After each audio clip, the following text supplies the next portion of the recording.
We should hit it off, I guess. We're good to go. So welcome all the panelists and the attendees. My name is Nasser al-Falasi. I'd like to introduce the wonderful, wonderful team who set up. We've been working on this for quite a while, and with COVID, we decided to make it online and hopefully it works well. There's Joaquin. If you raise his hand, that's Joaquin. Sarah. There you go. Bilal. And Charles. So the wonderful team that made this happen, this conference happen. Thank you very much, everyone. I'd like to hand it down to Dr. Niels Gall, Professor of Byzantine Studies at the University of Edinburgh. You may. Thanks very much, Nasser. Can you all hear me? Yep. Excellent. Well, hello, good morning, afternoon, or evening to you all, whatever time it is in your part of the world. And a very warm virtual welcome to the University of Edinburgh and, of course, Catastrophes and Memory 500 to 1500. As one of the coordinators of our late antique Islamic and Byzantine research group, and on behalf of everyone here at Edinburgh, it is my pleasure and privilege to welcome you all to our 4th International Graduate Conference in Late Antique Islamic and Byzantine Studies. Our dozen speakers from outside Edinburgh, our 2 distinguished keynote speakers, and our virtual audience around the globe. Our annual graduate conference highlights the cross-disciplinary and comparative perspective we at Edinburgh like to take in our pursuit of matters late antique Islamic and Byzantine, not least expressed by our master's program of same name, and its format follows a distinct formula that has developed over the past years that sees a greater involvement of local speakers, both students and colleagues, than we would perhaps normally expect from a graduate conference. This way, we learn from our external speakers, while you get an insight into our current work at Edinburgh, and the graduate conference becomes in fact an event for everyone in our growing and buoyant LAIBS, that is late antique Islamic and Byzantine community. With hindsight, the topic for our conference could not have been more timely, and amidst the global health catastrophe, we shall explore the highly pertinent questions of how humans react and adapt to the experience of the catastrophical, whatever form it may take, and equally, how memory shapes and orders responses and predictions in all sorts of ways. This year's call for papers has prompted an excitingly wide range of responses, and over 3 densely packed conference sessions from today until Saturday, we'll be exploring catastrophes that range from the environmental via war and civil war to religious strife, from the collective to the individual, from societal to personal crisis, from the sack of Rome and the Nika riot to the crises of the 14th century and the fall of Constantinople, from Baghdad in the east to Cordoba in the west. The one type of catastrophe that seems suspiciously absent from the program, and perhaps for the better, is, well, plagues, though the horrors of the 14th century Black Death will feature my colleague Mike Carr's talk later today.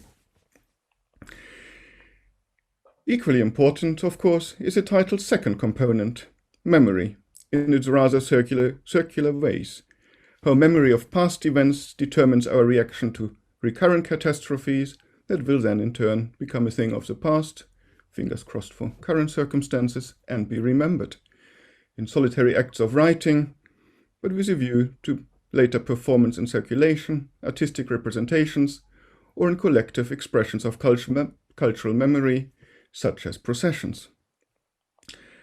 And of course, the ability of memory to predict the future, and especially the catastrophical. Since my own work is mostly concerned with classicizing learning and its performance in the Byzantine imperial system, it rarely tends to touch on such issues, save at times when catastrophe comes so close that even a Byzantine scholar and schoolmaster cannot ignore it.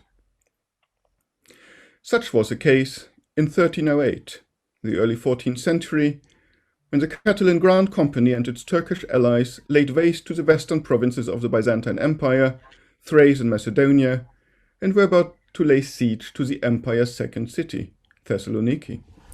Shortly afterwards, one of Thessaloniki's most learned citizens, a man called Thomas Maistros, reported the events to his equally learned friends in the imperial capital, Constantinople, and the learned monk Joseph, who went by the epithet the philosopher in particular. Maistros' highly rhetoricized letter is a rather extraordinary document entirely focused on the emotion of ekplixis, a complex emotion of both very positive and very negative connotations. Ekplixis was a feeling of amazement and fascination that Byzantine orators hoped to arouse in their audiences when they performed their sparkling rhetorical compositions. It was also the feeling of terror one would experience when witnessing something utterly horrible. In his letter, Maistros exploited this range of meanings to the fullest. He vividly described the rivers of blood washing the bodies of those killed by the Catalans towards the sea to be devoured by the fish, and the ekplixis, the terror, felt by the citizens of Thessaloniki as they witnessed such cruelty encroaching upon them. So far, this is what a modern reader would probably expect. Somewhat counterintuitively, though, Maistros mirrored this part of the letter describing the Catalan horrors with an equally detailed part praising the ekplixis, the fascination and amazement that his addressees, Joseph's, rhetorical skills evoked in the literary circles of Thessaloniki.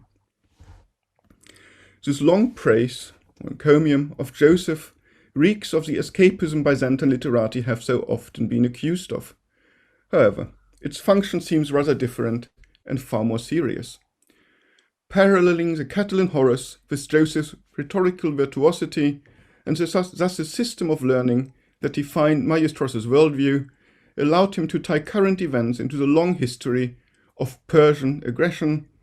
For that reason, the constant emphasis on the Catalans' Turkish allies in the letter, one thinks, that are rarely mentioned in modern assessments of events, whom Maistros in typically archaizing fashion calls Persians, so all enemies coming from the east were Persians.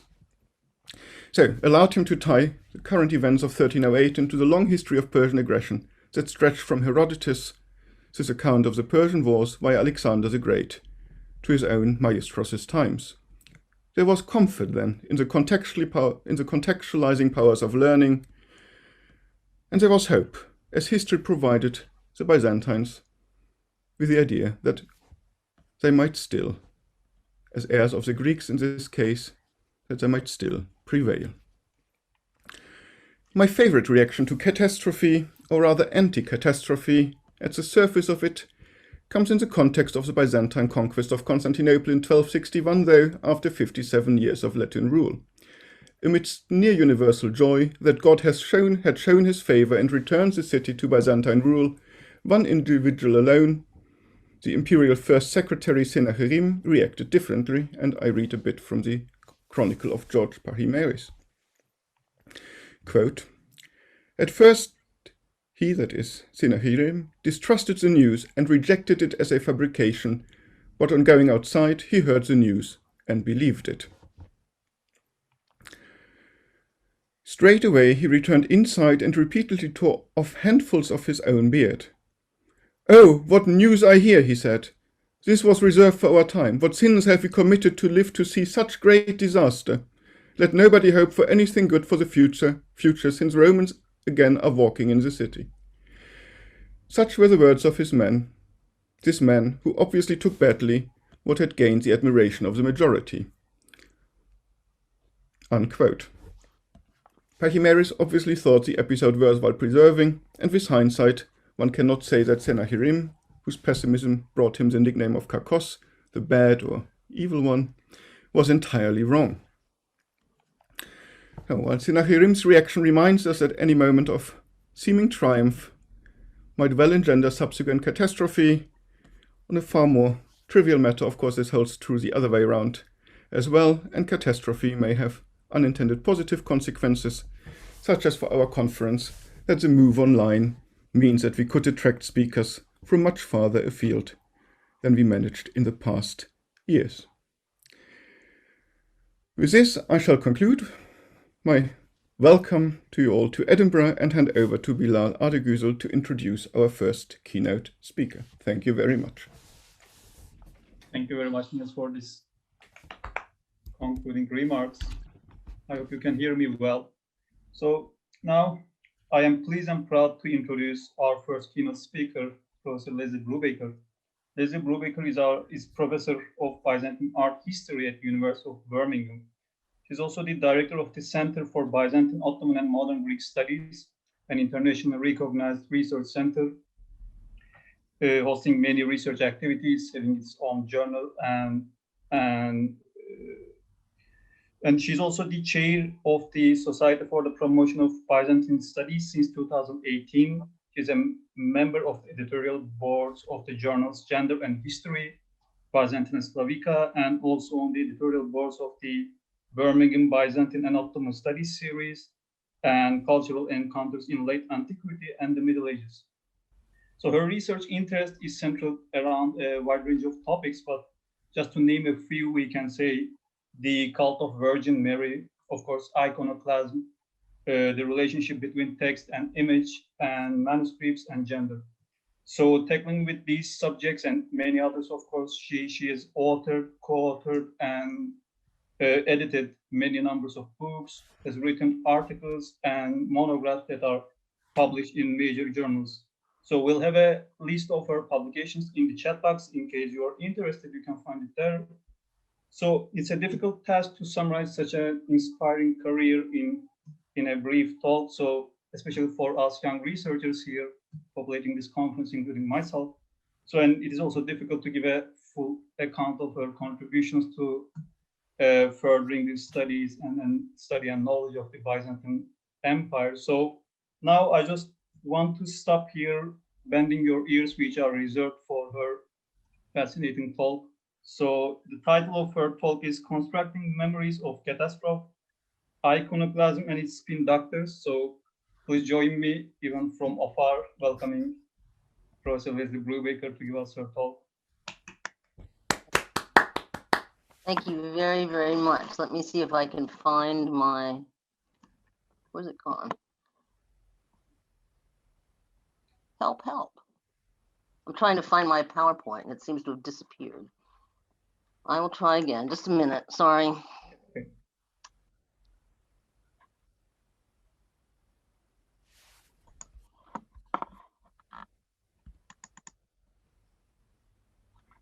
Okay.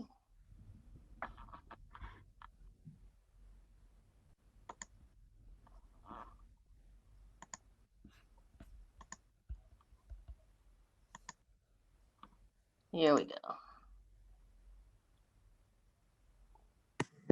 Is it doing it? No. There we go. Yes, it should. Okay, good. Okay. Sorry, it seemed it walked away from us for a minute.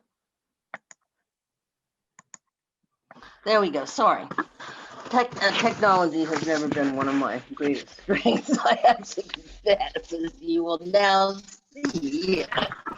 Anyway, thank you very, very much for that lovely introduction. I sort of feel almost tearful. It was very, very nice of you indeed. I just want to write down what time it is so I know when to shut up. I'm very, very pleased to have been invited to this conference. As you know, Birmingham does a similar sort of thing, and I always love them. So I was really glad you guys took the plunge and are doing it online. So now we're going to do it too. So we'll just all have to get together and chat and learn from each other, which I think is excellent. When I was invited to speak here, nobody told me what I had to talk about, but it was certainly gently hinted that iconoclasm might be a good topic. And I was like, oh yeah, well, fine, whatever. And then I realized I actually haven't worked on iconoclasm for almost, well, at least 15 years. So I was like, oh, okay, what are we gonna do now? I had the best time writing this paper. Because you know when you kind of basically know the material, but there are new things you need to read here and new things you need to read here, and all of a sudden you remember why you were so excited about it in the first place. But of course I didn't leave myself enough time, because one never does. So some of this is a little half-formed and some of it isn't, and some of it is just stuff I've been thinking about for a long time and it suddenly fell into place. So I really would welcome your comments at the end of it, because I'm now sort of newly re-energized about iconoclasm, and we'll just see what happens now. Okay, now, let's see if we can go there. Right. I want to start by saying that the Byzantines were fabulous spin doctors. And nowhere is their genius for self-fabrication more apparent than in the narratives that survive about what we call iconoclasm, a word which, as I'm sure most of you know, was invented in the 16th century. The Byzantines called the period more accurately iconomachy, or the image struggle. So iconoclasm or iconomachy was about many things, but one of its most significant points of contestation was power. And particularly, as Peter Brown recognized a long time ago, I think it was 1972, about who controlled access to the holy. This was articulated particularly clearly in two ways: arguments about representation and arguments about the relative importance of word and image.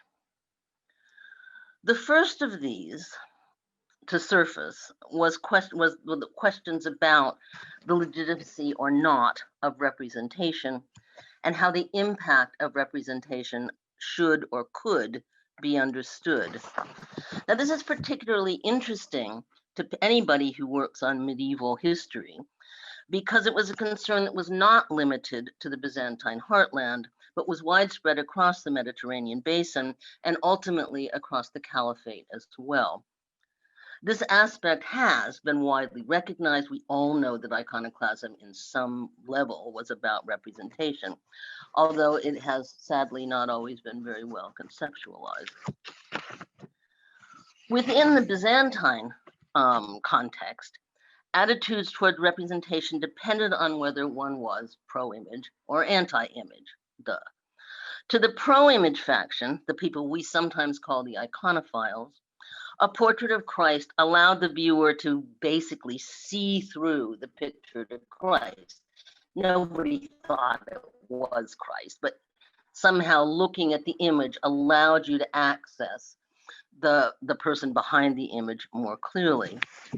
To the iconoclasts, the anti-image people, however, a portrait of Christ only displayed his human nature, and thus the only true representation of Christ was the Eucharist, the bread and wine sanctified by the priest to represent the body and blood of Christ. From this point of view, from the iconoclast point of view, only the priest could mediate between heaven and earth. And you see the relevant passage here from the Horos, the definition of faith, from the Iconoclast Council of 754. And I've picked out the key phrases in yellow on the screen. So the power play here is obvious and overt. Priests and only priests control representation and thus access to the sacred. There is no other route, and certainly not through the mediation of the portrait, the holy portrait.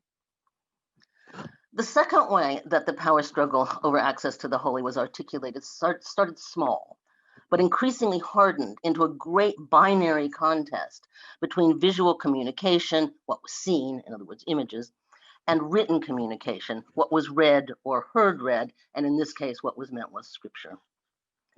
This is stated baldly in the Horos, the definition of faith, as I've just said, issued by the Anti-Image Council of 754, a portion of which you see here in the passage I've just put on the screen. There are many others, but this is a particularly good one. For we walk by faith, not by sight, and faith comes from what is heard, and what is heard comes by the way of God. In other words, scripture to the iconoclast trumps icons. This conflict too, just like the one about representation, was essentially about hierarchies of power. Those who believed in the primacy of the written word, scripture, were effectively limiting direct access to divine sanction to those who could read and also had access to manuscripts of the Bible. We do not know what the rate of active literacy was in the East Roman population, although I suspect it was slightly higher than people sometimes think. But for sure, there were not many books, and most of them were not easily accessible. For those who believed in the primacy of the written word, What this meant, in other words, the iconoclast, what this meant in practice was exactly the same thing as the iconoclast understanding of legitimate representation meant. In other words, that most people had to rely on the mediation of priests to access scripture and thus divine grace.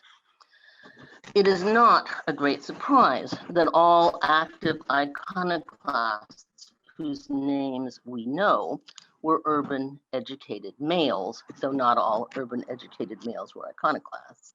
This is in fact true of most people whose names we know from Byzantium.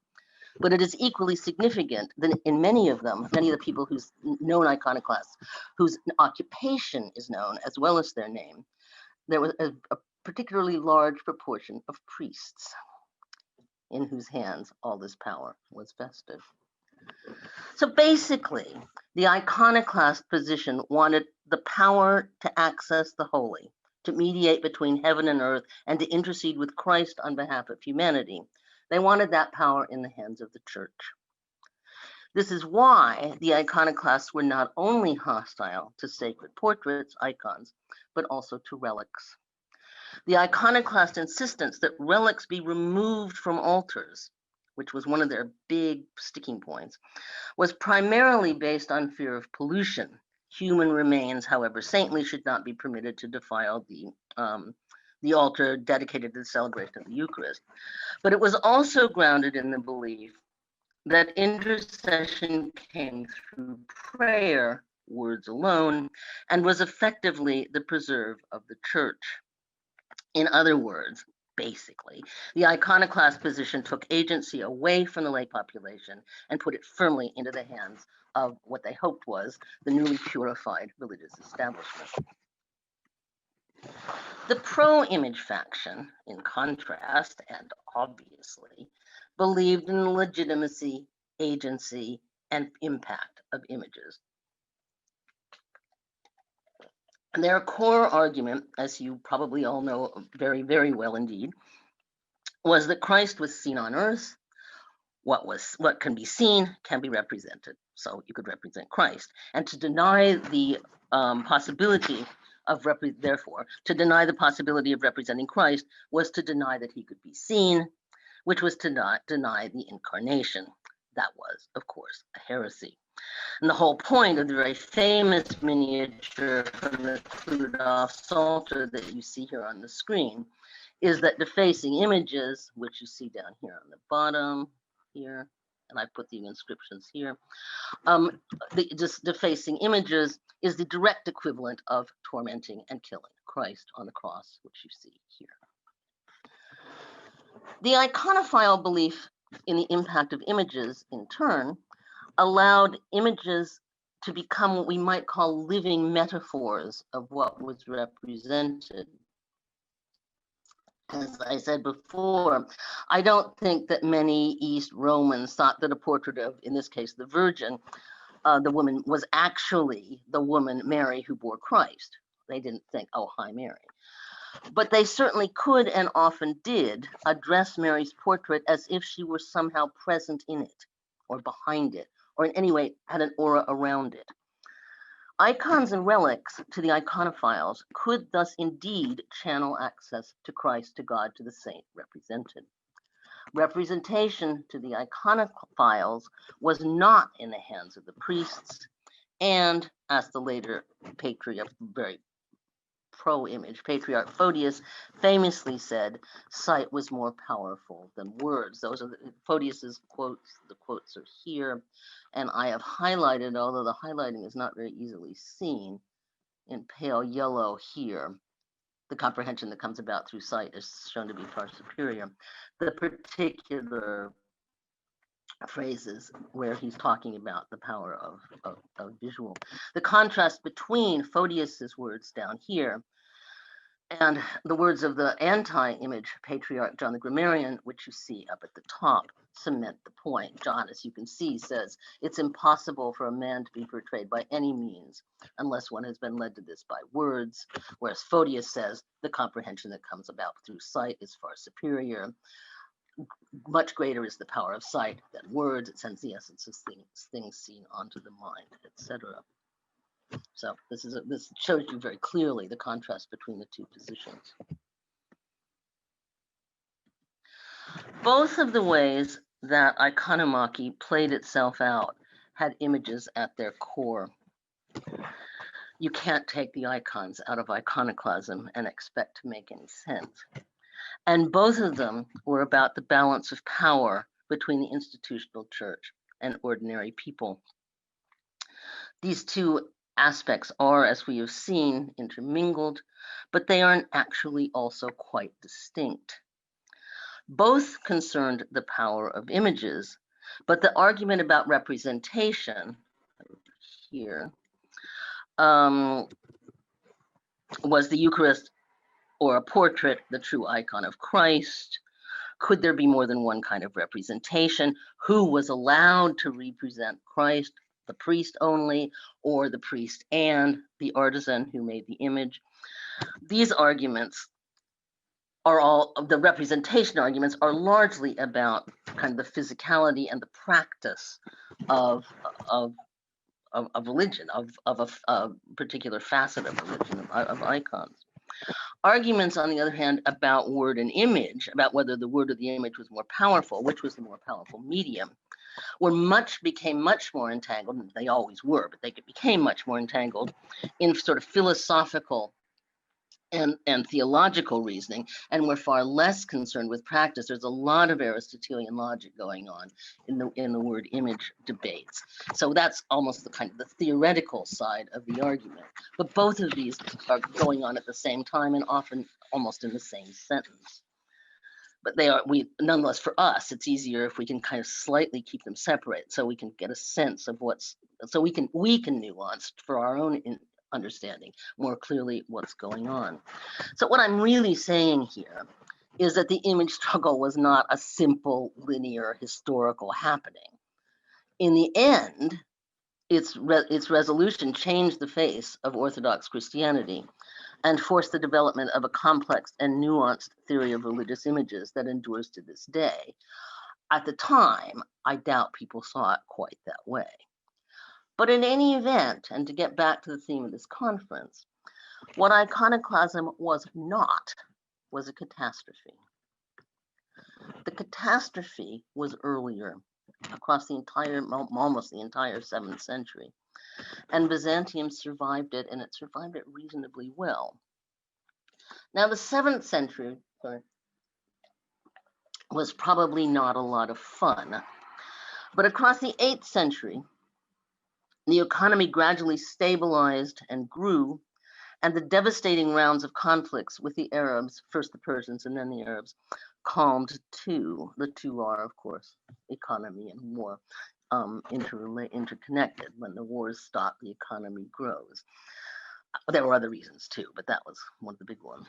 The era of iconoclasm, then, was the period when people were trying to figure out what to do about what had happened during the catastrophic 7th century. It was kind of the response to the catastrophes that iconoclasm was. So this raises the probably fairly obvious question: why do we think of the years of the image struggle as catastrophic? There are two reasons why this has become a kind of an idée fixe almost. One of them was generated by 20th century scholars, and the other one by our own 9th century authors. I'm interested in the latter today, but would be more than happy to talk about the historiography later if anybody is particularly interested in it.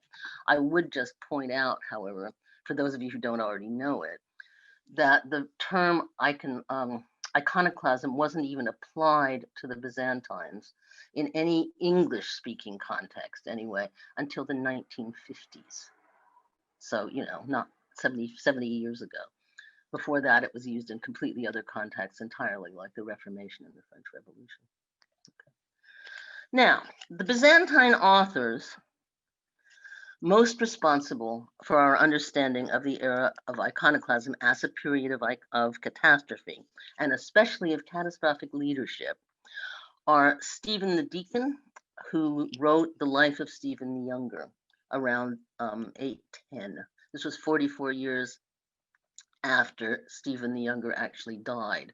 So Stephen the Deacon didn't actually even know Stephen the Younger, but he wrote his life.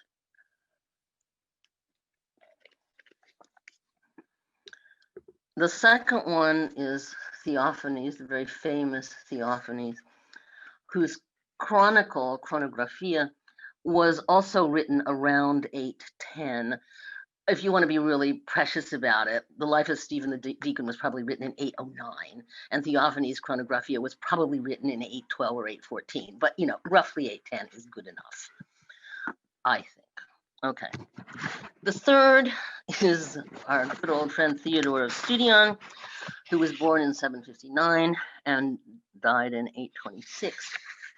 Who wrote a lot, many and voluminous writings of all sorts, from letters to sermons to catecheses to all kinds of stuff. And which is why I haven't listed a single one here, because there are tons of them. And finally, the patriarch Photius, who was born around 810, we've just seen a quotation from, was born around 810 and died in sometime after 893. We don't know exactly when. Both Stephen the Deacon and Theophanes finalized their texts before the reintroduction of iconoclasm in 815. And what I have done here is plotted out a timeline of iconomachy so that you can see where people fit into it. And in case you don't happen to have the details of iconoclasm just swimming in the top of your brain, oh, naughty you. Okay, but just so you basically get a sense, 680s is when we have the first concrete evidence of icon veneration. There are bits and pieces before, but it really comes to the fore in the 680s. 691, we have the first legislation, the first canonical legislation about religious imagery. 720s, we start having a reaction against icons. 748, there's a plague in Constantinople. The 750s, Constantine V, who started in 741 and ruled until 775, but it was only in the 750s that he took up the iconoclast cause with vigor, leading to the Council of 754, which banned the veneration of images. What will become extremely important, as you will see, was that in 756 or 7, why did I write 750?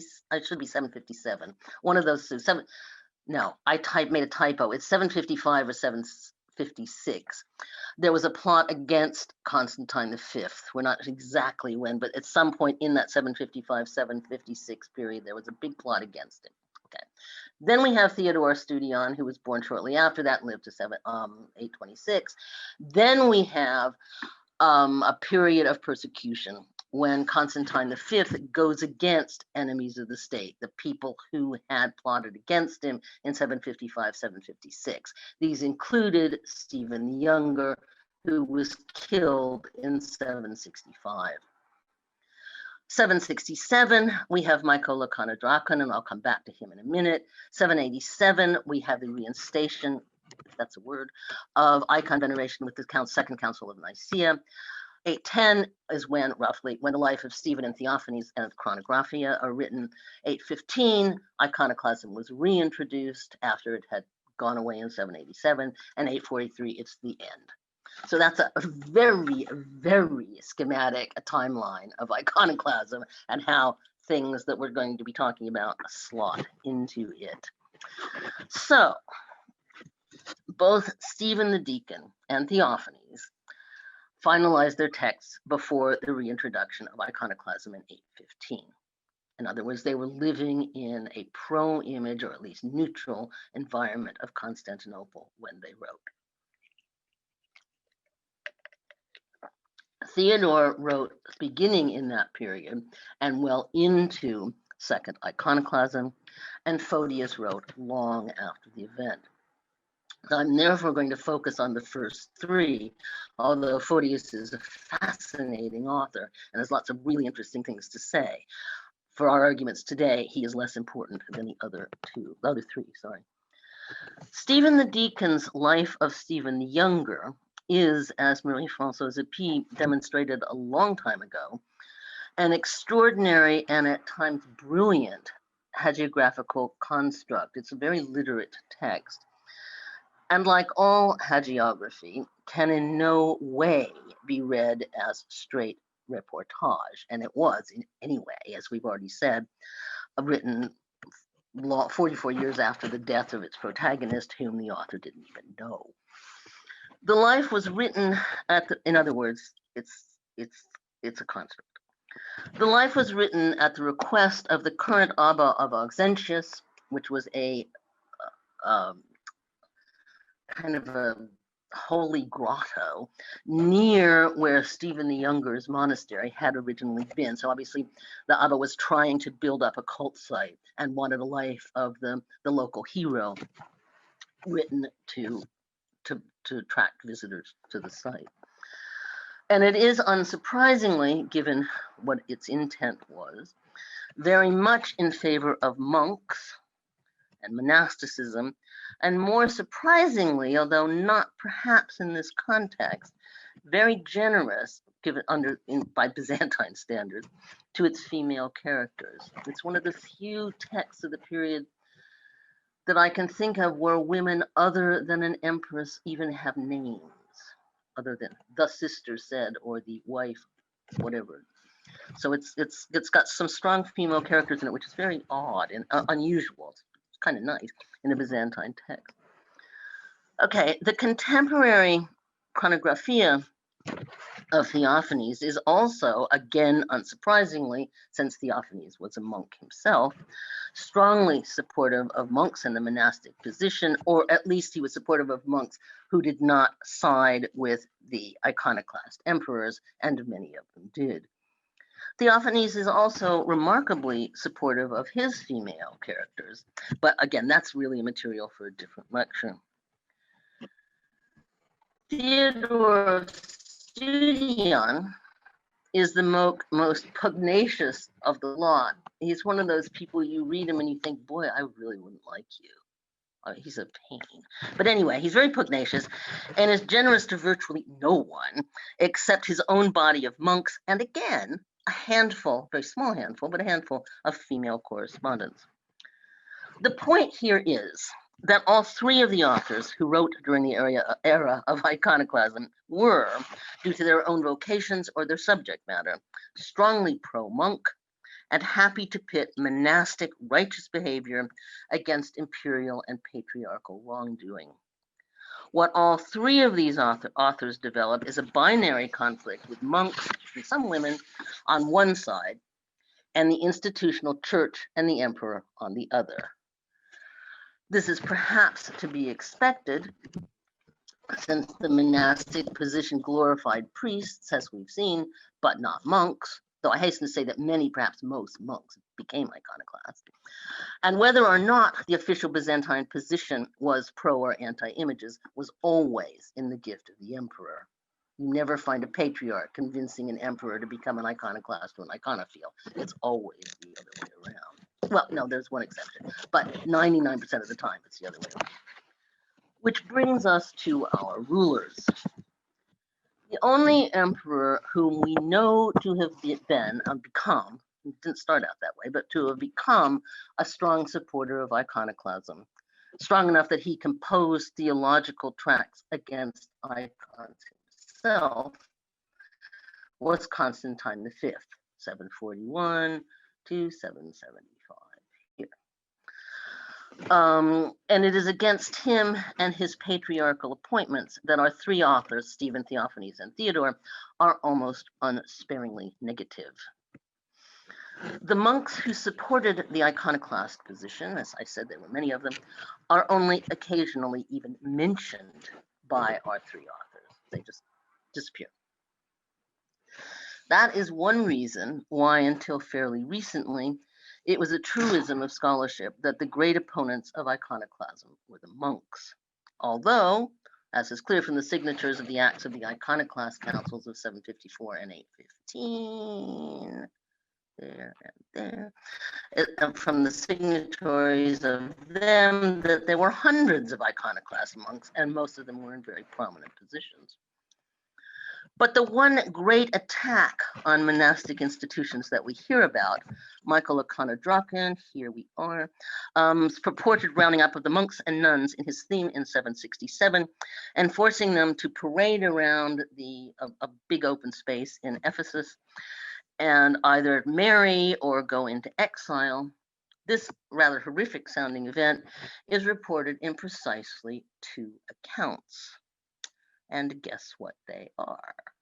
They are the life of Stephen the Younger and Theophanes Chronographia, our monastic sources par excellence, both of which were written over 40 years after the event, from the safety of the then pro-image, or at least neutral Constantinople, as I have already said. Whether or not anything of this sort actually ever happened is unclear. But as Elsa Rochow has demonstrated in considerable detail, the accounts themselves, and particularly the account in the life of Stephen the Younger, are based on martyrological topoi. They come straight out of a strong tradition that's been going on since late antiquity and are hardly reliable in their details. Bits of them are quoted, come straight out of another source that was about something else. Now, Michael O'Connor-Draken was a loyal general, first to Constantine V, and then to the pro-image Constantine VI and Irene, who chaired the council that reinstated the icon veneration in 787. And in this context, the date of his purported humiliation of the monks and nuns is significant. For 767, there was in the midst of the period of 765 to 772, when Constantine V, in response to the attempt to overthrow him in 765, 766, 750, sorry, I'm getting my mouth is going all around it. That's what it should be. When adopted a widespread purge of his enemies within both the state and the church. To cut a long story short, the persecution of monks was highly selective and limited. Only 2 monks, in fact, are known to have died in the whole conflict, Stephen the Younger and Peter the Stylite. And it seems to have been politically rather than theologically motivated, the attacks against monks or the negativity against monks. The Horos of the Iconoclast Council of 754, for example, praises monks and the institution of monasticism. So it looks like the attacks against monks were very specific and driven by particular treasonable, it turns out, activities, not necessarily just a blanket negativity about monks.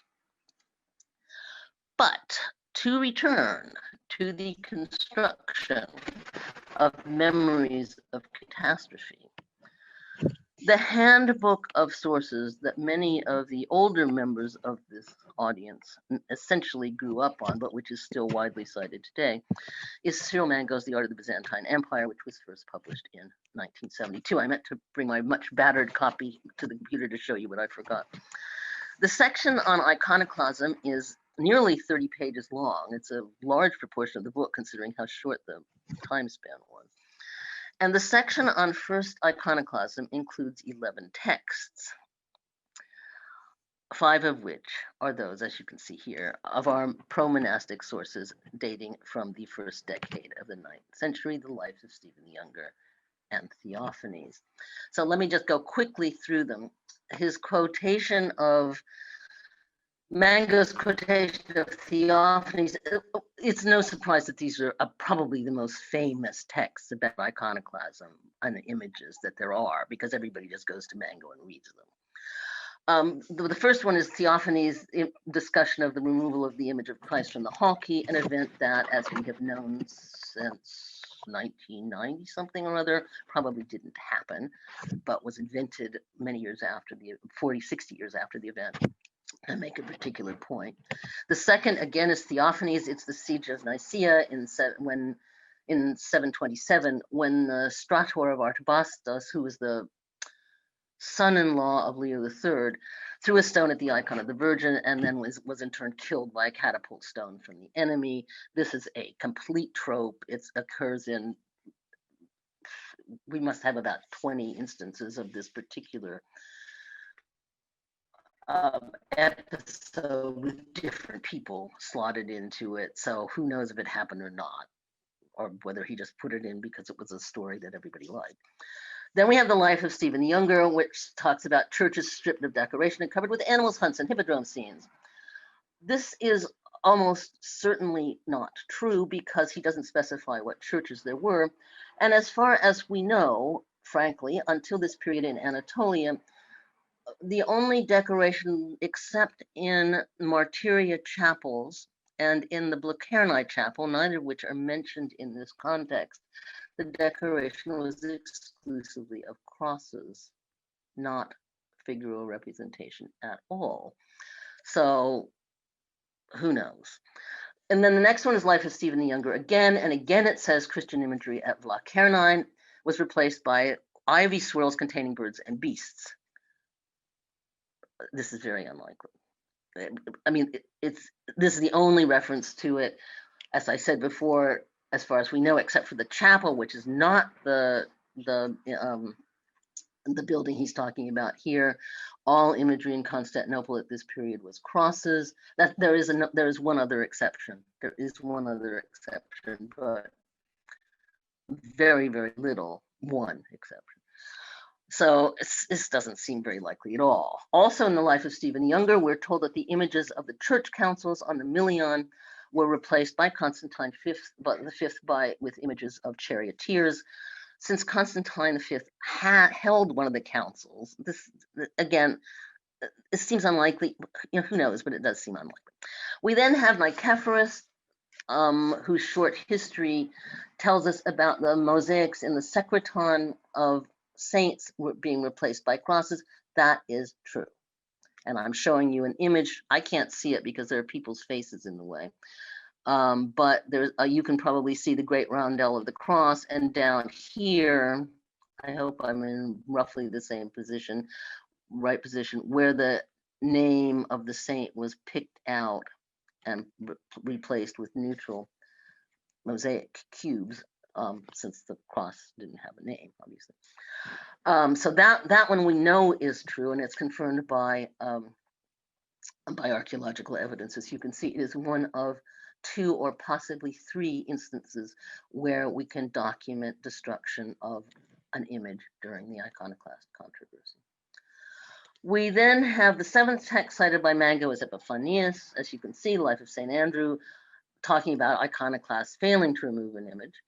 Then we have 2 statements from the Acts of the 787 Council, one of which says that some books were found with some images torn out of it. If so, they certainly haven't survived.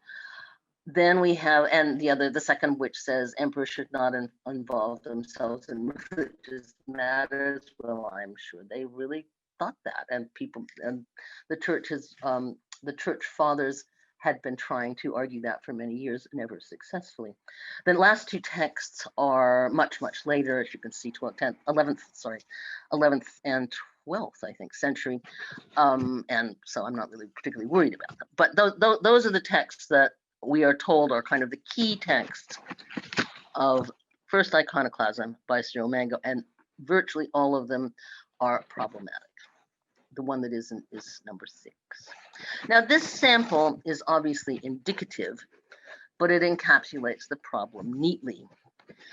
One of the fundamental handbooks of the discipline relied for its key texts about first iconoclasm on precisely the 2 texts that, in pursuit of the goals of their authors, catastrophize through exaggeration or invention the events of the period, these guys. Neither author was deliberately misleading their audience. They were not Byzantine equivalents of Steve Bannon or Donald Trump, thank God.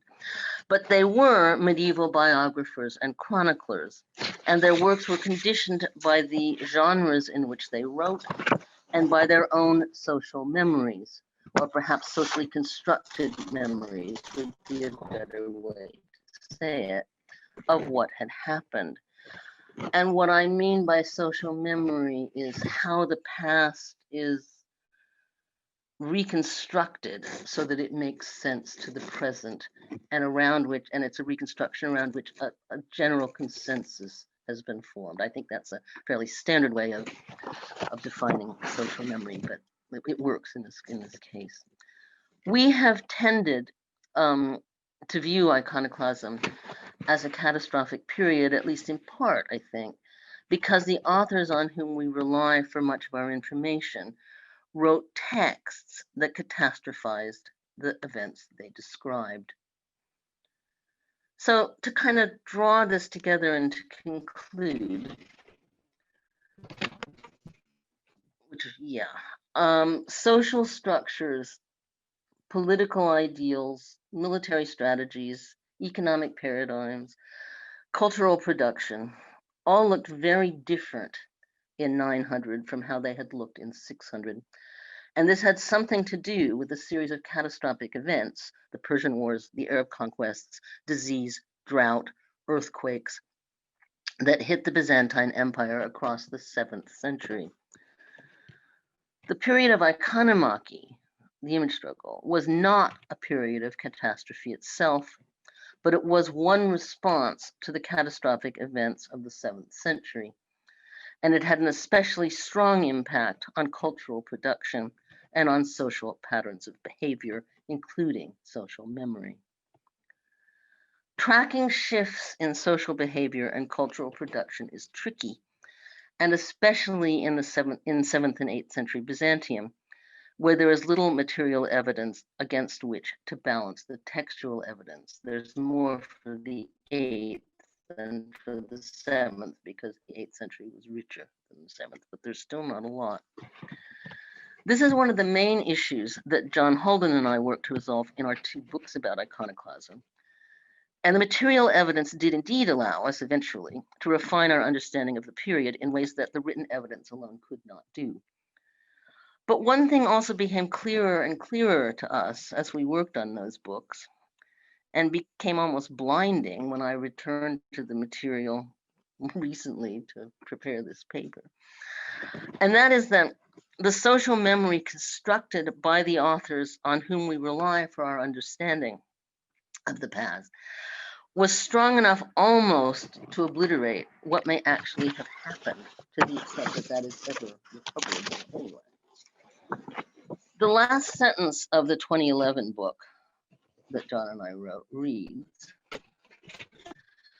"We hope that if we have achieved nothing else, we can say convincingly that the iconophile version of the history of the 8th and 9th century Byzantium, has at last been laid to rest."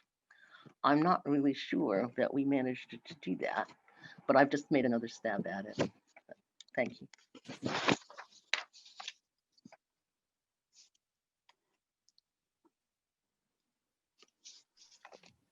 Thank you very much, Professor, for this talk. Now we will have questions to Professor Leslie Brubaker.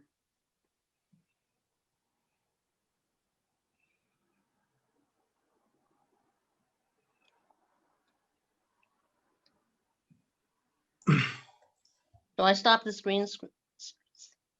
Shall I stop the screen share? That will be better, I guess. Okay.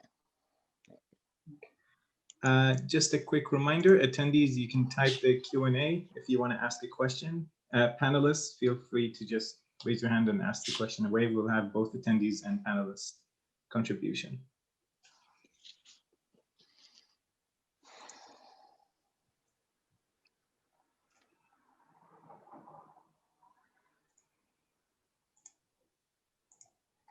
Niels, please. Just to break the ice, thank you very much, Leslie. That was fascinating, and I loved your purple background color for iconoclast events, as it were. What you've just described as a control of social memory, I've always sort of been thinking of as a wonderful example, medieval example of almost complete discourse control, where one side of discourse gets almost entirely wiped out by the other side. And actually, I mean, how did they do that? I mean, how did they achieve such a complete control? How long did this go on? Do you have any ideas? Have you and John thought about this? Was it a matter of decades or centuries until the last traces of iconoclasm had been removed? Since, I mean, there's a one short quotation from John the Grammarian is almost all that survives, right? Just these three small fragments coming down in the flyleaves of whatever Paris manuscripts on which our ideas of iconoclast thinking rely. It's a bit of an exaggeration, but essentially that's what it boils down to. So it's quite amazing that at that time they managed to be so thorough. I always find, given that other earlier examples of heresy survive to a far greater extent, such as Julian, the apostate, for example. One thing that we know happened, actually there is more evidence than you're saying, but not a lot. You're right, there's not very much. Because both Nicephorus, in his anti-heretical dialogues, he's got some quotations, and the Council of 787 has quotes the entire Horos. But what we know happened is, as part of this kind of purification process, that was another very strong current of the whole iconomachy discourse, things were burned.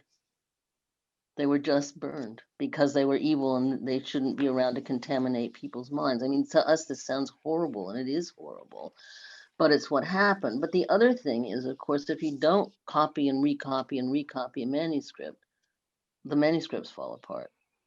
And if you've only got one copy of a text and it falls apart, it's gone.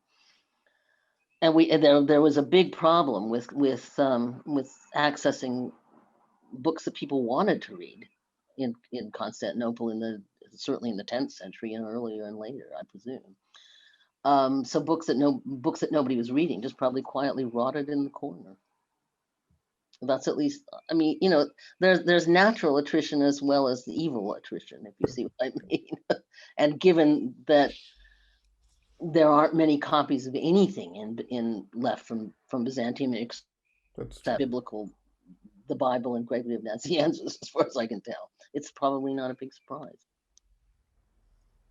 Thank you. Okay, we have one question from attendees, but I'm sorry it is anonymous. We can't see the name. So I'm reading the question, Professor. Are there other periods of the Byzantine history during which you think a similar social memory obscured actual events? Oh, that's quite a question. I'm sure there probably were. I mean, if you think back to Constantine, what happened after his death, it's very hard to figure out exactly what happened after his death. But to kind of try to delve into this, I mean, John and I worked on the Iconoclasm books for, oh God, 15 years? Took forever to get through all this. I know, you're smiling and I can see why. But you know, it became a labor of love, I guess. But so I'm sure there were, but other than the Constantine example, which I only know because I've done some work on that period myself. Niels, you'll probably know there must be things like that happening in your period. Yeah? But not to that extreme, I think. Yeah. I mean, surely they did tweak things and try to control things, but you usually have counter voices in later periods. That's my feeling. It doesn't come down to such a complete control of discourse. There's some sort of counter version surviving here or there, or at least the material evidence or whatever gives us a slightly stronger grasp on what, slightly more balanced view. Yeah, well, one of the problems, of course, with the 7th century anyway, is that so much of the material was destroyed during the various wars that followed. So that's really tricky. 8th century, there is more, but there's still not very much. So it's, I think the point you made that very few stuff survives in general, regardless of whether iconoclast or iconophile, is very true. I mean, most manuscripts start deriving from the 10th century. Very few. Well, because they weren't all the old uncial ones, the majuscule ones, just weren't being used anymore, so they fell apart. So except for the big luxury products. So, although I mean, of course, they did recopy other heresies. I mean, the Julian state stuff pops up in surprising quantities in Sicily in the 12th century, in the homilies of Philagatos of Cherami and so on. So the iconoclast stuff didn't get picked up by anybody later on in whatever ways is quite maybe makes me think that it was probably less of it was around later on than of other earlier heresies that they still had access to in a sense. But just a hunch. I guess Foteini raised her hand. You also have questions in the chat, but just a very quick question. Yours were before. Thank you so much for that, for this fantastic overview of that really lively period, if you like, in Byzantine cultural history.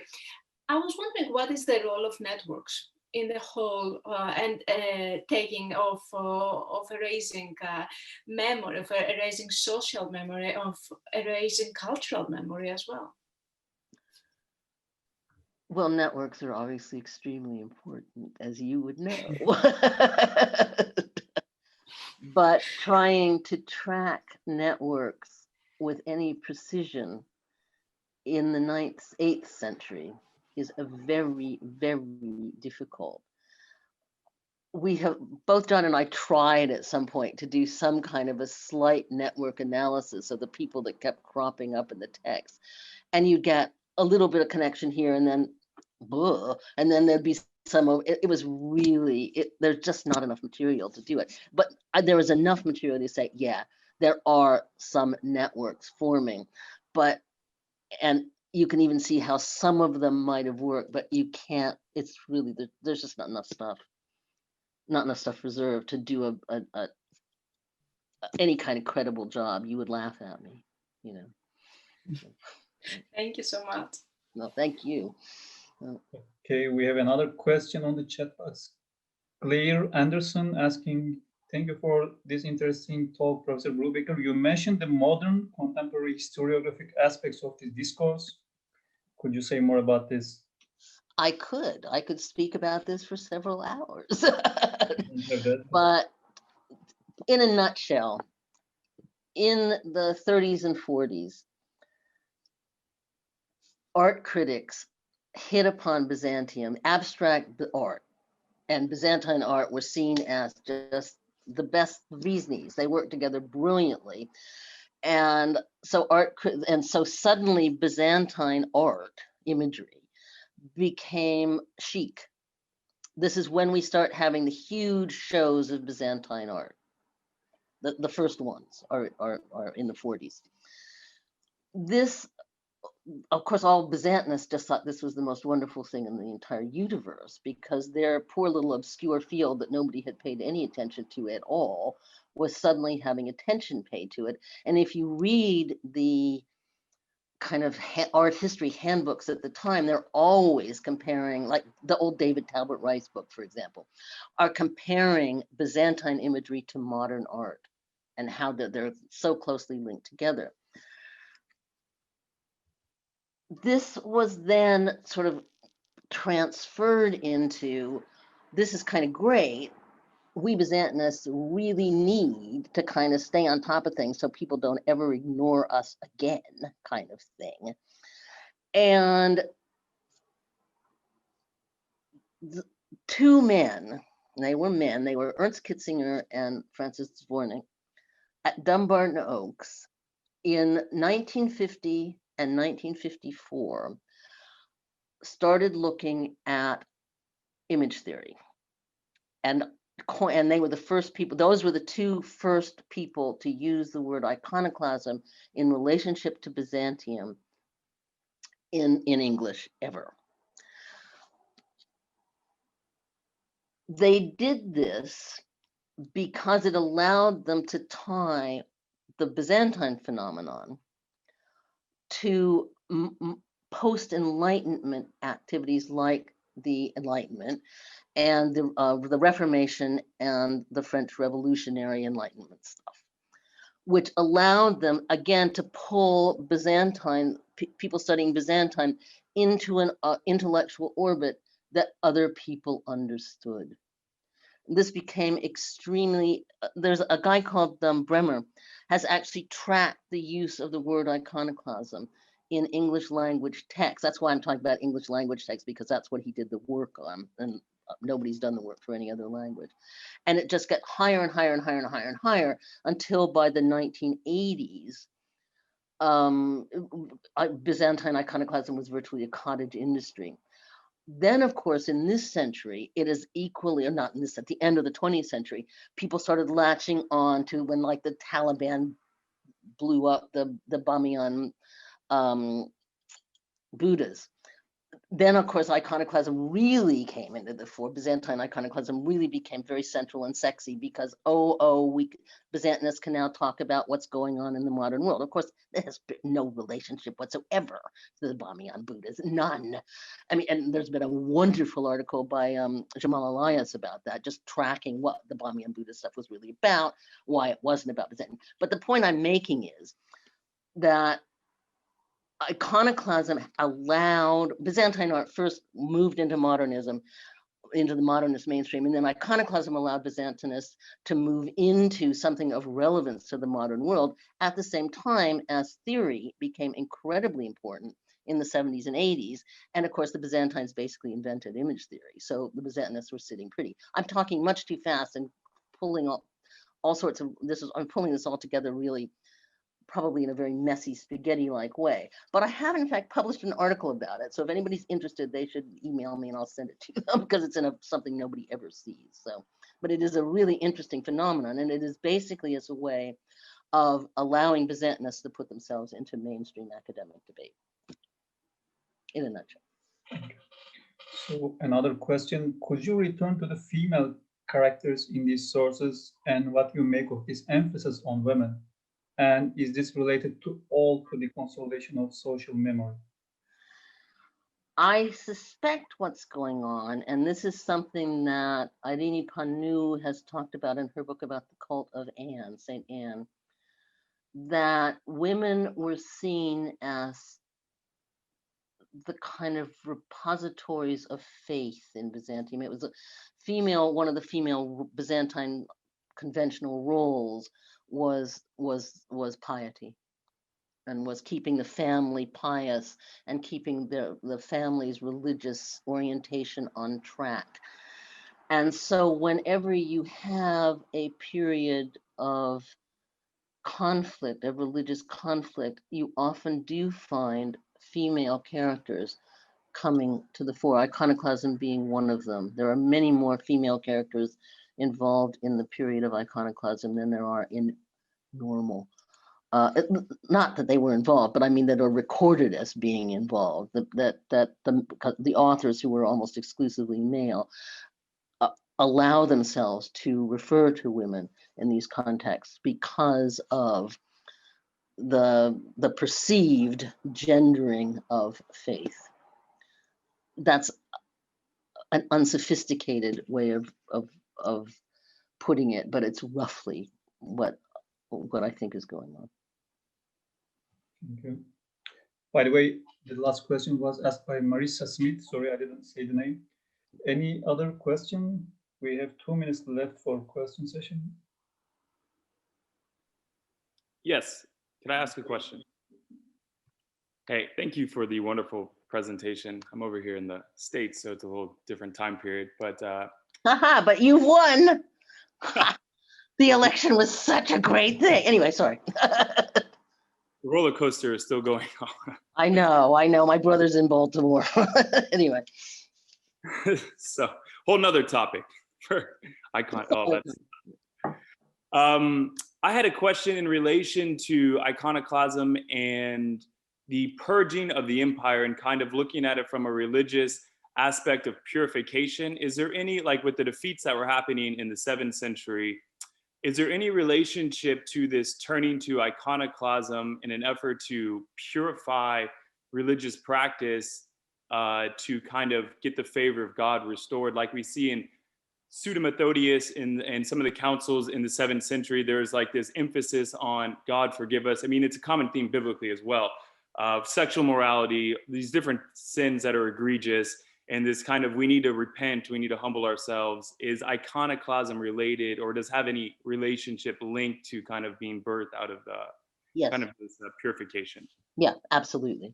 I mean, one of the key substrands of iconoclasm is the purification.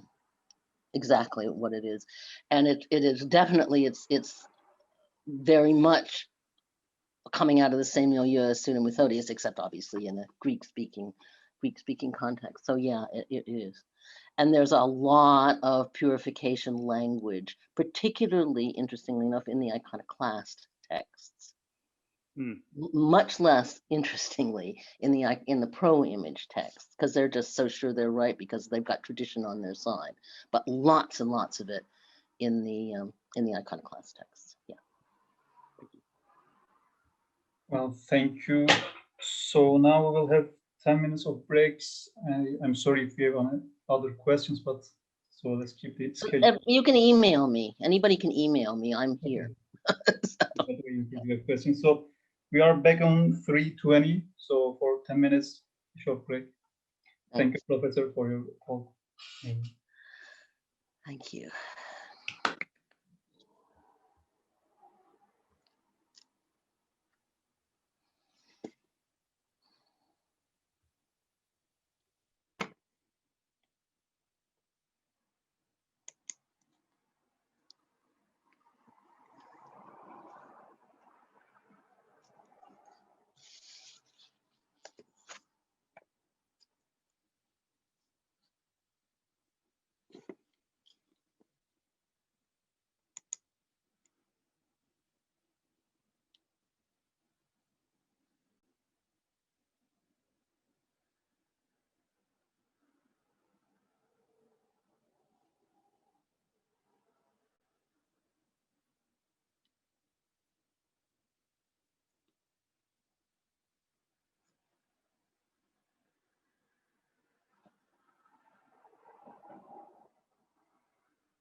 All right, hello everyone, welcome back.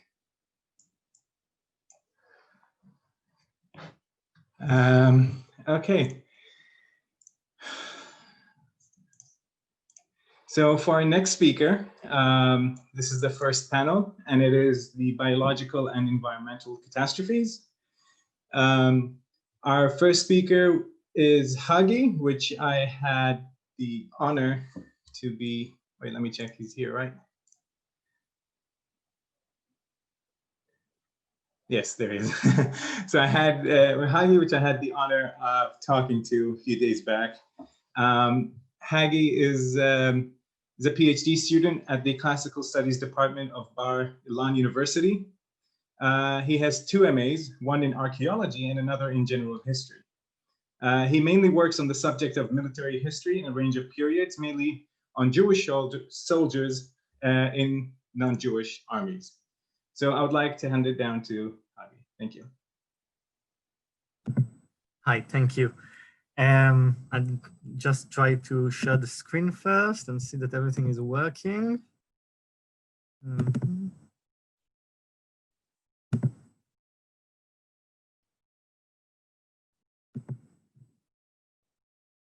Okay.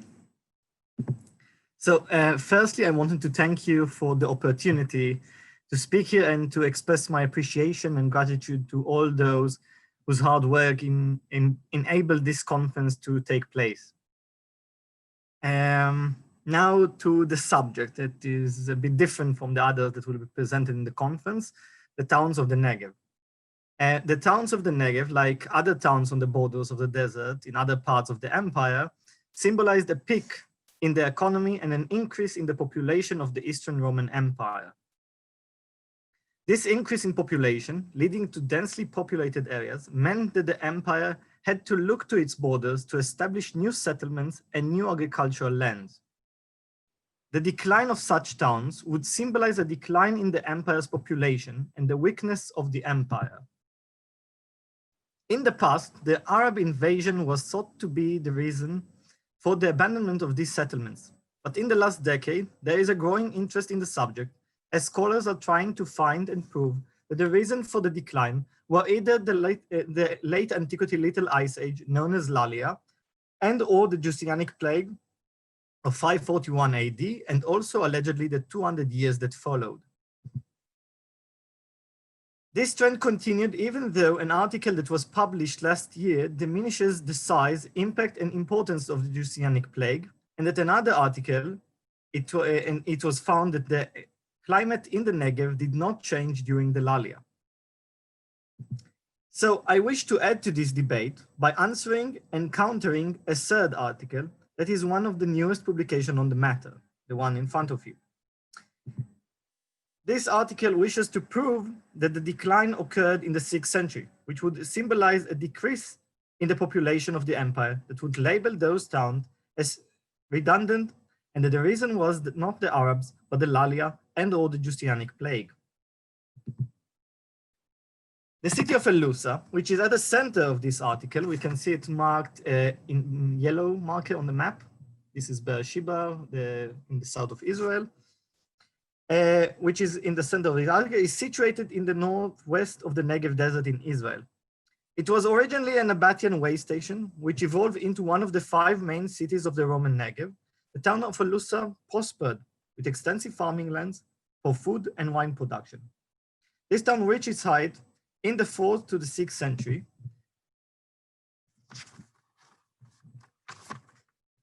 which according to Guy Bar-Oz and his team, it was allegedly, suddenly, and mysteriously abandoned.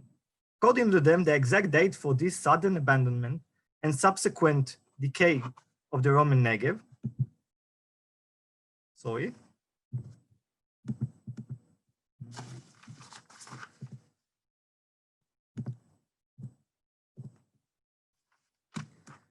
subsequent decay of the Roman Negev,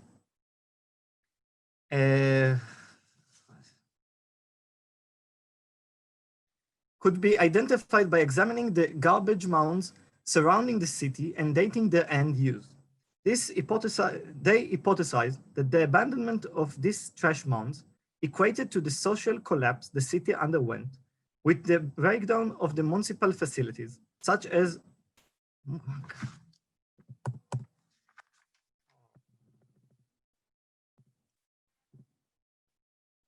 sorry for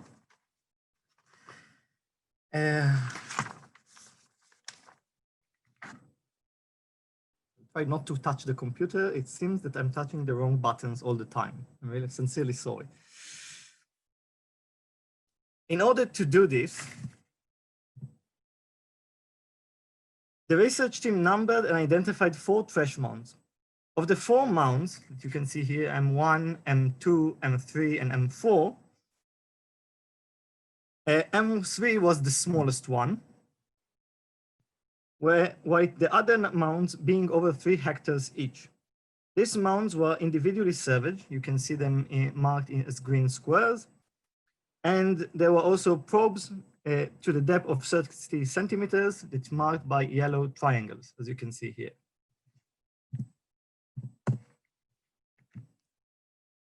This research classified the ceramic sherds found in the survey, as you can see in the slide, according to what is common practice in Israeli archaeology. The most important part for us is that they have subdivided the Byzantine period into phases of early, between approximately 350 to 450, middle, which between 450 to 550, and late, between 550 and 640.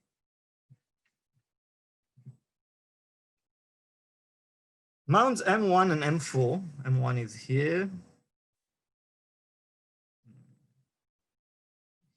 and here it's M4, were also excavated with 2 trenches of 4 square meters excavated at each mound, marked by blue squares, as you can see in here. One of these trenches was a 1.3 meter deep trench in M1 called Trench A, which is marked in yellow in here, where this is a circle. From this trench, 5 different samples were collected and radiocarbon dated, with each sample corresponding to a different stratigraphic layer. Furthermore, 3 probes produced organic material, which were also subsequently dated. In regard to the radiocarbon dating of the site, according to the article, the 8 samples cover a range of approximately 150 years in the Middle Byzantine, between 400 to 500 AD, 550 AD, whereas a single earlier date falls in the 3rd century, which means late Roman. However, this is not accurate. According to the table they have provided, the seeds from probe 13, which you can see marked also in red in here,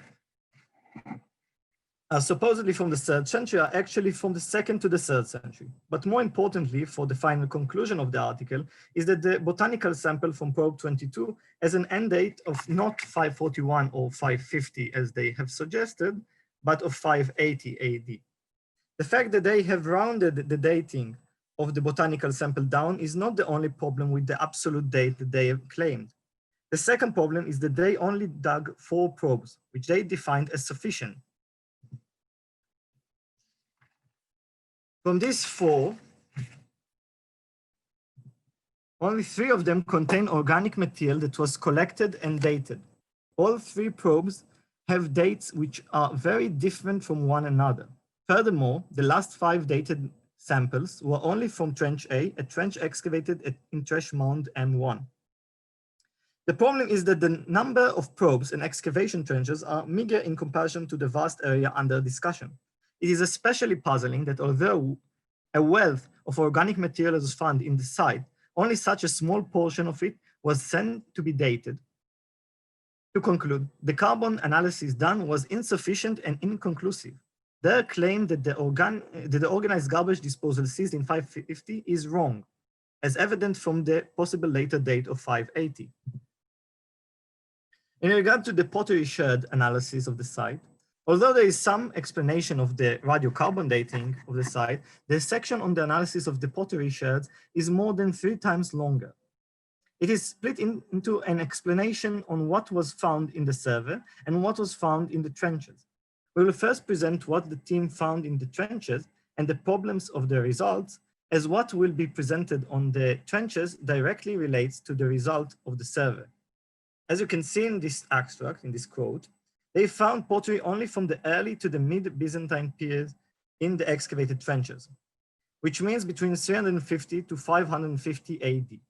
They reached this conclusion by claiming that they only found Gaza jars formed 2 and 3, which for them are the type fossil for the mentioned periods. Form 2 that you can see to the left of the screen and form 3 that you can see on the right of the screen are defined so according to Macharek's typology.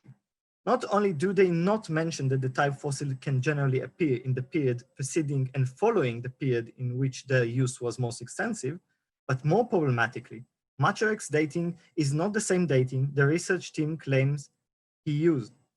Firstly, type 2 or form 2, according to Macharek, is from around circa 300 to 450 AD, meaning that according to the dating system used in the article and by excavators in Israel, type 2 is evidence for not only early Byzantine, but also late Roman. The same goes for type 3 or form 3, which according to Macharek is most prevalent throughout the 6th century and into the 7th. As you can see here in this extract, the type 3 that started to appear in the later half of the 5th century AD reached a peak after the year 535 AD, meaning 550 AD was the peak in the use of this vessel, unlike what was wrongly claimed by Bar-Oz et al. The type 3 stopped being produced approximately around the year 600 AD, yet there is a good chance its production continued until the Persian invasion of 614. Furthermore, Macharek mentioned, as it's well known to us, that vessels are often used long after the production ceased, as no one would throw away hundreds or thousands of perfectly good jars. As a result, this suggests that the type 3 jar was still used extensively in the first quarter of the 7th century, and possibly until the Arab invasion. Therefore, this means that the type 3, according to the archaeology of the Levant, symbolizes both the mid and the late Byzantine period. Furthermore, the existence of this type of pottery in the excavated trash mound prove without a doubt that the trash mound was not put out of use in 541, nor the decade after, but during a much later time. Additionally, their claim that the finds from the excavation trenches support the survey is between puzzling to inaccurate. They claim to find in the survey what you see in the quote in front of you. Unlike what is claimed, there is no real meaning to the supposed difference in the percentage of the mid-Byzantine pottery found in 78% of the square and the late Byzantine pottery that was found in 45% of the squares, especially as the survey covered only part of the area. But more importantly, these figures are grossly inaccurate because, as we have seen earlier, type 3 Gaza jars are not only Middle Byzantine, but also late Byzantine, meaning that the number of squares in which late Byzantine pottery sherds were found is actually much higher, and possibly even with the same proportion of squares as the Middle Byzantine. This implies that the decline was not between the mid-Byzantine and late Byzantine, but between the late Byzantine and the early Islamic period. It is further strengthened by the fact that in all the squares where Middle Byzantine pottery was found, which we know now can also be late Byzantine, only between 1 to 7 indicative sherds were found in each square. On the other hand, in 3 of the squares, numbering 7 to 9, in which late Byzantine sherds were found without type 3 Gaza jars included in the count, the number of indicative sherds were between 20 to 37. This is an astonishingly high concentration of pottery dated to one period compared to any part of the site surveyed, clearly indicating that these sherds were disposed there intentionally and in a concentrated manner. As there is such a high concentration of late Byzantine, it is astonishing that in the entire article, these squares with a high concentration of late Byzantine sherds are neither mentioned in the text, explained, explored, or excavated. The research team would have been wise to dig a probe or two, perhaps even an excavation trench in this area, as according to their survey, such an area is an anomaly which must be explored. In these 3 squares, 7 till 9, The indicative late Byzantine sherds were between 4 to 16% of all sherds found, indicative or not. This suggests that the last trash mound, which you can, sorry. Mouse is a pop.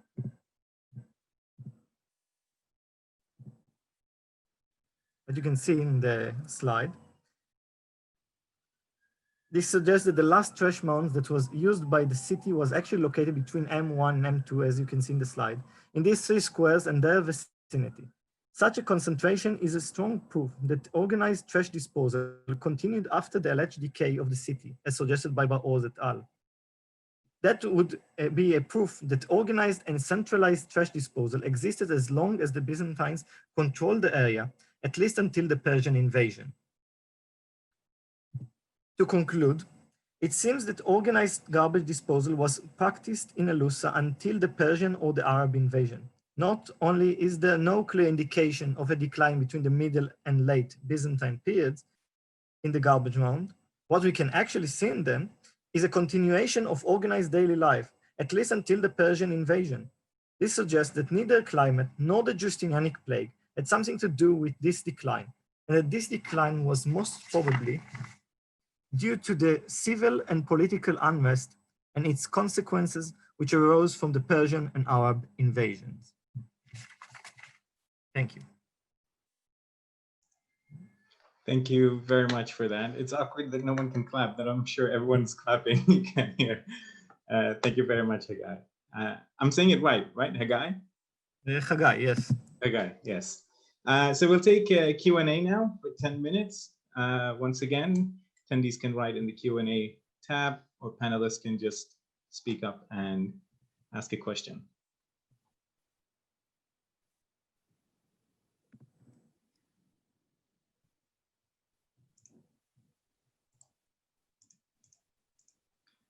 Sarah, I think you have a question, or? Great.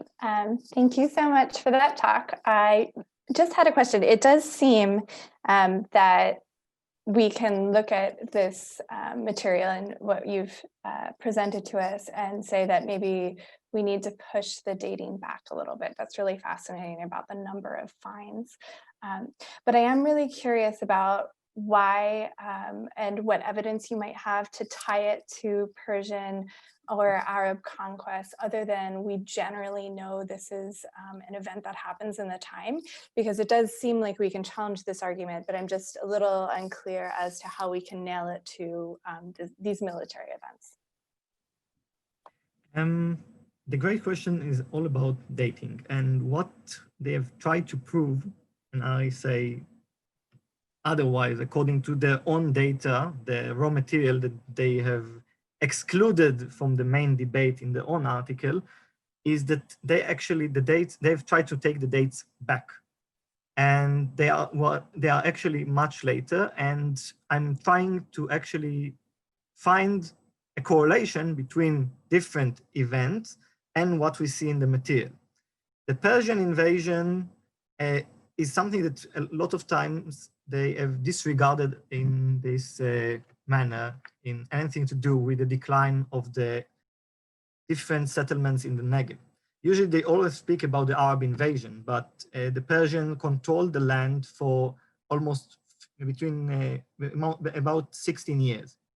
So it was a very long interruption. The Byzantine returned and controlled the area for only a few years before the Arabs came and invaded and exploited the weakness of both empires after a very long conflict between the two. The problem is that we do not find, at least the Arab invasion is not considered a very violent one and a bit more gradual. So we don't necessarily find mass grave. It's also possible that maybe people evacuated, transferred, and so on to other places. Because what is important in these settlements is that you do not put people in places like this, that you need to put a lot of resource in order to make sure that they would live there, unless you have a lot of people and you have a peak in the population of your empire, that you need to look for new places. And a weakness like the invasions is something that is evident. And as they have seen for themselves, there is no change in the climate.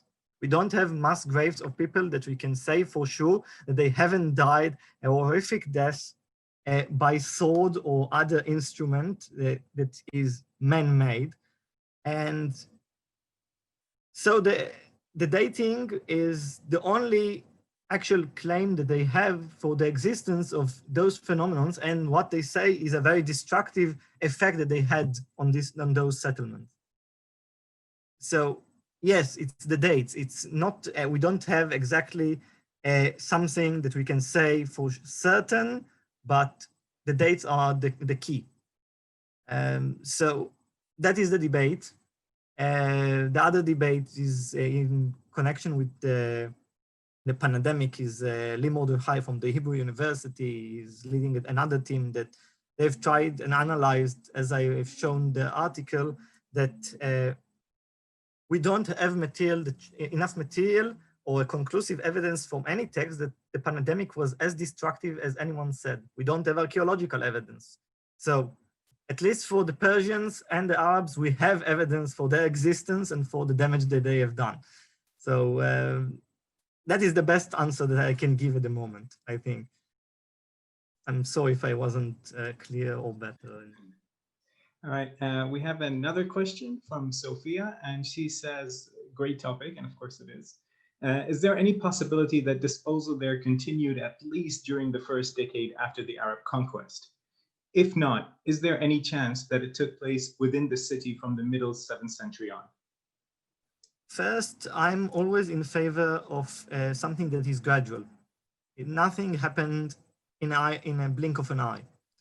I just believe that it's all part of one long shift that started with the Persian and ended somehow and somewhere with the Arabs. It's not that I say that it's only the Persian invasion, because I'm pretty certain that it's not only, because the Byzantine came back, they controlled the area again for a few years. The old connection with the West, with Constantinople, with other places that you would export your goods was reestablished. So there is a chance that there was a decrease in the population because of the Persian. It stabilized for a few years, and then the Arabs came and it was the final collapse. But it was certainly not in the 6th century. And because it's not in the 6th century, we cannot attest it to any plague or any change in the climate, no matter what they would like to. Yes, Professor. Okay, thank you.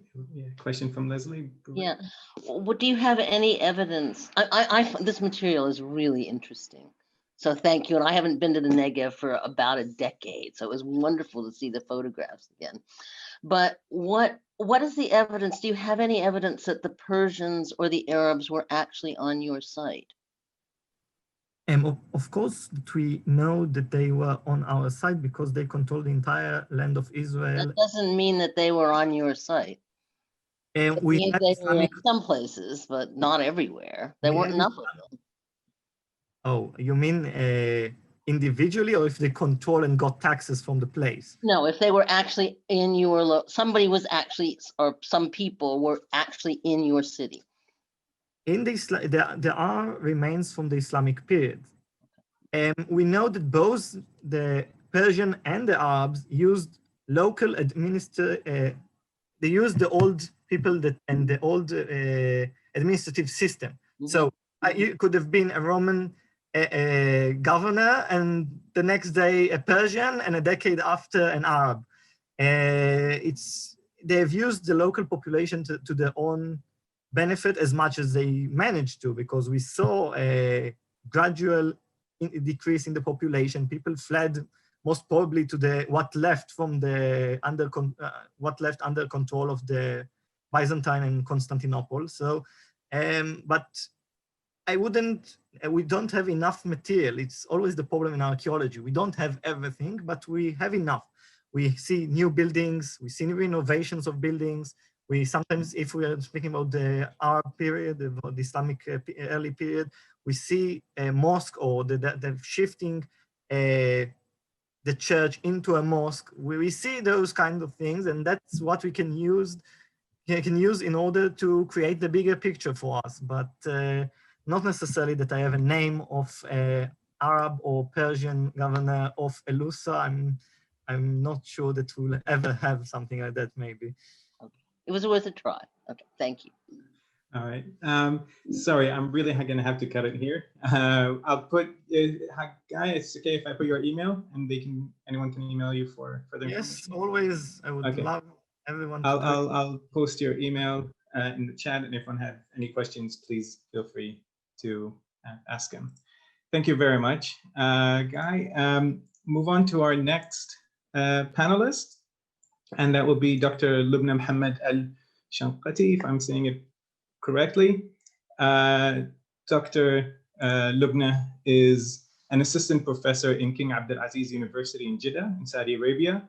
She has a PhD degree from the Department of Middle Eastern Languages and Cultures at the Indiana University in the US. Her main interests are related to analyzing Arabic text and poetry from lingual perspective. She is also interested in studying the spiritual and political power of poetry in classical Arabic history. Allow me to welcome, please, Dr. Lubna. Thank you for accepting my paper. And my paper look for the environmental catastrophe from a different angle. So I'm gonna start sharing screen. Okay.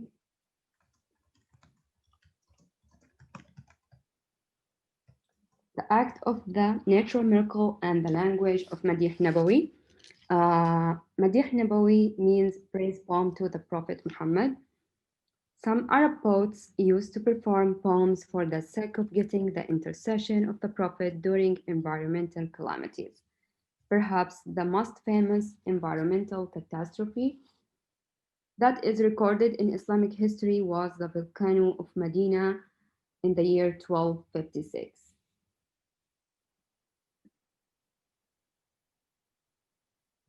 Which motivated a number of poets to compose prophetic panegyrics, considering the belief that the Prophet has the power to intercede with God to help Muslims in this life as well as the next. The paper analyzes a prophetic praise poem that performs speech act and serves as a kind of spiritual exchange between the poet and the Prophet. To gain a better understanding of the performative aspects of the language of a prophetic praise, in this paper, it's essential to introduce the historical context of the volcano of Medina as given in Islamic historical sources. The 7th century historian Abu Shama died in the year 1267, is one of the historians who lived during the time of the Hijazi volcanic eruption. In his famous book, Ad-Dayl ala Rawdatain, Abu Shama recounts what he heard from people of Medina about the horrific lava fire there in the year of 1256. He says, some letters have been delivered to Damascus about a fire that appeared there in the city of Medina.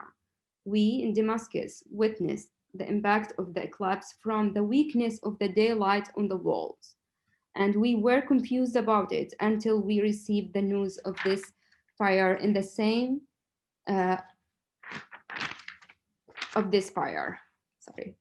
In the same context, one of Abu Shama's accounts from these massives concerns the Banu Fashini in Medina and describes their act of supplication to God.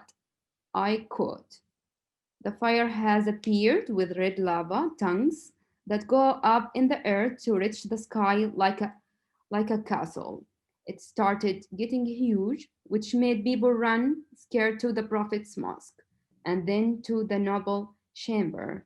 They surrounded the chamber and covered their heads, acknowledged their sins, and performed supplication, prayer to God.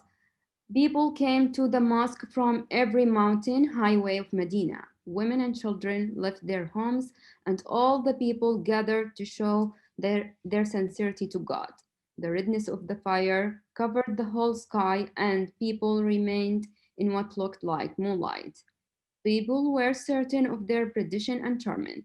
They spent that night worshipping and reciting from the Quran, bowing and prostrating, supplicating to Almighty God, trying to get rid of their sins and seeking forgiveness and repentance. Then the fire stayed in its place, and its spreading and flames started to decrease, in quotation.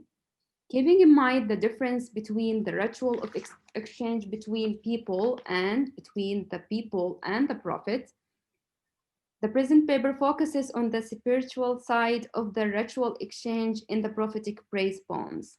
That is, the praise, supplication, apology on the part of the poet, and the intercession on the part of the prophet, the metaphysical gift of intercession.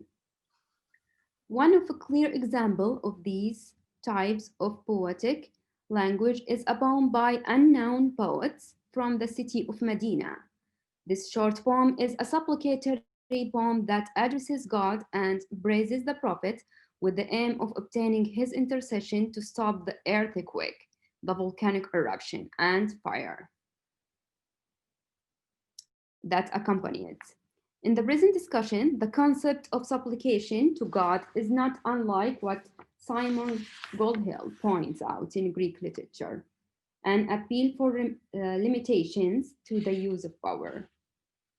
This poem opens with, first, self-abasement, submission to God, expressed in a prayer of confession of sins, seeking forgiveness, which clearly introduces the supplicatory theme of the poem, lines 1 and 2. Second, the earthquake and the volcanic eruption, which presents the suffering of people of Medina resulting from this natural catastrophe, lines 3 to 12. Third, supplication to God for mercy and seeking for his forgiveness, line 13 to 16. And finally, the praise of the prophet through whom intercession is sought, lines 17 to 19. First, self-abasement and submission. The poem is initiated with a prayer to God asking for his forgiveness. The speaker is not only the poet, but he speaks as a voice of his community. He replaced first-person singular pronouns with the first-person plural pronouns to indicate that he represents all the people of Medina in their call for God to stop their suffering from the earthquake and the volcanic eruption. By uttering the prayer, O remover of affliction, forgive our crimes, line 1, the poet performs the act of submission and self-abasement. Uttering prayer is a spiritual communication with God with the belief that he, with capital H, will hear the request. The act of a prayer is electionary speech that aims to obtain an intended predictionary effect, namely obtaining God's forgiveness. The poem is the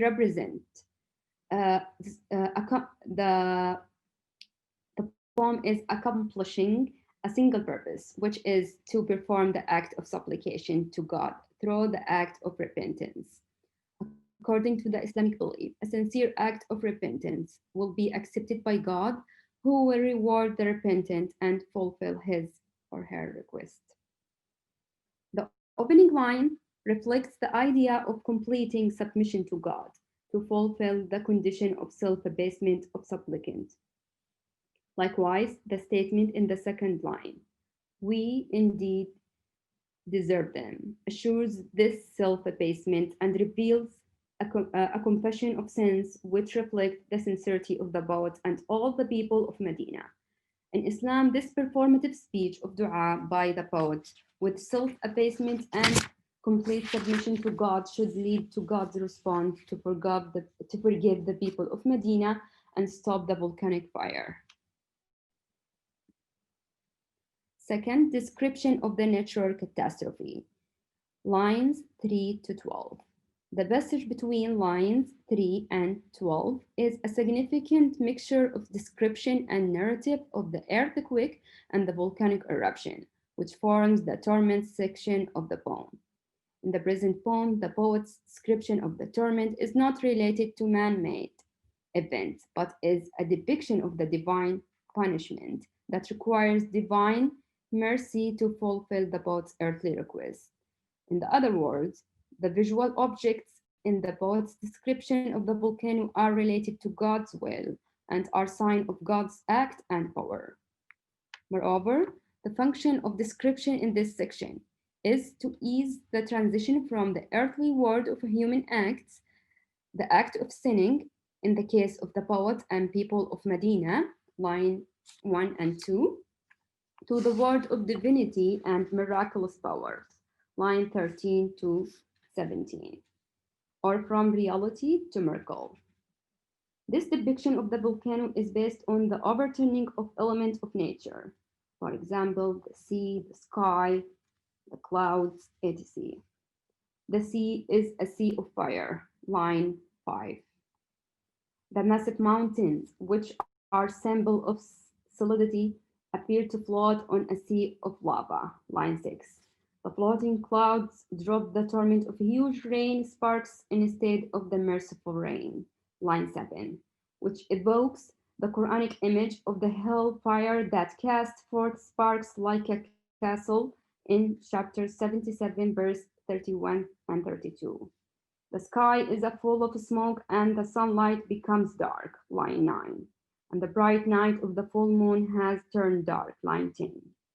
This type of defamiliarization, to use Viktor Shklovsky's terminology, reflects the emotional shock of the victim more than reality and depicts the fire's catastrophe as felt by the poet and Medinian. Third, supplication for mercy, lines 13 to 16. In line 13, the poet alludes to the prophet's prophecy of blowing out the fire from the land of Hijaz, which is considered one of the signs of the last hour and the end of the world. This prophecy states that the hour will not come until a fire comes out of the land of Hijaz, including Medina, and its light will reach the necks of the camels at Busra of the Levant. The poet's interpretation of the fire as one of the prophet's miracles hints at his hope of receiving a counter miracle to stop this torment. Line 14 constitutes a transitional point within the poem between despair and hope, or death and the courage for rebirth. In this line, the poet shifts from describing the torment to searching for divine help to end that torment. The oath by your hidden greatest name of God is, to use several terms, a commissive electionary act. In this context, we can understand that the poet is committed henceforward to obeying God's commandments, confesses his former sins, and will avoid committing more sins. It is believed that if one calls God by his greatest name, he will respond, and if a request made to him, he will fulfill it. The poet's prayers in line 15 are quite explicitly speech act too. Using Searle's term, they are directive, electionary acts, so that by uttering them, the poet performs the act of supplication, confessing his former sins and announcing his act of submission to God. In line 15, for example, the poet makes several requests to God, emphatically presented as a string of imperatives. The language of this sequence of imperatives is a clear and forceful speech that delivers a direct supplicatory message devoid of complex rhetorical constructions. So the use of this imperative fits the supplicatory nature of this section. Also, the straightforward supplicatory language facilitates the movement from the theme of torment and mercy to the prophetic praise in the following section. Lines 14 and 15 reflect the main purpose of the poem, which is to make an apology and get forgiveness and a return gift. This gift can be interpreted on two levels, metaphysical and physical. The poet does not know if he will get the metaphysical return gift of forgiveness. As for the physical return gift, the poet hopes for the end of the volcanic fire ending this district, the miracle. In fact, the forgiveness and stopping the fire are not two different things, but one and the same. Stopping the fire is the sign or embodiment of God's forgiveness. In this context, we can understand the power of repeating the imperative please to God in line 15, tolerate, deign, efface our sins, and uh, pardon us and give provision. That reflect the immediate and urgent need for forgiveness, especially after performing the self-abasement, saying, since we all are sincere because of our excessive ignorance. This shows that the high rank of the one supplicated and the low position of the supplicant people of Medina, which is necessary to complete the rite of supplication.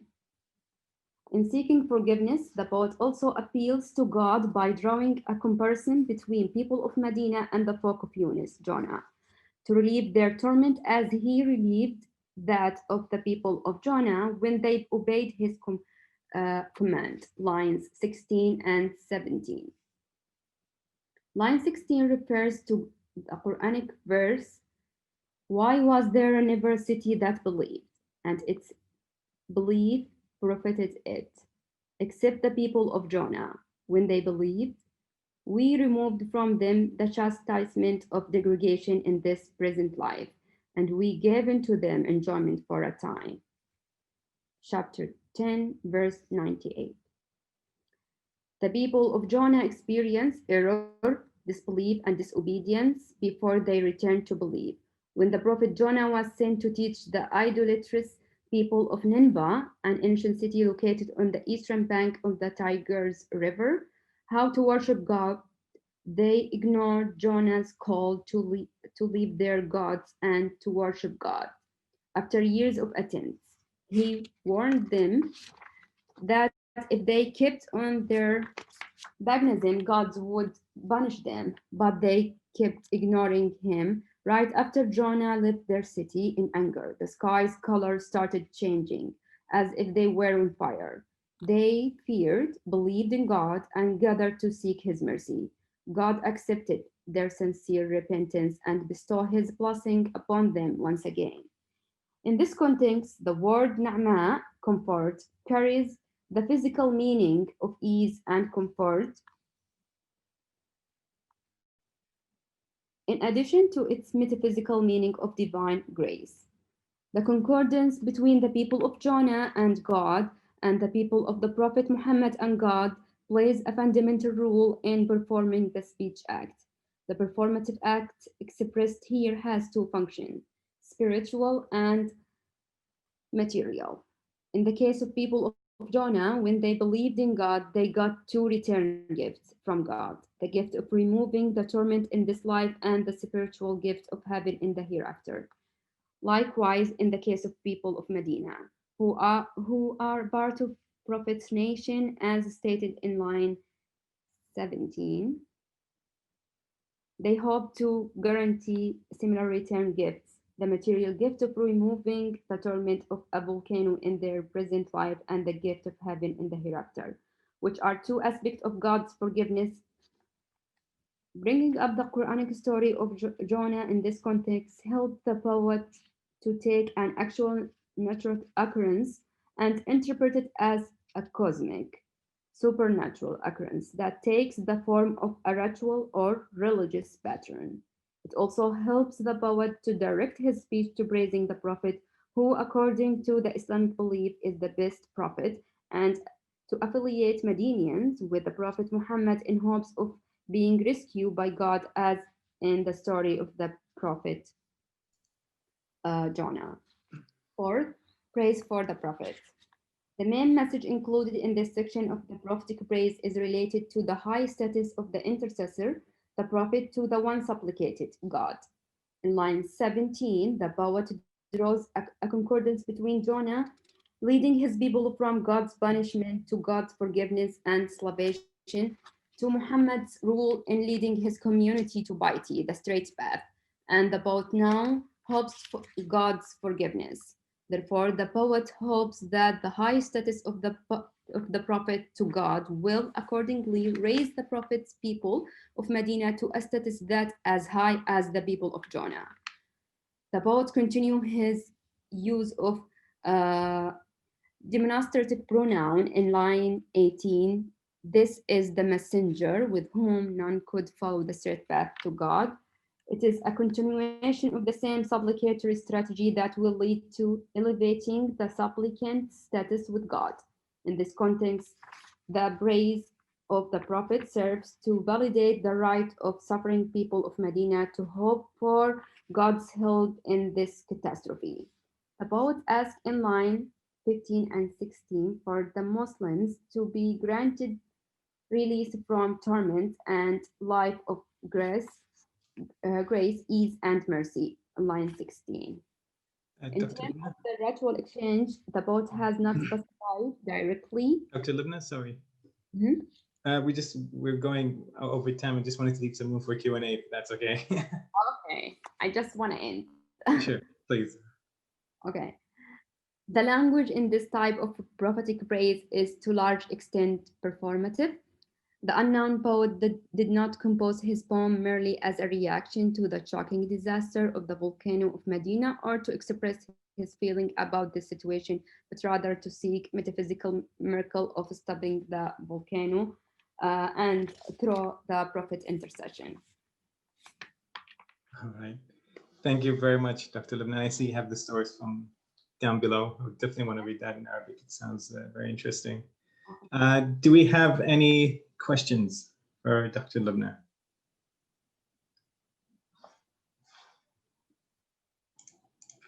Panelists?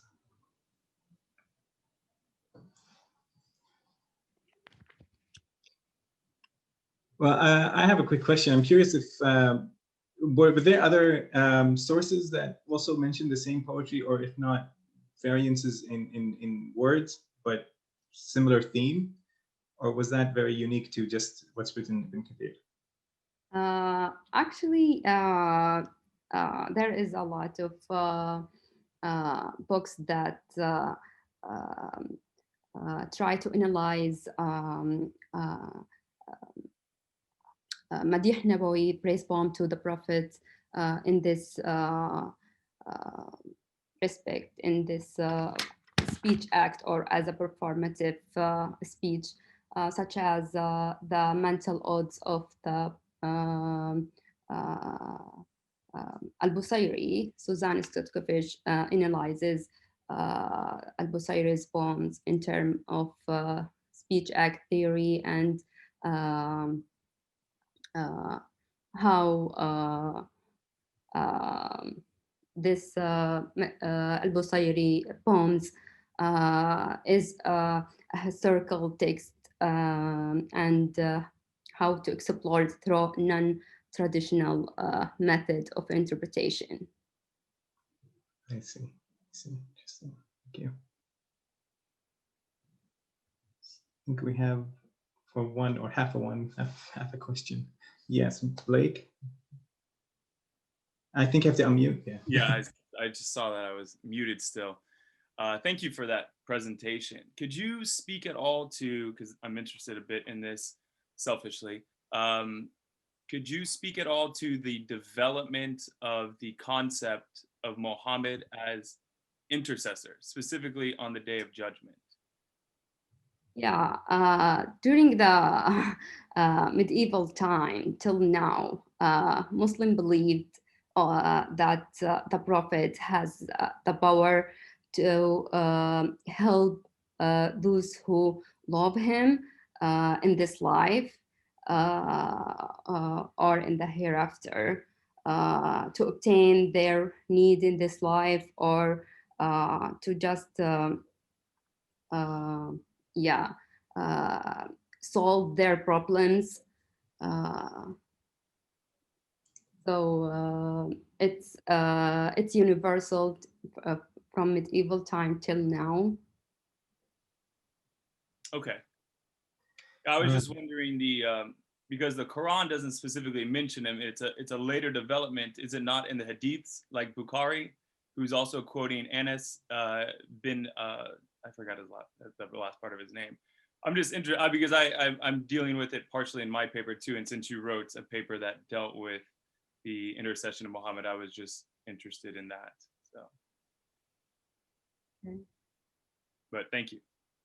I can give you more explanation, yeah, about this, how why the prophet is the intercessor for Muslim in the Judgment Day. Okay, thank you very much. Lubna, would you mind if I put your email? So if they have any further questions, Yeah. All right. Please your email. Thank you very much, everyone. We're going to have a 10-minute break now, and we'll reconvene at 4:10. 4:20 in Edinburgh time, and we'll see you in 10 minutes. Thank you. Mhm.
Okay, so thank everyone for joining us again.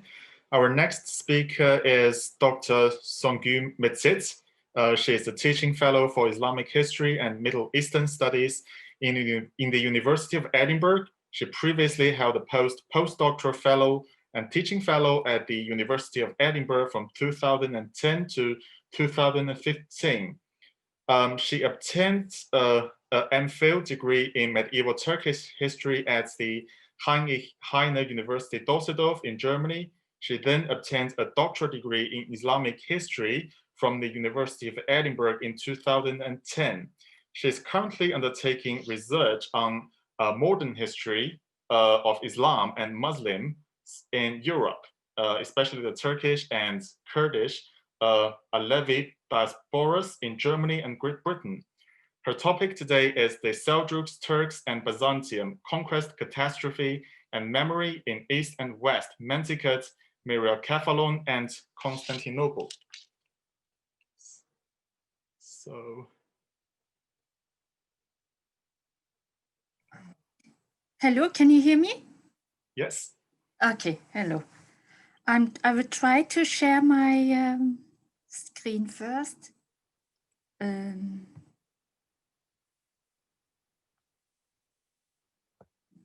Okay, I hope you can see the presentation now. I just have a few pictures. Is that okay? Yes. Yeah, can I start? Yes, please. Yes. Good afternoon, everyone. Thank you for the introduction, Charles. And thank you to all of you, actually, who have put this conference together in this rather difficult circumstances. Really well done to you all. I appreciate, I know how much work it is. And welcome to everyone who has tuned in.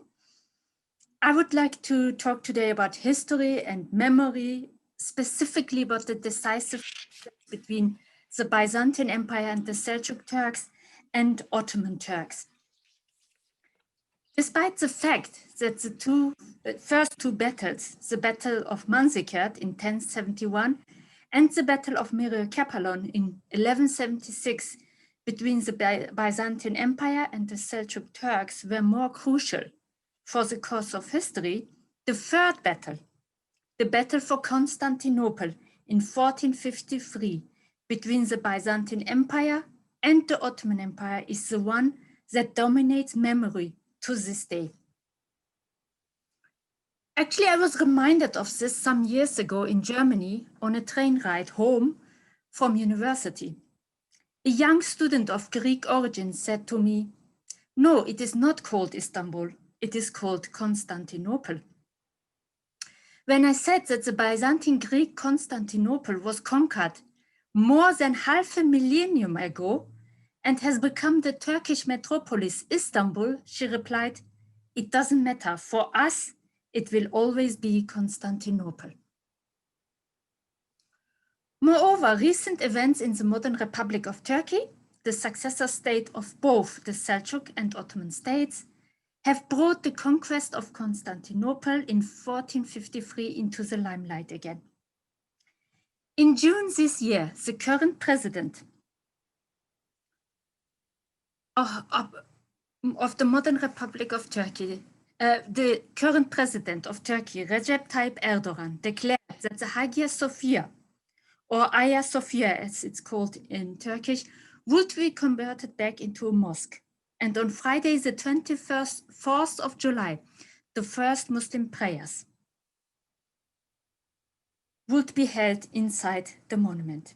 You see here a picture of the Hagia Sophia or Hagia Sophia with the 4 minarets that Mehmed the Conqueror added after the conquest. Despite the extraordinary circumstances caused by COVID-19, large groups of people gathered in the Hagia Sophia.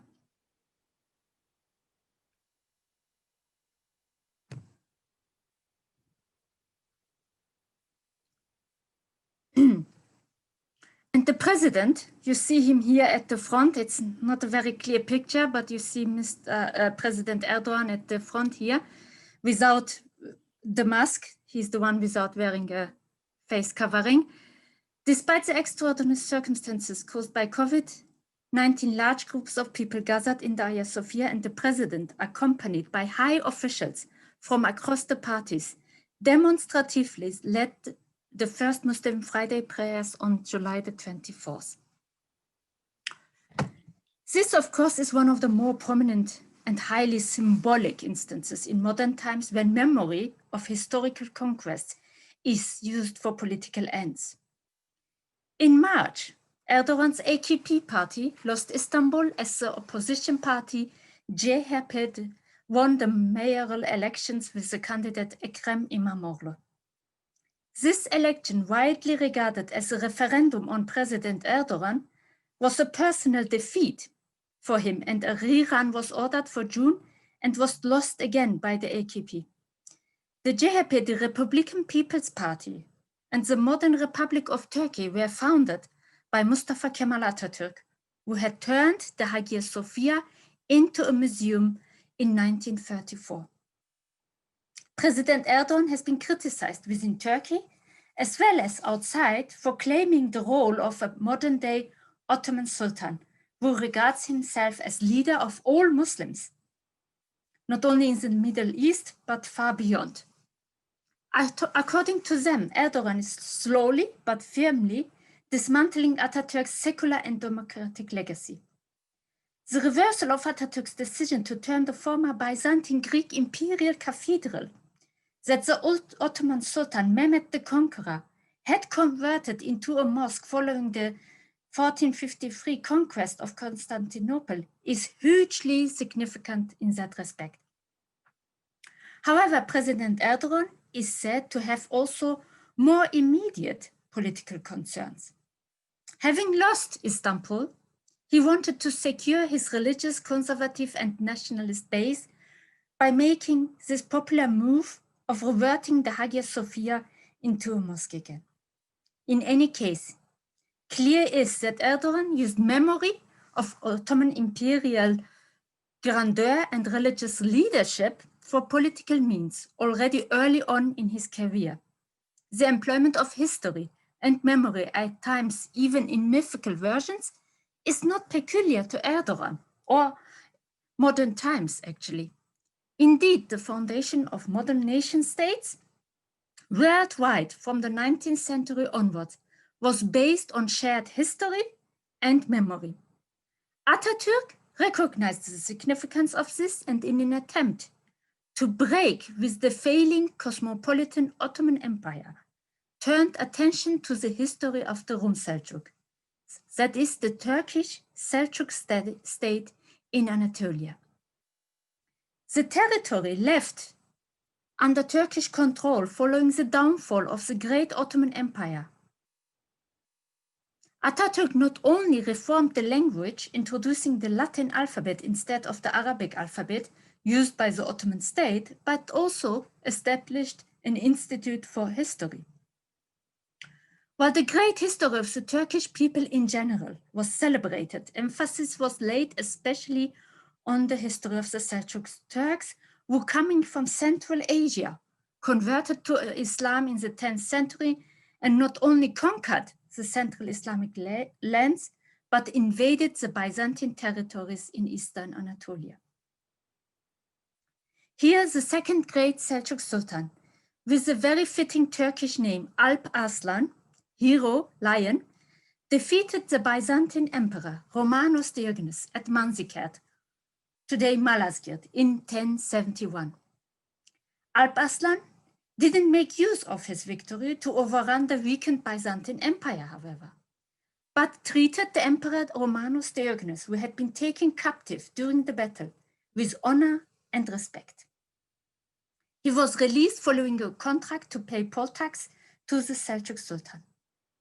But this complete victory of the Seljuk army was far more decisive for the cause of Greek Byzantine and Seljuk Turkish history than the Ottoman conquest of Constantinople in the 13th century. This victory opened Anatolia to the Turks migrating westward, and eventually the foundation of the Rum Seljuk Sultanate the Seljuk Turkish state in Anatolia. And 1 century later, in 1176, the victory of the Rum Seljuk Sultan, Kılıç Arslan II, over the Byzantine Emperor, Manuel Komnenos at Myriokephalon, sealed the conquest of Anatolia by the Seljuk Turks. It was clear to the Byzantines that they could not reverse this development anymore, that almost the whole of Anatolia, or Asia Minor, as they called it sometimes, was lost to them. Within the realm of the Seljuk state, most of the residents remained Greek, but Anatolia or Rum was from then on ruled by Turks. Atatürk therefore regarded the Rum Seljuks as the founders of modern Turkey.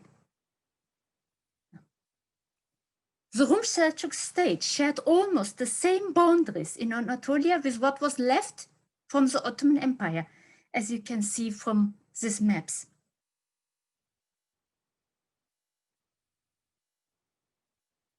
From then on, the modern Republic of Turkey commemorated the Battle of Manzikert in 1071 as the opening of the Anatolian homeland, as they called it, to the Turks, and the Battle of Myriokephalon as the foundation of the Turkish nation state.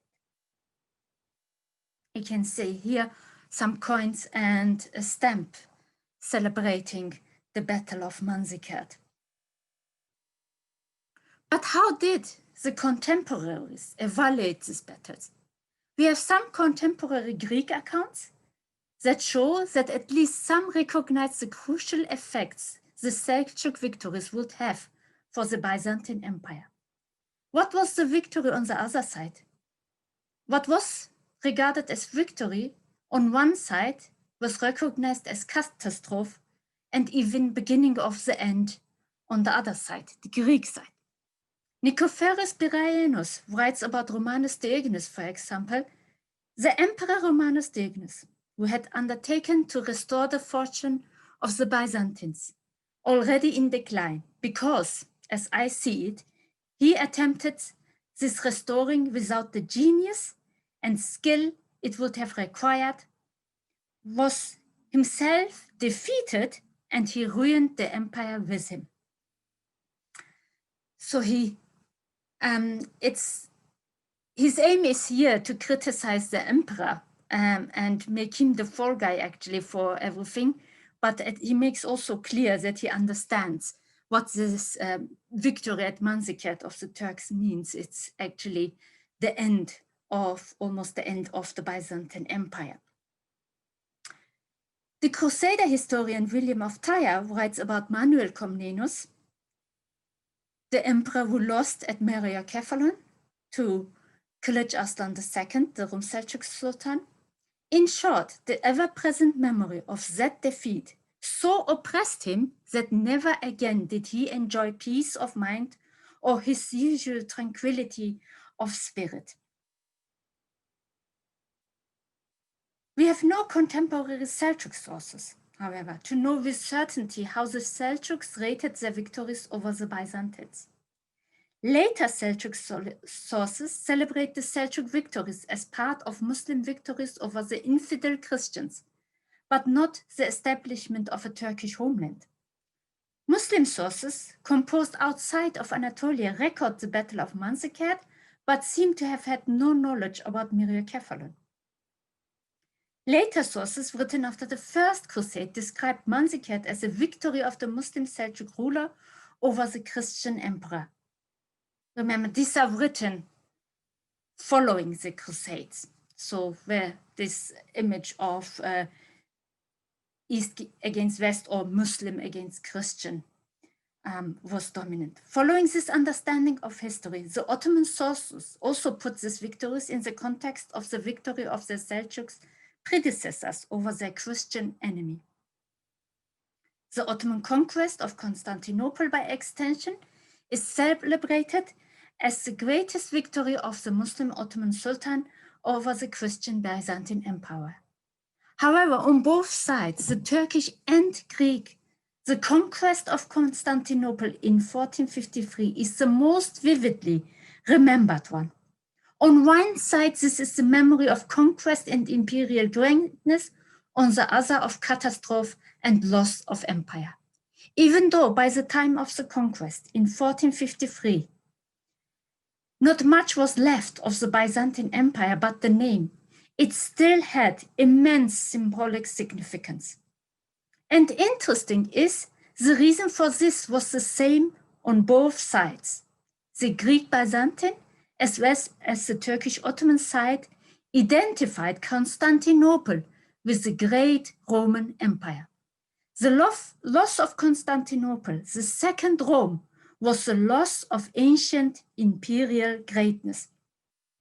Mehmed II converted the Hagia Sophia into a mosque after his conquest to demonstrate that Constantinople was a Muslim city now. However, this was also a way to demonstrate that he was the heir of the great Roman imperial power. Byzantium had a very high prestige in the Muslim world, and he showed that he not only took the penultimate prize of the Islamic conquests, but that he was now the greatest emperor in East and West. That's it for me. I'm open to questions now.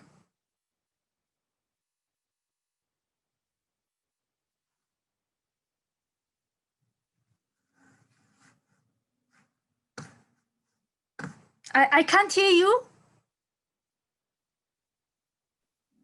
Oh, thank you, Dr. Mecik. Sorry, I muted myself. Do we have any questions for Dr. Mecik now? Dr. Mecik, could you please stop sharing your screen so yes, you can of course. see the panelists? Okay. So do we have any questions? Actually, I have a, oh, Niels, please. Niels, you moved yourself. Okay. Yes, but you go first, Charles. You have chair's privilege. I can come after you. Okay. I got one question. I wonder, is the Great Seljuk Empire in Persia, I mean, before the Sultanate of Rome, also mentioned in the modern political propaganda as some kind of a national heritage or legacy? You mean the modern propaganda of President Erdogan? Or any Turkey. kind of, yes, in Turkey, basically. In Turkey, yes. I mean, he is mainly, this has been shown widely by the media in the West, even that he refers mainly to the Ottoman Empire, because he wants to basically put himself as the head of the Muslims, especially in the Middle East, but also beyond, as I said. He is, of course, I mean, the Seljuqs are celebrated because they were the first to actually take the Anatolian Byzantine territories from the Christians. Until the Seljuqs, the Muslims had only come so far as to the Eastern Anatolia. It was the Seljuqs who actually conquered Anatolia and made it the Muslim country that we, or predominantly Muslim countries that we know now. So they are celebrated in that sense. But he, and there have been many publications and many other, commemorations of Seljuk greatness as well. But he especially, I think, identifies himself with the Ottoman rulers who ruled over, of course, a vast empire. Thank you. And Niels? It's more, thank you very much for your paper that brought the actual dimension of memory and catastrophe into focus. It's more a comment than a question, actually, but I've always been struck by the fact that the Muslim world, Islamic world, is probably the one culture that takes the Byzantine claim of Romanness most seriously in the room terminology that's carried through quite consistently, more seriously than the Byzantines themselves on occasion, and certainly more seriously than most Christian neighbors the empire has, where even those the Georgians for reasons I'm still trying to figure out, who bought very much into the Byzantine imperial system in the 10th, 11th centuries, but do tend to call the Byzantine emperor king of the Greeks, actually, not a trace of Romanness or Roman Empire there. So I'm increasingly intrigued by these sort of nomenclatures of Byzantium from cultures around it and what that tells us about perceptions of Yes, I mean, claims, actually. So thank you very much for that. Yes, I mean, of course, I actually, when I do my lectures, I insist on that terms like Byzantium are later terms that we, or names that we have given these dynasties, and that they insisted on calling themselves Greek or the Roman emperors. And actually, the Muslims were aware of this. The Rum Seljuqs, of course, the time is limited. I could not go on to all that. The Rum Seljuqs consciously call themselves Rum. Rum means Rome. So that they had taken Roman territories in Anatolia. They were aware of this, and they this is not a name given later to them. This is consciously chosen by the Seljuqs, that they are the Rum Seljuqs. Indeed, you are right. It was at times, you think it is more important, or this prestige of the Byzantium, as we call it, the Roman Empire, Eastern Roman Empire, is more prestigious, has a more prestigious standing, it seems, in Islamic, in the Muslim world.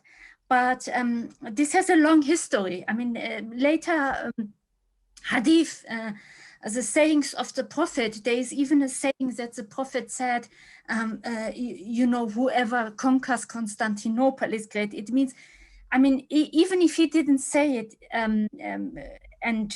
because we are not sure with all hadiths in how far they are really genuine, but even if he doesn't say it, at least at the time of the compilation, so about a century later, after the death of the Prophet, there was this idea already of the greatness of the Eastern Roman Empire, and Constantinople as the biggest prize, the biggest conquest which could have been concluded. There is even a hadith about that he knew about the Turks, and that these people will come from the Central Asia, from the East, and they will be great because they will conquer eventually Istanbul, Constantinople.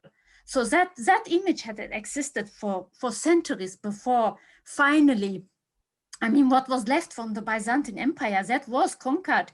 I mean, the conquest of Constantinople itself, but Mehmed the Conqueror, I mean, even his name, he gets the prefix Fatih, which means conquest, conqueror, is not really compared. I mean, I would say that because I'm a more Seljuk kind of person, as that was my research in my opinion. But the victories of the Seljuks are far more important than he's finally getting. I mean, he had all around it already. So that was just a symbolic conquest. But it shows how important it was symbolically for both sides. I mean, no one in, as I said, this example for the young Greek student, she didn't insist on Manzikert being now Malazgirt, but Constantinople being Istanbul. That hurts. Even though it's actually, it was the Manzikert or Malazgirt, Manzikert turned into Malazgirt was far more important. So on both sides, in a way, it's still... And that the etymological roots of Istanbul happen to be Greek, actually. So yeah, whatever way you call the city, it tends to be a Greek. Yeah, it's, sometimes the names were just turned. You know, many names were just turned into Turkish or through Arabic into Turkish. And many of the names, or sometimes they I mean, these cities, Seljuks were nomads when they came in. They took over most of the towns and kept the names, and later on they established some towns and places with Turkish names. So names. Of course, and the name of the city only officially changed in 1923. No, I mean, Constantinople carried through. Yeah, I mean, they call themselves Turkish, or the country is for the first time a territory is called actually Turkey by Atatürk. Before its Ottoman Empire, it was important that they were seen as Ottoman emperors, and it was very important to the Seljuqs that they were seen as Seljuk sultans. As most of the inscriptions, and actually so the contemporary sources even show that. That's not just the later sources. Okay, thank you, Dr. Mecik. We will post the email of Dr. Mecik for anyone who have further questions for her. And our next speaker is Ari Neuhauser. He is an MPhil student in late antique and Byzantine studies at the University of Oxford. His study focuses on political culture and society in Byzantium during the 10th and 11th centuries. He's also interested in the reception of classical antiquity in Byzantium and the innovative uses of that tradition to serve changing needs and ideas. His topic today is "For such was the wailing lamentation of Crete, Theodosius the deacon's praise of a massacre during the conquest of Crete." So please, Ari. Introduction, and for the previous speakers and for everyone who is involved in organizing this conference. So in 1961, a Byzantine army sent by Emperor Romanus II and led by future Emperor Nikephoros Phokas conquered the island of Crete. The island has been ruled by an Arabic emirate since the early 9th century, and the Arab Emirate of Crete conducted many raids on Byzantine territories near the Aegean Sea. The Byzantine conquest of Crete is described by several historiographical sources, but the source closest to the event itself is a poem known as The Capture of Crete, written by Theodosius the Deacon, who is otherwise an unknown figure. The poem is an historical epic consisting of around 1,000 dodecasyllabic lines, and it is highly panegyrical towards the Emperor Romanus II. After Romanus died, Theodosius added a poem which rededicates the work to the new ruler Nikephoros Phokas. The Capture of Crete is divided into 5 cantos. Mark Lauxterman recently shown that each canto was based on a military dispatch from Nikephoros Phokas. Each dispatch was rewritten as a poem and recited before the imperial court. But there was one exception, the 5th canto that tells of the fall of Handax, the capital of Crete, which seems to have been composed on the basis of oral communication from a messenger. This paper focuses on a massacre that Theodosius the Deacon describes as taking place during the fall of Handax. The description is gut-wrenching, due both to the graphic violence and to the exalted tone in which it is written.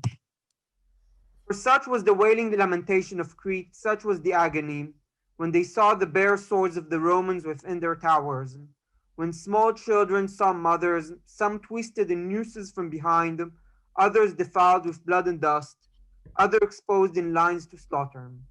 There the children clung to fathers, fathers to children, and they were mutually moistening the sword with rushes of blood like a spring. This description of a massacre does not seem to fit the 2 important Byzantine historiographical traditions on the fall of Handax. So the first includes 3 very similar passages in contemporary chronicles: the 6th book of Theophanes Continuatus, redaction B of the Chronicle of Simeon de Logothitis, and the Chronicle of Pseudo-Simon. The exact relationship between these works is unclear, but due to their interdependence, they should not be considered as 3 different independent sources. The chronicles do not mention Byzantine soldiers killing civilians.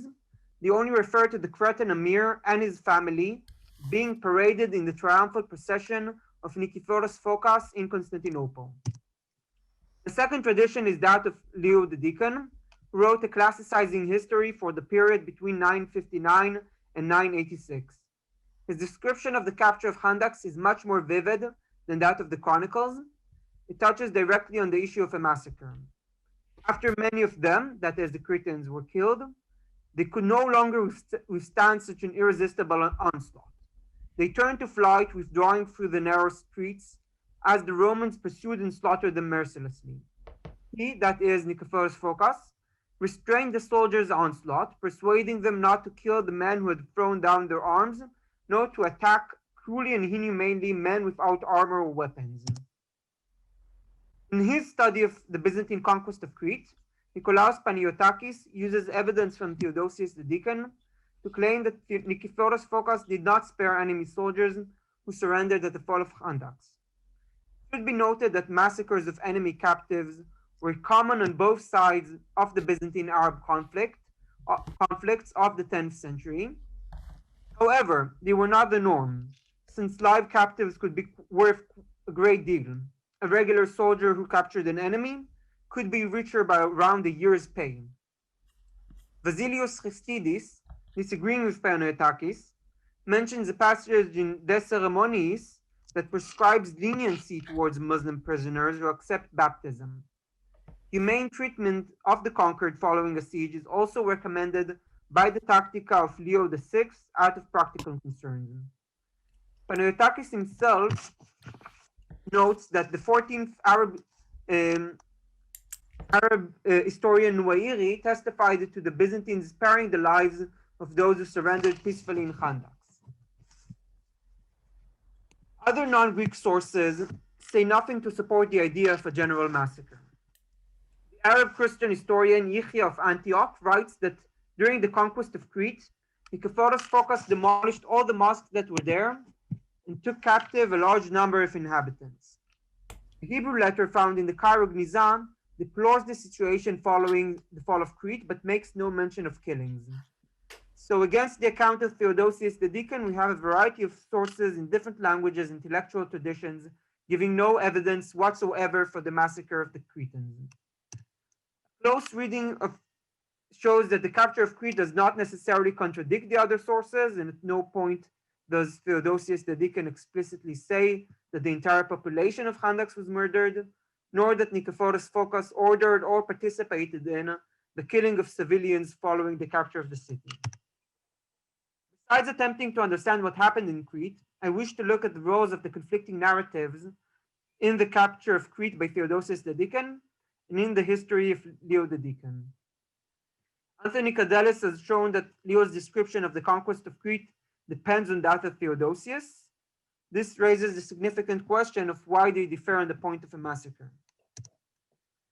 Leo presents Nicephorus Phocas as the very model of a Roman Christian emperor and warrior, brave in battle but also thoughtful as a general. He is characterized by remarkable self-restraint and by extension by restraining the rash and dangerous impulses of his army. As the Muslim fighter retreats, the Roman soldiers pursue in a murderous onslaught, but Nicephorus Phocas retains his composure and manages to restrain his troops. On the other hand, the model that Theodosius builds for Romanus II and his army is that of the instruments of God's vengeance. This model draws upon the Old Testament, specifically upon the motif of Amalek, the nation that did wrong in the eyes of the Lord and was destroyed for it. He does it explicitly once when comparing Romanus II to Moses of old, putting to flight Amalek by extending his arms. The words vengeance and punishment appear frequently in the text to describe the killing of the Cretans. Following the description of the massacre, Theodosius claims that Romanus and his generals forbade the soldiers to commit rape, lest August baptism be defiled with unbaptized girls and your army be polluted. He presents the massacre as God's vengeance and not as the result of soldiers' bloodlust, as Leo the Deacon presents it, since this type of behavior is usually associated with mass rape. Looting and taking captives were embedded in the Roman ideology and discourse of victory that Leo employs.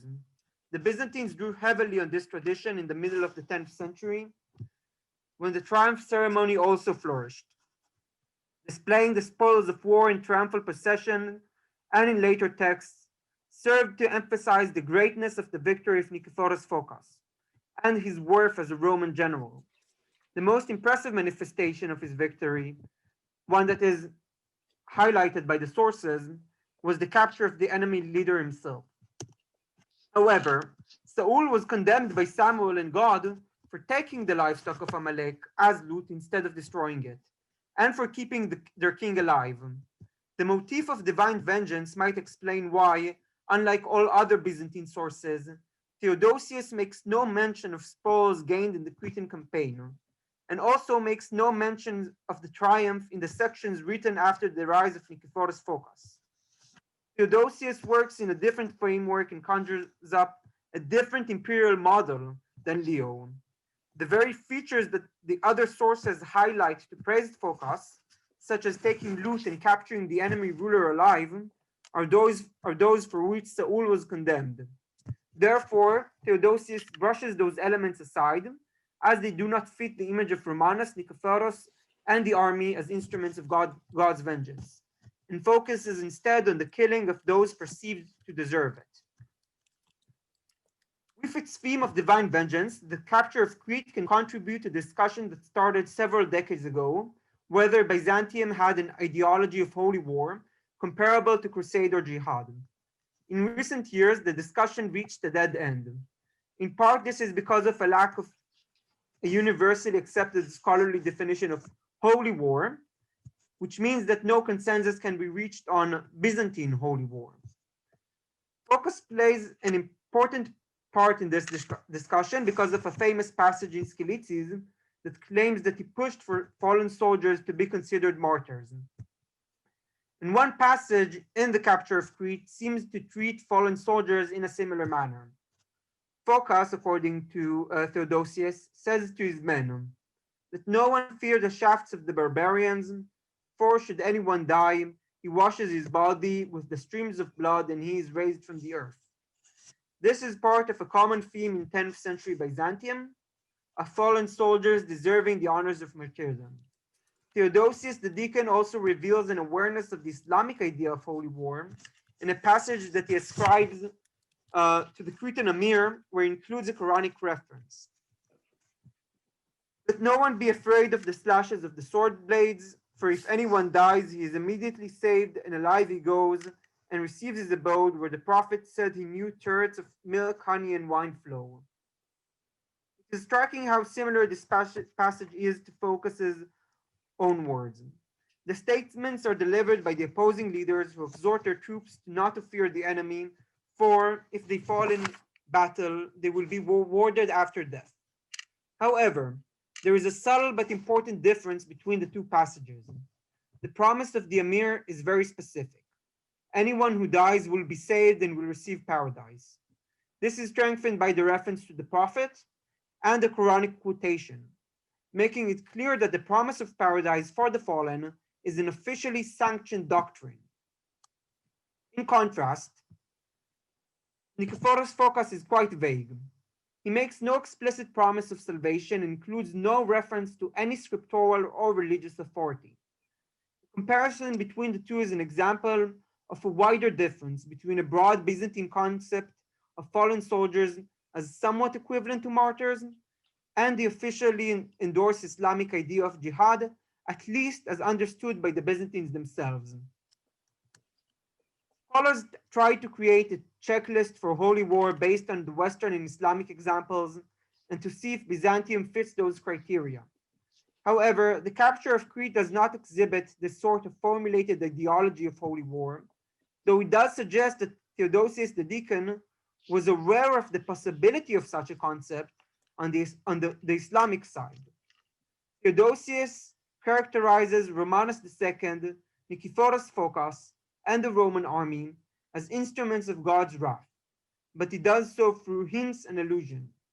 He implies that soldiers will receive a reward if they fall in battle, but does not explicitly call them martyrs, nor does he claim that they will be saved just by the virtue of their sacrifice in the field. This paper focused on one specific source, and so its conclusions cannot be applied to the whole of medieval Roman society.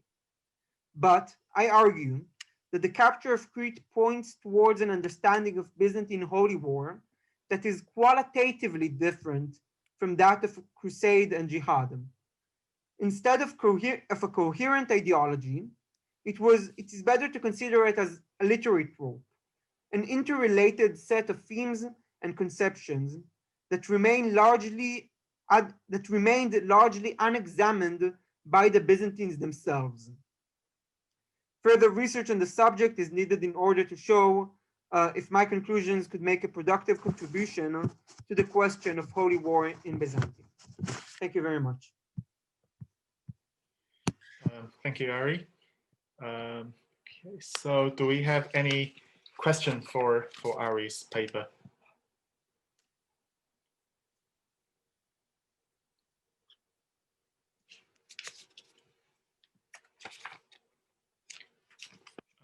Any questions?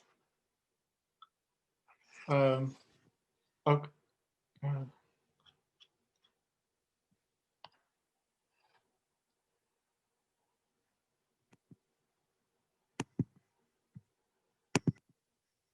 Okay, so we have, actually I have a question myself. I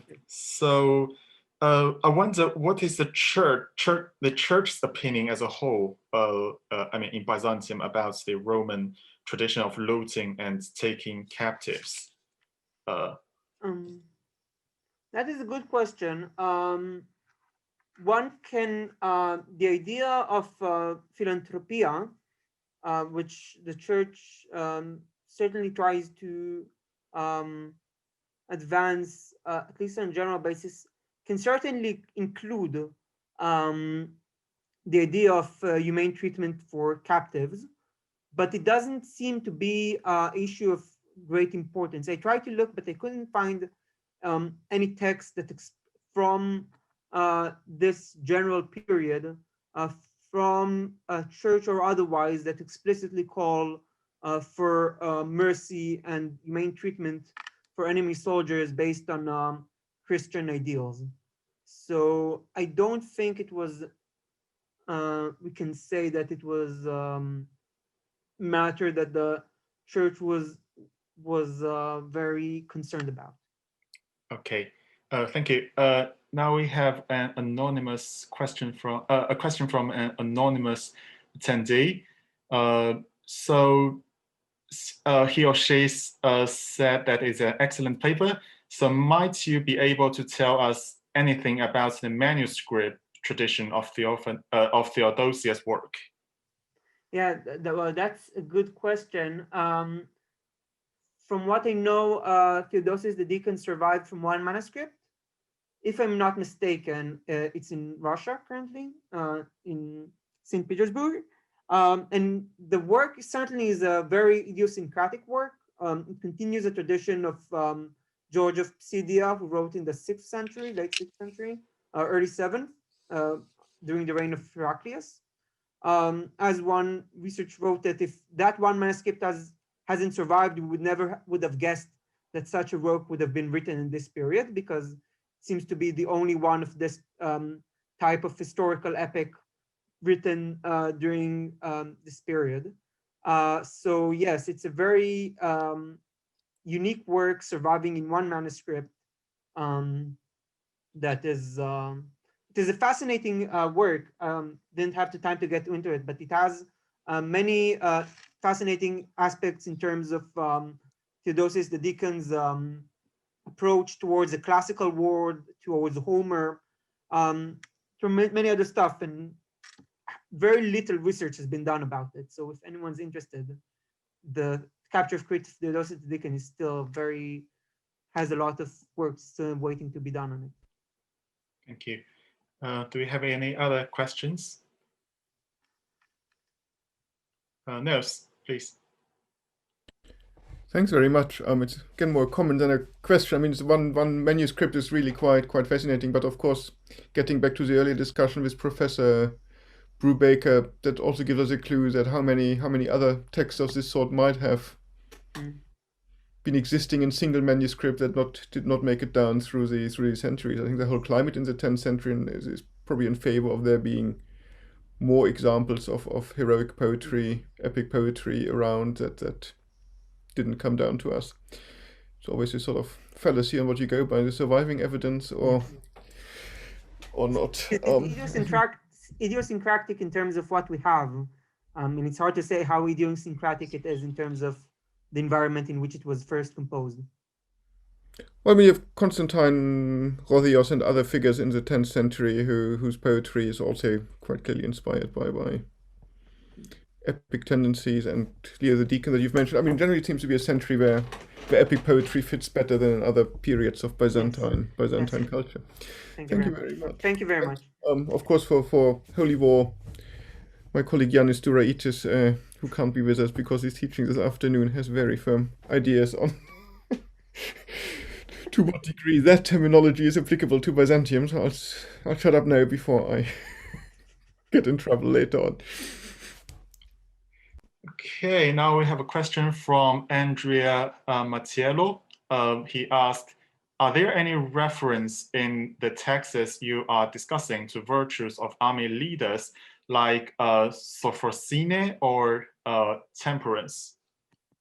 So in the text, so there is nothing in Leo the Deacon, and it is not work I did, it's work shown by Mark Larksterman. I must admit that I can't remember right now if the exact term is used, but the general idea of temperance is emphasized as a quality of Nikephoros Phokas, who does not lose his head, does not get carried away by victories and to careless charges, unlike one of his subordinates in Leo the Deacon, where Pastilas, one of his subordinates, gets carried away by what seems to be a victory and ends up in an ambush and gets himself and his soldiers killed. So Leo the Deacon contrasts Pastilas to Phokas, who is temperate, who is clear-headed, and I think it can also be seen in this passage where, as I said, Phokas is contrasted to his men who get carried away by bloodlust and start massacring the surrendering Cretan soldiers, while Nikephoros Phokas himself keeps a clear head and in the name of humane treatment stops his soldiers. But that's Leo the Deacon, not Theodosius the Deacon. Okay, thank you. So we still have time for one more question. Blake? All right, thank you for that paper. Have you, because I did a little bit of, when I looked at Crete a couple of years ago, when I was actually at Oxford as well. Who's your supervisor? Ida Toth. Ida was my supervisor as well. She's fantastic. Have you looked at like the life of Saint Nikon and the Joshua role as well to compare, contrast these ideas of holy war, specifically on Crete, because the life of Saint Nikon gives insights as well to Nikephoros as well, in terms of presenting him as a virtuous warrior, et cetera, et cetera. No, I must say I haven't, and I probably should look into it. Thank you for the suggestion, but I do know that this image of Nikephoros Phokas is one that is quite strong, especially also during his lifetime. It's harder to say, but we can definitely know that after his death, especially with the nature of his so dramatic death, Right. and then afterwards, during the early days of Basil II and the defeats that the empire suffers at that time towards the Bulgarians, Nikephoros Phokas is held up as a model of a victorious general and a righteous ruler. So I think you can find it in various sources, poems. Yes. So yes, there's much more to look at. Yes, for sure, especially considering Holy War. Thank you, Ari, for your fantastic paper. And our next speaker is Mor Hajbi. Is that the right pronunciation? Okay, thank you. She is a doctoral student at Hebrew University of Jerusalem. Her PhD research project examines the roles of some of Augustine of Hippo's disciples as mediator of the changing political culture and the religious environment of the Roman world.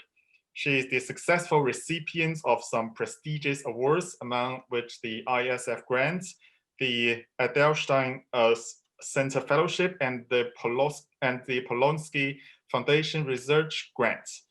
She published her first peer-reviewed paper in 2019 a paper based on her MA dissertation, accepted with honor, will be presented in this year's IMC.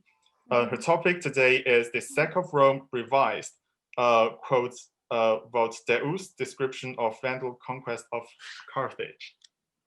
Okay, thank you very much. So first of all, I wish to join the other speakers and thank the organizers for the initiative and the opportunity. It is so lovely to have a fraction of stability in these dire times. And I'll just share my screen with you now, just a sec.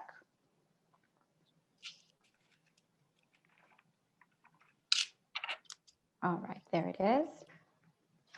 Okay, so as Charles mentioned, my paper is called The Sack of Rome Revised, Quod Vuldeus' description of the Vandal conquest of Carthage. I will focus on one sermon called On Barbarian Time, which was delivered in 439 by Quod Vuldeus, the Bishop of Carthage.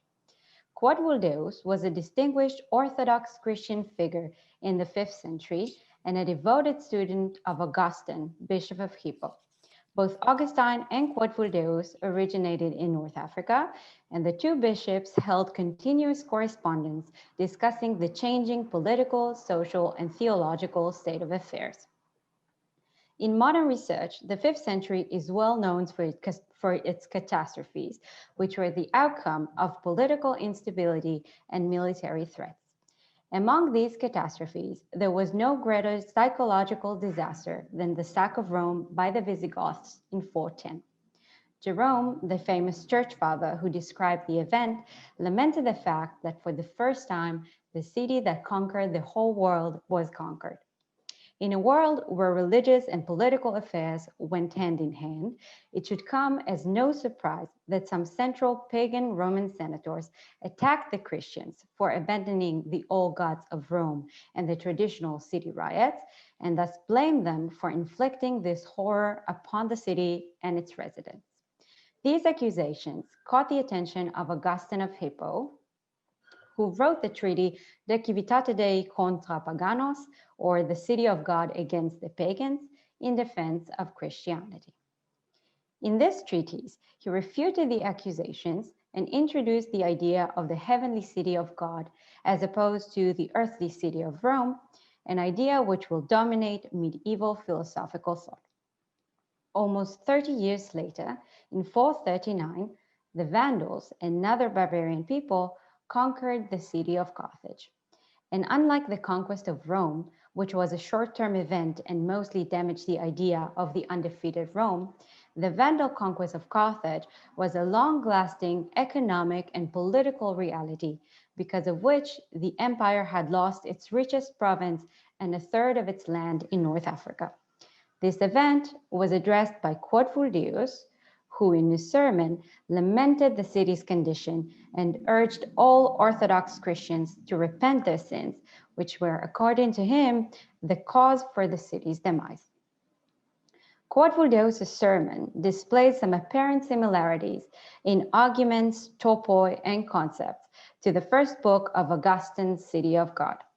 The two texts share numerous ideas, such as the collective faith of community members, which was the result of their sin, aspiration to eternal life and abandonment of human existence, and the constructive purpose of disasters to the believers, as well as topoi and concepts such as God's mercy and patience, pride, humility, repentance, fear, belief, pride, and luxury.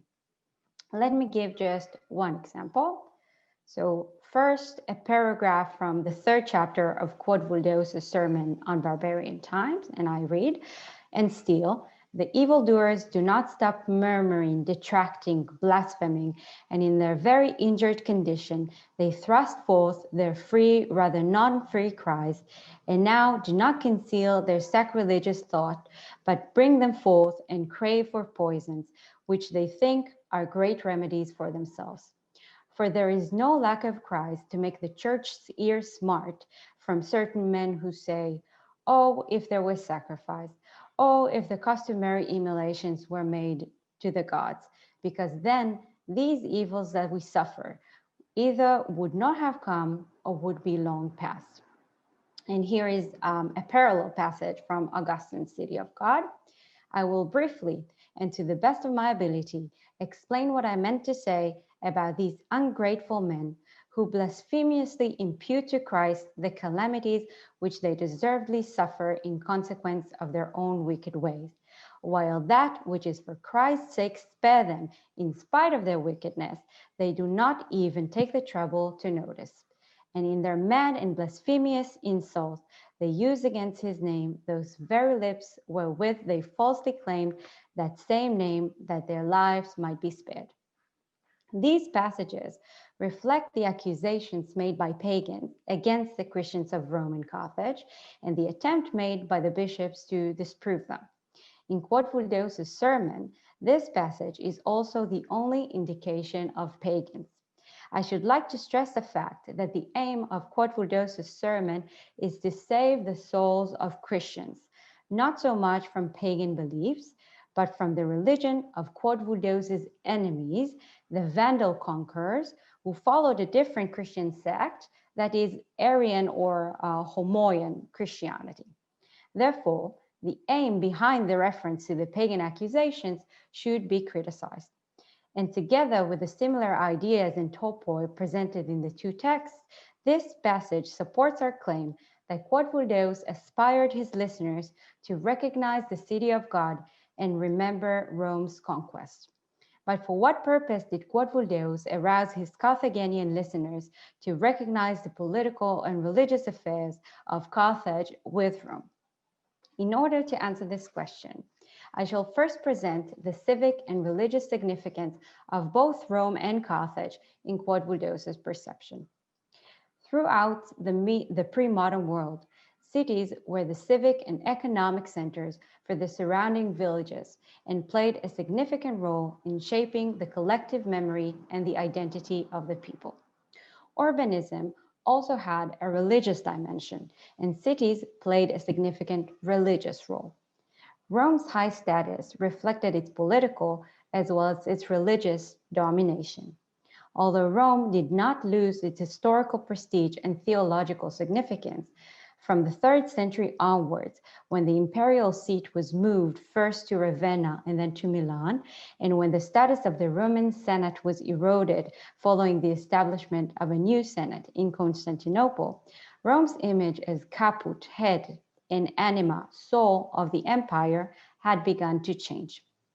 For many Christian figures in the 5th century, and Quodvuldeus was among them, Carthage became the real anima of Christendom, the center that shaped the Orthodox Christian collective memory.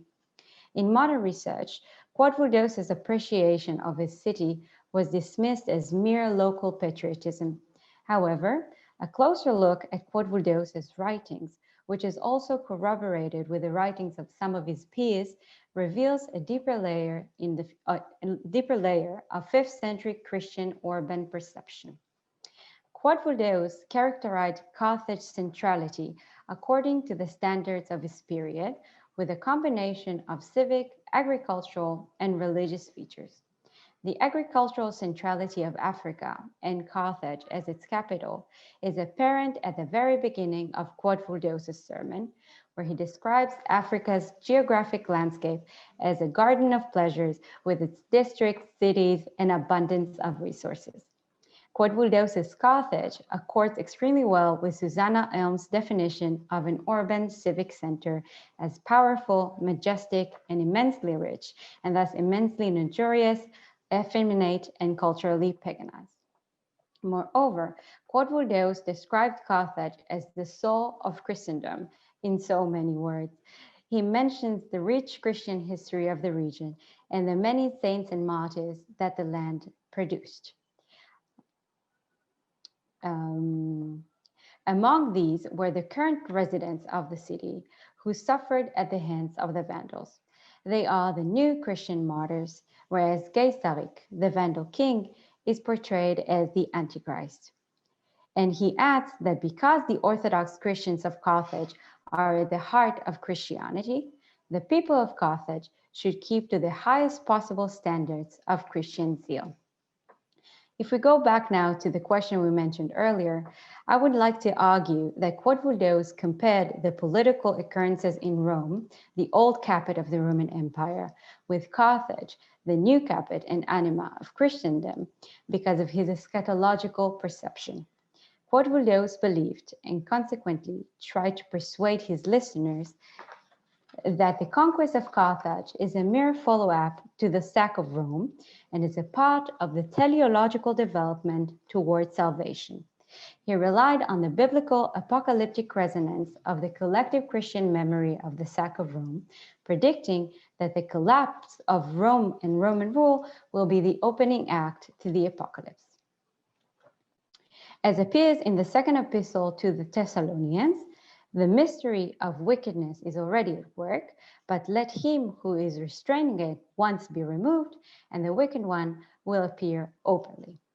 The conquest of Rome symboled the removal of the last barrier in a series of events that will eventually result in the second coming of Christ. In Quodvuldeus's perception, the fall and conquest of Carthage, the anima of the Christian empire, by the Arian Vandals led by the Antichrist, was the signifier of the upcoming apocalypse. All that is left for a Roman North African Orthodox bishop to do is to implore his congregation to repent their sins and be prepared for the second coming of Christ. Thus, the Sermon de Tempore Barbarico reflects the central theological, cultural, and political developments in 5th century North Africa. Quodvuldeus, living in a time of what he deemed as catastrophic occurrences, used the memory of another catastrophe and the prophecies of upcoming catastrophes, not only to shape the past, but also to explain the present and the future. Thank you.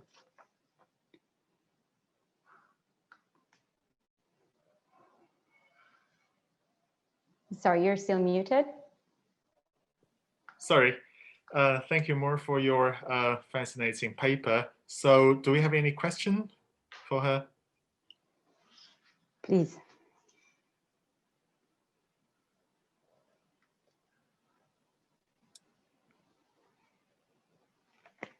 Okay, so again, I still have one question. So I wonder, except for quote Quodvuldeus and Augustine, do we have any other examples of such kind of text that describe the fall of Carthage or fall of Rome as apocalypse?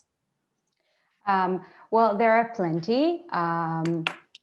Not specifically the fall of Carthage, but the fall of other cities.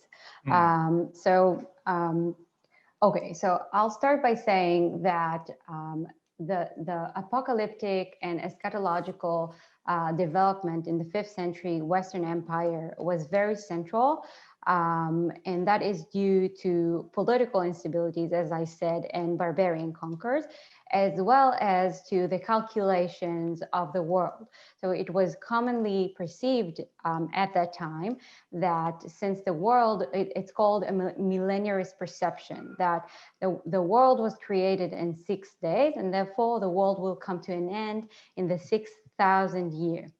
And due to very common calculations dating the world's creation to 5,500 BC, they anticipated, with slight variations, so they anticipated that the world will come to an end around 430 to 500.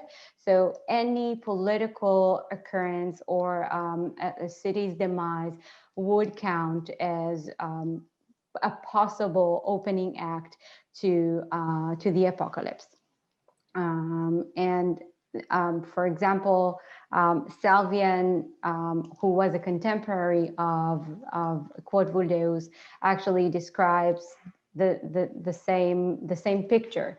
So he thinks that the barbarian invasions are the last opportunity for Christians to, specifically the barbarian conquerors in Carthage, the last opportunity given to the Christians by God to repent their sins before the apocalypse should appear. So definitely, it's very common. Thank you, Mor. We got a question from Tamar Rotman. He wants to ask Okay, so if you have any other examples for the importance of Carthage during the 5th century as a religious center or something. Thank you.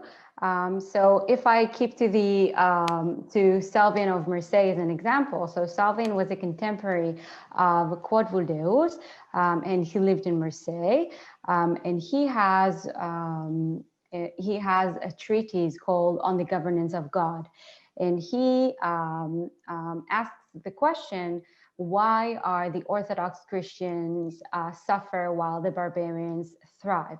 And his answer is, well, his answer is that the Roman Orthodox are sinners and therefore they suffer. And he is using Christians of Carthage as an exemplar for the Roman Orthodox sinners. And he wouldn't have done it unless Carthage was so central to Christianity and Orthodox Christianity in particular during late antiquity. So most definitely, I would say yes. Thank you, Mor. So do we have any other question? There's a question from George in the general chat. Oh, okay. George.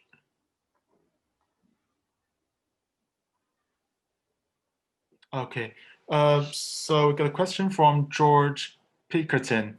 So is there much reference to Constantinople in Quod Deus, either as an imperial or as a theologically significant city?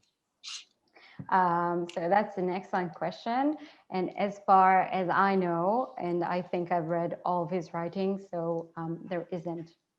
So he is a really Western Roman writer. He doesn't even read Greek like his teacher Augustine. It wasn't that common to read Greek in the 5th century Western Empire. And Constantinople, well, I guess I cannot really say if he ignores the city because he doesn't want to give it credit. Well, I mean, if he chooses not to mention Constantinople specifically because it rivals Rome. But the answer is still no. As far as I know, he doesn't mention Constantinople, not even once. Okay, thank you, Mor. Do we have any other question?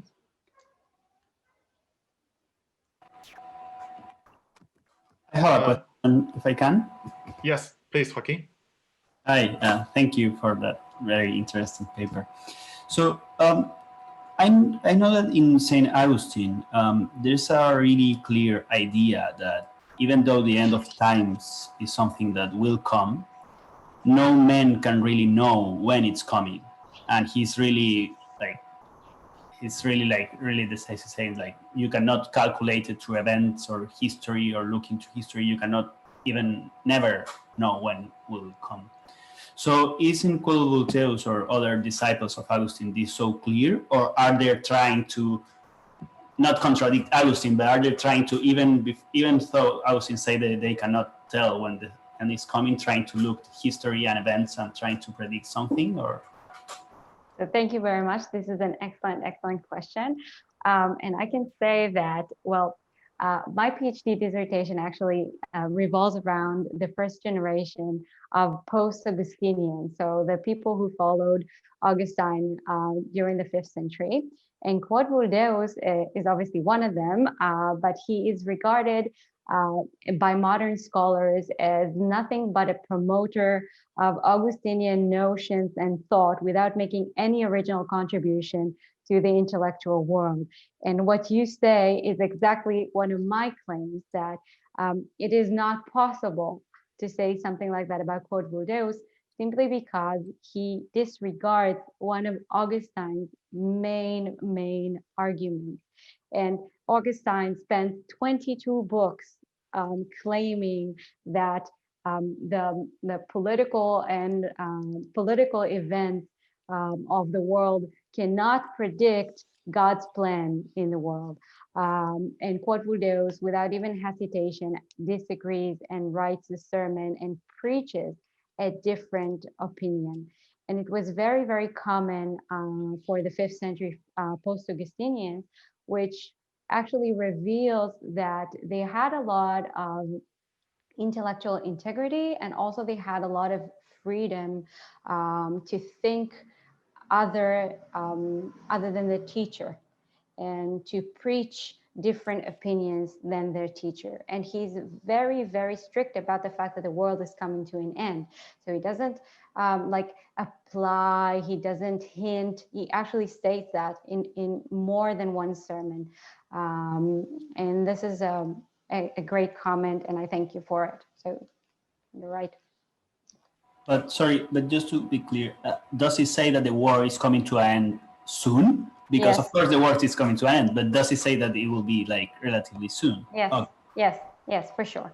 Yes, and after, I can tell you that a year after he gave that sermon, he was exiled by the Vandals to Rome, and he writes another treaty called On the Predictions and Promises of God, where he's trying to convince the people of Rome that the world is coming to an end in about 20 years, and they have to repent their sins to prepare themselves for the second coming of Christ. Yeah.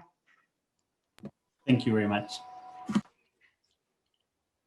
Okay, so do we have any further questions?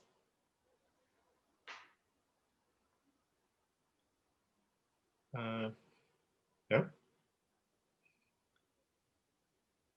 Okay, so thank you, Mor, for your... Can I actually jump in here? Yeah, please.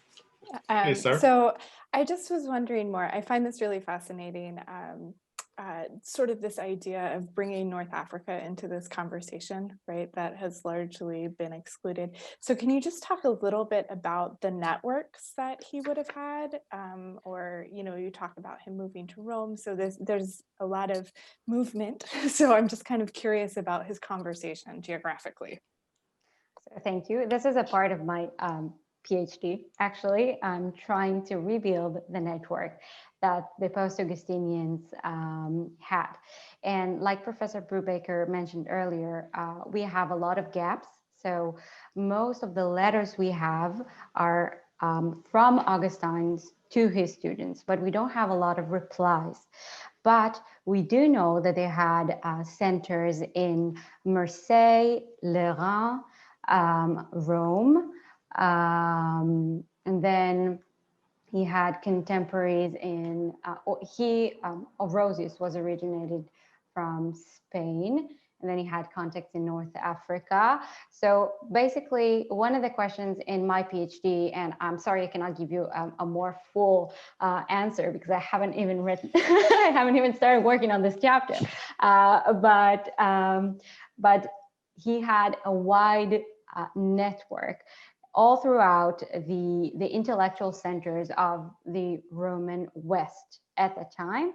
And we can see that his contemporaries sat in intellectual centers and actually helped propagate Augustinian notions, which will come to be sanctified almost 100 years later in the Second Council of Orange in 529, I think, 539, sorry. Great. Well, I will look forward to that chapter. Thank you. Thank you, Mor. So would you mind to send us your email for anyone who have further questions? Thank you. Of course. Okay, thank you. Our next speaker is Dr. Mike Carr. He is a lecturer in the University of Edinburgh, and he is also currently a British Academy Rising Star Engagement Award holder for the project Medieval Mediterranean Exchanges, New Approaches and Collaborations. He first came to Edinburgh as a teaching fellow in medieval history from 2014 to 2016, before holding a Leverhulme early career fellowship from 2016 to 2019. His research and teaching mainly focus on Mediterranean from approximately 1000 AD to 1500 AD, especially the interactions between Byzantium, the Islamic world and the Latin West.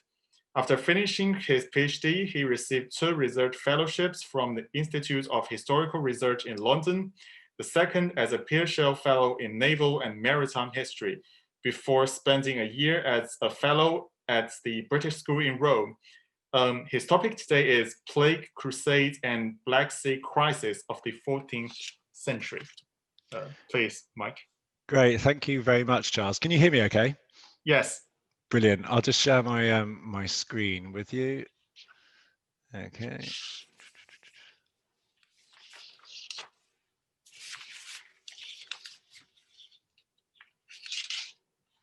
Okay, so thank you very much for giving me the opportunity to speak today. It's a real privilege, and this looks like a really exceptional conference. So yeah, thank you to the organisers for inviting me. Okay, so today I'm going to be talking about Plague Crusade and the Black Sea Crisis of the 14th century. Many scholars have focused on the mid-14th century as a turning point in the history of Europe and Asia, citing the many simultaneous and interconnected disasters that struck in those years, such as the Black Death, the outbreak of the 100 Years' War, the rising conflicts between Genoa and Venice, and the civil wars that raged within the Mongol and Byzantine empires. Yet despite these disasters, the mid-14th century also witnessed a high level of papal involvement in the Eastern Mediterranean, where many of these disasters took root, especially in the context of a crusade organization. Indeed, several campaigns were planned and executed under the aegis of Pope Clement VI, one of which, known as the Crusade of Smyrna, was a major operation. It captured the imagination of contemporary chroniclers, and in terms of level of organization, participation, and popularity, was the most important crusade since Louis IX's failed campaign to Tunisia some 80 years earlier. Unsurprisingly, the crusades of the mid-14th century are heavily influenced by the catastrophes that plagued Eurasia at this time. However, if one is to read a history of these catastrophes, for example, the works of Sergei Karpov, O.J. Benedicto, or Michael Doles, it will become apparent that what is yet to be fully explored is the impact that papal policy had on these events, especially how the papacy and crusaders dealt with these disasters and how their actions also influenced them. In particular, this paper will focus on the Aegean and the Black Sea and the role that the papacy, crusading, and economic warfare played in the transmission of the Black Death across the Mediterranean. Its aim is to demonstrate the close integration with commerce and wider geopolitical events at the time.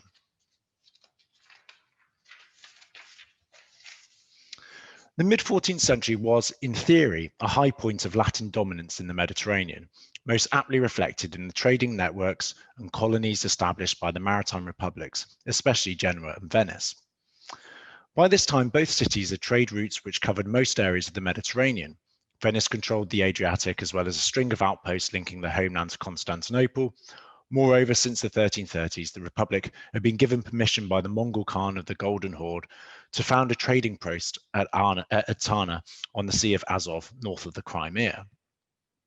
Genoese, or more precisely Genoese families, also controlled important territories in the east, such as the eastern Aegean islands of Chios and Lesvos, and furthermore, the Genoese had an enclave at Pera, and in the 1280s founded a trading community at the city of Kaffa in the Crimea. This is not to mention the numerous funduks that both republics held in other cities throughout the Mediterranean. The Aegean and Black Sea territories in particular were of paramount importance to Latin trade in the 14th century. Since the fall of the Crusader states in 1291, much trade had been reoriented to the northeast.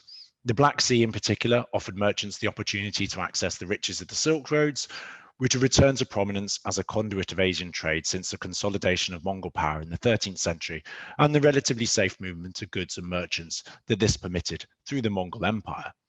In addition, the region also formed the new frontier of crusading in the east, as attempts to limit the expansion of the Anatolian Turks began to supersede the recovery of the Holy Land.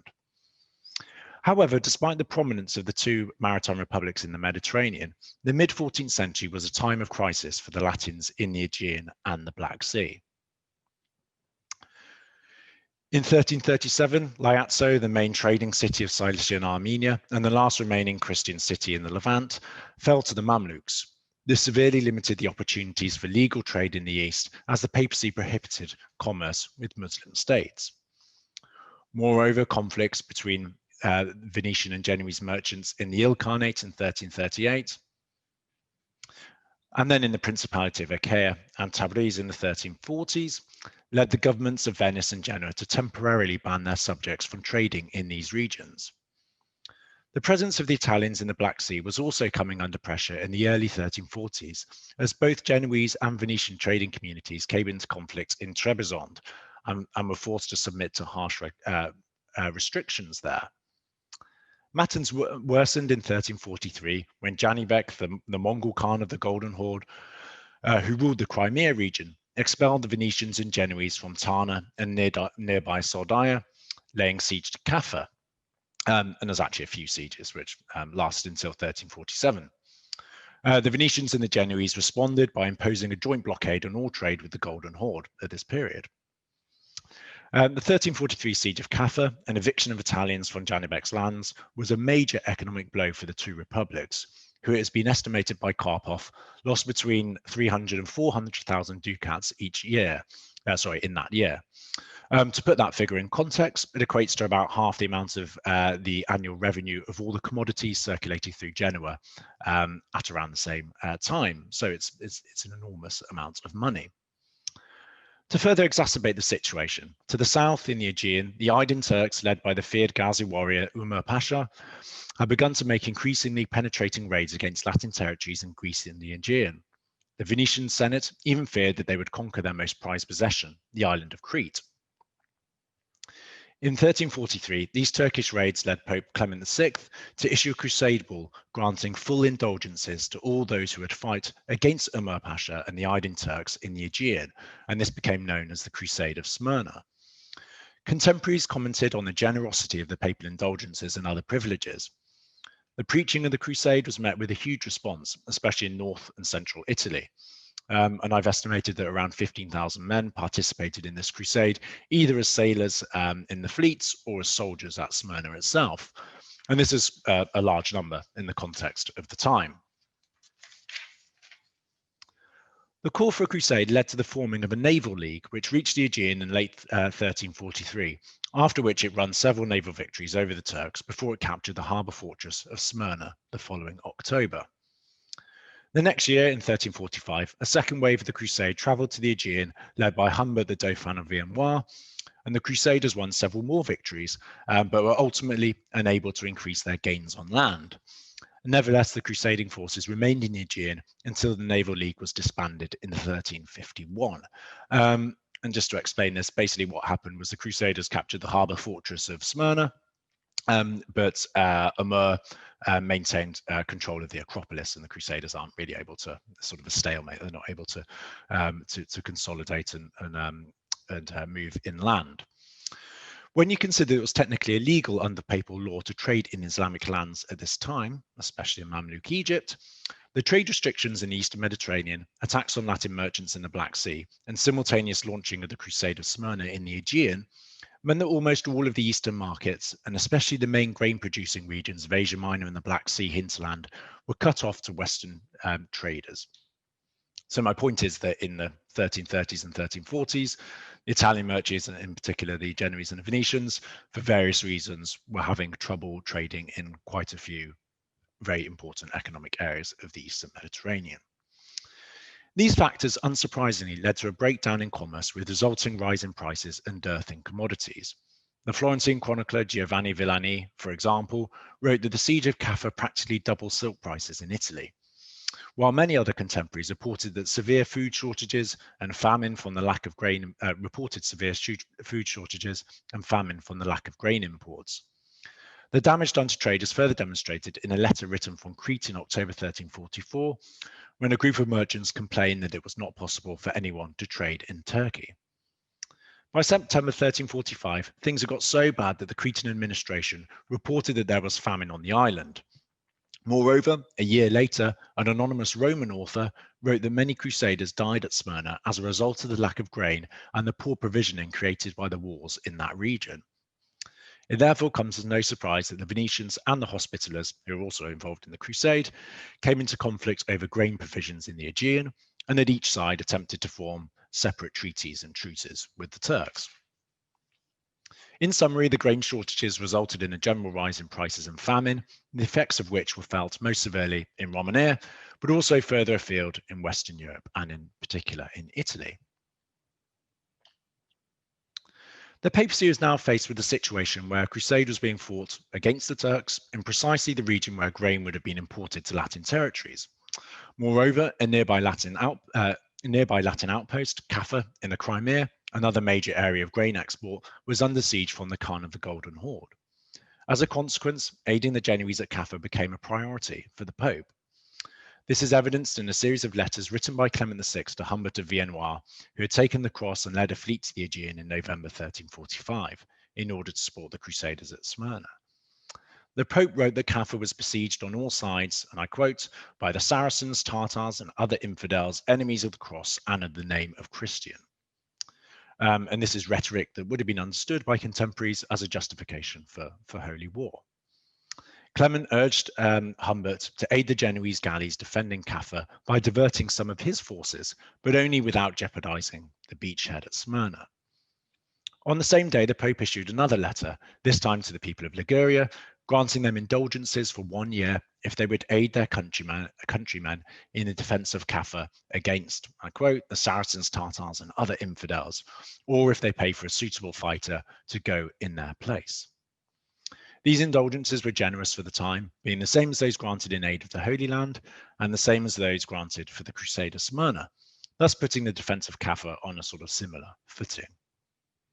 In addition to this, Clement issued trade licenses, which both aimed to bolster the support of Kaffa and also help alleviate the famine that was afflicting Romania at this time. These licenses formed a key part of the Pope's Mediterranean policy, and on a very basic level, they gave Latin merchants permission to break the papacy's own embargo by permitting them to trade with Muslims, and especially in the Mamluk Sultanate. For example, in August 1346, he granted the Commune of Genoa permissions to send 2 sailed cargo ships and 5 galleys, duibus, navibus, et quinque galeas, to the lands of Egypt, ad partes Egyptatus. So that's the Mamluk Empire.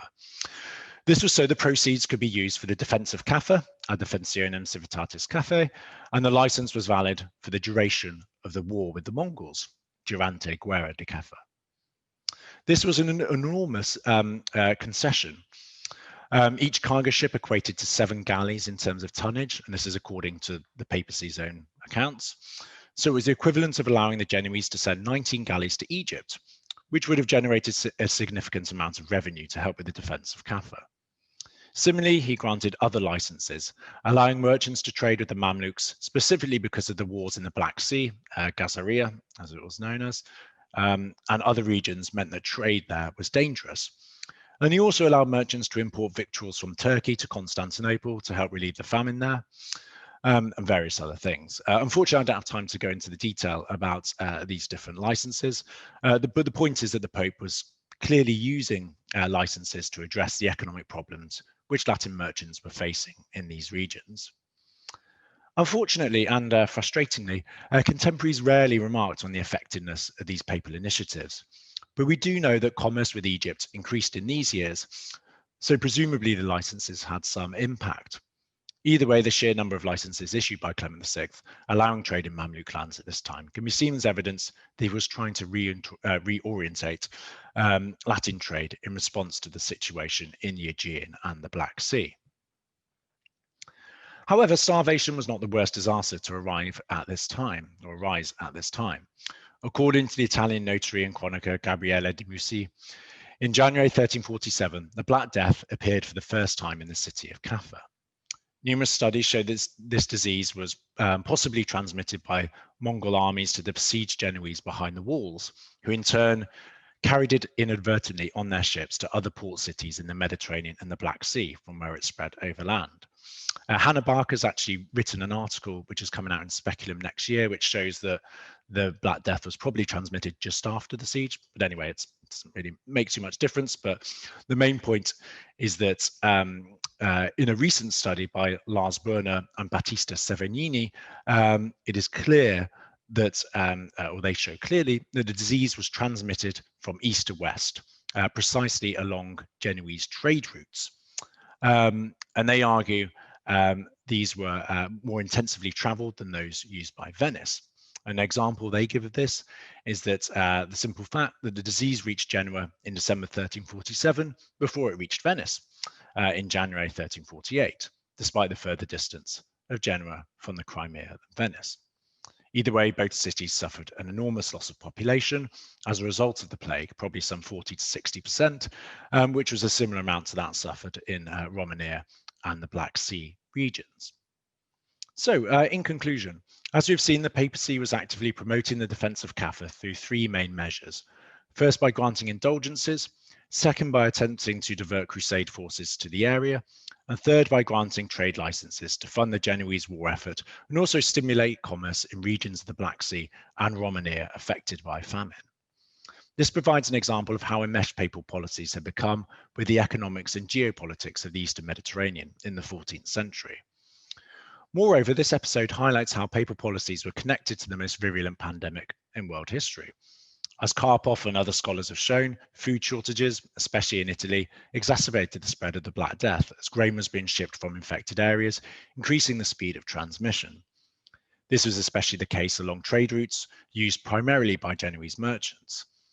Although it is difficult to measure the precise results of the papal initiatives at Kaffa, it is reasonable to assume that they played a key and previously understated role in facilitating, albeit inadvertently, the transmission of the disease along the Genoese trade routes and across the Mediterranean and Europe.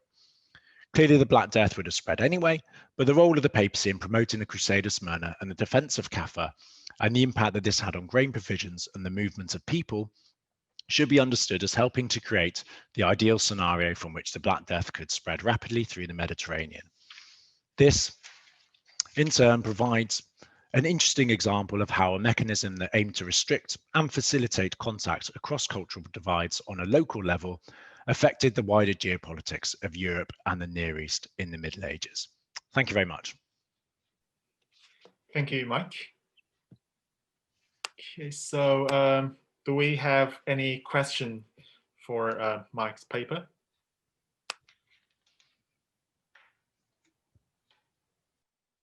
From our panelists? Okay, so we have one question from Alastair Grant. He asked, was the Black Death mentioned in trade licenses or notarial sources, and did papal policy attempt to mitigate its effects? Yeah, good question, Alistair. Yes, it is mentioned in the licenses in that they refer to sort of great sort of pestilence and plague and things like that.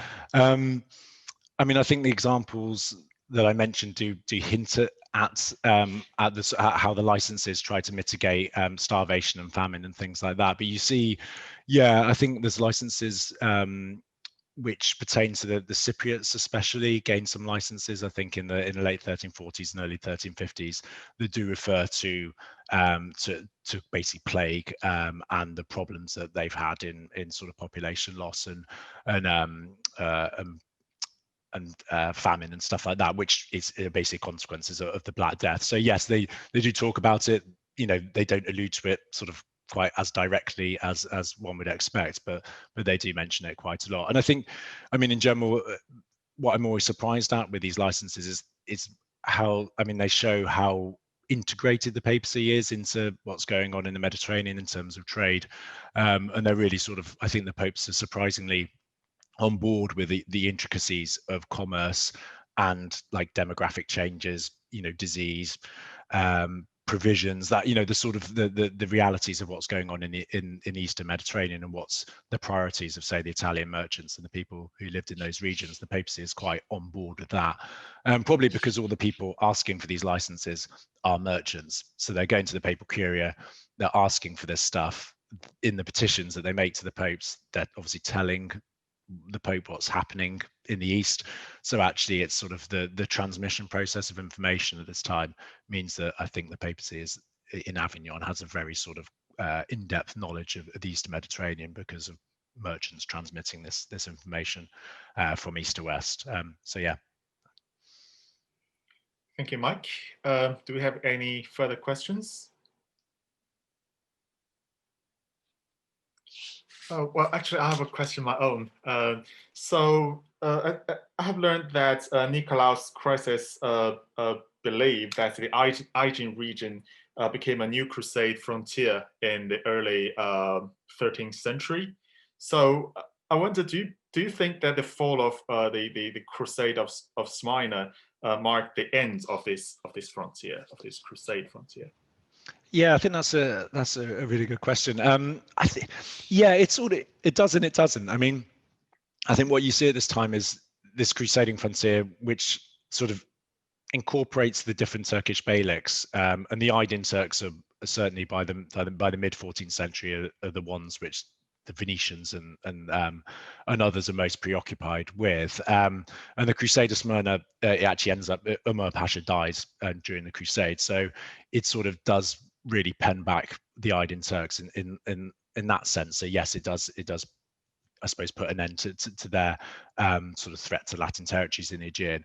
But then there's all the other beyliks who are, you know, also trading with the Latins, but also, you know, having crusades launched against them, the Menteşe Turks, the Karamanids and people like that. So, and then of course the Ottomans are one of these beyliks too. And by, you know, sort of, I don't know, I suppose the 1360s, 1370s they've emerged on the radar of the West as being this sort of potential threat as well. So I think you have this evolution and this sort of, yeah, from the Aydin Turks to the Ottomans in terms of the Western idea and attitude towards a crusade in the Aegean region. So yes, the Aydin Turks sort of crusades against them end after Smyrna, but it sort of evolves into a crusade against the Ottomans, which obviously persists for centuries afterwards. So yeah. Thank you, Mike. Thank you, Mike. Any other questions? Niels, please. Thanks very much, Mike. And just out of complete ignorance, I mean, did the papacy have their own people on the ground in the Eastern Mediterranean and the Black Sea, or were they entirely relying on information coming to them through the merchant republics?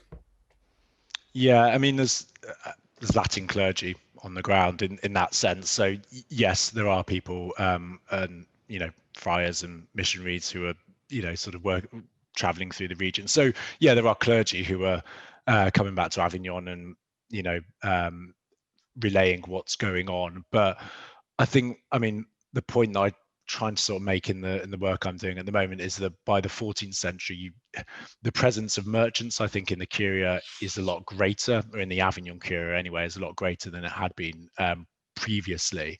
So I think, yes, okay, there are other ways in which the papacy learns about the Eastern Mediterranean, but it learns a lot more about commerce and about I suppose the pragmatic nature of, you know, how you trade and all the sort of the intricacies of that from merchants, and that becomes a lot more important in the 14th century, and it's something that sort of persists into the 15th century as well. Thank you. Thank you, Mike. So we still have time for one more question. Is anyone? Okay, so we have one question from Stefano Nicastro.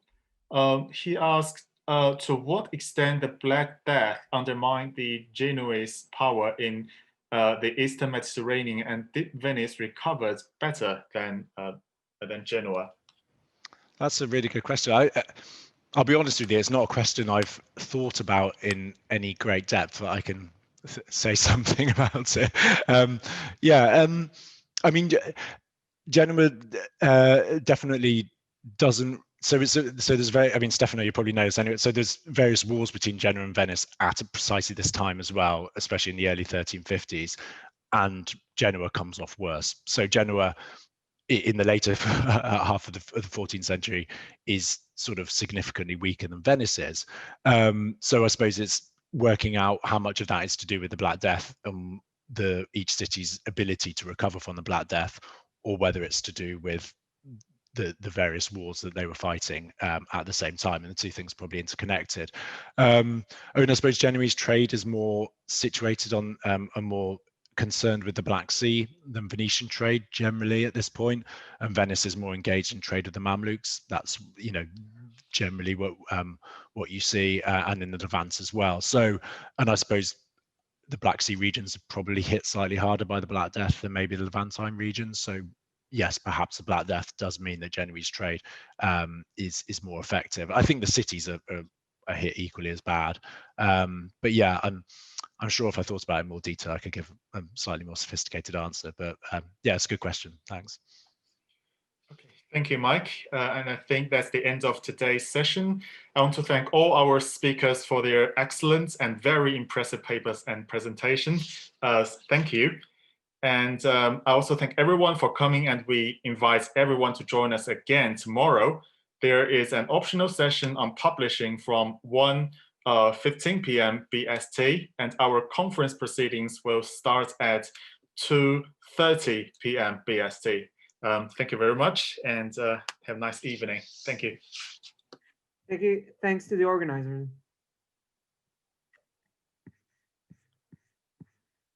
And we also post all the emails of the speakers in our chat box if anyone have further questions. Thank you. Bye. See you tomorrow.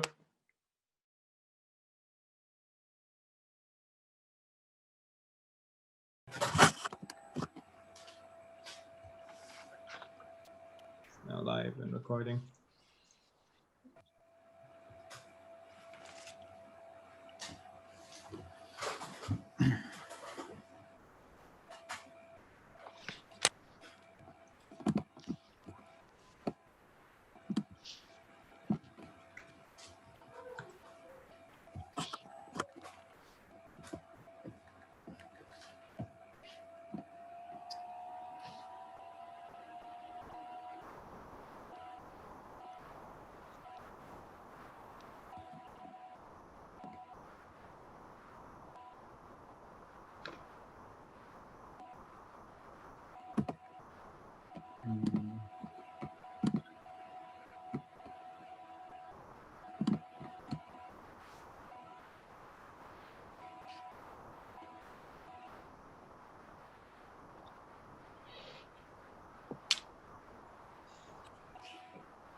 So I think today is the longest day conference. Yeah. I'm going to email all the attendees now just to remind them.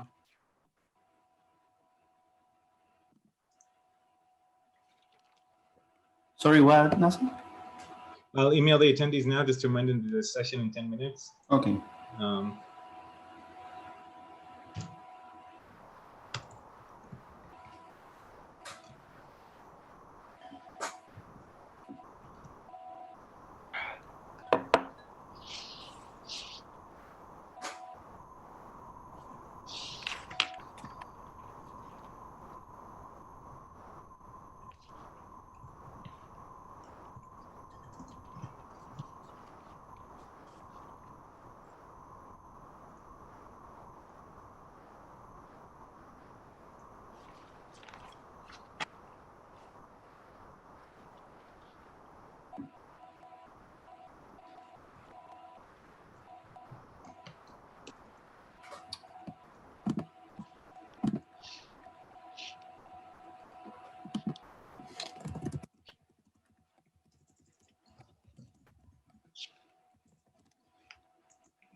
So Carol answered the email saying that's great, but I don't know if that means that you get the link. I am assuming that you get it.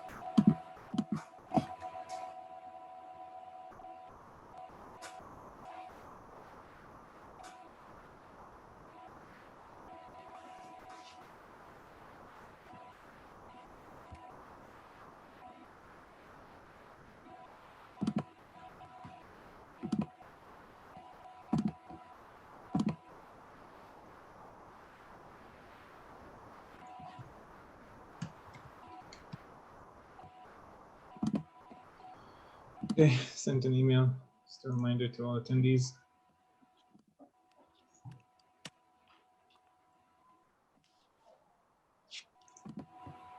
Okay, she received the link.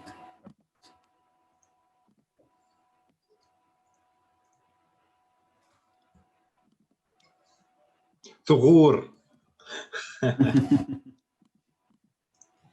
It's that strong R, similar to the one in Spanish.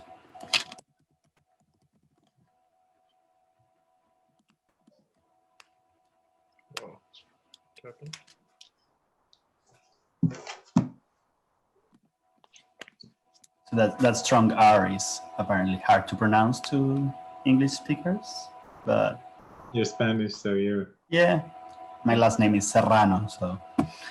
Ah, Serrano. Hello, oh, there's Carol. Hello. Nice to meet you. Yes, you too. Oh, you're Joaquin. That's good. I have your name there, so I know who you are. Perfect. Great. How are you? Sorry, I'm well, thank you. Sorry for the emails there. I wasn't sure what the system would be, whether it would just do before the session or not. Yeah, no problem. We have been all figuring out these new systems. Yeah. So you had sessions yesterday, yeah? Yeah, we had a session yesterday with a keynote and some 2 panels with some speakers. Sure. Yeah. And that worked okay. Yeah, everything worked great, I think. Yes. New world.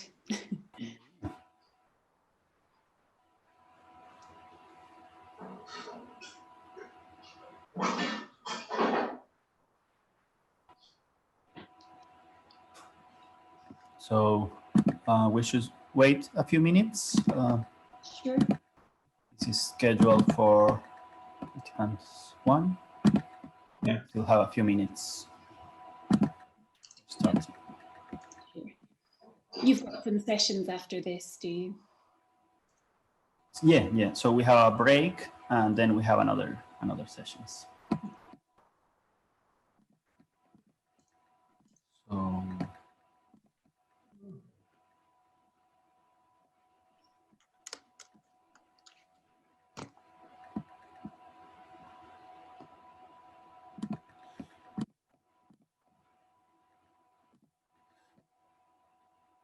So after this, we are meeting again at 2:30. Is that right, Bilal?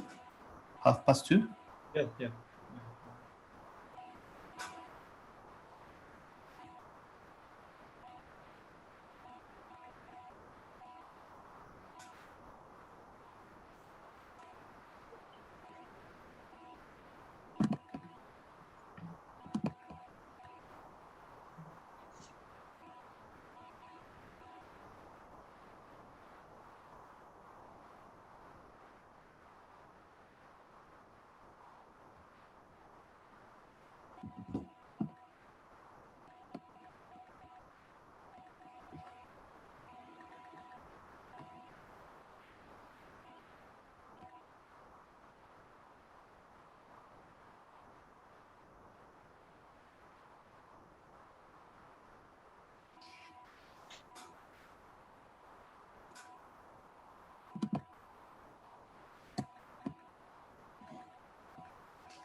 Three more minutes and we'll start.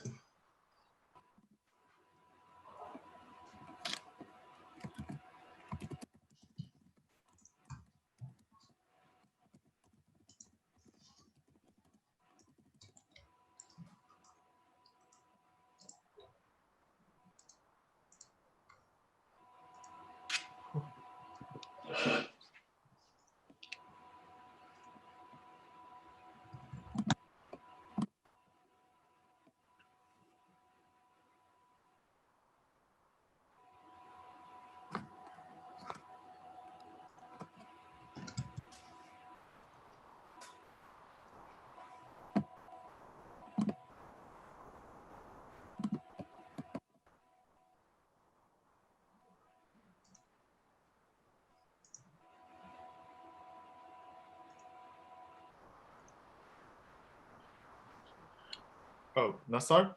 Yeah? It seems that you hasn't sent me as a co-host. Oh, okay. There, co-host. My bad. Thank you.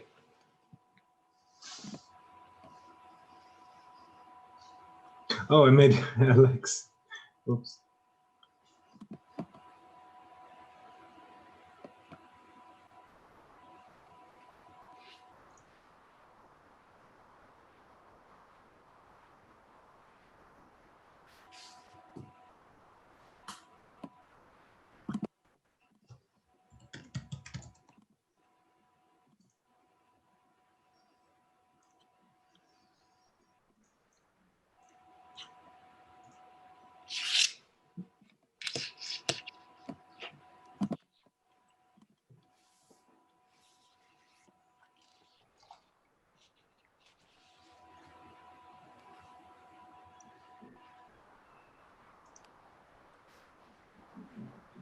We should be starting in 1 minute.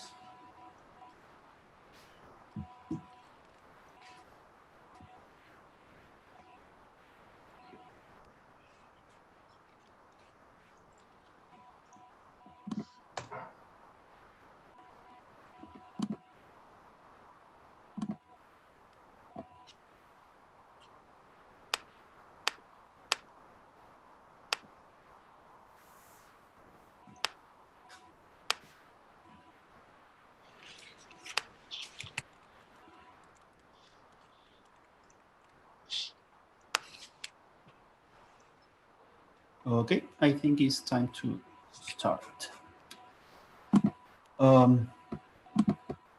Okay, welcome everybody to this third day of the conference and this initial optional session. This session will be run by Carol MacDonald. She's a senior commissioning editor from Classics and Ancient History from Edinburgh University Press. And she is going to be speaking about how to get published and advice from the point of view of a University Press editor. And I think it's a very interesting and useful topic, especially thinking in postgraduate students and young researchers that are our main public of this conference. So without further introductions, I let Carol to start this initial session. Welcome, everybody, and welcome, Carol. Thank you, and thank you for inviting me. It's nice to be part of your conference and to give this talk, about how to get published. So I'm going to start off by talking about how to transform your PhD into a book. And then I'll talk a bit about choosing the right publisher. And then a bit about writing a proposal and what a publisher is to get a proposal. Then submitting your proposal, and yeah, there should be time. We don't have long, but there should be time at the end for any questions that you have. So first of all, do we publish PhDs? Well, you'll find that most publishers say that they don't publish PhD, but what we do publish is books based on your PhD research. Your PhD is written for a panel of just a few experts within the field that you're working in, but you want to aim bigger and broader than that with your book. You want it to appeal to other academics working in your field, hopefully to those working on PhDs within your area, and you also want to reach out to other related disciplines. This audience wants to hear your voice. They want to hear what you think and how this takes the research in the field forward. You need to step back from the thesis at this point and kind of consider it within this broader context. I know that experienced academics have said, that they feel they're published their first book too soon. I mean, of course, there's pressure to publish and it's time sensitive, but I would encourage you, to pause at this point. The book shouldn't be a rerun of your thesis. In fact, we want to see a transformation from a thesis into a book. So there's an opportunity here to do something different and make a strong contribution to the field that you're working in. So how do you go about revising your PhD? First of all, we'd encourage you to consider the title.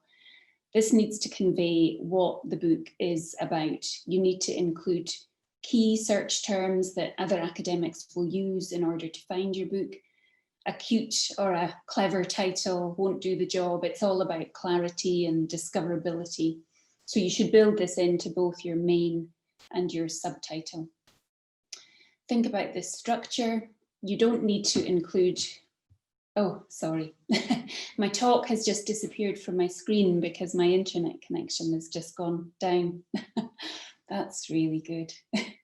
Even though you can still see me. I'm just going to open the door from my kitchen because that sometimes helps. There we go. Sorry about that. At least it wasn't a child or a dog. Okay, so think about the structure. You don't need to include all of the chapters from the thesis. Your thesis is probably made up of 4 long chapters and it's footnote heavy. And this is not the easiest way for readers to digest a whole book. You want to break it down probably into 6 main chapters. It's of course an opportunity to drop chapters that you weren't so happy about or that didn't quite add to the overall argument. Maybe they'll work better as a standalone journal article. Has there been new research that you could incorporate? Is there a new direction that you want to explore? Do include an introduction and a conclusion. These are crucial pieces for a book project. Sections, would 2 or 3 sections be helpful? They can add structure and coherence to a book. I mean, it's not necessary, but it's worth considering if you think that would be instructive for readers. So bear in mind or think about your table of contents as your roadmap to your book. So the chapter titles, which includes the introduction and the conclusion, they're part of the key or the core metadata to describe and sell your book. And it should tell your readers where you're going with the book, what you're covering. And remember that chapters may be read and searched for individually online. So again, these keyword-rich titles here maximize discoverability. Put yourself in the position of the reader. Authors are so close to their work that this is hard to do, but your readers, think of what your readers will expect to find in your book. They want to read something that they haven't read before. They want to read something bold. They want to hear your own critical voice. They want to know what you think. This maybe wasn't so important in your PhD, but in your book, this is what it's all about. So it's important to carry your readers with you. You know what you want to say, but you need to express this really clearly to your readers. And signposting helps here. I mean, this takes us back to the point about the clear chapter titles. You might like the idea of using a quote. We quite often see this in chapter titles. There's a nice quote that seems appropriate, but it just doesn't tell your reader what you're going to cover. Break up each chapter into sections with subsections and include, obviously, with titles there. Start each chapter with an introduction referencing the previous chapter and what you'll cover in this one, and include a brief concluding paragraph talking about what you've covered and preparing the reader for what comes next. So this allows you to build up your argument, and it works well, again, for individual chapter online searches. So I mentioned that the introduction and the conclusion are key pieces. So the introduction needs to prepare the reader for what follows. You need to provide some context here, historical, political, cultural, social, whatever is appropriate for your subject area.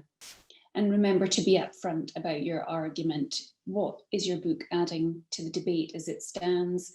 What is it challenging, and how is it pushing things forward? Add a conclusion. It doesn't need to be long, but if your reader has stayed with you to the end of the book, don't just come to an abrupt halt at the end of your last chapter. Briefly sum up what you've argued. It's not the time maybe to add anything new, but it's possible to outline sort of areas of future research that might develop from what you have written here. If you want to include images, tables, diagrams, think carefully about what will be helpful for the reader. How can you present your data in a way that's visually appealing and clear?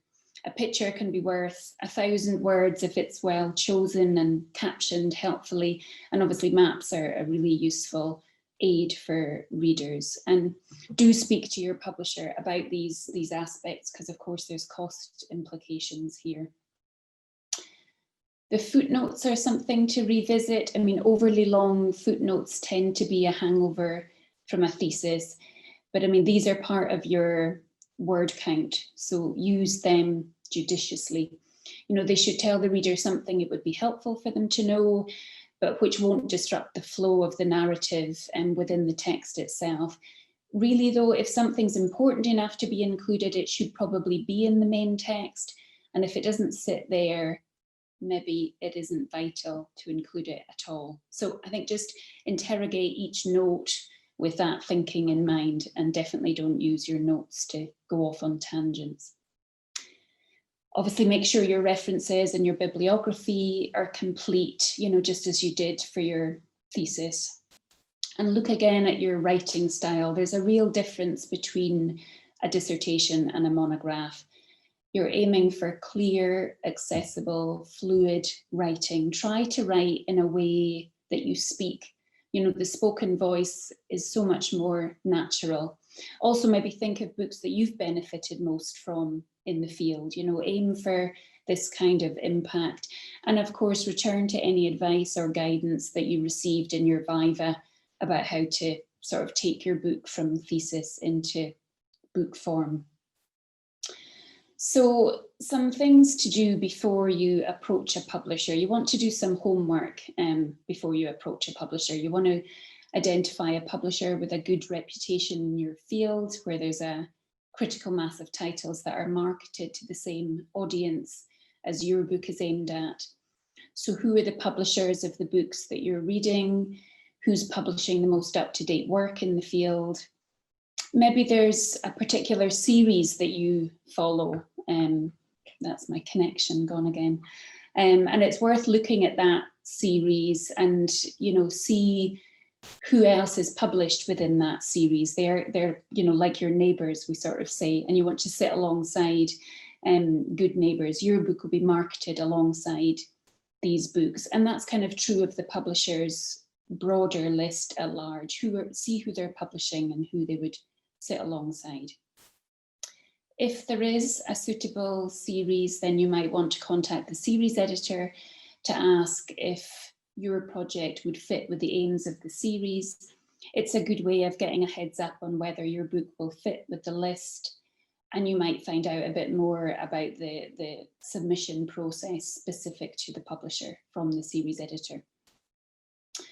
Think about other aspects that are important to you, especially within the field that you're all working in. You'll have a lot of illustrations or maps or special settings, layouts or language. Does the publisher have high production values? What do the books look and feel like? You know, this does differ across publishers, so it's worth thinking about before you begin. Of course, word of mouth is one of the best ways of hearing about the publishing experience. So talking to colleagues about their experience of working with publishers and how they've found this. It's also sort of worth remembering it's not just the editor who you work with, it's also those in production and the copy editing process, which can be crucial. And then of course, once the book is published, the marketing team, even finance, you work across a range of people and departments within a publishing house.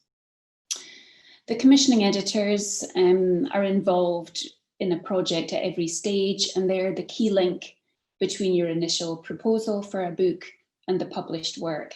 And you should expect editorial input from your editor. You know, it's a collaborative process, and the editor should work with you to bring your proposal and your book into good shape before it hits the reviewers or the shelves. It should be a sort of nurturing relationship. You know, it's one that you might want this editor for your first book, but, you know, hopefully your next book and the one after that. And I think, as I mentioned before, it's a whole team of people that you're working with within the publishing house. So you do want to choose carefully. Conferences are a good opportunity for you to talk to publishers about your work. I mean, it gives you the opportunity, well, it used to, the whole new world of conferences, of course, but it gives you the opportunity to speak to several editors and to get a sense of how they might approach your book. It's worth me saying that the information that you prepare and share at conferences, you know, the abstract for your paper and your bio, these can be read and are read by prospective publishers. I read through conference programs and the abstracts to identify new authors and to get a sense of new areas. So it's just to be aware that this information is read by others and not just your peers. So once you've created your list of publishers, you want to probably put them in order of preference, and then you're ready to prepare your proposal. Most publishers prefer to have exclusive consideration of the project. This is given the sort of time and cost investment in getting a project to contract stage. So a bit now about writing your proposal. Do use the guidelines specific to the publisher in question. They should be on their website, they should be easy to find, and the publisher will be pleased that you've followed them. I mean, you might be able to cut and paste from other publishers' guidelines, but don't leave the publisher name on top. This doesn't go down well. You want to approach the commissioning, you might want to approach the commissioning editor first to ask if the book is one that they'd be interested in. Remember that the book proposal itself is a reflection of how you present your work. If it's well written with a clear, focused and cohesive argument, then, you know, this is what the editor and the reviewers will be expecting from your book. So you're a step ahead already. And your book proposal is going to be read by a range of people, the commissioning editor, also external reviewers. If it's an academic press, there'll be an academic committee who ensure all projects meet the quality threshold of a university press publication. And there'll also be an internal publishing committee. So you need to communicate clearly why your book is important and what it contributes to the field. So what is a publisher looking for in a proposal? So there's a few sort of broad considerations to begin with. Does it fit with our publishing profile? Is it marketable and therefore profitable? Is it original and doing something different? So if you tick these boxes, then you're on to the next level of scrutiny. Here are just some of my sort of top writing tips, which will help you to impress an editor. Write clearly and don't use overly long sentences. Don't assume that the reader understands the field as well as you do. Sort of too much jargon and hidden assumptions can really bury the impact of your book or your book proposal. I think it's important to identify your subject discipline. So you should be clear on the main audience for your book. I mean, there might be a subsidiary or a secondary market, but I think it's important to have clarity on your disciplinary anchor. Put your work in context, you know, where it sits in relations to other books.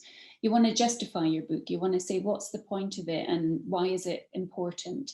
An editor wants to know why they should publish your book and what the impact will be. So you want to convince the editor of these aspects first, and then the academic reviewers will be sort of interrogating the content. So if you can demonstrate that you've considered these key points, then you're showing already that you're thinking of the book and of the reading audience. I think, as I said before, the editor should work with you to ensure that the book proposal is in the best shape possible before it goes out for the review. It's the editor's job to ensure that this part of the process goes smoothly. But there are some things that you can do, some of which repeat what I said about transforming your PhD into a book. So first of all, I guess thinking about the title, it's the first thing that the editor sees. So it should be a clear reflection of what the book is about. We want, you know, the keyword-rich titles for discoverability. Subtitles can add more information and context. The summary of your book is really important. You know, you want to upsell here. Make sure it's a clear description of what your book will do. That's the content and not the context, and not what has or hasn't already been done in the field. It helps to know if there are case studies, or if you've worked on primary material, or if you're building on the work of or engaging with key thinkers or theories. These are all the things that will tell your publisher how and why they can position and sell your book. The chapter by chapter description detail is important, as this needs to show the full coverage and scope of your book. Don't prepare bullet pointed paragraphs as indicators of coverage. You know, the editors and reviewers want to build a sense of your argument whilst reading your proposal. I think I already mentioned the importance of the introduction, and you should include an abstract for this within the proposal. It should outline the key themes, the driving argument, and how this will be interwoven throughout the book. You don't want to set up the argument of the book in the introduction and not follow this through the chapters. So there should be a key thread running through the proposal as it will appear in the book itself. And do some homework about the other publications, competing and comparable books. Even if there's nothing directly competing available, you know, give some details of recent comparable publications. The publisher is especially interested in what makes your book different from what's already available, because, you know, these are going to be some of the key selling features for the publisher and might be something that they want to highlight in their publicity material.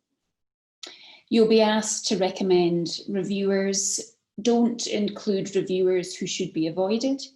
Don't include recent collaborators, and advisors will be spotted and won't be used. You know, base your list on scholarly expertise.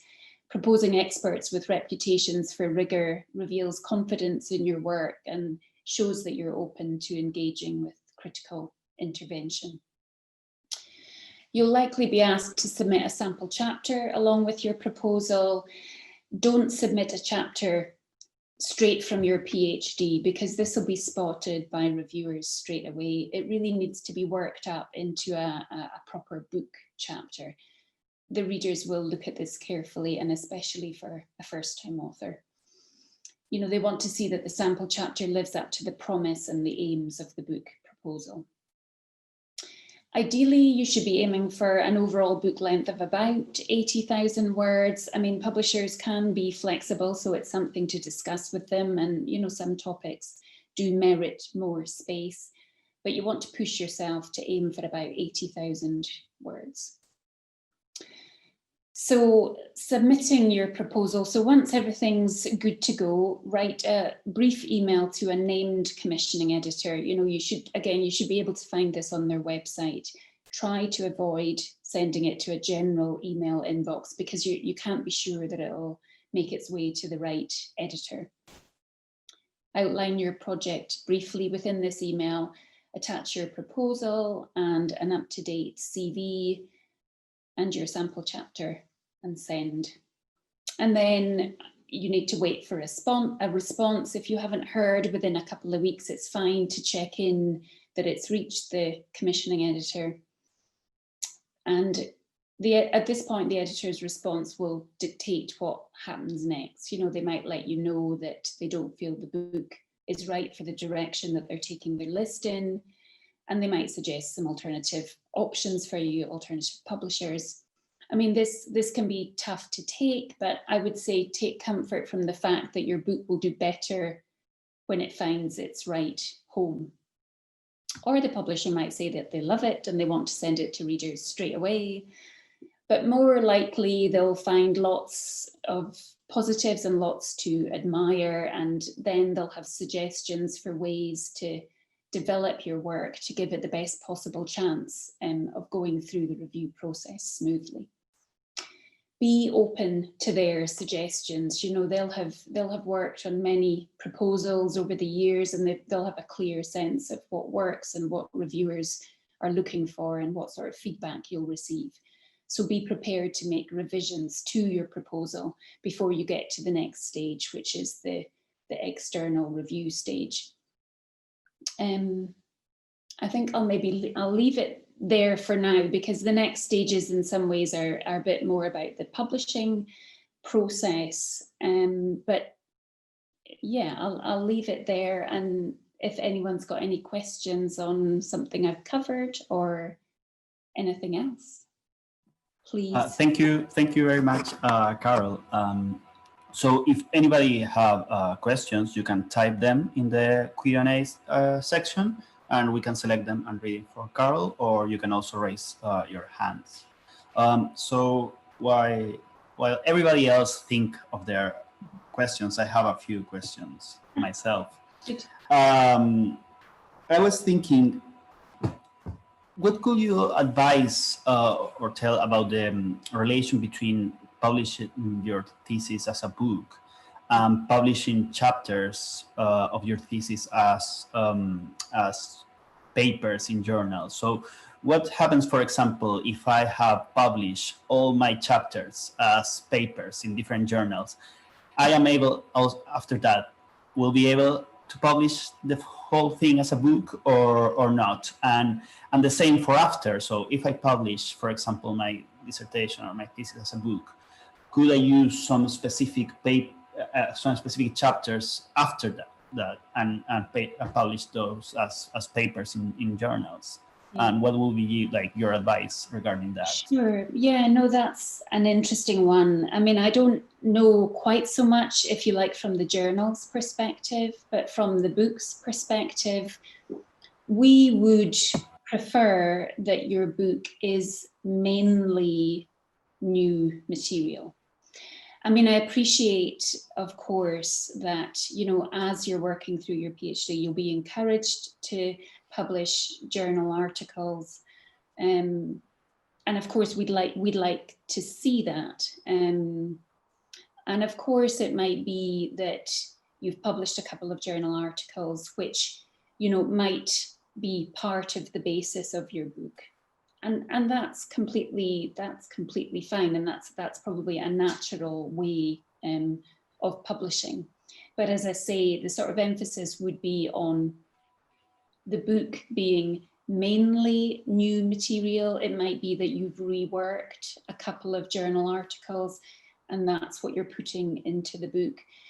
But I think, as I said earlier, it's maybe identifying particular chapters that would work well as standalone journal articles. Your book then might be building a bigger picture of the same kind of research, but we wouldn't be so keen on a book that was largely made up of previously or elsewhere published journal articles. So I think, yeah, it's about stepping back and thinking of what material you have and where it would be best published. Thank you. Do we have any other questions? Attendees, panelists. Well, I have another one while maybe they're thinking or typing. So how much time would you advise after the end of a PhD for working in redrafting the dissertation as a book? Like a year, it will be okay? How usually people take, and how would you advise to take? Yeah, that's an interesting one, isn't it? It's hard to put a time limit on that. Of course, it does differ. And I do know that some PhD students now, I think, is there more emphasis now on approaching the thesis from the beginning as a book you know, there's obviously the thinking that that's what you want it to become. So I've heard this maybe in different disciplines, that they're encouraged to take that approach from the outset. But again, I think it is a positive to have other publications under your belt, you know, like you mentioned, the journal articles, maybe some book chapters, before you begin that process of your first book. It's like I said at the beginning, you know, more seasoned academics that say they published their first book too soon, they wish they'd taken more time. It's not, you know, it's not what they wish they had done. And maybe that's often the case when you're building a writing career. I think having a year or two beyond your PhD is a really positive place to be, with having maybe as some journal articles and chapters under your belt. But publishers are also aware that you might not have the luxury of that time, and that you really want to get the book, you know, under your belt. And we understand that. So it's not a hard and fast rule, but we do look at authors' CVs, we do look at what publications they already have and which journals they're in. So all of that kind of does feed into our decision-making process. Thank you.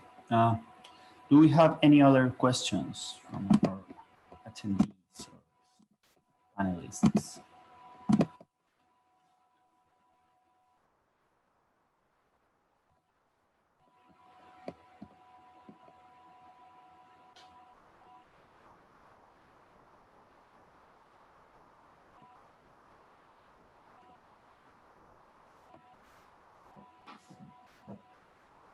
I covered everything, did I? Yeah, it was a really clear, very clear talk. I hope it was helpful. Yeah, it was. Nasser? I think Leone has his hands up. Okay, Leone can, yeah. Yeah, thank you so much, Carol.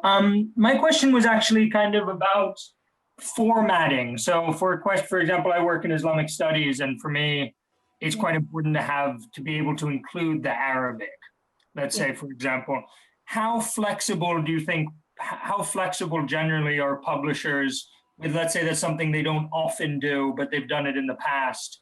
Yeah, no, that's a good question, and is something to ask your publisher about. I mean, if the publisher has an established list within a particular area, you would expect them to have experience of publishing books with, you know, a variety of language or languages, Arabic or Greek or Latin, whatever it is.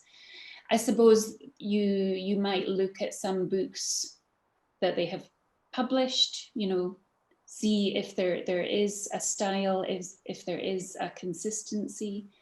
But it's worth asking them straight away, if you like, if that's really important to you, you know, before getting further down the line and then finding that it's an obstacle. Because you're right that some publishers, I think, are a bit stricter than others about illustrations, as well as maybe about the language that they use. So it's something to do your homework on beforehand. And I think a lot of publishers now have guidelines on their websites about what style they like their authors to format their typescripts in, and what the publisher can cope with. So you might look there for some guidance as well. We have guidelines on our website which tell you what we expect. Does that help?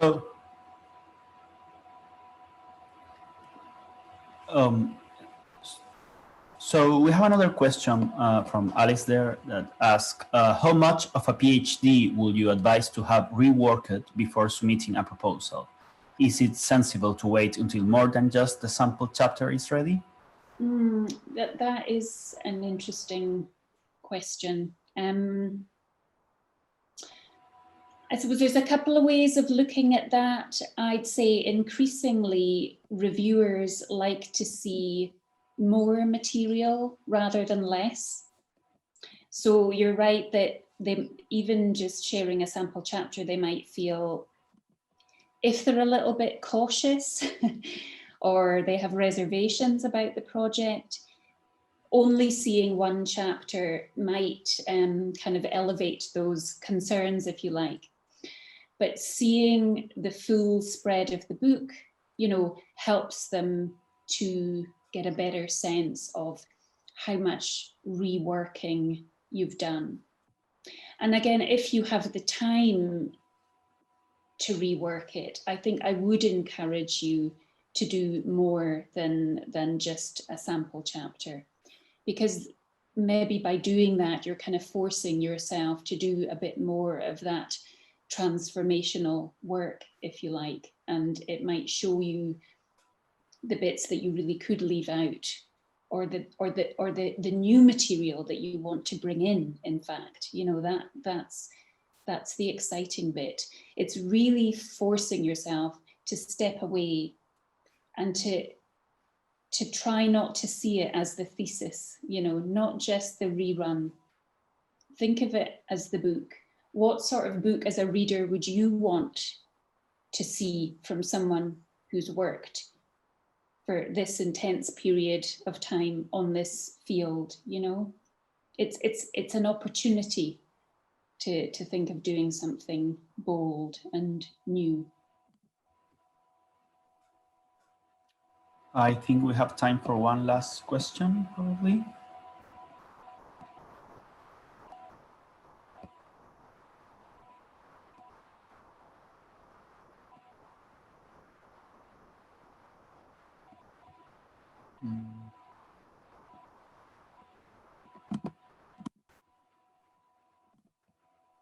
So I want to ask another question, please.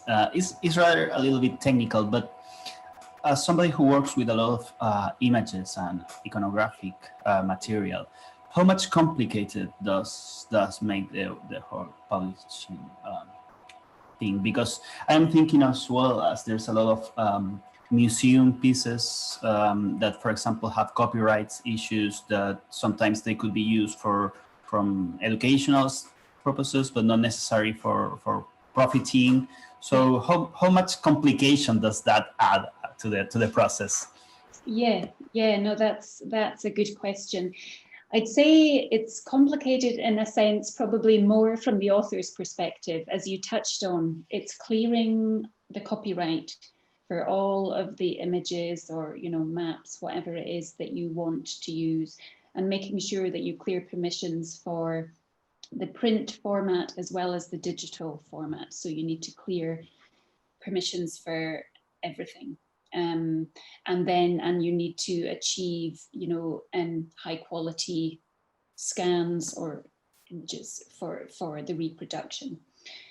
From the publisher's perspective, again, this is something like the language is something to ask them about, because I know some publishers are a bit stricter than others and they have a limit of how many illustrations. And it's also, you might want to discuss whether they could or should be in color. But again, if they're a publisher who has a list, obviously in classics, ancient history, or in Islamic and Middle Eastern studies, the chances are they have highly illustrated books. We have many highly illustrated books, and it's not complicated, and it's now not so much more expensive to produce books like this. That's our take. That's the take of Edinburgh University Press. These are enjoyable books, beautiful books to work on. But it's worth having those conversations. And obviously, we like to have all the material in before we hand over to production. So that means all of the illustrations and all of the permissions need to be cleared and delivered with the manuscript, with the text. So there's a bit of work on the author's side and a little, you know, considerations on the publishers. So yes, it's something to take into account. Okay, thank you very much, Carol, for this interesting and especially useful presentation. We are going to have a little break, and then we are going to meet again at 2:30 for the third panel of this conference. So thank you very much, Carol, and thank you all attendees and panelists. You're welcome. Oh, thank you very much. Thank you for having me. Enjoy the rest of your conference. Thank you very much. Okay, bye just now. Bye.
Hello, everyone.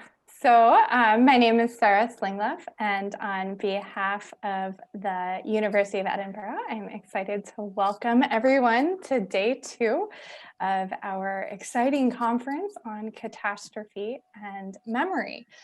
Just a few notes before we get started.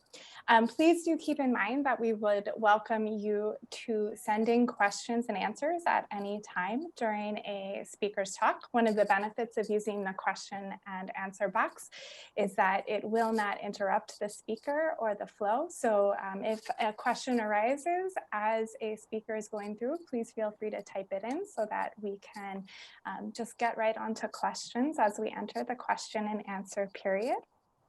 The second thing is we will be sending out a survey this afternoon. If you could take some time to complete it, maybe between today and tomorrow, just about receiving feedback, largely because this is an adventure for us all. And we would love to see your thoughts about what was perhaps done well, and perhaps what you would like to see change if for some reason we are stuck in this position at some point in the future again. So again, on behalf of the LAIBS Planning Committee, welcome to day 2.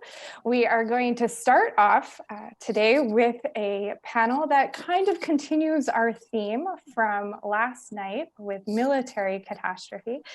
Today, our first panel we will be talking about is civil war and urban unrest, right? So what does this look like in our LAIBS world at that time? As many of you have seen, unfortunately, we have lost one of our panelists to COVID. So this is the reason for our start at 2:30. But I would encourage you to read the abstract we included for Amina Hussein, who cannot be with us today. And if you have any questions about her research, to certainly reach out to you. For you to reach out to her, we know that she would welcome that. We do have our first panelist will be Lucrezia. So a little introduction for Lucrezia. Lucrezia Savoldi is a master postgraduate student in classics at the Scuola Normale Superiore of Pisa. And her main interest is in late antique and Byzantine poetry. Under the supervision of Professor Gianfranco Augusti, she studied the late antique metrical inscriptions of Palestine for her undergraduate dissertation. During her master's, she focused on the canons of Romanus the Melodist and more generally on Byzantine religious poetry. Lucrezia is no stranger to Edinburgh. During her semester abroad at the University of Edinburgh, she became more interested in the subject of Byzantine civil wars. She will be speaking to us today on the Nika revolt between collective memory and classicizing echoes, narratives from Justinian's entourage on the civil wars in Byzantium. So welcome to Lucrezia. Thank you very much, and thank you for giving me this opportunity. I'll try to share my screen.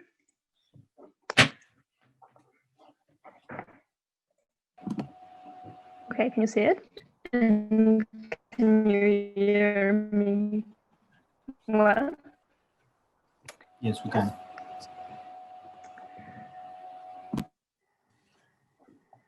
Okay, so good afternoon. What I want to talk about today is an idea that came to me during a course on civil wars in classical Greece.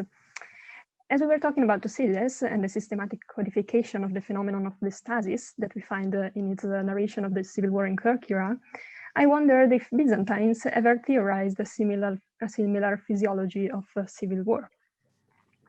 More specifically, I was curious to see how they perceived and narrated in their writings one of the first true civil wars that they had to face in their history, that is the Nika riot.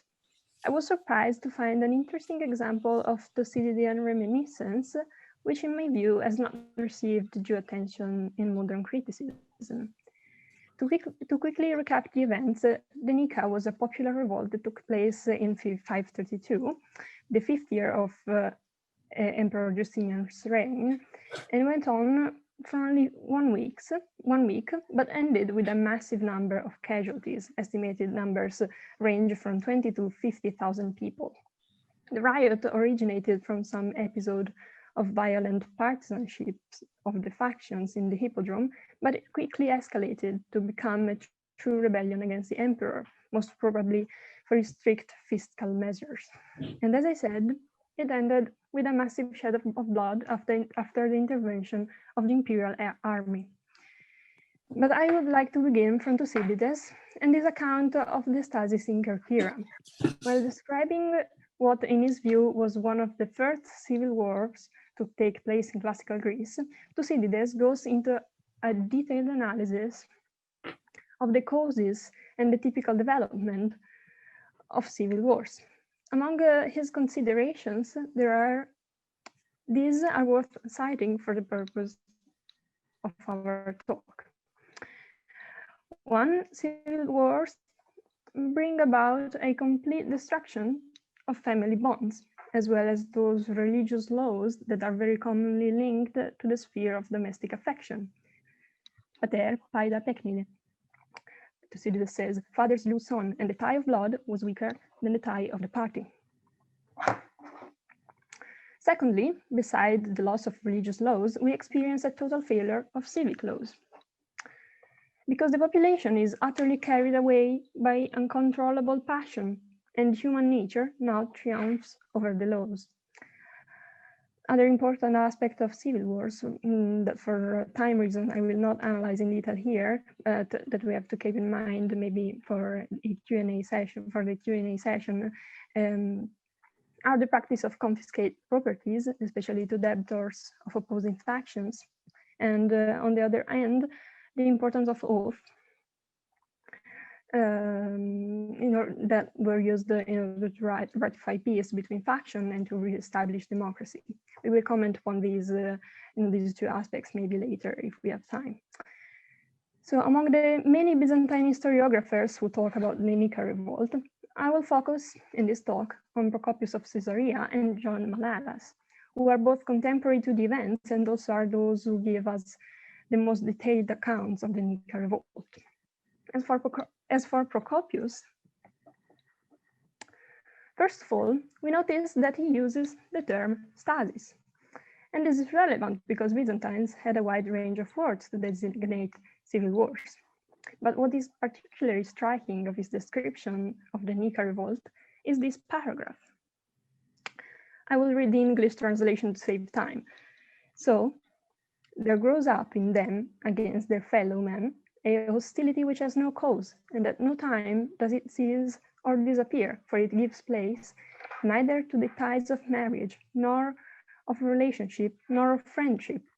And the case is the same, even though those who differ with respect to this color be brothers or any other kin. They care neither for things divine nor human in comparison with conquering in these struggles. So we see that the same stress as in Thucydides on the concept of the loss of family bonds. So we see the same stress as in Thucydides on the concept of the loss of family bond that civil war brings about.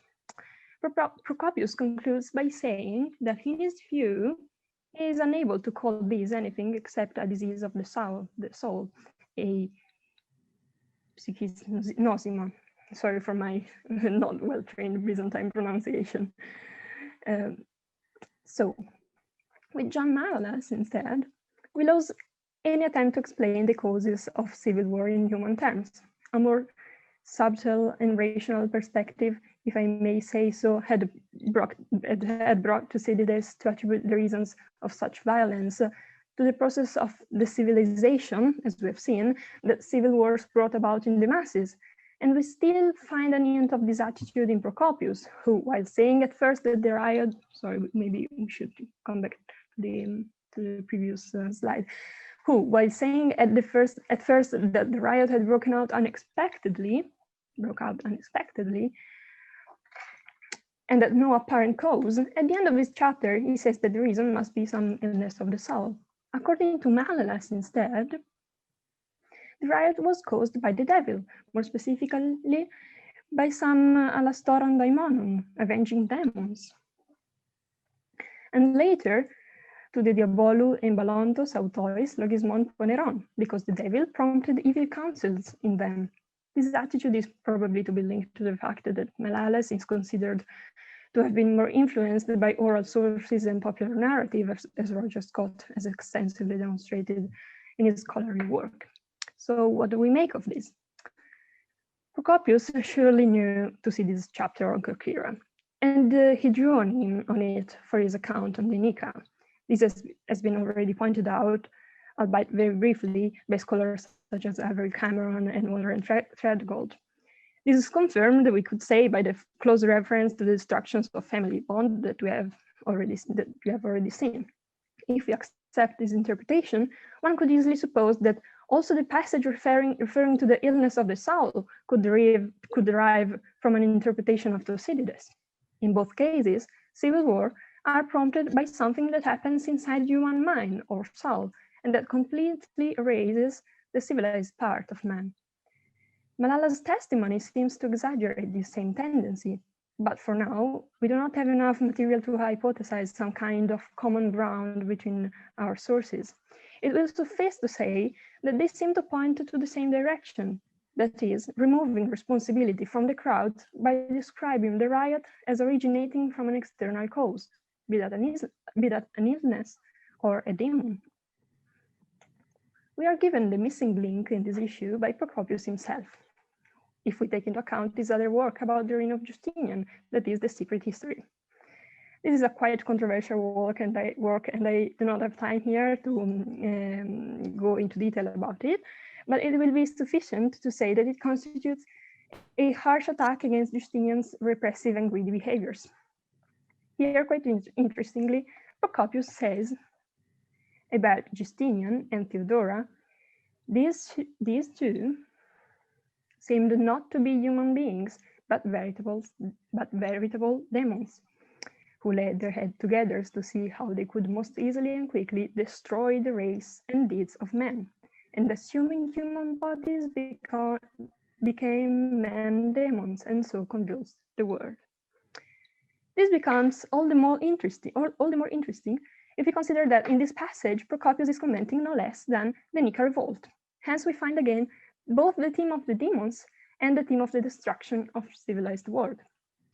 Being The Secret History a counter-panegyrical work, as we could define it, Procopius here can go as far as to declare explicitly what the real cause of the civil war is, namely Justinian. But he strikingly decides to embed this revelation into the same discourse about the Nika that we must suppose was common at the time, that is, the narrative about demons. Roger Scott, which I have mentioned before, has rightly theorized the existence of a common ground of information between authors writing on Justinian, such as Procopius and Malalas. And in many cases, Scott has demonstrated that these pieces of information can be traced back to imperial propaganda. I would add the present case to the list of such examples almost without hesitation. This kind of discourse on the Nika riot, originating from Thucydidean imitation on the one hand, and building upon it on the other, as we will see later, offered multiple advantage to Justinianic propaganda. One, on the most basic level, it provided the literary model for describing such an important event as a civil war. B, it provided a pretext for covering up something that those writers were uncomfortable talking explicitly about, namely the true causes of the war. And C, it provided the starting point to create a new discourse on civil war that was appropriate for their own time. The second part of my paper will be dedicated to this point.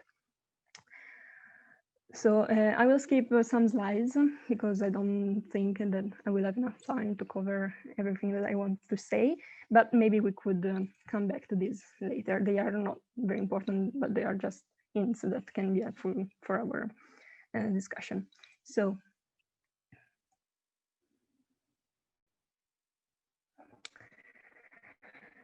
I will move now to another, so I will move in order to present the second part of my speech or my talk. I will move to another typology of source that can give us very interesting insights into civic-like and Justinianic imperial propaganda. I am referring to poetry, and specifically to Romanus de Melodis liturgical hymns and Paul de Silentiary description of the Church of St. Sophia. Romanus Contagion 54, so-called On Earthquakes and Fires, is the only hymn in his liturgical production to talk about a real-life event. His other hymns are centered on liturgical celebration or on biblical characters. Contagion 54 is centered on the reconstruction of the Church of St. Sophia that was destroyed by an earthquake and then by fires during the Nika revolt. Justinian accomplished the restoration of the church 1 or 2 years after the event, and this hymn is full of panegyrical reference to the emperor. Even if the Nika riot is never mentioned explicitly, references to it are scattered throughout the whole hymn, and the general tone of the hymn is far from being mild and moderate. As I'm about to show, we will continue to find the hints to the Thucydides-inspired narrative on the Nika, but we also see a decisive change of attitude in imperial propaganda, or better, we see another possible realization of it. Romanus' main point in this hymn is to explain the hidden mechanism of God's piety and the reasons why sometimes it does not come to our help as quickly as we want. Even if he would like to pour freely his grace upon sinful humanity. Romanus says that God sometimes restrains his hand in his donation in order to heal the sinners in his wisdom and provide eternal life. Sorry for the translation, but for Romanus, I had to provide my own translation because due to this pandemic, I could not access to an English translation, to a proper English translation. So anyways, Romanus' reference to Justinian's behavior during the Nika riot must have been quite clear to all of his listeners. Justinian had both refused to agree to the requests of the rebels during the Nika, and did not immediately conceal his mercy towards the end of the revolt, but ordered an enormous massacre. The reason for this is clear. The population is sinful, which is equivalent to say that people let the devil enter their soul, and for this reason, their soul is in a state of illness. Romanus constitutes a wonderful source, in my opinion, because in a way, it closes the circle between the theme of illness and the theme of the devil. I've added just 2 other passages that contains reference to the topic of rebellion. So we see that God is God, and therefore Justinian is happy when violent people seize his reign. And also going on with the the reference to the traitor. This one who at the beginning of creation conceived the idea of rebellion. This passage contains a reference about the devil, which is again linked to the idea of rebellion. So going on with the content of the hymn, one of the central images that Romanus makes use of is that of the emperor as a rebuilder of the physical church, which serves as a metaphor to describe the emperor as one of the the one and only was the one and only possible means of restoration of peace after civil war.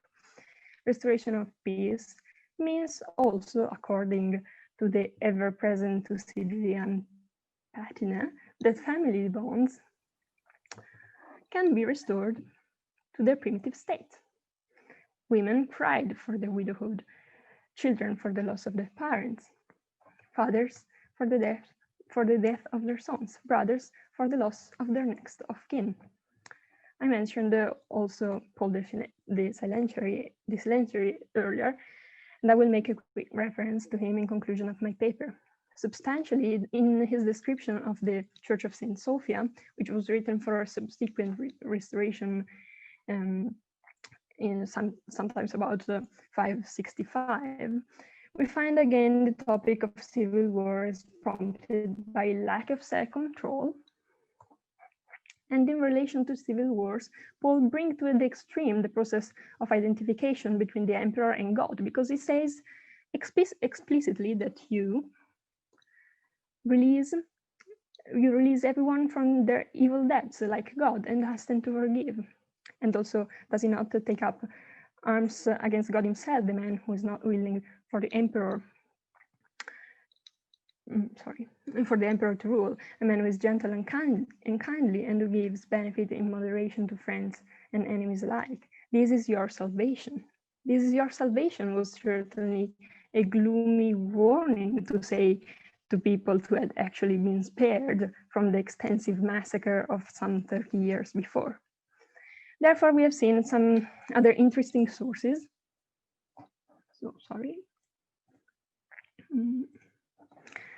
Some other interesting sources that testify to the extent of Justinianic propaganda in the 6th century, and to the themes which such propaganda was based on.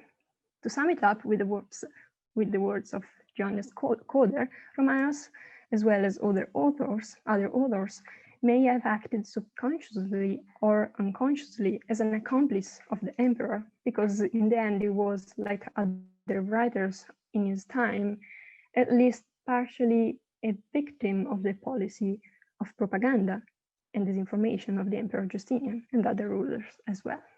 I would like to briefly conclude my talk with a final remark on classicism.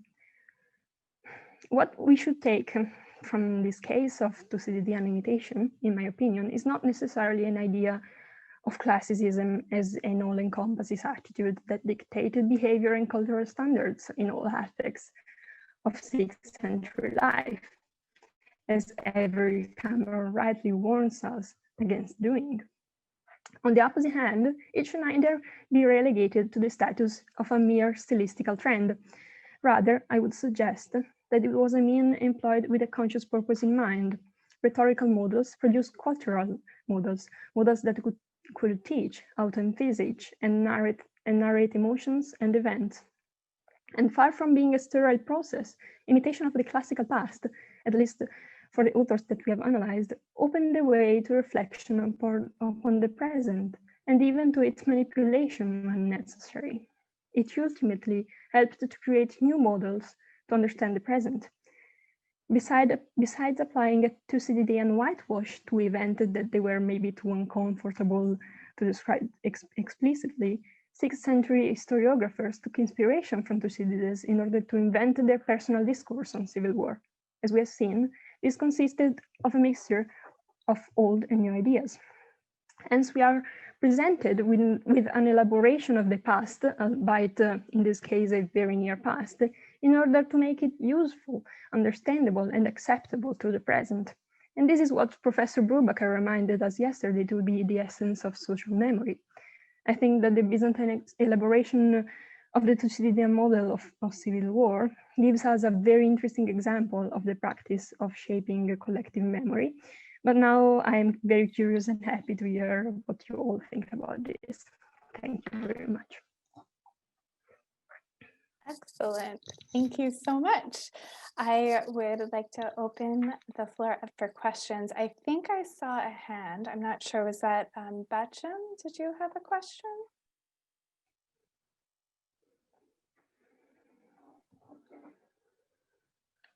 Do I need to stop sharing my presentation? That might be nice, so people can see your face. Okay. All right.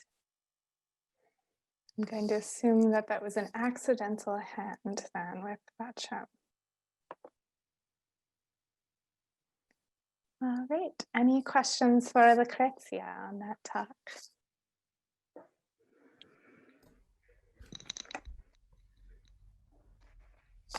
Niels. Thanks very much. That was absolutely fascinating. Unfortunately, the sound connection was breaking up at times, so let me make sure I got it right. And perhaps one word of caution. So is Procopius really the first one? Is the 6th century the first time that any sort of civil unrest gets ascribed to demonic causes? And I mean, Thucydides doesn't do it, but is there nothing in the 4th or 3rd century of this sort? I would earlier in Christianity, as it were. The second point, I mean, I like that you make the connection between the demon in the Nika riot and the demons in the secret history. But then, of course, you could make the same connection to the plague, where it's also demons who strike those who encounter them with a plague and then who fall sick. So the question is, can we really equate these two texts that directly and then put them in such a direct connection? I've all been toying with the idea that he's blaming Justinian for the plague, but it might also just be a Christian thing at the end of the day, rather than assuming that he really thought that Justinian is behind everything that that happened. Just curious to hear your thoughts on this. Thank you. Well, thank you very much. I'm not sure to have understood it completely, but well, I would say that it is interesting in the fact that the plague and the civil war were the two events that that were described with imitating Thucydides in Byzantine historiographers of the 6th century. So, well, there's more imitation of Thucydides than just in the plague and well, of course, yes, but these are the two main like civic events that get this kind of attention. So my idea was to move also to analyze the plague in the future if I will continue on this topic. But yeah, thank you for your suggestions. Great. We have a question from Diana Del Antonio. She says, good afternoon, everybody. I would like to ask Lucrezia if the word daimon and Malalas meaning could also be found in other Procopius's works, like, for example, the Gothic War. Oh, thank you for your question, but I cannot answer this. Well, I could answer by doing a quick research on the TLG, but since this is a very a project that I'm working on from not much time, I've not like I've not explored every aspect of these, so I cannot reply. But this could be a topic to explore. Thank you. Great. I think we've got time for about one more question.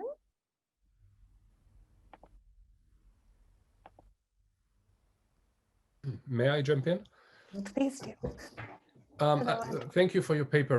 Very, very interesting paper, very rich. I had one comment, I guess, which I guess applied to some discussions yesterday already. I think it might be interesting to try to be more specific about what you mean by social memory, as opposed to, I think you've also used collective memory. I mean, a lot of what you were talking about, to me, rather belong to cultural memory. So I know there is much, there's a very abundant scholarship about all this. I'm going to talk mostly myself about cultural memory tomorrow. But I think it's important, if we want to use memory studies properly here, that we try to be a bit more specific. And well, not everyone agrees on the definition of each of those categories, but I think for us, thinking historically, to me at least, it seems cultural memory is often the most interesting approach, if nothing else because it conveys a sense of very longue durée that is largely, missing from social memory, which is something at a generational level. At least that will be, I guess, if memory serves Aleida Assmann's definition. So I think that will be useful to try to make sure that we're not using social memory, collective memory, and cultural memory just interchangeably without paying attention to the nuances, because those concepts have been defined very, very differently. I know that this is a massive, enormous field of research. So yeah, again, sorry if my knowledge is not like complete on this, but again, I will definitely use your Please don't take it as a criticism. I'm thinking out loud about how you need to be very specific, and it's a challenge. I mean, I can send specific references if you're interested, but I mean, it's an enormous amount of scholarship, and I mean, the risk is real every time we use memory. I mean, it doesn't apply to you or to this conference, but you can think of so many books or articles that have memory in the title, but nothing to do with memory. In fact, if you look at the content, because we live in this, what scholars have called this age of memory, everyone is using the terminology, but not necessarily the scholarships that is, in the, behind it. So that's something to, it's difficult, but something to try to think about. Thank you very much. Excellent. Well, if anyone has any other questions or wants to correspond with Lucrezia, we have put her email in the chat. And so now we will move to quite a different time period. And I think one of the really nice juxtapositions that this conference has to offer, as we are going to move from Nika to Cordoba. So I would like to now welcome Mustafa Mohammed bin Mayaba. Mustafa is an associate professor at King Abdulaziz University in Jeddah, Saudi Arabia, where he is also the chair of the Department of Arabic Language and Literature. He has a number of published articles in Arabic and English, and the main topic of his research is related to poetics and politics in Arabic literature, especially in Al-Andalus. He also has published articles on Sufi poetry and pre-Islamic literature. And we are excited to hear his presentation today, titled Ibn Hazm's Experience of Loss After the Destruction of Cordoba. So welcome to Professor Mustafa bin Mayaba. Okay. Hi, everyone. I hope you hear me. Okay. At the beginning, I would like to thank you for organizing this panel. And it's my pleasure to participate in it. I also would like briefly to explain 3 things before starting my presentation. First, Al-Andalus, second, Ibn Hazm, third, Fitna. Al-Andalus, as you or most of you know, it's a medieval Islamic region that existed in the Iberian Peninsula from 711 until 1492. Ibn Hazm, Ali ibn Hazm, is a religious scholar and poet and philosopher also. Was born in Cordoba in Spain 994 and died in Seville, Spain also in 1064. He was born to a rich family, and he lived the first stage of his life in the palace of his father. Ibn Hazm was appointed as a vizier for at least 2 caliphs of Cordoba. Third, Fitna. Fitna in Arabic means in English like unrest or civil war that occurred. The term Fitna, when we use the term Fitna in the context of the Andalusian in Al-Andalus in general, it means the civil war that occurred in the first half of the 11th century between the pro-Umayyad and anti-Umayyad forces. It was the major event that shifted Ibn Hazm's life from plus wealth, prosperity to jail and ceaseless journey. So I can start now.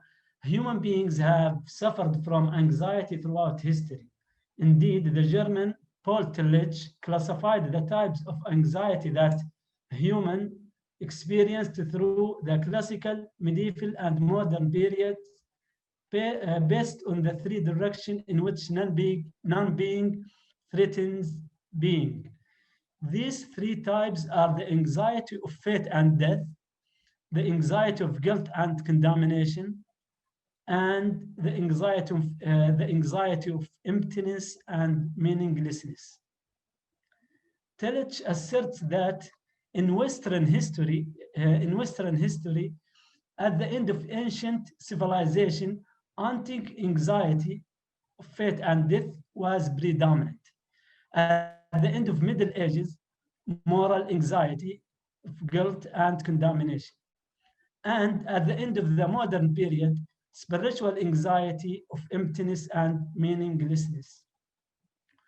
With Tillich's proposition about the periods of anxiety in mind, this paper attempts to argue that, like many medieval Arabs who lived in Al-Andalus during and after the Fitna, Ibn Hazm suffered from the antique anxiety of fate more than any other type of anxiety. The major point of discussion will be a treatise composed by Ibn Hazm following the destruction of his home city of Cordoba, the capital city of Al-Andalus during the Umayyads Khilafah or Caliphate. The arrest continued until 1013 when Ibn Hazm decided to leave Cordoba for Almeria. Ibn Hazm says about that decision,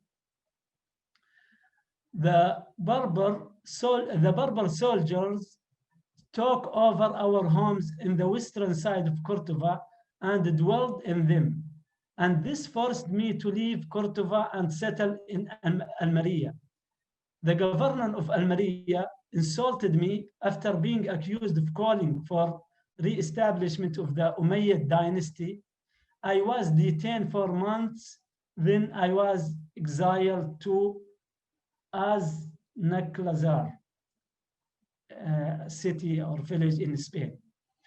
Thus, the fitna was the major event that shifted Ibn Hazm's life from bliss, wealth, and prosperity to jail and ceaseless journey. He kept yearning for Cordoba as seen in his treatise. I have 4 points of analysis. First, language and structure. Second, anxiety and psychological conflict. Third, anxiety and political blame. Fourth, the courage to overcome anxiety. The first point, language and structure. Ibn Hazm composed his text in a prosaic, poetic language. Sorry, I forgot to share with you the PowerPoint.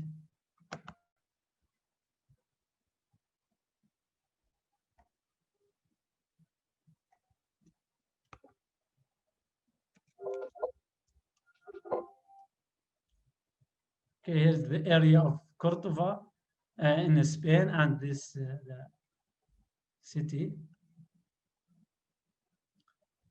The treatise is divided in 2 sections. The prosaic section, which is the first section, we can call it A section, and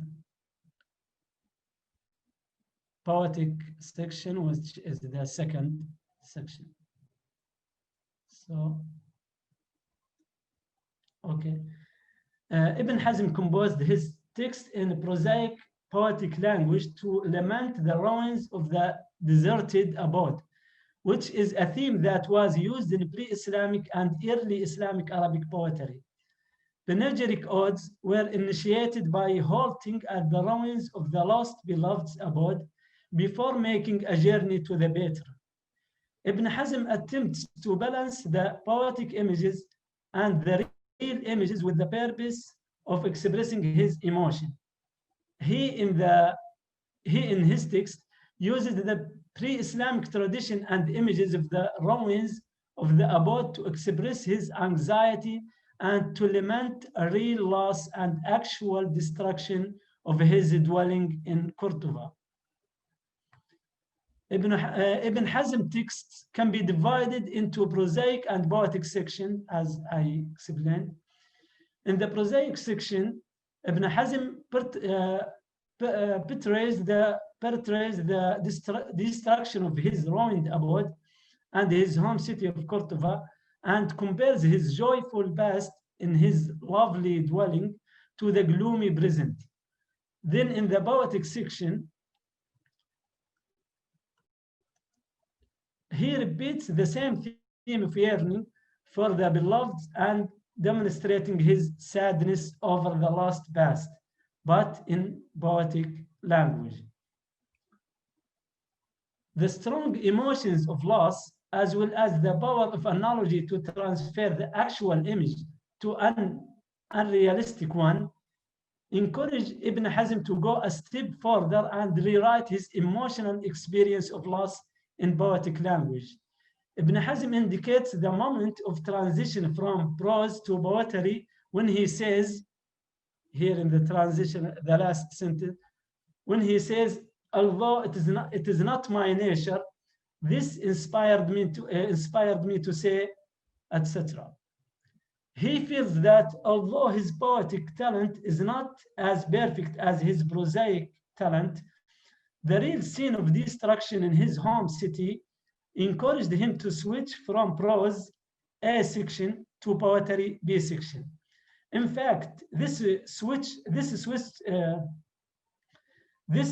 from prose to poetry is a switch from an unorganized prosaic lingual system that is not restricted in terms of meter and rhyme to an organized poetic lingual system. Poetry is Ibn Hazm's way in explaining his scene of loss and anxiety through an organized system that relies on rich classical poetic images and phrases that describe weeping over a lost abode. The second point, anxiety and the psychological conflict. The conflict between thinking about the present existence in the first part and worrying about fate and future existence in the second part overshadows Ibn Hazm's poetic text and takes shape in the anxiety of fate. In similar context, the conflict between memory and forgetting dominates the feeling of Ibn Hazm. The present sight of the ruined abode keeps reminding the poet of his lost past with the beloved. During this moment of conflict between memory and forgetting, memory plays a major role in preventing the poet from overcoming his anxiety and forgetting his beautiful past. Then the poet reaches the conclusion that nothing can defeat memory and decides to keep remembering his lost beloved forever, saying, in line 20, I will keep lamenting that time as long as the sky remains above as a roof for people, and as long as we are carried on the earth. The dilemma in the anxiety of Ibn Hazm is that his terrible experience of loss led him to lose confidence in this world. But he, as an individual, could not stop participating in this world. Ibn Hazm refers to his loss of confidence in the world when he says in the first section, it tells you about the fate of everyone and makes you renounce to pleasure in it. This suspicious view of the world is a result of the conflicts that forced Ibn Hazm to separate physically from his people and go south while remaining emotionally connected to his community.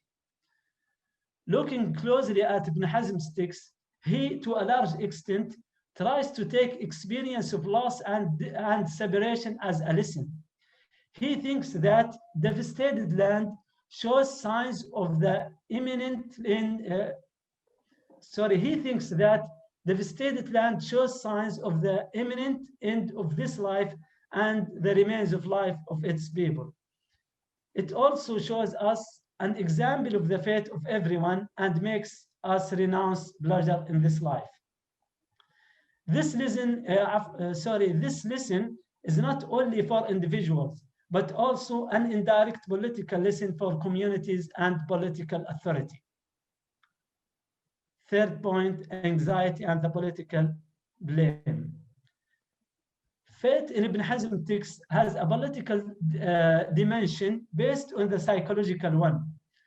The main factors that affected the life of Ibn Hazm was the political conflicts that led to the destruction of Ibn Hazm's home city of Cordoba.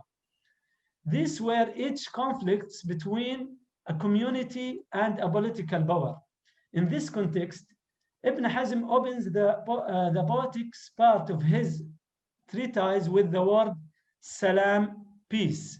In the first, he says, salamun ala darin, means peace or greetings to an abode, hoping for peace in the lost land.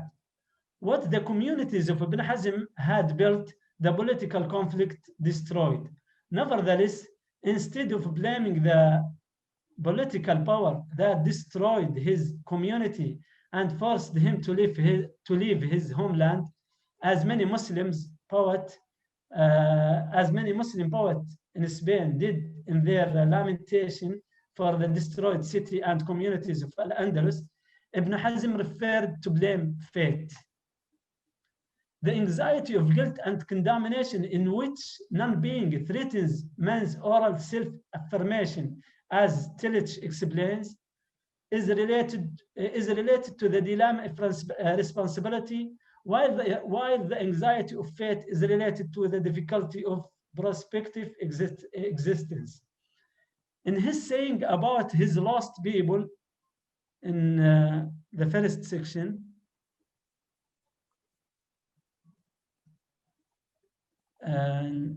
number 6, in his saying about his lost people, they marched everywhere like people of Sheba, Ibn Hazm aims indirectly to say that his people, like people of Sheba, once have had beautiful gardens and lived in close, blessed cities, but when they turned away from God and committed sin, they were dispersed in scattered fragments, and their gardens were destroyed. The fourth point, the courage to overcome anxiety. Ibn Hazm's view of fate in his text is complicated. It is clear that fate brings separation and destruction to the poet when he says, fate turned against them. And when he speaks to himself, saying in line 8,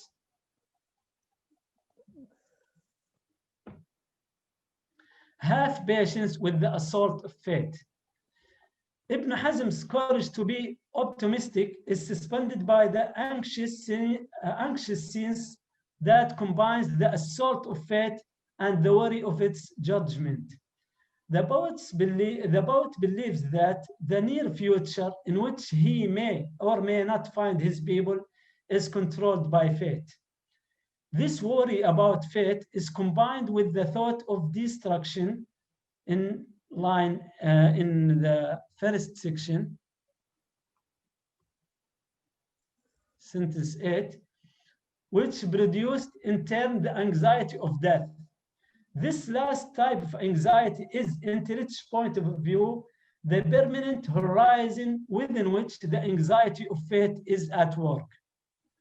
However, Ibn Hazm declares that he will resist anxiety with patience and hope for future, saying in line 13,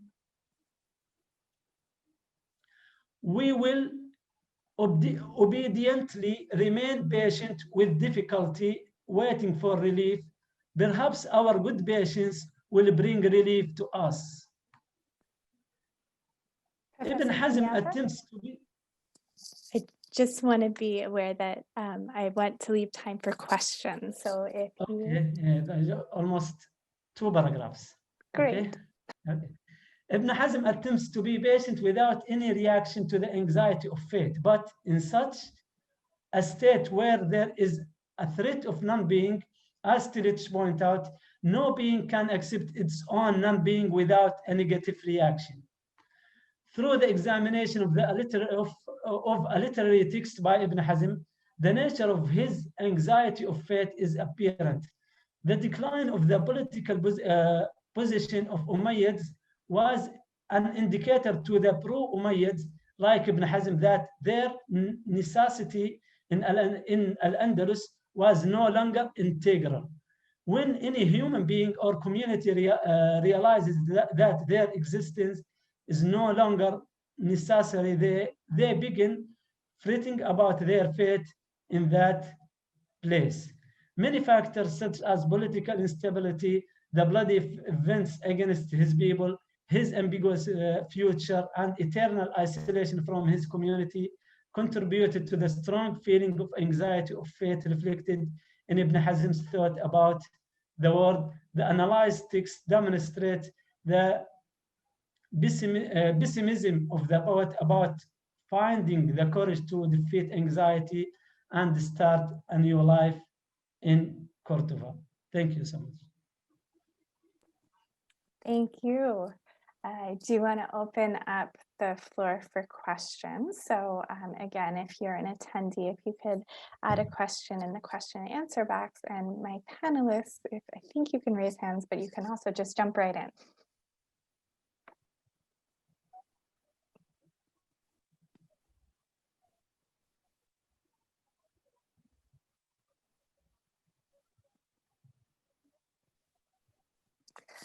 Okay, I'm actually going to use my chair privilege to ask a question. At the very beginning of your talk, you mentioned sort of this idea of the Berber, right? And there's a lot of discussion with Ibn Hazm in the Berber.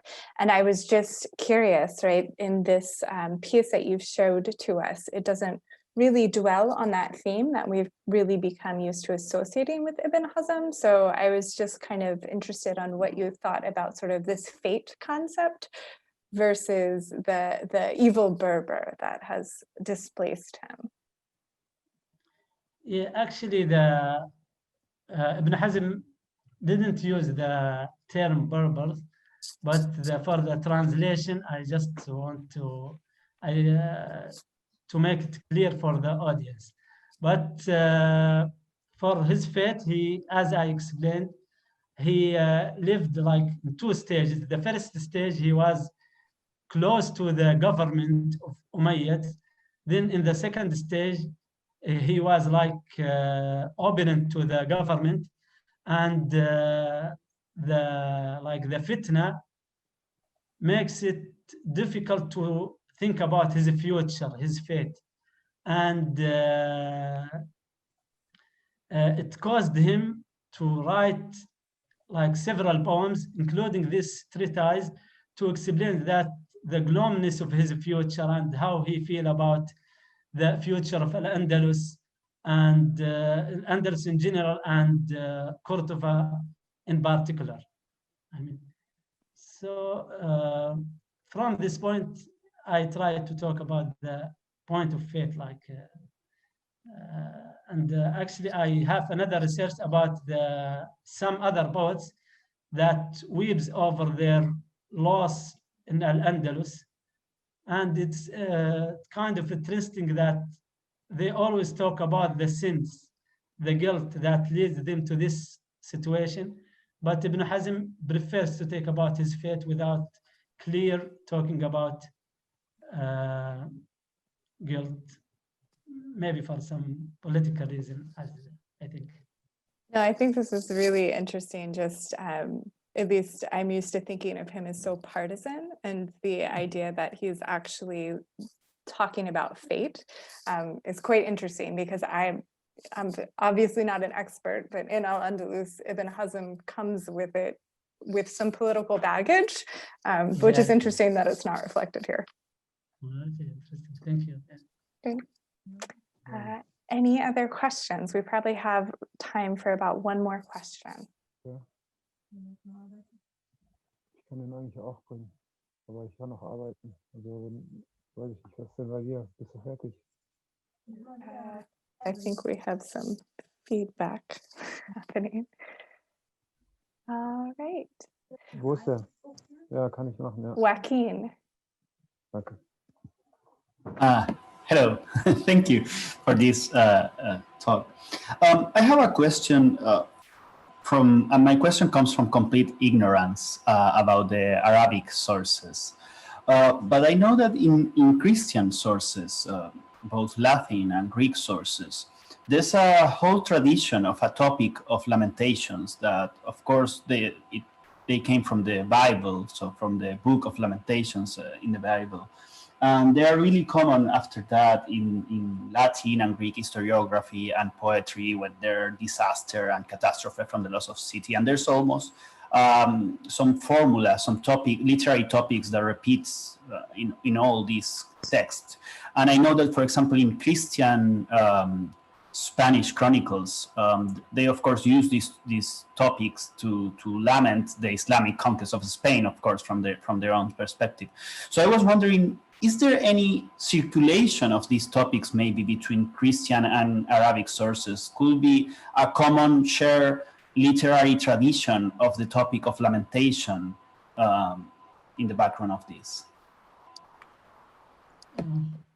Okay, thank you for the question. Actually, like circulation between Christian, as you know, the topic of lamentation is like a human topic, and many cultures share this topic. I understand that in the Bible there is like concept of lamentation, maybe is a little bit different from the Islamic way. I mean, for the Arab poets when they lament Al-Andalus. But I also know that in Hebrew, Andalusian poets, some poets, as you know, many great Hebrew poets used to live were in Al-Andalus, like Moses ibn Azra, like Abraham ibn Azra. They lament Al-Andalus almost the same way that Arabs did, but plus they always try to recall the memory of history, I mean. So it is, in general, it is a topic, as I said, it's a human topic, but it is interesting to search if there is like kind of circulation between Christian way and Islamic way of this lamentation. Maybe I need to rethink and search about it. Thank you. Thank you so much. Anyone who would want to further this discussion, we have included Mustafa's email in the chat. I want to thank both Lucrezia and Mustafa for their talks. And we will take a short break and we will reconvene at 3:40 for our next panel. So hopefully we will see everyone in approximately 12 minutes. Enjoy the countdown. Hopefully one day we're going to launch a rocket after that. Thank you.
Okay, hello, can you hear me? So, hello, welcome again to this fourth panel of this conference. Before we start, just to remind you that we will be sending a survey. If you can answer it, we will be grateful for your feedback. Also reminded you, if you are not talking, please mute your microphone during the speaker's talk.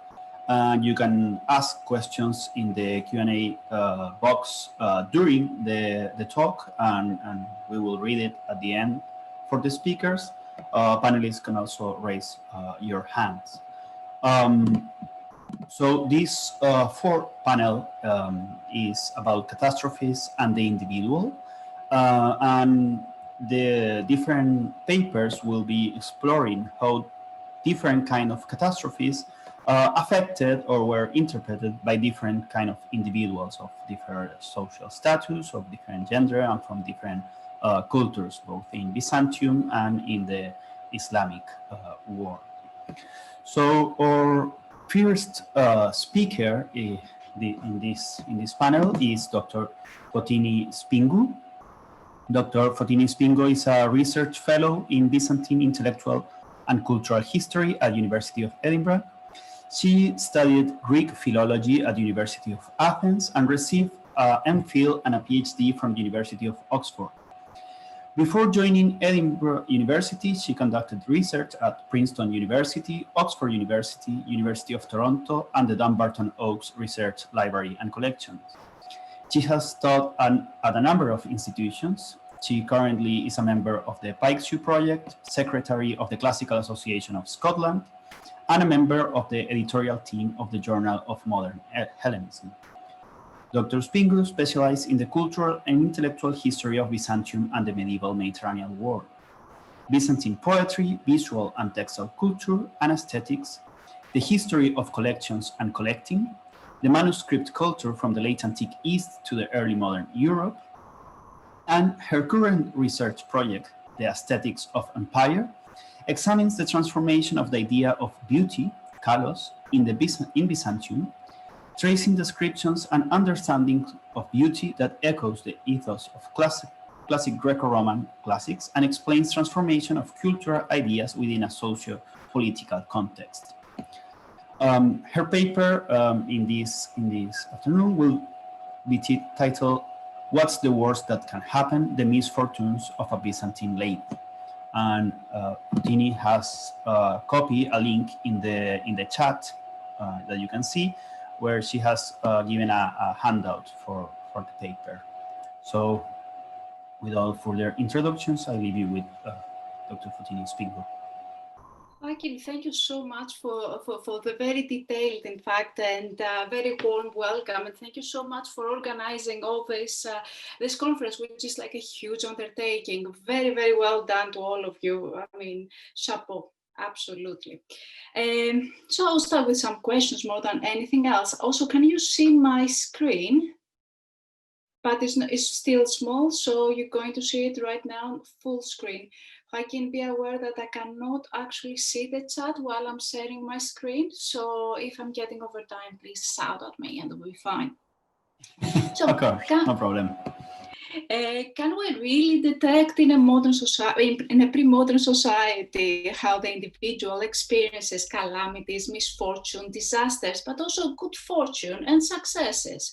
What are the means for the individual to express himself or herself at a time when only the socially respectable forms of speech have had a chance to survive?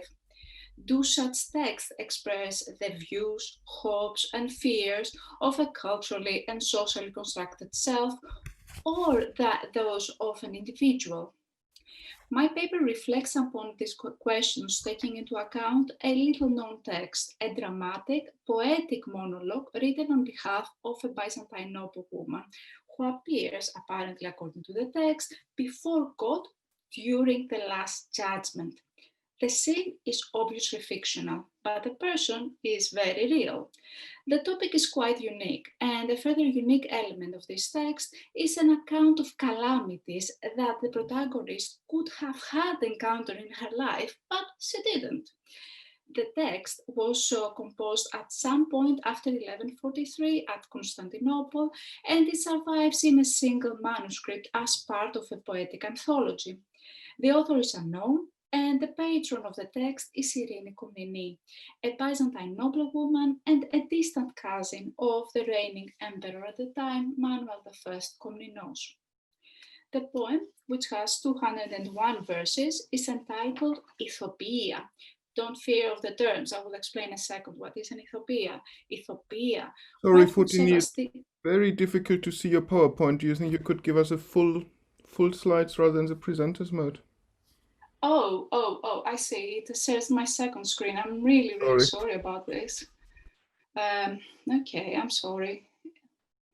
I'll have to stop share for a second, and thank you for letting me know. And share now. This should work, right? Yeah, that's fine now. Fantastic. So I'm so sorry about this. So Ethiopia, what would Sevasti Kira Irini, the daughter of Sevasti Kira Sophia, the daughter of the Sevastokrator, would have say about the things that had happened to her life during the last judgment, we could add. The title sets immediately the tone of the poem and annotates the identity of our protagonist. Irini is the granddaughter of the brother of Alexios I, the founder of the reigning dynasty, the Komneni. So this would have been Alexios, obviously, Komnenos. The sibling of the emperor were given the title Sevastos. So I'm really sorry. Here is the emperor Alexios Komnenos. Here is his brother Isaac Komnenos, and this is our donor Irini the Kiani Komneni. So the brother of the emperor was given the title Sevastos, and that title basically came down to Irini. The other puzzling word in the title is Ethiopia. Ethiopia, or description of character, was one of the forms of school exercises that appear in late antique rhetorical handbooks. The 12th century is the gold time for the development of the genre, with many Ethiopiae being written on mythological or biblical themes. So you find Ethiopia usually on subjects such as, for example, what Samson would have said when his hair was shorn. Let us turn now to the main part of our poem, which we could divide it into 11 sections. First of all, the prologue, where Irini, with her first words to God, expresses her gratitude and calls for his compassion. Then Irini thanks God as her creator and the creator of nature, of the natural world she was able to enjoy. Irini lived in an urban environment, but note here the admiration for the beauty of the stars, the moon, the sun, the seas, and the earth.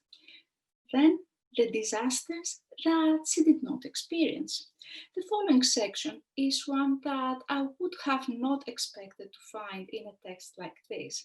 It speaks about all the things that she did not experience. As the passage is exceptional, I will read selections from it quickly. I was not afflicted by paternal misfortune, says Irini, nor did I make a living with the work of my hands, either busying myself with knitting or handling soap as a washerwoman hired to clean dirty laundry. Nor did I wait on doorsteps of a handout of food, begging to be saved for want and hunger, and promising eternal gratitude to the giver.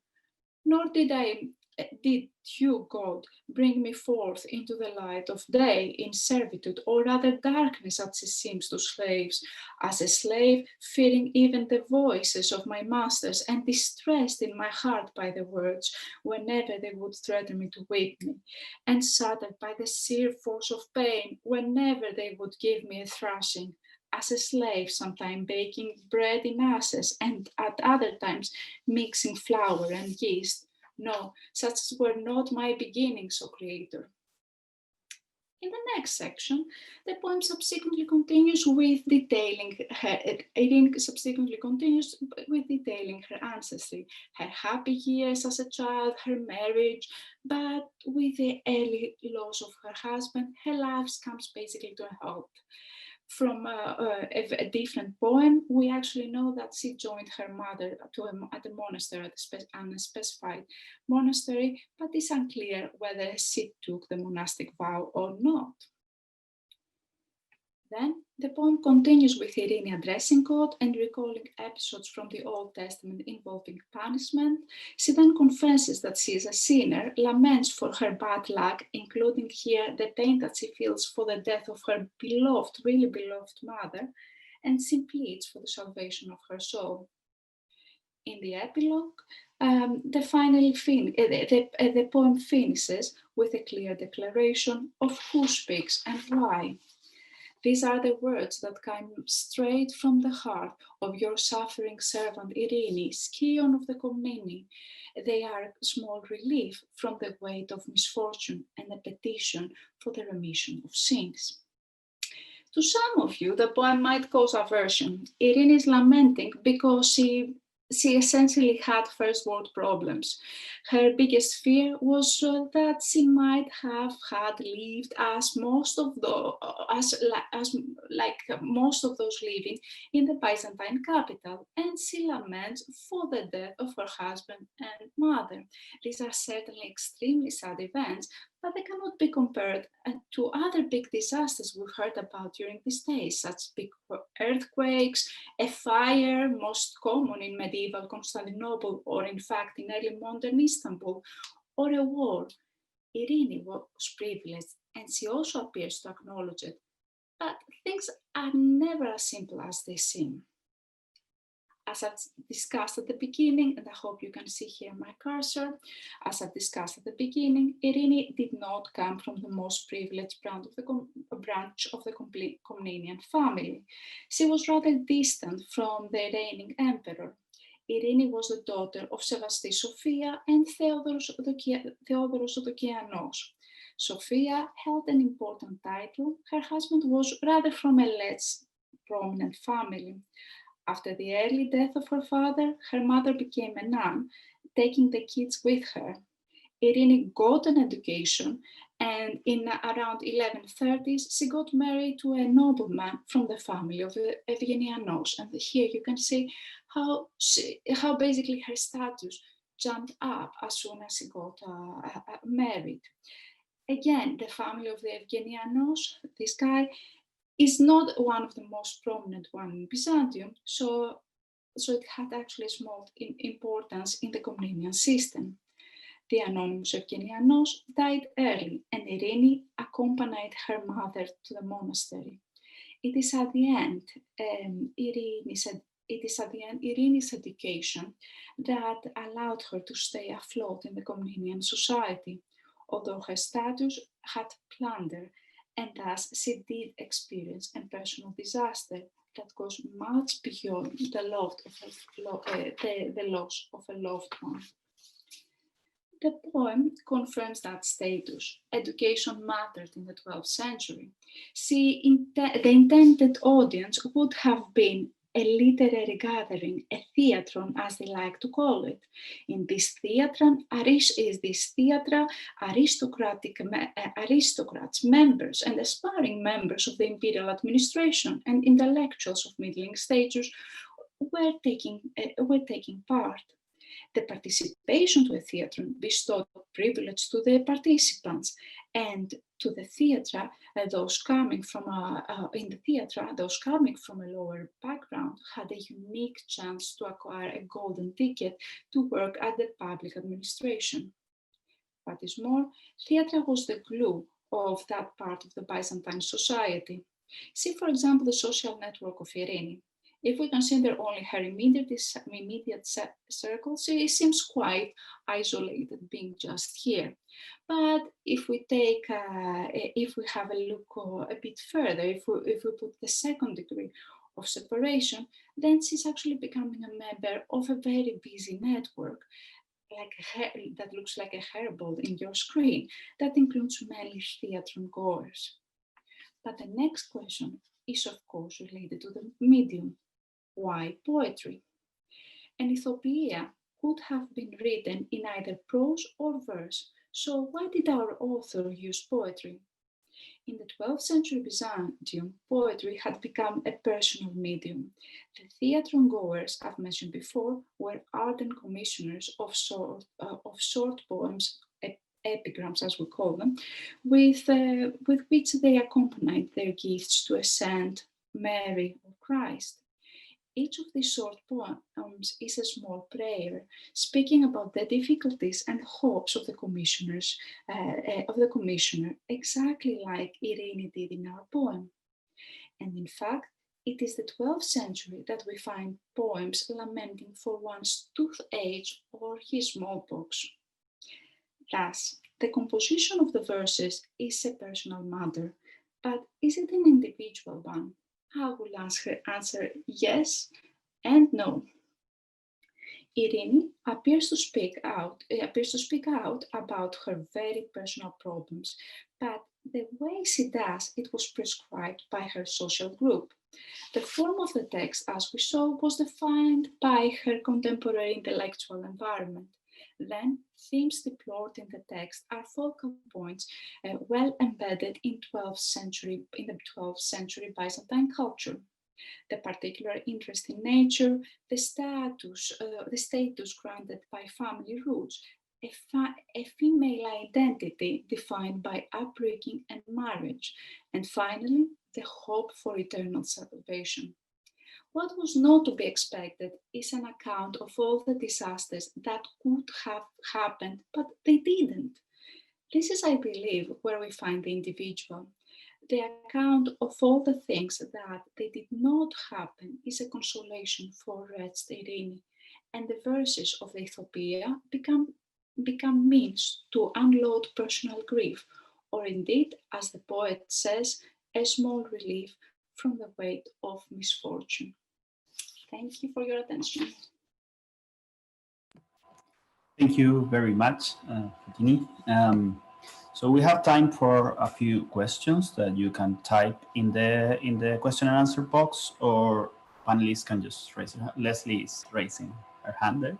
Please, you're muted, but you can unmute. Unmuted. Foteini, thank you. That was absolutely wonderful. And I knew you were going to show us some networks, and I'm really glad you did. But I have a really prosaic question, and that's about the image you showed of the guy with wheels on his feet. What's going on in that image? I've never seen it before. I was expecting that you would give me even more, some more feedback. Okay, so what is super interesting about the 12th century is that we have all these 11th century, 12th centuries, we have all these images about the Vios, the life, but also we have Ethiopia, like the one that presented, about the life, including Maganius, right? So in the case of the image, and I think that would be appropriate to share again my screen if Joaquin doesn't mind. Is it okay, Joaquin? Sure. Sure, you can do it, no problem. So in the case of the Vios, so where we are here, and what we want this, and you want my other screen, obviously, because it didn't pass. So these are the beauties of Zoom. So it is a manuscript of the climax, obviously, an illustrated one. And what you have is the rotating Vios and how quickly it changes. And that appears also like a motive in literature. Now, to be completely frank with you, I have completely forgotten what I've read about this manuscript, so I don't remember the details of it. But as far as I remember, it has been associated with the Constantinopolitan works, so that's what to expect, and so on. Well, I know now that I know it's a climax manuscript, I know where to look, so I will. So thank you. We have another question in the Q&A section. So somebody asked, "Thank you for a fascinating paper. I love the idea of Irene as a suffering first world problems. is there other such literature where you find similar sentiments of the 12th century? Yes, there is, and there is much of it. But what you don't have is someone appearing in front of the throne of God and speaking and saying out what the vicissitudes that he or she experiences through his lifetime. So what you have usually is ethopietic elements in epigrams, like small poems attached on tombs quite often, or attached on how you call it, on other objects, basically minor objects, including icons. What it is interesting as well that I had cut from the paper for because of time is that it's exactly the 12th century that you have the Ethiopia in order to express such a personal subject. So look, for example, that another Ethiopia in the same collection is dedicated to a specific event when the son of a very prominent at the time administrator, Theodore Stipiotis, the son of Theodore Stipiotis, fell down from a high triklinos, from a high hall. We don't exactly know where was this hall. Perhaps it has something to do, if you are Byzantine, with an ecclesia, so somewhere in the Great Palace, but we don't really know. But what it is important for us today is to know that it's again the Ethiopia that they used in order to channel all this emotion, in order to channel the distress. And in that Ethiopia, the small child appears to actually to come up from death, like a new Lazarus, and speak to his mom, who is almost ready to faint. So yes, you have a lot of sentiment, and Ethiopia becomes like a fantastic medium during the 12th century to channel all these feelings, all these emotions. I'm sorry. May I ask another question, or we are out of time? No, yes, we still have time for other question. Thank you, thank you. Thank you for this paper. My question would be, could you compare, Foteini, these utopias with the genre of autobiography? Because we have in Byzantium this genre, we have the autobiography of Theodore Metochitis, George of Cyprus. I found some similarities, but obviously there are some differences. So how do they relate? And I'm asking this because of the concept of the selfhood and the individual. Okay. So, yeah. Thank you so much for that. Exactly. So thank you so much for that. So one of the first things to think about the difference between the two genres is their use. Before we talk about memory and what is the difference between cultural memory, what is the difference between social memory, and the different hues. But in our case of the Ethiopia, they don't try to perpetuate a memory that should survive for many years, but it's a specific performance that happened at that time.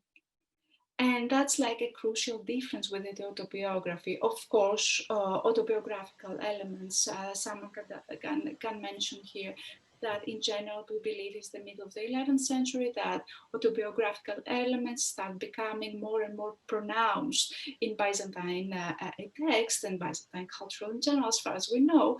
And indeed, you can also find the beautiful Ethiopia in Pselos mid-11th century chronography embedded into the chronography.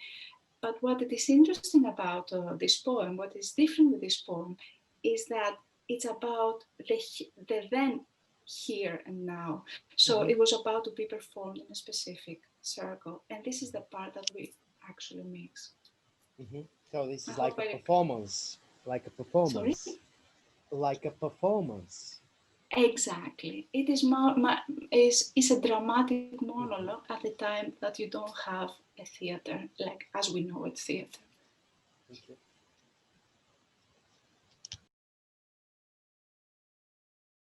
Thank you very much, Foteini. I just, Niels has a question. I think we still have minutes for a short question. Yes, please, Niels. The question in the chat, in the Q&A, I think you should go with that. I can talk to Foteini almost every day. Perfect. Thank you. So Andrea Mattiello is asking, thank you for the stimulating paper. I have a comment that is also a question. You mentioned that we don't know who wrote the Etopeia, but is there any chance that the author is Irini herself? Yes, absolutely. Absolutely. But the thing is that we don't know. And what we do know is that a lot of the Byzantine women of the 12th century were very well educated in epitaphs for their husbands usually, or other authors saying things such as, for example, that your wife is speaking better than the rhetors at the time. So they were actually very well educated, but simply it was not in the interest of anyone of having their works preserved, because they were not teachers. They did not have the audience that would have been interested in preserving their works, except of course of the exception of Anna Komnene for many different reasons. In that case, in the Ethopia, usually there are other people who are writing and writing them, but in that case also there is another interesting element, that in the same collection we have a group of 5 epigrams on the tomb that Irini had prepared for her mother and herself. So it seems that it might have been, as far as I understand it, the product of a wider commission. Of course, one could say that how it's possible that, I mean, it could have been that Irini had written the other poems as well. Yes, but it's rather unlikely, because we find common verses with other poems in the same collection. So I believe that is a professional author who had written it.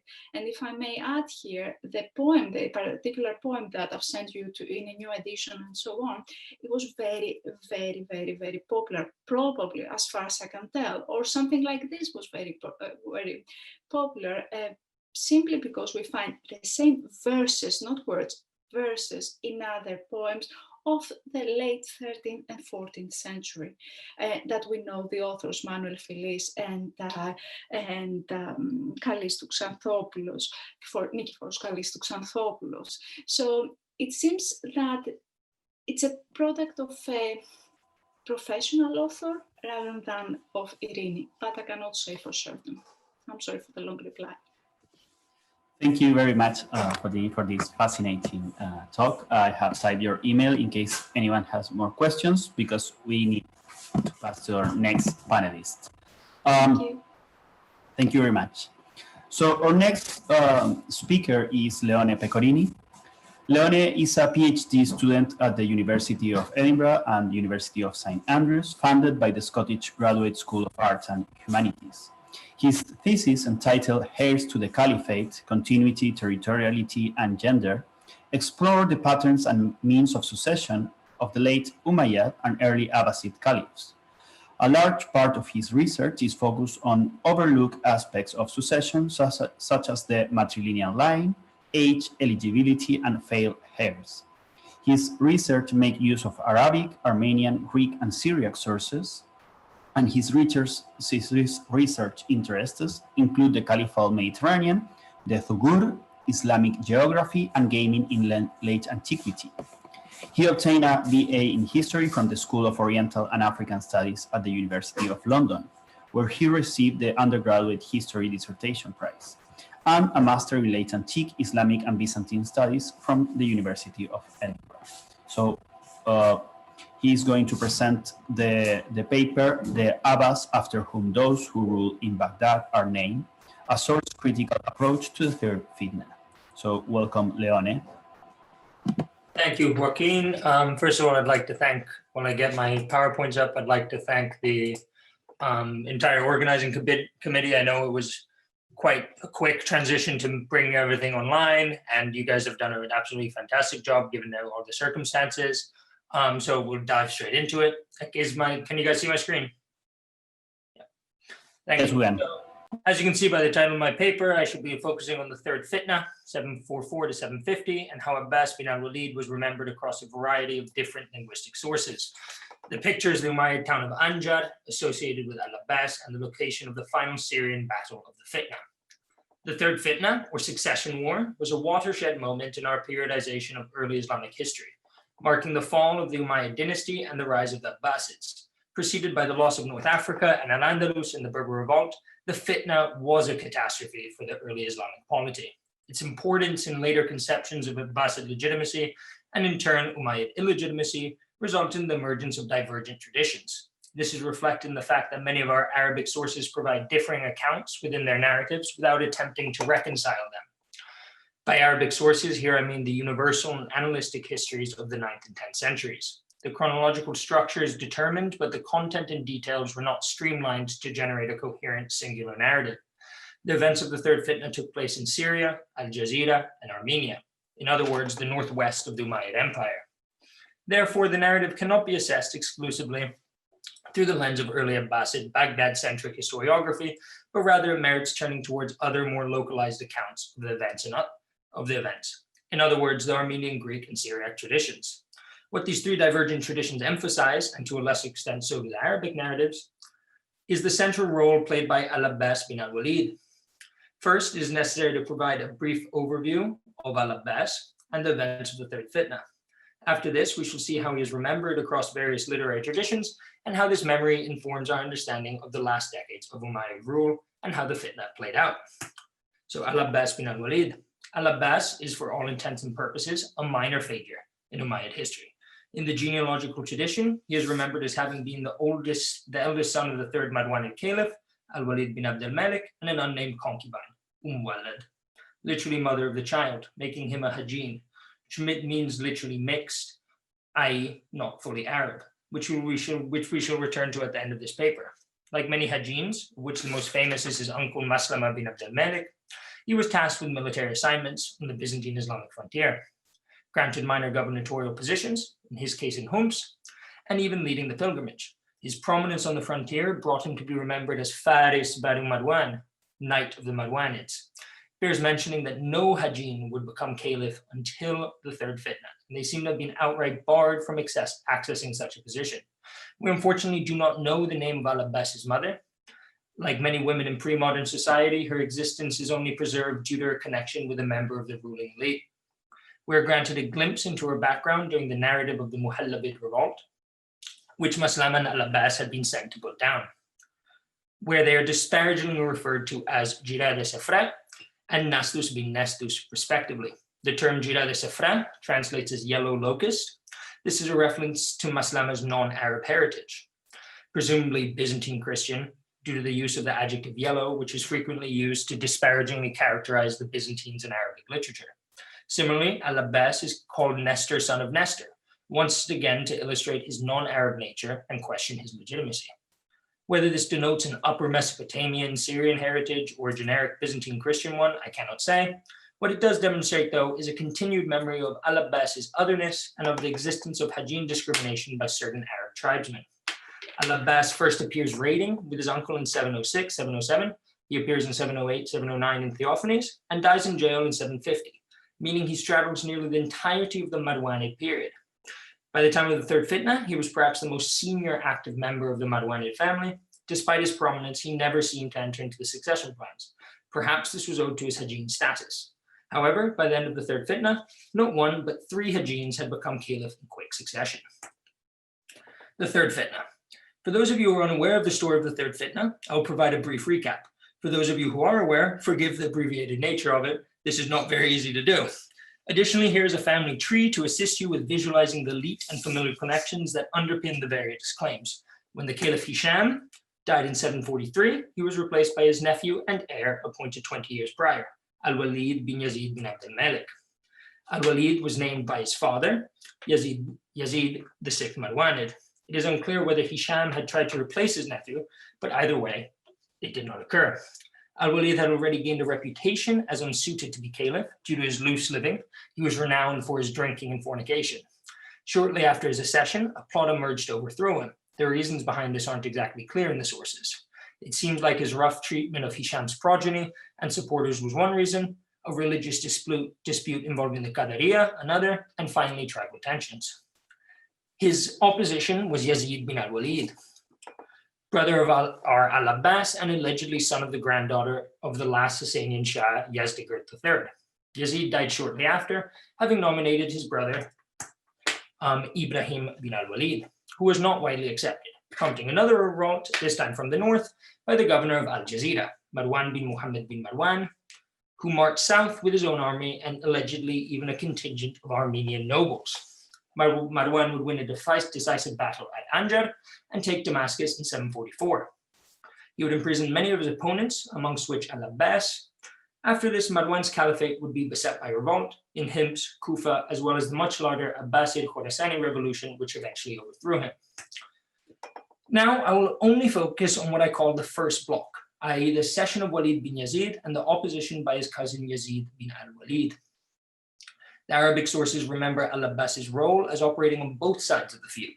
He is remembered as a staunch supporter of Walid, aiding him in his accession by personally going to Rusafa for the Byzantinist Serjuqs, imprisoning the deceased caliph's son and taking the richest house there. Due to al-Abbas's connection to Hims, this makes sense. Travel between the two cities takes less than a week. Al-Abbas is recorded by al-Yaqubi as having led the prayers over Hisham, which casts some doubts on the aggressive takeover narrative. When Yazid began to think about taking action against al-Walid, al-Abbas is remembered as having urged his brother not to oppose the caliph. Despite his urgings, Yazid did not relent and moved against al-Walid. The caliph, discovering this, went to Hims requesting aid from his cousin, and this is where al-Abbas's role becomes difficult to follow, even if it wasn't difficult enough already, and where the Arabic traditions start to deviate. Al-Abbas is said to have alternately set out with no cavalry to Tadmur Palmyra, where the caliph had retreated to, or to have left Hims with 150 Mawali and his sons. Regardless, al-Abbas was ambushed and seized by Yazid's supporters, specifically by his cousin Abdulaziz bin al-Hajjaj, prompting the supporters of al-Walid to defect and join al-Abbas, leading to al-Walid's murder.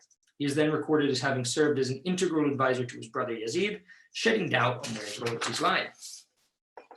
Despite the incongruity of whether al-Abbas came alone or with a retinue, what this anecdote indicates is that support for al-Walid was strongly linked to al-Abbas's allegiance to the caliph, underlining his importance. From a historiographical perspective, this further consolidates the caliphal-centric focus of early Abbasid historiography, but also reminds us that minor figures can carry far more political weight than our sources explicitly inform us.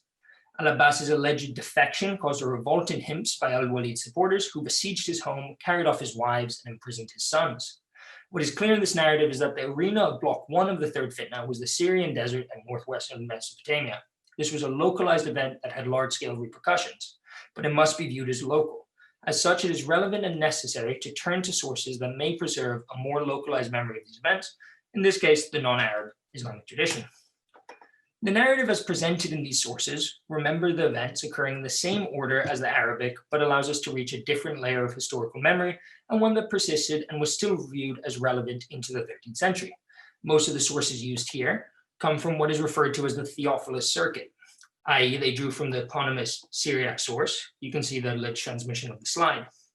There's great debate on whether or not this is true and how accurately what we have is preserved. It does bear noting, however, that the account of the Third Fitna in Michael the Syrian and the Chronicle of 1234 are markedly different from the earlier ones of Theophanes and Agapius, so the Greek and the Arabic. These entries most probably originate from the two sources' common use of Dionysius of Denmark, a mid-9th century source who is said to have used Theophilus, as you can see on the slide. Much like as in the Arabic tradition, al-Abbas reappears at the death of Hisham, being dispatched by the newly ascended al-Walid to al-Rusafa, who mistreated the people of Hisham's household and plundered their houses. As we can see, this conforms to what the Arabic tradition tells us. Al-Abbas is said to have been put in charge of the caliphate, and I quote, "When he fell upon the gold of the empire, which was like the sea, he desired to seize the rule. He won over to himself the chiefs of the Arabs by ascribing to Walid odious vices." Not only does the Syriac tradition conserve al-Walid's treatment of Hisham's family, but also the role of al-Abbas in the following events at Rusafa. What is especially noteworthy in this account is al-Abbas's alleged imperial aspirations, his centrality in the narrative, and the claim that he invented the rumors about al-Walid. As already mentioned, al-Walid's negative perception is present in the Arabic sources, but also in the Armenian, where Kevond states that the caliph occupied himself with drunkenness and unbridled lecherous sex, The Syriac anonymous chronicle of 846 characterized the caliph as a man given to wine and debauchery. In the Kitab al-Aghani, an Arabic source, al-Abbas is remembered as having disapproved of his cousin's drinking with other members of the Marwanids, although this isn't enough to substantiate the Syriac claims. Perhaps the most famous story regarding al-Walid's behavior is when he is said to put a tent over the Kaaba so he could drink his wine in the shade. I'm sure you'd all agree that if al-Abbas did start these rumors, he was very successful. Having ascertained the universal appeal of al-Walid's debauched actions across all our sources, we can turn to the claims that Abbas was the main instigator of the civil war that ultimately led to the fall of the Umayyads. There's not much reason to believe this. However, it does demonstrate the centrality of al-Abbas's role in the Syriac localized traditions. This is further expanded on in the two sources, Dionysius of Thelmache and Michael the Syrian, who remember that, Michael the Syrian and the Chronicle of 1234, who remember that Abbas planned to rule, but the Arabs did not accept that because Abbas was the son of a concubine. As such, he allegedly urged his brother Yazid to depose al-Walid. This statement is an explicit reference to the Hajjin's inability to access the caliphate during the Umayyad period, which would seemingly cease to apply during the events of this fitna. A Syriac preservation of this memory is particularly curious and demonstrates a substantial knowledge of Umayyad succession practice. As already mentioned, al-Abbas's imperial ambitions are not reflected in the Arab Islamic sources. However, they are not unlikely. He was the most senior member of al-Walid's Marwanid branch, a celebrated military figure. In comparison, al-Walid bin Yazid is accused of having spent the previous 20 years drinking in the desert. Despite the accuracy of their claims regarding Hajjins, the Syriac sources do not demonstrate knowledge of Yazid bin al-Walid's background, stating his mother was a free woman. But as we already said, she was the granddaughter of the last Sassanian Shah. The Arabic sources explicitly state she was a concubine. This makes their claim that al-Abbas would have not been eligible, but his brother was, quite curious. Additionally, they don't mention it about Marwan bin Muḥammad either, who was also Hajjin. Returning to the Syriac material, the Chronicle of 1234 elaborates on al-Abbas's role in the fitna, claiming that Yazid dispatched Abdulaziz in charge of 2,000 troops and colluded with al-Abbas so they could sneak up on al-Walid because the latter did not suspect al-Abbas. As you may remember, this reflects what the Arabic sources say, except here, al-Abbas is complicit. His complicity makes quite a lot of sense in ironing out the narrative. It seems doubtful that the Emessans would have taken his sons and wives based solely on rumors. Additionally, as mentioned, the Arabic sources can't decide whether he was seized, tricked, or even if he had set out with his army. The Syriac sources therefore emphasize that Yazid's victory over al-Walid was owed to al-Abbas's sudden change of sides. Bears underlying here that the temporal remits of the Syriac account of the fitna conform to the Arabic. The events are always presented in the same order: Rusafa, al-Abbas's defection, al-Walid's death, the revolting hymns.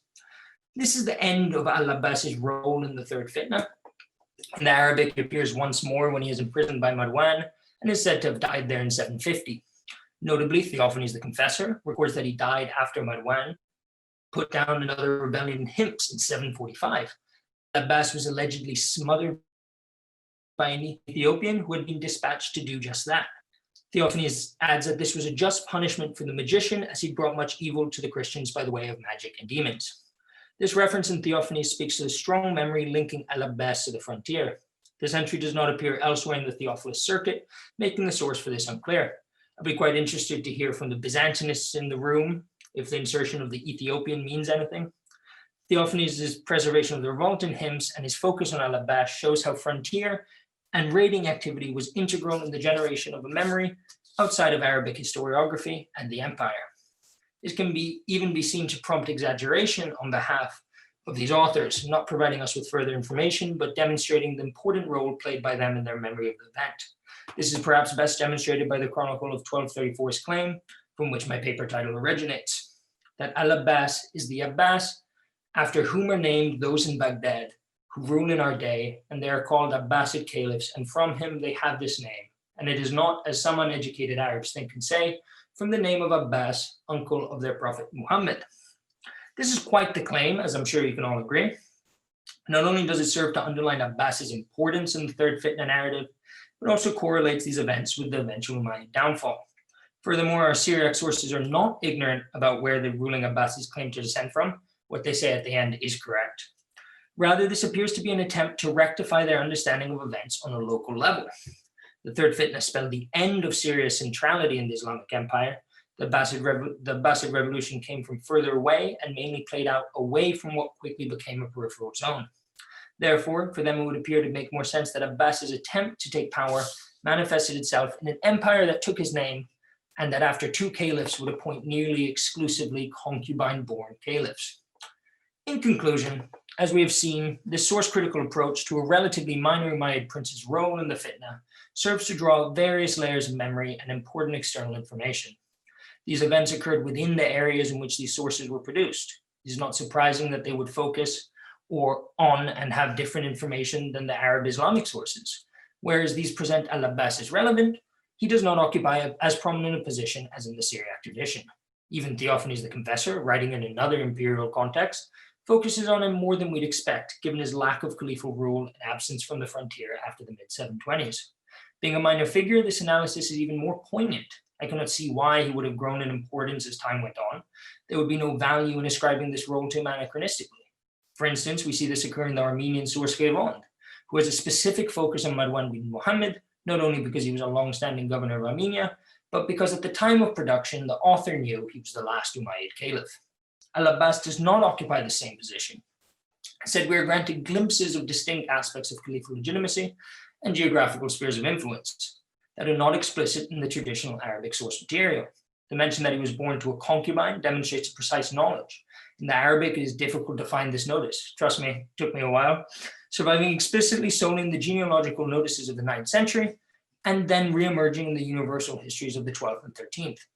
This approach does not aim to show which sources are better, but that the comparison of divergent traditions highlights their limitations and allows us to peel away various layers of memory and reshape our understanding of important narratives such as the catastrophic third fitna. Thank you very much. Thank you very much, Leone, for this really fascinating and interesting talk. We have space for questions. You can type them in the question and answer box, or panelists can raise their hands, or just jump in with questions if you have any. Maybe while other people think of their questions and type their question, I can make one. Leone, from my complete ignorance in the subject, it is common that being born from a concubine is a reason for delegitimize some heir to the caliphate, and I was wondering as well if this maybe is not exactly where you're talking here, but it's broader from your research, if they ever develop something similar to the Byzantine notion of porphyrogenitos, so from being born in the purple room or something similar. As to the second question, not really. Unfortunately, we don't. That would be fascinating if it did happen. Whereas for the Hajjins in the first place being born to a concubine, obviously the conquest period saw a massive expansion, large amount of slaves coming in. And what we've seen from kind of prosperographical research that has been done, the 720s, 730s are when the first or second generation of large population of elite non-half Arabs are really kind of entering into the political sphere. And this seems to have really been an issue for pure Arabs. And we see this in the literature, and it starts to emerge. It hasn't been massively studied, unfortunately, and that's what I kind of really, one thing I'm going to take the PhD in that direction of. But it seems to, I wouldn't say it was I wouldn't say it was empire-wide. It was certain groups, and certain aspects of it may have pre-Islamic kind of roots. However, it does appear that actually when there were more rights granted to sons of concubines and children of concubines when Islam came to the fore rather than before. So it's a very interesting shift. So Kieran Hagan has a similar question. He's asking, could you suggest why after the third fitna, Hajjins became more acceptable as legitimate heirs?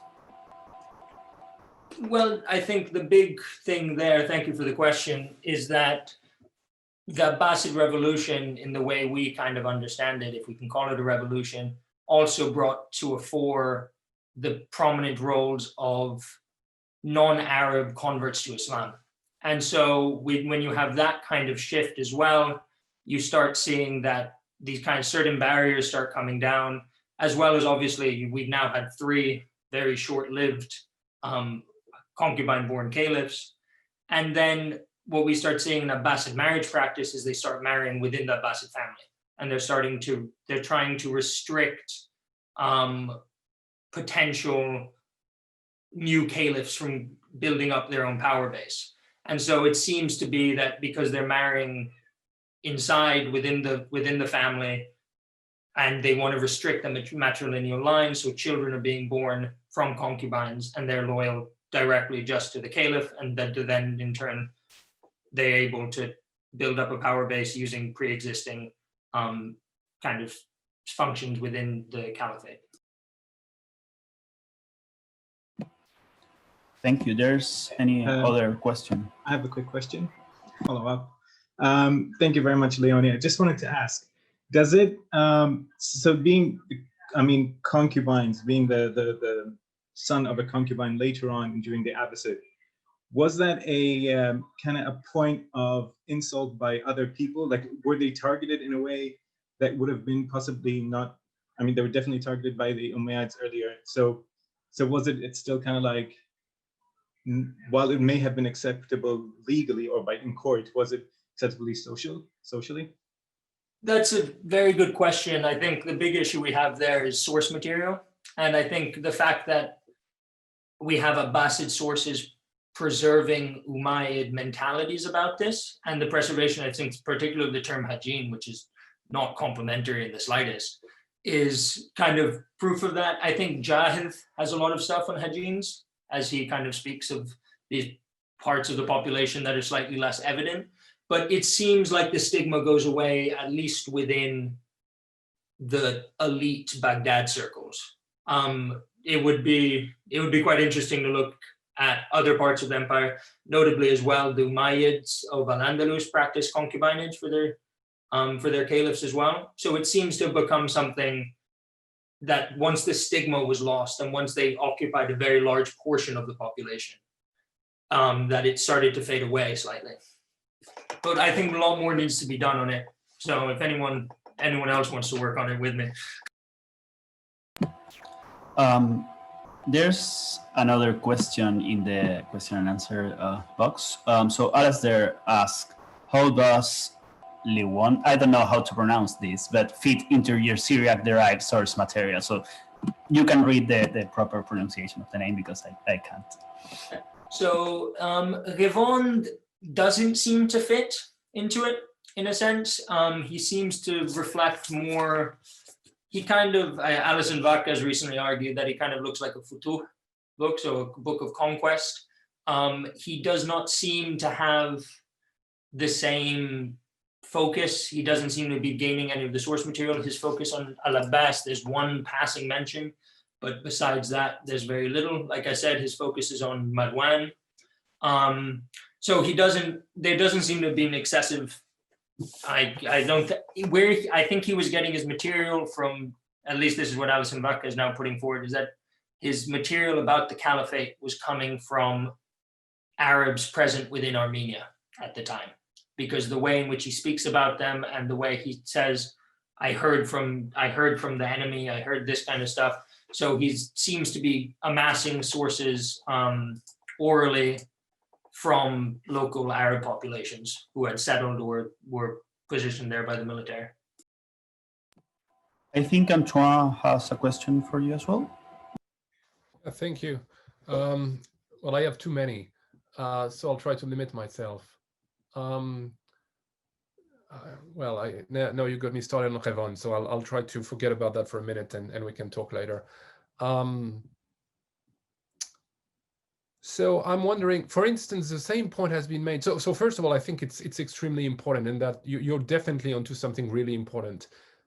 I cannot help but think about Maslama in this context as well, because the point has been made on occasions, including by myself, that perhaps the fact that he was also the son of a concubine could explain well, we don't know for sure, but it's possible that he himself envisioned competing for the caliphate and that his status prevented him. So there is that. So on the one hand, I'm interested about, can you think of more examples? Is it a much broader phenomenon that we haven't paid attention to? Second question, so it's really about social status. It's not more than ethnicity, I guess, because at the same time, we also have like legends. I'm thinking about Shahrbanu being allegedly Al-Hussein's wife, so a Sassanian princess, and the mother of Zayn al-Abidin. So in that case, obviously, this kind of royal blood is not a problem, even though it creates many more discussions. And the third and biggest question here, I go back, I guess, to more recently, Peter Webb, but he himself is largely elaborating upon the work of, what's her name, Kattat, on this notion that matrilineal lineage was absolutely central in pre-Islamic Arabia, and that we have kind of missed that largely in the discussion by seeing that, well, okay, so maybe we have this very manly world of early Islam, but we are losing that connection. So I guess what you're telling us has much broader implication on that front as well, and in a longer duration than simply the kind of rapid pace of succession in the late Umayyad period. And I'll shut up because otherwise I'll go on for too long on this. No, thank you very much, Antoine. It's absolutely fantastic to receive these questions from you. So in terms of Maslama and Abbas, I think that they're probably, I've always been surprised that Al-Abbas was never focused on in this way. Even in Majid Robinson's book, you go to the index, Al-Abbas is not there. And he's Robin to Maslama's Batman in a sense. They're always paired together. And then a few more figures do start to emerge. I would quite be interested, I think, applying the same framework to how Yazid and Ibrahim are projected. There's obviously also the poetry by Al-Hakam bin al-Walid, who says something about, oh, if my mother wasn't a Kalb, you pledged your allegiance to a Hajin before me. So it seems like there's a dynamic shift here. And it seems to, once again, we go back to these Northern versus Southern Arabian tribal dynamics. But I think there's quite a few figures that I refer to them as failed heirs, in a sense that they could have had a claim, but they just, for whatever reason, it didn't materialize. But I think in terms of prominent Hajins, Abbas and Maslama really cover the majority of them. And then obviously the ones that do come to power, that I'm very interested to look at Rivon and Marwan in the same lens I'm looking at Al-Abbas now, because I think we can tease out quite a bit. As for the wider implications of it, I think what we do see is that the matrilineal line is fundamental and it's been ignored. And as we see it a lot in poetry come up, so it means I need to start looking at poetry, which is going to be exciting. But we see it's constantly referenced, and I think what we're starting to see when people start studying marriage as well is that the matrilineal line, they know there's an importance to the matrilineal line, and either they try to play it up or play it down. And I think the Abbasids essentially conclude that they shouldn't have any kind of matrilineal impact. And that's why then later on they start putting their caliphs in different positions within the empire. And then when Samarra happens, they completely restrict it. And that's why the caliph is suddenly weak, because he doesn't have a support base. As for what it means about pre-Islamic Arabia, the interesting thing would be to start looking at Antara, obviously, and that kind of, because that's a prominent slave-born son. What does it mean? Where does the narratives come from? Where did they circulate? I have some, Majid Robinson was kind enough to send me some inscriptions that do mention Hajins from Yemen that speak about them positively. So it seems to be that there's an interesting dynamic that we can't talk about Arabia as a whole for Hajins. We can talk about specific areas. So I think it's a very interesting field of study, and luckily Elizabeth Urban as well has started looking at this, and I know Alison is turning towards it as well. Thank you very much, Leone, for this fascinating talk. So we are going to pass to our next speaker, Dr. Alexia-Foteini Stamouli. Alexia-Foteini Stamouli has worked as teaching staff at the Department of Philology of the University of Patras. She obtained her PhD from the Department of History, Archaeology, and Cultural Research from the University of the Peloponnese, with a thesis titled The Ekphrases in the Hagiographical Text of the Paleologian Period. She graduated from classical philology and followed postgraduate studies on Byzantine literature at the National and Cappadocian University of Athens. Her main research interests are the Byzantine hagiography, Byzantine history, rhetoric, and everyday life in Byzantium. She has published and presented several papers on this topic. She has been a collaborator of the National Hellenic Research Foundation, the Institute of Historical Research, and the Research Institute of Byzantine Culture of Mistras in the project A Geography of the Late Byzantine Period. The paper she is going to present here is called The Memory of the Latin Conquest of the Byzantine Empire in a Geography. So I welcome Alexia. Thank you. I will try to share my screen. I hope it's okay and you hear me. Yes, we can hear you. Okay. We can see the screen. You have to start presentation mode.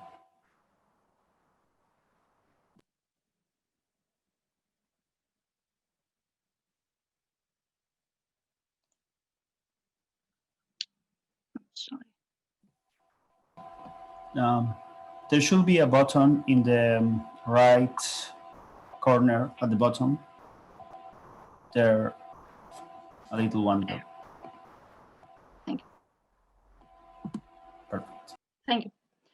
Several of the geographical texts written after 1204 refer to the Latin occupation of Constantinople, describing the tragic situation and narrating their efforts until its recovery. The fall is primarily attributed to divine will in combination with human mistakes. According to Iovias Cities, the Latins prevailed in Constantinople through God's allowance. By George Acropolitis, the canon for Roman's calamity is attributed to a decision of God. Scriptural passages are used to render the desolation of the city compared to Jerusalem. George Stavrakios attributes the conquest of Constantinople to the wrath of God, for which the responsibility fell on the Romans. At first, he states more generally how and why God often plagues his people. More specifically, the blow to the Romans was severe as they had provoked the wrath of God by disobeying and neglecting his commandments. The Latins were used as an instrument for their punishment. The conquest was a divine decision.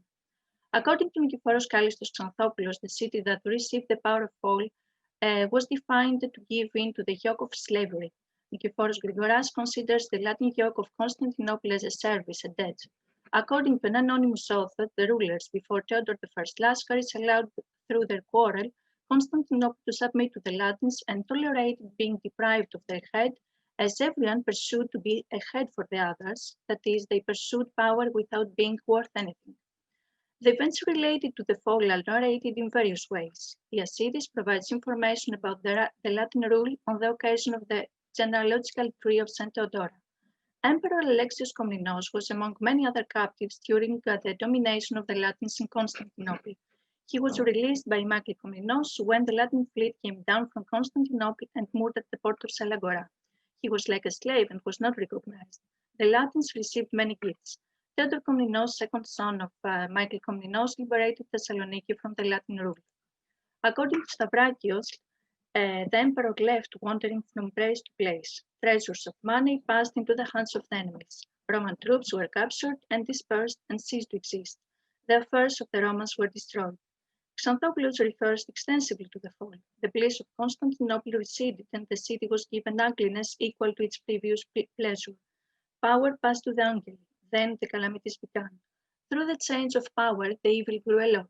Immediately, the sea was filled with ships with a reasonable pretext, the tomb of priests and the restoration of the hereditary emperor.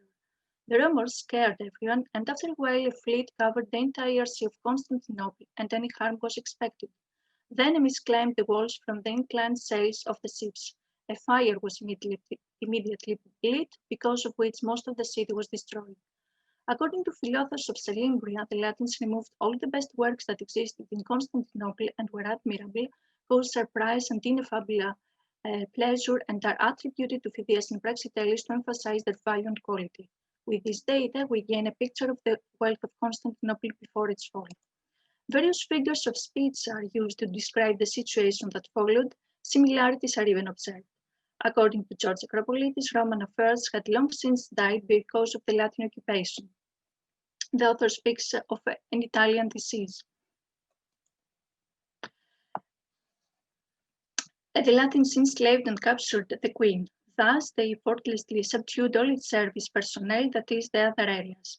It's metaphorically said by Stavrakios that after the soul of the Romans died out in such a pitiful way, the whole body of places and cities died, and after the hostis was captured, the maids were carried away into tyranny. Xanthopoulos metaphorically writes that the Romans were flogged with an iron rod and turned to ashes by the foreign race. Gregoras refers to the conquest of Constantinople in a high style. He confesses that at this point in his speech, the calamities to which he has to refer change the thought and take him out of the continuity of the affair. A simile with the opposite wind on the sails of a ship is used. The revolt of the Latins against the unity of the pious is compared to a cloud in clear sky. After many pleasant days, the seat of the emperor became a toy in the hands of the Latins. The behavior of the conquerors is described in a very negative way. The same is also true for the characterizations attributed to them. According to George Acropolitis, the Latins entered Constantinople, which was the main position of Roman power, illegally by raid and placed it under their own rule. According to Maximus the Deacon, the arrogance of the Italians against the Byzantines increased. Their men had no strength but audacity. They coveted other people's possessions. They attacked Constantinople, displaying madness. They entered in a terrible way and acted against it in a very filthy way, far from the laws of God and the institutions of nature without mercy. Constantinople suffered a slavish yoke. The Latins are therefore presented as brazen and insidious when deciding the conquest. During the attack against it, they are characterized as insane. Finally, as long as the enslavement lasted, they seemed without shame and pity. According to an anonymous biographer of St. John, the Latins occupied Constantinople not by their strength, but by violating the divine laws. They seized it by breaking the agreements, while the inhabitants trusted them and did not suspect anything bad. The Latins, however, did not rest with the fall of such a large city that ensured them with a comfortable life. Their greed was infinite. They were never satisfied. They attempted other things too. They marched out against the villages of Thrace, besieged those being around the Pontus, coveted Macedonia, destroyed Bithynia, harmed the Hellespont, Phrygia, and Hieronissos, observed anything and could not stop anywhere or put a limit to their absurd plans. They attacked the land and the sea and damaged the cities as much as they could, leading an army ashore and using tridents. Later on, it is even repeated that the Latins conquered Constantinople fraudulently, violating their oath, and it remained under their tyrannical rule. Of course, in the geographical texts, it is expected, due to the nature of the works, to focus mainly on the fate of ecclesiastical affairs. We are thus informed of what the Orthodox various temples and sacred objects suffered, but also the non-performance of miracles during the entry of the Latins into Constantinople and throughout the occupation of the empire. The testimonies focus primarily on the capital. Maximus states that he is not able to know if Saints Cosmas and Damian performed the miracles during the years of conquest in the holy place of the two saints in Constantinople. The miracle stopped, according to the testimony of Xanthopoulos, in the church of the life-giving spring. The water was just drinkable. The author saves valuable information about the consequences of the faith for the faith and the faithful, the temples of Constantinople, and in particular Hagia Sophia and the life-giving spring, as well as the sacred objects. The sacred decoration, votive offerings, wealth, and formality were removed from the burned part of Constantinople. One could see the Holy Grail being emptied of the blood of priest and crushed, the cover of the holy table to be torn and its parts to be grabbed, an image of priest being thrown, trampled, and the gold and silver that adorned it removed, an insane woman dancing obscenely on the holy table and resting on the throne. These horrible things happened in the church of Hagia Sophia. Nobles of all ages roamed the city in a shameful way. The chastity of the virgins was offended, the old men were dragged away, and the monks became useless. What such a large and prominent city would suffer if immoral people entered it happened.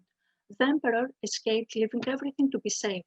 The patriarch, on a donkey like priest, came out of New Jerusalem lamented rather than praised. After the confiscation, the Latins were driven to all kinds of indecency and illegality. Finally, they acted as tyrants in the matter of piety. The sacred temples were closed. The grace of the temples left because of the impious people who were there. This happened in all the churches of Constantinople. The holy tables were modified. The way of performing the Eucharist was altered. The most important, of course, was the innovation of the doctrine, the addition to the creed, and the leavened bread. The pious were imprisoned, persecuted, and they died. Sacred ceremonies and monasticism were prevented. The Holy Communion was not performed. The dead were thrown to the ground. Through this, the wicked Latins thought they would rule and enslave the Romans. All this happened in the Church of the Life-Giving Spring, where the Holy Tables was dressed in the Latin way. Constantine Acropolitis refers to the fate of the Church of the Resurrection after the Conquest. After the fall of Constantinople, the temple was ruined and fell almost completely, so that there was no expectation of erection. The author and his father devoted themselves wholeheartedly to its renovation or rather reconstruction. Gregoras refers to the consequences of the Latin conquest on a monastery. We are informed about the destruction suffered by the monastery of Pogleas, which had taken its name from its founder, to whom this work is dedicated. The monastery was the best, a wonderful thing. However, because of the conquest, all the beauty of Constantinople was removed. Then the monastery, participating in this storm, as it is metaphorically called, lost all the enclosures that existed around it. The beauty of the temple was tarnished. Philothos of Selymbria refers to the fate of the body of St. Agathonius. The Latins found the body when they captured Constantinople, Selymbria, and other cities, removed it, and transported it to Rome, as well as many other holy relics. Constantinople remained enslaved for 57 years with God's tolerance and permission. The Latins also removed from the temples and the houses of the emperors, the senators, and the inhabitants of the city gold, silver, shining pearls, precious and luxurious stones, divine and sacred veils. During the occupation, of course, saints also emerged. An anonymous author narrates about the 13 Holy Fathers who were burned by the Latins in Cyprus in 1231. Other persecutions of believers are witnessed by an anonymous author in a speech dedicated to St. Arsenius. The saint's father died as a monk in the monastery of the Peribleptos during the time when the proud Latins held the power in Constantinople. The saint did not tolerate this situation and went to Bithynia. He became a monk on the Oxy Island. The domination of the Latins on the island forced him, together with other monks, to go to Nicaea. The text finally referred to various attempts to expel the Latins. George Acropolitis refers extensively to the role of the priest St. John during the occupation. The help from Emperor Theodore Lascaris is attributed as the calamity to God. After Theodorus' death, Seljuqs exercised power. The reign was small and weak. It was limited to the east only, as the Latins exploited the greatest part. The Latins are identified as invincible by nature, but after what they did to the Romans, they became more warlike and full of confidence. They exploited most of the east. All the regions of the west had been enslaved to them, to the Bulgarians, and to those who had revolted from the Romans. This situation would cause cowardice even to anyone with wealth, cities, and armies, and that was the feeling that occupied the Romans because of the Latins. However, John did not cower because of their savagery and impetus in battle and preferred war. With God's help, he defeated and triumphed over the other races. The author refers to the infinite spoils, the captivity of all, and the fall of the proud people. It was the turn of the Latin affairs to die. The Italians were expelled from their villages and cities after fierce battles in winter or summer. John seemed fearless to the movements and violence of the opponents. Through constant wars, he expanded the Roman borders a lot. The whole East was liberated from the Latin rule. In the West, only a few areas remained under the rule of the Latins, as he did not have the time to conquer them. The anonymous biographer of St. John provides many details about the Empire of Nicaea. Theodore Lascaris overwhelmed the arrogance of the Latins who occupied Constantinople, limiting them to a great extent. His son-in-law and successor John, the saint to whom the life is dedicated, also struggled against the Latins.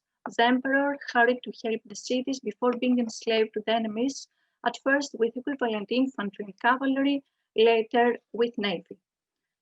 Asia calmed down with the expulsion of all Latins. Everyone advised the emperor to capitulate. The emperor, however, believed that, since the Latins had started the war unjustly, they would strengthen and attempt the annihilation of the Byzantines. The Latins retained power in Constantinople also unjustly. The text then refers to the Battle of Timaninon, complementing the historical sources. Thus, the emperor defeated the arrogance and pride of the Latins. However, he capitulated to them for fear of looting. The Latins are characterized as abominable, rude towards the sanctuaries, sacrilegious. There was a rumor that they planned to remove the valuable objects and the leaden roof of the temples and escape. The emperor therefore asked for a sworn statement providing compensation. Eventually, of course, they were forced to leave the roofs, leaving suddenly. John reduced the power of the tyrants to a minimum and gave, before his death, to everyone the hope that the city would be freed from the power of, by the expulsion. According to Xanthopoulos, after many years, God defeated the nature that had defeated the Romans. By his right judgment, he scattered them throughout the Roman territory in a manner evident to those who would then wish to turn against the Christian nation.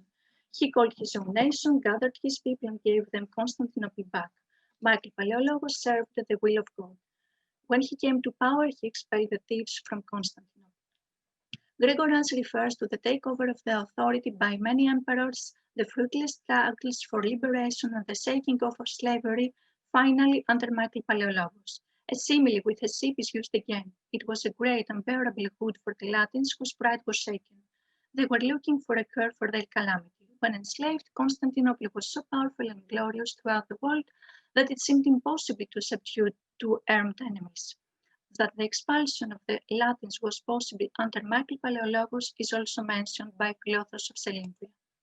Consequently, the hagiographical texts of the late Byzantine period supplement the historical narratives and are valuable sources of information, especially about the persecution of the pious people. Thank you very much for your attention. Thank you very much, Alexia, for this fascinating talk. So we have a space and time for a few questions while our attendees can type their questions. I think Foteini had her hand raised before. No, it was a mistake. Sorry. Okay, no problem. We have a question written in the Q&A box. Somebody asks, "Thank you for a very thorough paper. Martin Hinterberg has concluded that many of your examples, including the martyrdom of the monk of Cyprus, do not represent a widespread movement towards anti-Latin expressions in the geography after the conquest. He points out the context of such sources. Am I correct to imagine that you disagree with his conclusion? And might that your disagreement stem from the fact that you cast a wider net in your sources, yet not all of your material is geographic?"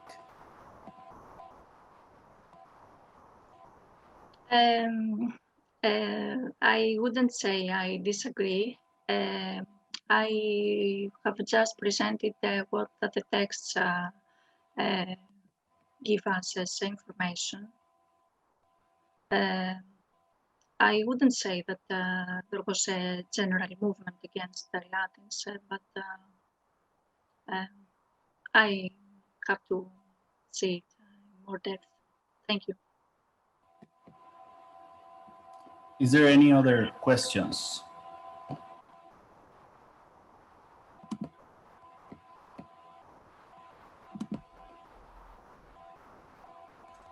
Is there any other questions from speakers or attendees? I just thought that's okay. Thank you very much for the fascinating paper. It was rather, I mean, how many of these sources are actually written before 1261, if any? I didn't understand the question. How many? Most of the hagiographical material you presented seem to date from after 1261. By a time when yeah, most of them. In Constantinople, how much, if any, material actually dates to the period in the 13th century when the Byzantines were expelled from Constantinople? And they are later. They are most of them are after 1261. That's what I thought. Is there any of them actually falling into the period of exile? No, they are a bit later. Or later. So why were the Byzantines so obsessed with this period after they reconquered Constantinople? Yes, it seems so. But that's a question. Why? Why go back to these 57 years again and again? it was a terrible thing for Byzantines, and it was later on because of Leon and the attitude of Michael Palaiologos towards the union of the churches. The Byzantines never forgot him for this. That's perhaps why. True, but it doesn't help. Now, if you want to forget and move on, to constantly remind yourself of these 57 years, I'm not sure it's a good tactics. I don't know. Well, if I may intervene, it's a very interesting question from the perspective of memory and how social memory is constructed. Why the event is remembered after the fact. Sorry. It is. Leslie has a question, actually. No, I was just thinking when you ask that, Niels, that it could be precisely because, as Alexi just said, because of the union of the churches coming up, and it might have been a kind of counter, I'm not sure what you would call it, but a way of saying, look, guys, don't forget that these people were so horrible to us.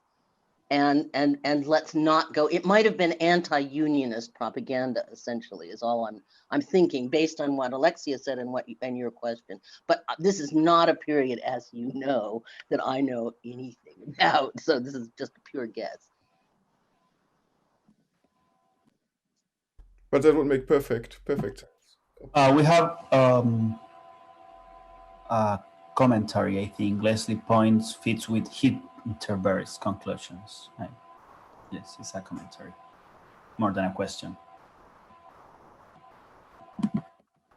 Okay, as we have run out of time, thank you very much, Alexia, for this. Joaquin, we have one more question. There's one more question, okay. Yeah, I would say. Alistair asks, are any of the topoi of literary strategies used to describe desecration of churches by the Latin recycled in 1453? So did anybody conclusions draw comparisons with this?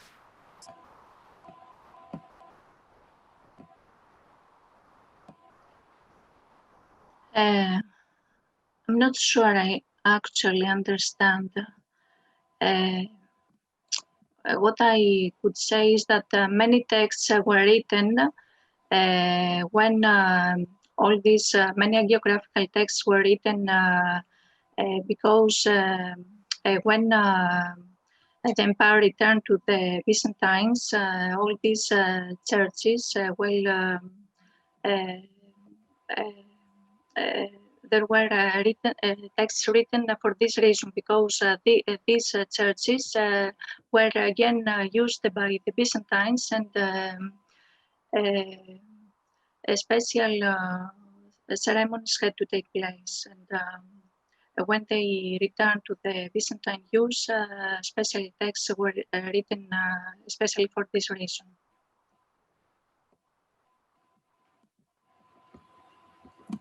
Okay, thank you very much, Alexia. Thank you to all our speakers in this panel. We will have a short break and we will reconvene 5:10 for the last panel of the day, panel 5 of Artistic Catastrophe. Thank you very much.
Hello.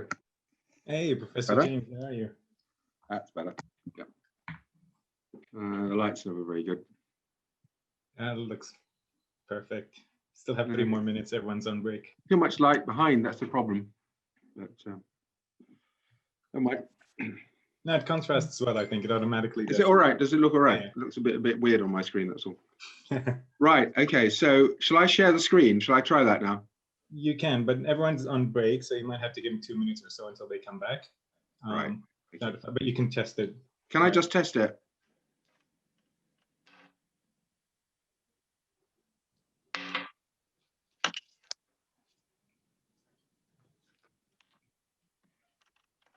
Yeah, is that all right? Yes. Excellent, okay. So shall I stop sharing then? Yes, please. Just until. Yeah. Okay. Okay. Good. Okay. How are you? I'm fine, thank you. Good. I took one of your courses, 2018, the Constantinople one. Yes. Yeah. So you're doing are you in yeah, but in the Islamic studies? Yes. Yeah. I'm with Marie Legendre and Andre. Yeah. Good. Yes. Hi. No, I'm sorry. I was teaching both afternoons from 2 till 4:30, in fact. So it's in the university as well. That's the problem. Oh, in campus. Yeah, on campus. Yeah. Oh, okay, on campus. It makes life a little more complicated, you know.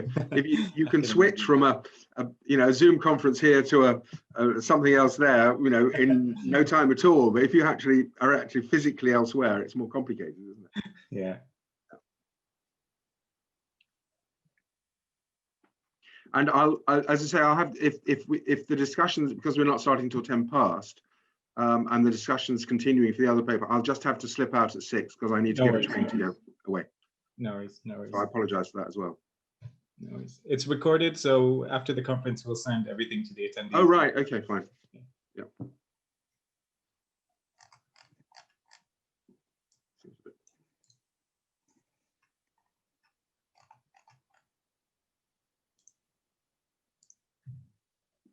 So what's your subject? What's the subject of your research?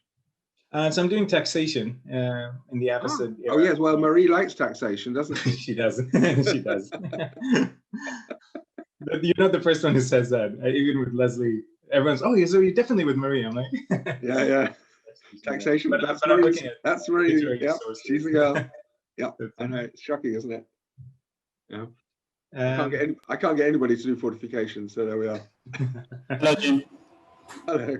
Hey. Jim, I work on fortifications, just not in the Byzantine Thahor. I work on it in the Thahor al-Alsa in Spain, but I literally just wrote my entire chapter on a fort. Excellent. Is this in Spain?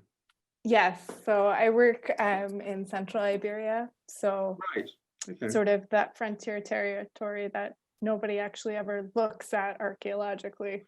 Well, yeah, I mean, it's supposed to date what, to the late 6th century, isn't it, that, or early 7th, I suppose. So I look at a fort, and that's Muḥammad I, so he's the middle of the 8th century. Right. Yeah. But we can talk later because I don't want to make the I'm whole afraid conference I won't listen be here to later, this. unfortunately, but another time, yes. Well, at some point, I'm at your school. No, I'd be interested. No, I'd be interested. Yeah. All right then. Hope everyone's back. So welcome back, everyone. This panel, our panel number 5, it is under the title of Artistic Catastrophe. We have 2 speakers, Jim Crow and Julian Wood. I'd like first to introduce Professor Jim Crow. So Jim Crow is a professor of classical archaeology and Roman and Byzantine archaeology here at the University of Edinburgh. He has won several field projects, including one in Thrace, where he and his team investigated the Anastasian Wall and the water supply system of Constantinople. Now, I remember this from his course. I took his course in Constantinople, fascinating. His recent collaborations include those with the Professor Dirya Mektab from the Department of Remote Sensing of Istanbul Technical University, which has enabled a further program of research on the water supply of Constantinople, which was completed in 2009. Now, Professor Crow remains committed to the application of archaeology for the study of urban history, especially in the early medieval period. I'll hand it over to Professor James Crow. Thank you. Right, thank you very much. Thank you, everybody. And I've already apologized, but I do apologize for not having, well, in fact, I've been teaching on campus for the last both afternoons. So it's prevented me from hearing Leslie's talk yesterday, especially I wanted to hear, and the rest of the sessions. But anyway, so you've got me for a short while, and I'm rather delighted to be in a session which is called Artistic Catastrophes. Since I'm not an art historian, I suppose that's the place where you ought to put me. And I shall be talking about the Iconic churches of Naxos. And Naxos is an area where I've been involved in projects for the last 14 years. First of all with Sam Turner when I was at Newcastle, and then I brought my bit of the project up to Edinburgh. And that's continued until 2019. And we've produced a number of works. And we hope to continue with further investigations. So, that's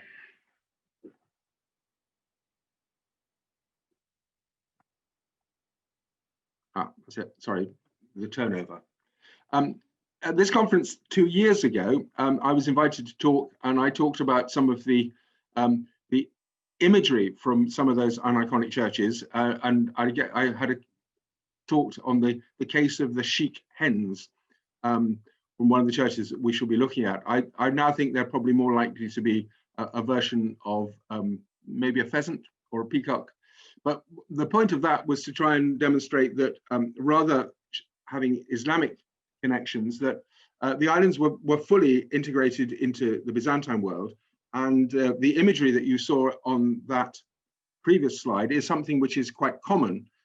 It's common all the way from Siberia into France. And the common source is actually the Sasanian Iran and Sogdiania. But today, what I want to talk about is to try and contextualize the rich Byzantine heritage of Naxos and also the Cyclades, but principally Naxos. And I recently observed, this is one of the benefits of the current situation. There are some benefits, I guess. The talk which the British School of Athens has presented by Professor Chrissy Konstantokopoulou, who's an ancient historian at Birkbeck College, which was entitled Pirates, Slaves and Goats. Professor Konstantokopoulou has the benefit of working in the classical and Hellenistic age when there are different sorts of sources, but particularly written texts as inscriptions, which give you a much greater sort of granularity of the local context. And one of the things she, for instance, describes is how pirates from Sifnos, and I'll show you a map shortly, took slaves from Syros. Now this shows Syros as it was around about 1800. And in a sense, it's a conventional view of what happened to the islands in the medieval period. In the foreground, the broken rocks actually represent the few remains of a small classical city, which was in the rather fine bay now occupied by Hermopolis. And behind it is the medieval settlement, which dates from at least the beginning of the Francocratia in the early 13th century. I think much of what's written, not we, I don't necessarily include myself, but much of what's been written about the Cyclades and the Aegean coastlines has often been predicated by some of the written texts. And this is from Leo the Deacon in his account of Nikephoros Phocas's recapture of Crete. And in that is the statement, isn't it true that almost all of our coastline is uninhabited as a result of their rapine? I'm not sure I can demonstrate that the coastline was in fact, the coastline was occupied, but aren't most of the islands deserted? And what I can demonstrate certainly is the islands were not deserted. That's from the 10th century, of course, and the period that I'm principally concerned with is in fact the period which I shall refer generally to as the early medieval period. In other words, from the later 7th century up until the mid to late 9th century. It's the time which some people call the Dark Age, which I think is pejorative, and others have referred to as the invasion period, again, which I reluctantly had to use in the volume on the archaeology of late antique Asia Minor. However, what I show here is the high hill of al-Paleiro on the left and the church of Oasis in the southern part of the island of Naxos. Castro Apaliro is a remarkable fortified settlement. It has very fine views across to the south, across the open sea, although it's set back, as we shall see in the maps, it's set back from the sea itself. It has very fine views and vistas across to Paros to the west, and particularly down towards Sierra Santorini towards the south. This site has been documented and studied by a Norwegian team, and they've published the preliminary results of their work in a volume I edited with David Hill, who was a member of that team. And Sam Turner at Newcastle and our colleagues and many of our postgraduates in Edinburgh have collaborated in the Apaliro Environs project, which the last season of which was in 2019. We're now bringing that forward to publication. I'll show the plan of Apaliro a little later, but from the survey, the ceramic survey that we conducted, it's clear that the settlement was occupied from the 7th century up until the 13th century. On the top, there is one major church, and this is the church which is now associated with St. George, although whether it was originally dedicated to St. George, one can't be sure. And we can see the setting of Apaliro with the hills, and they're pretty much mountains, including Mount Zas, of Naxos to the northeast from that view. Now, this is from a study by a Greek architectural historian, Klimis Aslanidis, and I'll say a little bit more about him in the next slide. But what I've outlined there is something that you can, this is the church that we just saw in its initial form, and you can see that it's amongst the largest churches on the island. This is a group of 60 churches, which Aslanidis has studied in his 2014 PhD from University of Patras. And you can see that he's arranged them in a typological arrangement, which is something I might not be entirely happy with, but I think it does indicate the diversity in style, in form that one finds from the island.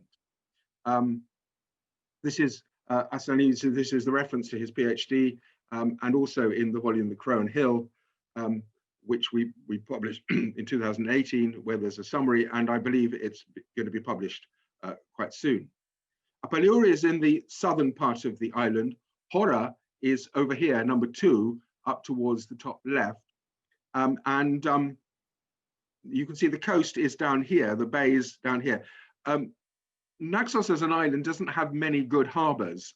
There's a harbor down here, Panaromos, in the northeastern corner. This is an area that a Cambridge team have been carrying out survey, primarily looking at the prehistoric period, but there has been some also observation of later periods as well. Now, that church of St. John the Theologian, close to Apaliro, the one I showed initially on the lower slopes, is remarkably decorated. This is the lower image you see is a laser scan by Sam Turner and Alex Turner of Newcastle University, and this shows the basic form of the church, and I'll show a plan of it a little later. And on the left you can see a photograph of the decoration of part of the interior, and on the right you can see a drawings, which in some ways is clearer, by the publication by Mitali Achimastou Potamiani. And that's a very thorough and detailed account of this church. And this is a photograph taken quite recently of the interior, which actually some of the details you can see on the drawings in that publication are not necessarily so clear today. But what I hope this photograph does represent is something of the kaleidoscopic view of colors and forms and patterns, which is reflected. And it's a really sophisticated forms. And if one has to try and justify the study of aniconic art, I think it is a really sophisticated way. It's much more difficult for us to try and tease out the meaning. Of course, you'll notice I use the word aniconic art rather than iconoclast art, which is, of course, how some art historians actually characterize the buildings I'm talking about. I'm hesitant, and I published an article in that same volume in 2018 with Sam Turner, trying to justify a sort of more of an archaeological approach to the chronology rather than necessarily setting it in its wider cultural context of iconoclasm. But on the left, you can see this drawing out of that apse that we saw in the previous slide and the different crosses, which are not so apparent. And this is actually the painting published by W.S. George from his study at the beginning of the 20th century of the interior of St. Irene. It's probably worth noting that Paul Magdaleno has recently questioned the assumption that this building dates, the redecoration of this building dates to the time of Constantine V, preferring instead, for a number of reasons, that it's to be dated towards the very end of the 8th century under the Empress Irene. Iconoclast paintings are known across the Byzantine world, but often in quite remote places. And I'll just show two examples. The first of them is from Episcopi, or near, or Episcopi. It's now drowned within a reservoir since the 1960s.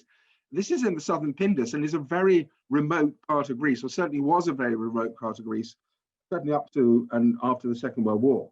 It was a great stronghold of the communists against both the Germans and against the royalist forces during the Greek Civil War. And the second one is over here in the shore near to the major city of Atalaya, which was always a major city. This was a coastline that wasn't completely abandoned. In eastern Lycia, this is the site of Chimera or Olympos. And this was published some years ago by Ruggieri and has been republished more recently. So just quickly then, the example from near to Karpenisi. And here you can see how on the left hand, the colored version, this is from the publication by Thearokopoulou in 2014. Here you can see the use of really very sophisticated decorative motifs, which are overlain by, by later figurative mosaics. You can see this today, despite the fact that the church is underwater. This is what you see when you go into the Byzantine Museum, I think very imaginatively displayed. And you can see the two layers. You can actually appreciate the stratigraphy of the two different phases of this building. And this can be dated to probably the later part of the 9th century, because included in the same sequence as the aniconic is actually a figurative mosaic, a figurative painting as well. This is Chimera. I'm sorry, this is, as I say, I won't go into why I couldn't find you a better image, but there is a color image now published by Ruggieri and Zach. But in this building, which is clearly in its second phase, as part of the settlement, or the classical, or the medieval former classical city of Olympos, Chimera, here in this smaller side apse is a whole range of really very elaborate aniconic decorations. And it reflects the extent of which aniconic decorations can be found across notably within a maritime context. And it's, I think, very significant to recognize that there are actually very few surviving wall paintings from the southern part of Turkey or from the west coast of Turkey. Now, going back to Naxos, just to demonstrate this sequence of stratigraphic decorative forms from the Church of the Monasteriotissa, here on the left, you can see the decorative forms, and then that was overlain at a later period, which is now largely fallen away. So if we look at Kalki, in the center of the island, This is an area which is much quite intensively occupied today and has perhaps the greatest density of Byzantine buildings. We saw that on the earlier plan. And here you can see two particular churches, one the Taxiarchis and one Isidoros.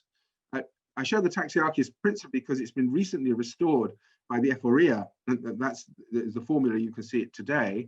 And this, I think, possibly is an illegal image because I shouldn't be showing this, but I am, of course, showing a leading Byzantine art historian, Professor Robert Oosterhout, observing. So the photographs of Bob, not of the paintings behind, but the point is that the paintings behind look, some of them look extremely early in date. They look as though they're late 6th or 7th century in form rather than of a later period. There are no aniconic images in this particular church.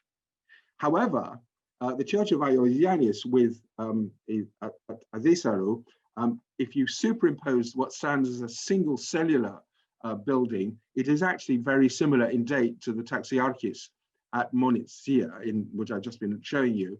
And it's quite likely that originally it was of a larger form, as you saw in that building. And there are other buildings, again, without decorations, like this church dedicated to Isidoros, very close to the Taxiarchis. I'll move on from there. So we've seen, I've showed you something of the extent and the range of the decoration that's a characteristic of a number of the Naxos churches. And there are perhaps 20 churches which have traces of aniconic decoration within them. I just really concentrated on one or two of the very best. But it's this association with the Castro and the chronological association, which I think is significant in what I'm attempting to say today. This is a plan which is produced in Christiana Veroudakis' recently submitted and examined PhD thesis on the island of Kithnos, and in particular the later medieval settlement, defended settlement of Oriakastro.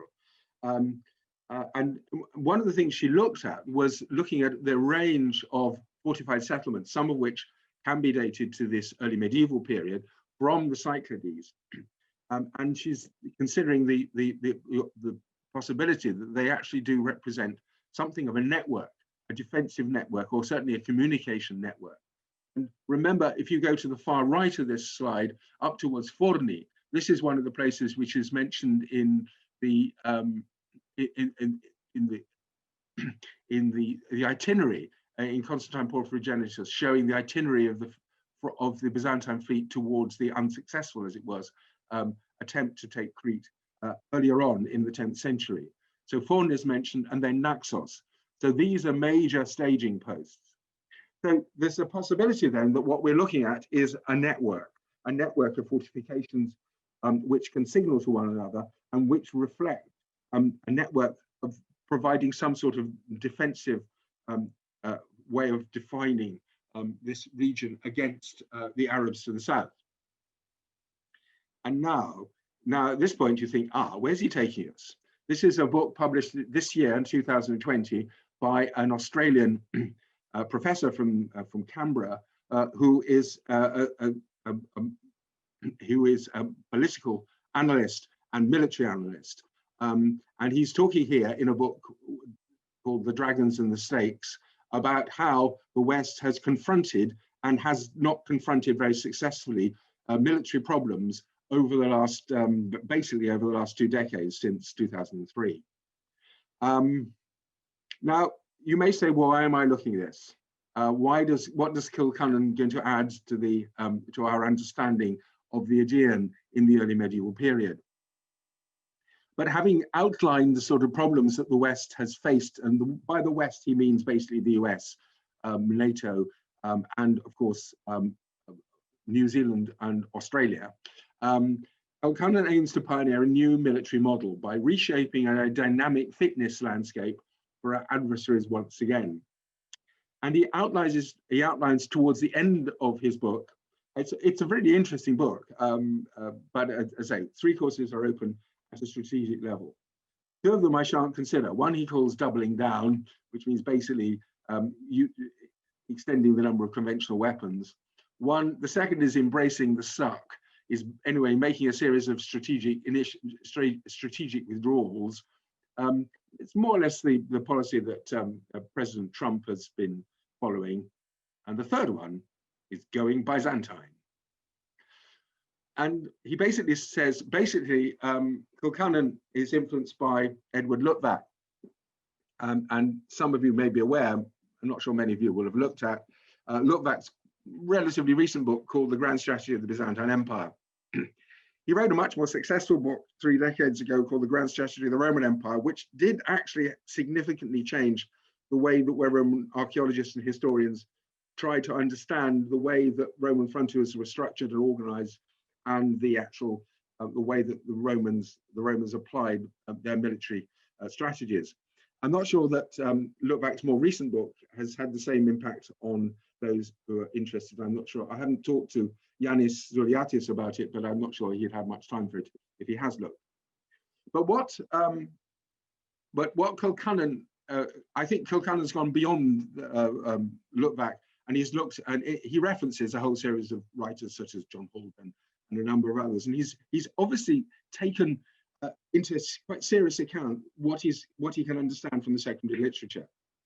And he concludes that by adopting military methods that optimize long-term affordability and sustainability rather than battlefield dominance.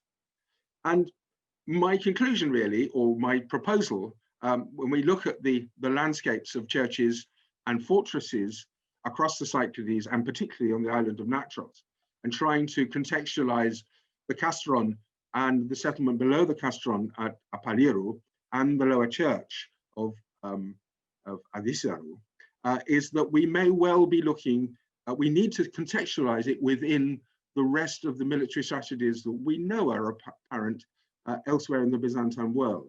And it's very interesting that another recent PhD at Edinburgh, which was examined by Matteo Randazzo, although he was looking at the islands of Sicily and Crete, it's quite interesting. He was able to identify what recent scholarship on Byzantine Sicily, and the way that there was clearly a response in the 8th and the early 9th centuries to the increasing pressure from the Arabs in the West. So here's the plan of Apaliru, you can see here, and this is the lower settlement. This is Sam Turner in the lower settlement of Katohoria, which is where I've been working with our students. But at the same time, what we're seeing at Apaliru is something which was already happening elsewhere in the late Roman world. In particular, this is an example from Byzantine Mesopotamia. It's in southeast Turkey today, Zerzavan, and it's been very recently surveyed quite accurately by a Turkish team, and this is the plan published by Aytaç Coşkun. And here you can see a settlement which is approximately the same scale as Apaliru. It's not quite as remote. It's on a hill which is about 150 meters above the plain rather than 300 as in Apaliru. But at the same time, it shows you a settlement which is actually remarkably similar. In other words, what was happening in the 6th century was then applied in the 7th and 8th century in specific places in the Aegean. Professor, sorry. Yes, okay. What? No worries, I just thought to thank you. We were running out of time. I'll let you conclude. I've got a final conclusion before yes. I say thank you. That's so my final conclusion is that the iconic We can't hear you. Of vitality of the island communities, and at the same time, it's an expression of insular identity with a new structured landscape of resistance. Thank you. Thank you. Thank you very much. Honestly, I was intrigued. I was looking at all. I couldn't even realize the time. Thank you very much for that. We'll have one quick question, possibly two, before we move on to our next panelist. Anyone have a question? Sorry, I was 6 minutes over, I guess. Professor Leslie Brubaker. Hey, can you hear me? Yes. Okay, cool. I get the mute button confused. I just wanted to say I thought that was really fascinating, except I really think that guy is an ass, but never mind. Which but one? What I did want to say is that the Magdaleno's redating of Hayarini is based on Kunaholm's I know it is, yeah. And I couldn't Bob go has into the published detail. it. I think it's unfortunate that it's stated in the way that it's stated. I have to say I'm not totally convinced. Well, you and I would love to talk to you about that, Sonny, but the material you've got there is just amazing. And I just wanted to thank you, that's all. Great, thank you. Great. Thanks very much. All right. Thank you very much, Professor. I think we'll leave other questions. I'll put your email in and they can email you if they have any. Yeah, I'm sorry. Any of the attendees or the panelists. Thank you very much. Yeah, thank you. Great. Our next panelist is Julian Wood. Julian Wood is a second-year MPhil student in late antiquity and Byzantine studies at University College in Oxford. His current research interests focus primarily on the role of color within Byzantine iconic theory during the so-called Age of Iconoclasm. Connected to this, he is particularly interested in the capacity of venerated objects to be considered deified or alive, especially in the context of color and light. Julian wishes further to explore the potential of divergence upon the issue between source for official orthodoxy and those reflective of more popular beliefs and practices. I'll hand it over to Julian. Thank you. Thank you very much for the introduction, and thank you to the rest of the committee for hosting me and everybody else. I'll just get the slides up. Please do let me know if you can't see my screen. Sorry. Can everybody see my slides, I hope? Yes. Oh, fantastic. My paper is called The Burning Question of Damaged Icons in the Age of Iconoclasm, and my only image really is to emphasize aspects of icons and the historiography of icons that's fairly under-researched and underappreciated. This is the Theotokos of Vladimir, and I've chosen it because it's the only image I could find at short notice that demonstrates pragmatic wear to icons. Just at the edges, this peeling, and you can see it in the top left corner there, the peeling off of writing. When we think of the age of iconoclasm and episodes of iconoclasm, whether in the Byzantine Empire and the Islamic world more widely, I would imagine the go-to image is, icon smashing or deliberate destruction. But these are also dynamic objects that are exposed to very busy working contexts, and they have significant experience of wear down and damage, and that's what I'll be talking about today. I'll be focusing on references to damaged icons in textual sources for the first iconoclastic period, so roughly 726 to the 787 Second Council of Nicaea, when image worship is restored in Byzantium. And I'm interested in exploring how this process of pragmatic wear changes the status of holiness and the capacity for holiness in these objects, and what happens to them afterwards, how, for example, they can be disposed of. This relates to the theme of the conference through artistic catastrophes, because as the panel session is called. The periods of iconoclastic activity that are happening at this time, whether in the Umayyad Caliphate or in Byzantium, are fundamental tremors in comprehension of a very important part of Byzantine or I suppose kind of Melkite, Palestinian Christian religious experience. And it's the period where we see the first formulation of a systematic image theory as a response to this crisis. There's no real synthesized theory of images before this time, and so you end up with a specifically iconophile thought crystallizing, which is very significant, and why this topic is so important. My two sources for today will be three treatises by the Syrian monastic John of Damascus, and also the Acts of the Church Council, the Second Council of Nicaea, held in 787. I'll discuss these in a moment.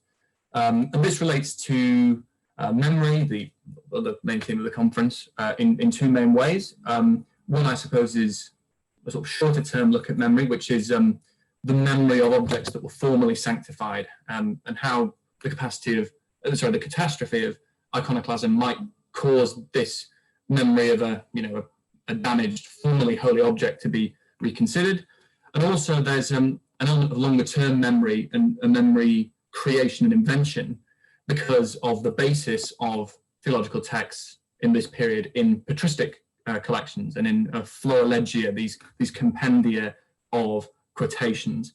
And that's very interesting in the context of this period because, of course, if you're formulating an image theory for the first time, you're kind of constructing an artificial precedent almost with a significant range of material.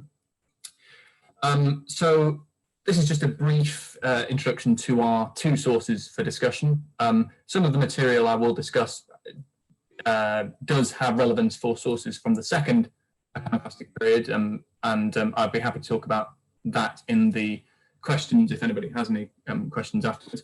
But for focus and brevity, I'll be honing in on two things today. These three treatises of John of Damascus are my first source. He was a Chalcedonian Greek-speaking Christian, dying roughly 750. There's no definite consensus as to when, but he's writing these three treatises, which are three treatises on the veneration of the holy icons, defending the practice.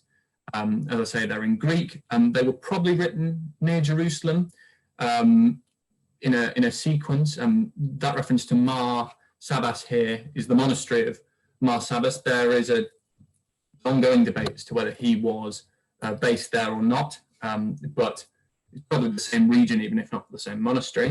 And this is, one of the first specifically iconophile pieces of work. And it's a set of three treatises written in a chronological order between the 720s and 740s. And they're written in a sequence, and he expands upon each one as he goes.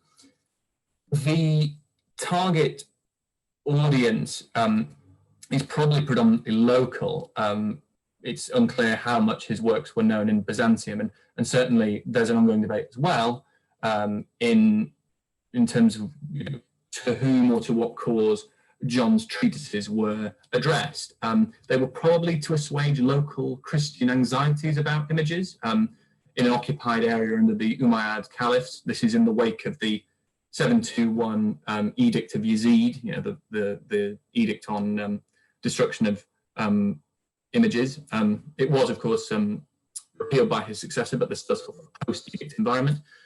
But it's also happening at the same time as significant developments in Constantinople regarding images. The first iconoclasm, the post-726 iconoclasm attributed to Leo III and to Constantine V, and so on until 787. So because of that uncertain target audience, that's why I've described this as the age of iconoclasm rather than specifically a Byzantine iconoclasm, especially because John is outside the empire. My other source is the collated acts of the Second Council of Nicaea. This was the conciliar final meeting to reinstate image veneration as orthodoxy, meeting in the Hagia Sophia of Nicaea over 7 sessions. Its collated acts are crucially not spontaneous interventions. They are carefully prepared pieces of writing to dictate session content. A lot of preparation goes into holding this council, and I think it's the year before they have a sort of aborted attempt to hold one, which is overcome by iconoclastic soldiery. So this is not, a sort of Hansard of a council session. This is a consciously prepared text, and that's a link it has in a sense to the John of Damascus treatises. These are prepared texts to the iconophile cause. So my first thing of evidence that discusses the idea of pragmatically worn icons and what to do with them is taken from fragments of the lost discourse against the Jews of Leontius of Neapolis. It's probably from the last quarter of the 7th century, and it's used in both the Florilegium of John Damascus' third treatise, the third one of those he wrote in sequence, and also in the second session of the Acts, sorry, the second session of the Council of Nicaea. And it's detailing one of these discourses, apologetic discourses between a Christian and a Jew, and the Jewish speaker has accused the Christian of venerating wood, and the Christian says, as it is here, basically, if I venerated wood as God, I would not burn the image when the figure is effaced. As you can see at the bottom, I'm discussing here what the criteria for burning are from this. What are the conditions in which the subject is no longer holy and can be disposed of without risk of heresy or dishonor? The main word is leanu, which is glossed respectively as effaced and worn away in these standard translation editions. It has a general sense of being rubbed smooth. It literally means to wear off. And the thing being worn off, crucially, is this characteros, the figure or the form, which, as we can see from the Greek, I think it's easier to spot in the top quotation. That character, the form of the picture of the figure, is in opposition to or separated from the whole icon. So really, it's the loss of the figure and depiction on the wood that means that it is, if you like, deactivated. And this certainly ties into the thinking of Kemparian, and after him a PhD thesis by Thalia and Agnostopoulos, that resemblance to the prototype is the thing that keeps an icon holy and sort of changed in status. And if that's gone, if the image on the outside is, as Leanu would suggest, worn away, worn off, then you can burn it because it's no longer a sacred object. Complementing Leontius is the Pseudo-Athanasius, and this is taken from the Florilegium of John's third treatise. This is not a work by the real Athanasius of Sinai, Alexandria there, but I think it's Sinai. The Questiones ad Ducem Antiochum, they are attributed to him popularly, but they are unknown in provenance. Probably a 7th century date of composition, and they also betray an influence of Islam's rise in their content. So again, for a reliance on patristic sources for this phenomenon, we can see that these emergent iconophiles are really having to go from quite recent material, just because the problem they're addressing is so new. This isn't in the Acts of the Council of Nicaea, but it is in John, and it is a corroboration of what is said in Leontius of Neapolis' work, which is whence frequently, when the character has been smoothed away, leaving bare wood, we burn up what was once an image. And again, the criteria, this smoothing down of the external character, the form, the resemblance has to go. But also, and this is a crucial modification, the wood left needs to be argon. It needs to be, this means a blank connotation of shining white and unoccupied. I take this to mean irreparable damage, and I will discuss this further over this paper. But I found it interesting how the word argon also carries additional meanings of idle and without effect, unused, especially when this is contrasted with the note in this quotation saying it was once an image when when this is lost. I know that there's significant scholarly debate about where the division between image and icon is, but it's very interesting that this idea of idleness and inactivity, to me, implies that the direct conduit to a form of divinity or the capacity to access divinity is shut off. I suggested just now the idea of activating an icon. Well, this is how to deactivate, as it were, the holiness of an icon. The word argon has corroboration with something John of Damascus says himself. This is, I think, the only original comment on the issue in either the Second Council of Nicaea or in or in John of Damascus' work.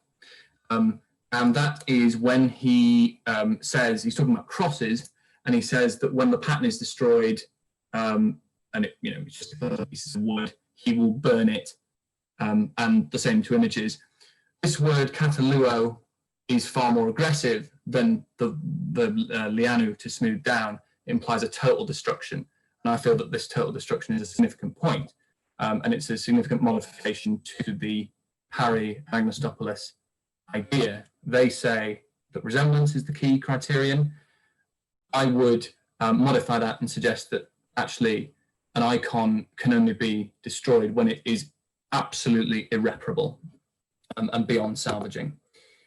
A side note is why this total destruction would be important. Now, I understand the problems of these quotations, and of course of the wider problems of discussing a phenomenon of iconoclast practices and the alleged destruction of icons. But my argument for this preoccupation on total destruction is to avoid any comparison or relationship to the iconoclasts that the iconophiles are trying to criticize and paint negatively.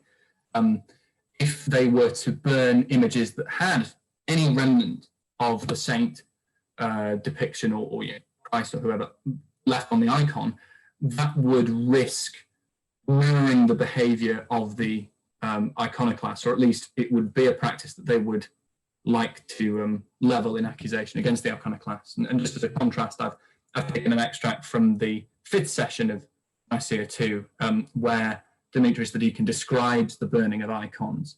And there's a cross-reference to the life of Stephen the Younger. I'm aware that this is heavily fictionalized, very literary hagiography. I mean, this was discussed yesterday. But I think from this we can suggest perhaps why there is this emphasis on total destruction in the Acts and in John of Damascus as well, just to make sure that the two sets of belief are rigidly demarcated. It's also important, I suppose, to ask, well, if you are saying, I suppose almost very casually, that icons are burnt when they're effaced, to ask, well, where are the references to repair? And it's interesting that there are very few in either text. I would imagine that over-dwelling on this concept would perhaps suggest too much dedication or over-interest in, the state of the icons, and therefore perhaps, open up accusations of devotion to the material. But this is the only reference I could find in either text that mentioned repair. It's the letter from Pope Hadrian that's worked into the Second Council of Nicaea. It was altered between the Greek and the Latin, but I don't think this section, which is taken from Athanasius, and it talks about how it's very important when an icon becomes dirty to find a model or an equivalent model from the picture is taken, and to restore the image. And as we know, icon restoration was one of the main reasons why we have so many left, thanks to the efforts of restoration. Especially in an environment with lots of candles and dynamic wear, you don't just leave them to go on or blank. So, as I say, when a figure vanishes, the character and form vanishes, as Parry and Agnostopoulos have said, yes, that is the time to destroy what's left. but it's also got to be when the wood can't be resalvaged as well.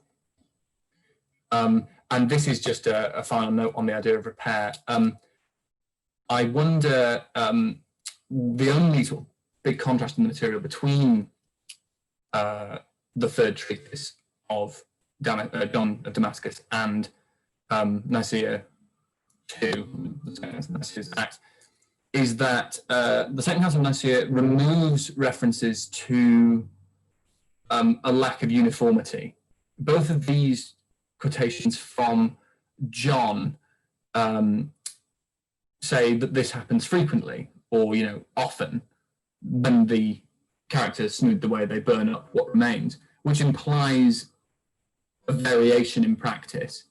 Of course, this would fit with the Council trying to establish an orthodox standard line, but this is also deliberate. I would suggest, because the Florilegial material in John and the quoted material in the Second Council of Nicaea are believed to be from a common source, a common iconophile collection from Rome. I think Alexander Alexakis covered this in his study, and so this is perhaps a conscious decision by the compilers of the Second Council of Nicaea's Acts. And my final point is, well, why would they do so? And I don't want to overly come down hard on one side of a very active and very sort of conclusive debate on the nature of Byzantine image worship, but it seems to me that it is good to suggest, in the eyes of the Council, that all people burn their damaged icons, to preclude anybody suggesting that people are attached to the material itself. There is one reference in the Acts that describes what I'm talking about, the belief that the physical material is somehow sacred, irrespective of the image. This is a story of a sick woman. It's a miracle where she scrapes down an icon of the sort of medical saint called Damien and drinks it and recovers her health. Now, Henry Maguire has said that in this story, it's the visitation of the saints and not the idea that the paint itself cured her in some way, and therefore isn't a suggestion of consubstantiality. But the wider question is, well, where is the truth? And this is the debate, whether Byzantines believed that the physical material of the icon was somehow, I guess, palpably divine or not. Perhaps the Nicaea Act's removal of Palakis is trying to suggest uniformity and to potentially cover up this practice or similar practices. It's interesting to note that John Damascus never mentions any miracle that suggests a sort of quasi, I put quasi-organic there, but any kind of deification. Elsewhere in the Acts of the Council, for example, you have icons that bleed, although that's not relevant to my study here, but that's a conscious decision by him as well, if they're sharing the same Florilegia. It's something you want to preclude in a very controversial debate about images. And I've just finished there with some cross references to this idea of consubstantial icon fabric, the idea, the essentialist theory of images, that the icon could be somehow an extension of its prototype. One is from the 9th century letter of Michael and Theophilus to Louis the Pious. Again, a similar thing, the mixing of paint with the Eucharist. And the final quotation is just to relate this to iconoclast theology. It was mentioned yesterday, Constantine V's own theological tracts on the issue of icons. And he's a proponent of consubstantiality, and there's a lot of iconoclast backing to those ideas, and that's an accusation that's leveled against the, I guess, iconophile camps during these debates.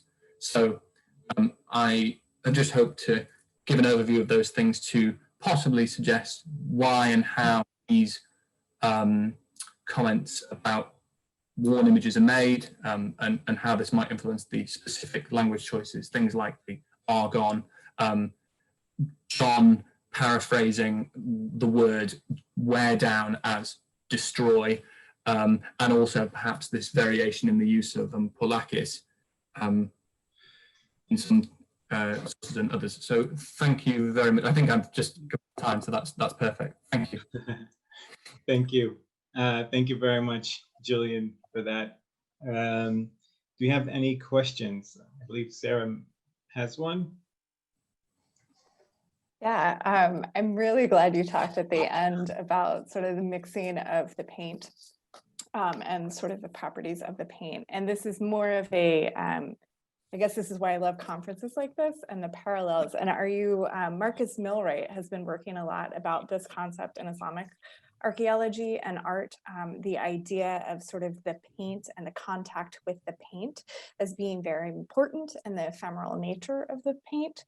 So I guess it's more of a comment because I had this question at the beginning and you kind of answered it at the end, but I think especially since you're talking about, this being St. John of Damascus and that he is writing in an Arabized environment, that maybe there's some really nice connections there that could be made, which I think would be fascinating. And I don't know if he's actually published on this. I know that he's been talking about it sort of on the circuit. So if there are no publications, it's probably worth an email to him. Thank you very much for that piece of direction.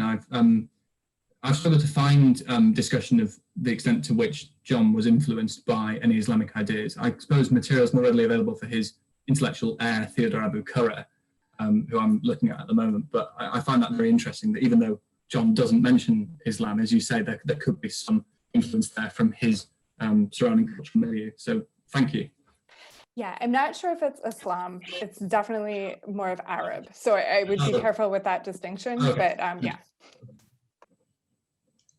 All right, any other questions? Professor Jim Cross sent me a question that I will read for you. He asked, in terms of damage, it's only on wooden painted panel of wood? He was thinking of the defaced relief sculptures from Sarakia. So is this just a thing of wooden panels, or it could be applied also to sculptures or other kind of images? There is no comment in the sources I've used on any other medium apart from wood. Their preoccupation is with wooden object. I assume because it's easier to sort of readily dispose of them than say a mosaic. I do remember, I think it was in the standard tome, the Cyril Mango art of the Byzantine Empire. He raised the point when discussing accounts of so-called iconoclastic damage, why they are scraped off and not just covered up. Can you kill an image just by covering it up instead of just scraping it off? But there is certainly no reference in these sources to anything other than wood, apart from, I suppose, in John's self-penned comment where he says, and so with images, which I suppose could apply to any category, although he is talking about crosses just before then, so I would assume it's still wood. Okay. Thank you. We have one more question from George Pinkerton. He says, do you think there could be a relevance to the use of embers of burnt icons in the torture and martyrdom of Saints Hypatius and Andrew in the Sanxarion of Constantinople? I think it's interesting because that is also a reference in the life of Anthusa of Mantineon. I think she is tortured in the same way. And I find that interesting. I mean, I don't know if in the Sanxarion notice in the question, those saints come out unharmed in the way Anthusa does, because I suppose that would have a significant implication in how we'd read the miracle. I suppose one could read it as the iconoclast trying, ironically, I suppose, to say that, despite consubstantiality that, you believe in, you're not being saved. These aren't magically turning into cold pieces of icon and therefore avoiding burning you. But I think that would be a very interesting comparison. Yeah, absolutely. Last one from Foteini. You want to? It's not exactly a question. It's more like a small comment that in later centuries they were able to save images that the wooden panel was actually destroyed. So they were putting a piece of cloth and they were just moving the image to somewhere else. I don't know about. I mean, that's the references that I have. They start at least from the 11th century. So I don't really know if it is exactly relevant, but there was a technique, it was there. I feel like I can send you the relevant bibliography.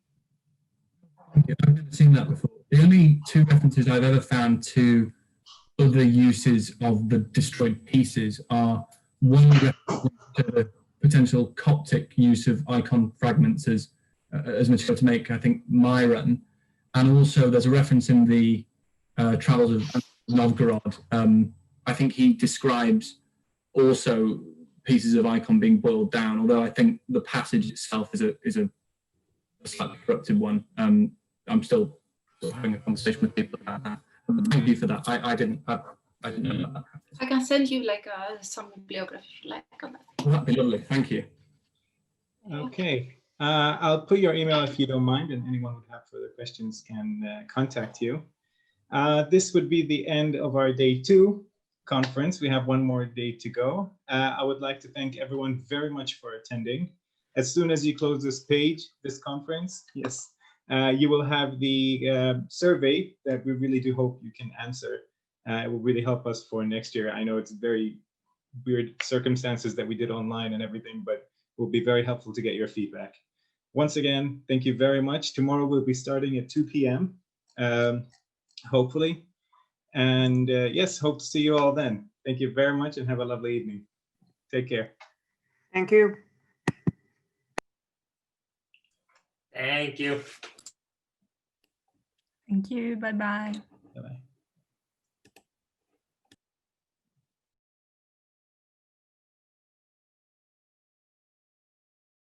Sacred highlights a sacred landscape. So without further ado, let's begin to unpack what we're looking at today. I'm specifically concentrating upon the outer face of the northeastern corner for this presentation of the Dome of the Rock, and its relationship to the surrounding sacred landscape, notably the Golden Gate or Bab al-Rahmah, the Gate of Mercy, in the eastern side of the Haram. So what is exactly stated on the northeastern corner? So here is a picture of the Dome of the Rock, the blueprint of kind of the interior. And on this side, you can kind of see what is laid out. And I'm going to pull up a bigger picture so that we can all see. But I'm going to be looking at the outer face here, the northeastern corner. And this is what it states. To him belongs dominion, and to him belongs praise. He gives life and he makes to die. He is powerful over all things. Muḥammad is God's messenger. May God bless him and accept his intercession on the day of resurrection for his community. The Quranic allusion from Quran 57 suggests that Allah has all sovereignty, and the passage itself from the Quran is one filled with eschatological coloration. Likewise, the title given to Muhammad looks to the day of resurrection at the end of time. Here you can kind of see a closer representation of what exactly is laid out. And the northeastern corner is obviously on the northeastern side there, but you can see the allusion to Quran 57:64 and the request of intercession from the Prophet Muhammad. So how does this relate to the overall Haram? Grabar, who is one of the most prominent scholars on the Dome of the Rock, considered Abd al-Malik's dome as a focal point in which axes of composition radiate and visual impressions are constructed. Therefore, each structure on the mount played part of a coordinated effort that interacted with the surrounding landscape. The Dome of the Rock was not an isolated structure, but served as an integral piece of the overall Al-Haram Sharif. The Holy City itself offered a rich religious heritage even outside of the mount. These provided further avenues of interaction for Islamic structures in the ancient sacred territory of Jerusalem. And situated among the minimus decorations of the Dome of the Rock, you have these two bands, which are the focus of our study today, of the epigraphy. The lettering of the inscriptions is gold-colored mosaic glass arranged within a surrounding blue background of tiles. For the visiting devotee, they were among the few statements inscribed upon the surface of the grand structure and remain some of the earliest Islamic inscriptions recorded. As seen in the figure above, which was one that we're looking at, the basmala and the shahada and the Quranic allusion bend around the northeastern corner. However, the reference concerning the role of Muhammad as intercessor fits nicely on the south side of this corner. It does not bend and is contained squarely within this section.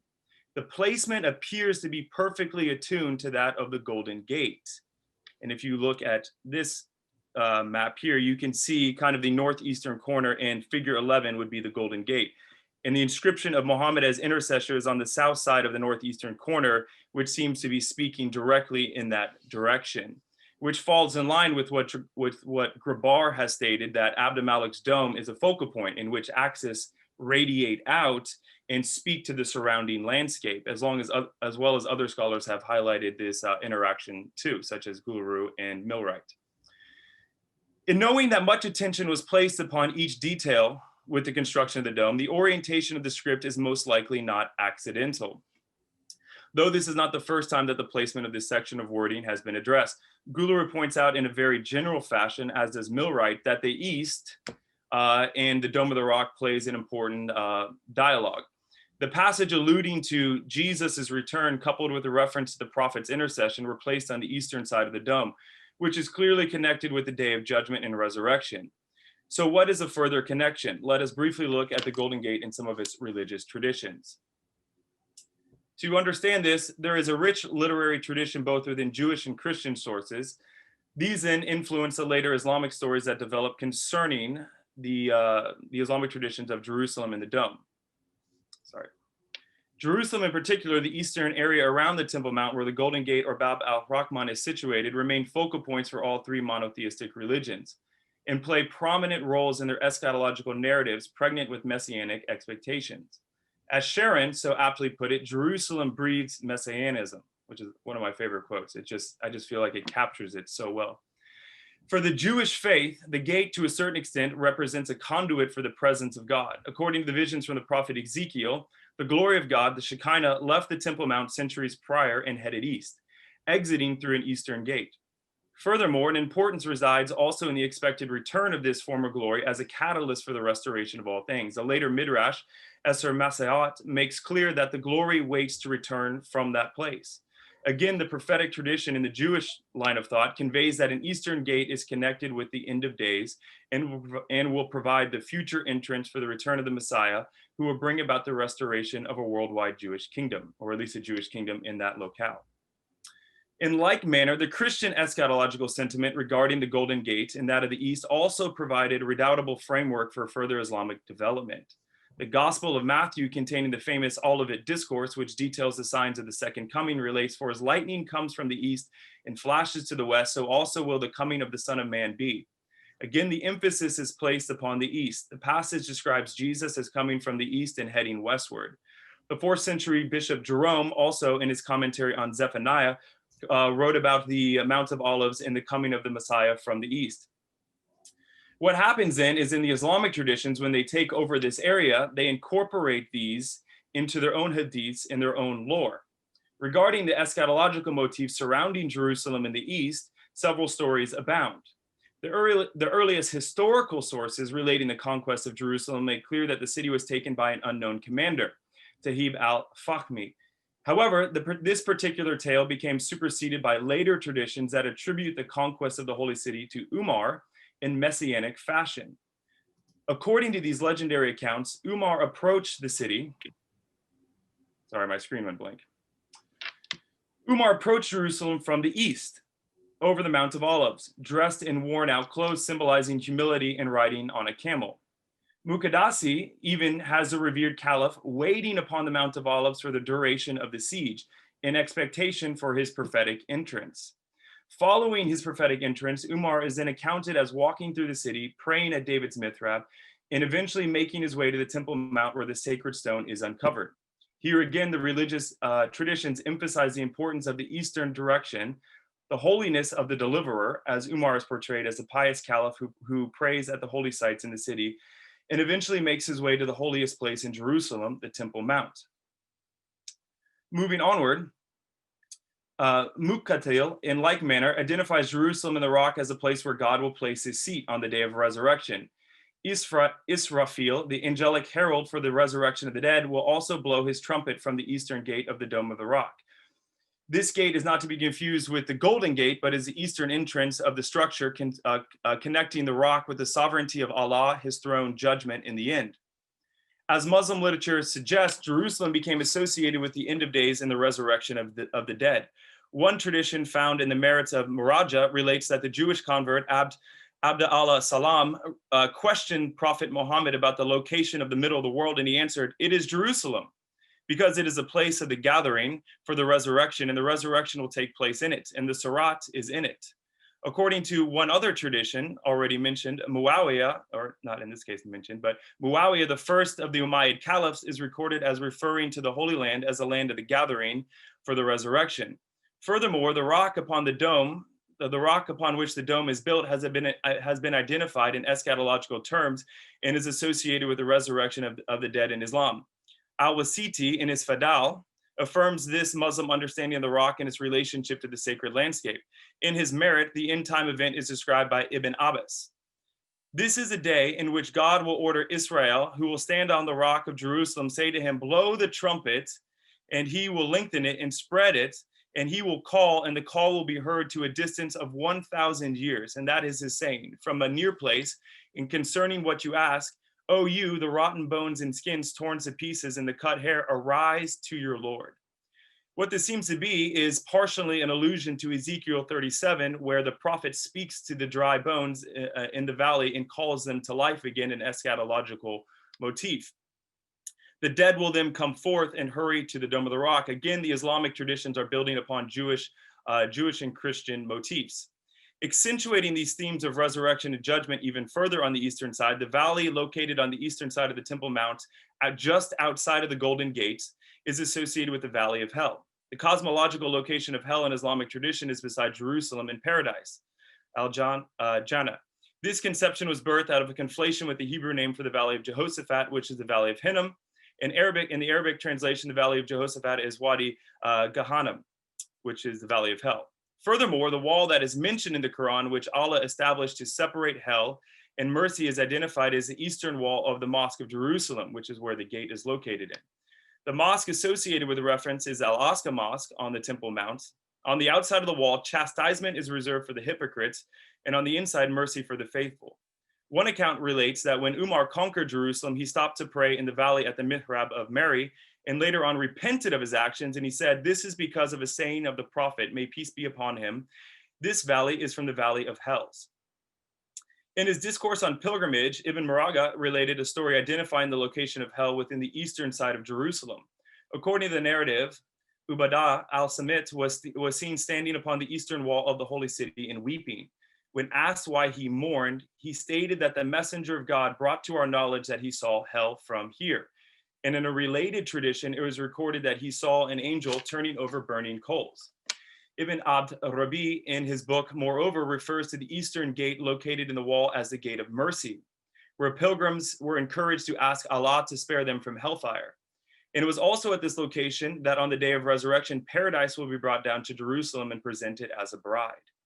Again, what is stressed regarding the rock and the Temple Mount are themes of the end of days, judgment, the resurrection of the dead, paradise, and hell. Let us now turn back to the orientation of the epigraphy, the Golden Gate, in the eastern side of the Holy City, and in order to draw some conclusions, as the connections shared between these structures suggest some striking discoveries. As previously noted, the relationship between the architectural elements of the Temple Mount and the sacred landscape of Jerusalem feature prominently in all three monotheistic faiths and infuse the shared space with themes of messianic anticipation, judgment, and resurrection. Though certain constituents are changed with the Islamic narratives, the differences allow new ways to envision and understand the connections that previously existed between biblical stories and the topography of Jerusalem. When Abd al-Malik built the Dome of the Rock in the 7th centuries, these religious traditions had permeated the people in the space in and around Jerusalem for centuries and must have influenced the architectural elements of the buildings. Evidence for this is found in the many hadiths and literary traditions noted above.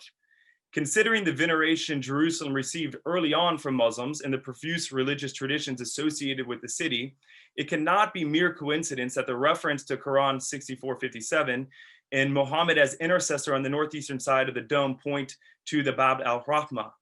Their existence, moreover, helps confirm the early dating of many of these traditions or stories.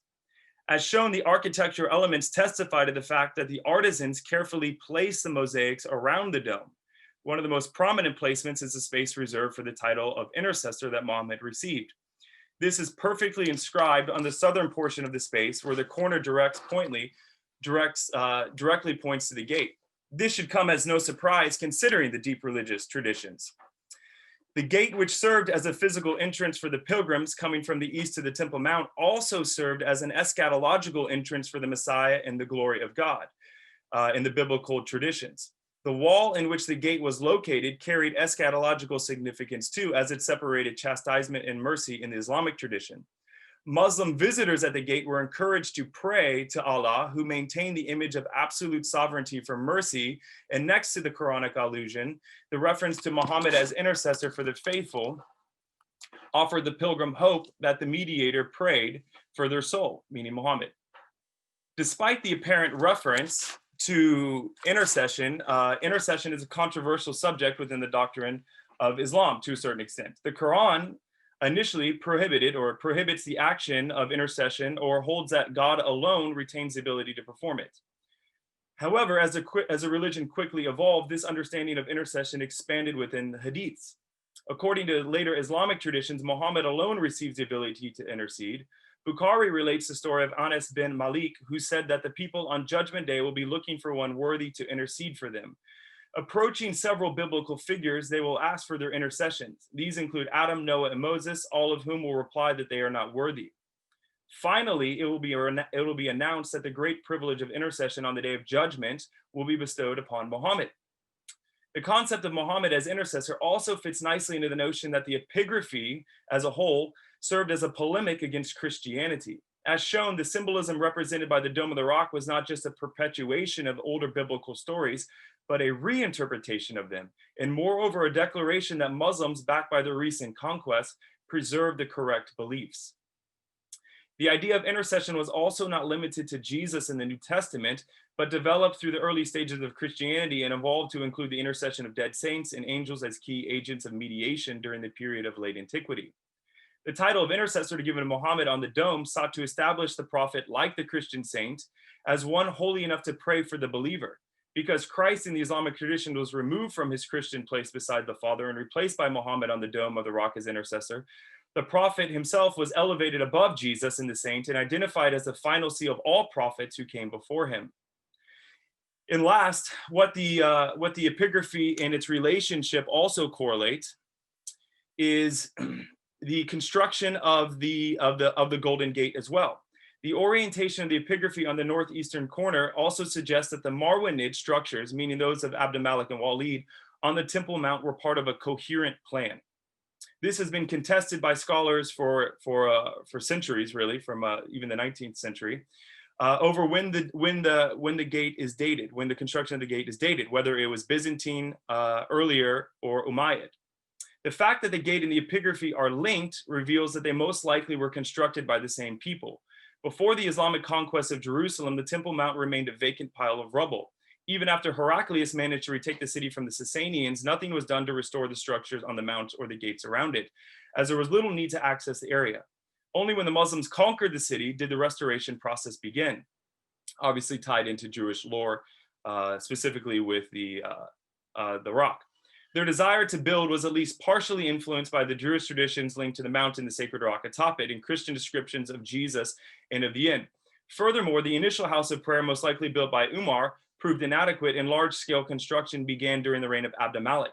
It was during his reign, or that of his son Walid I, that the Islamic transformation was completed.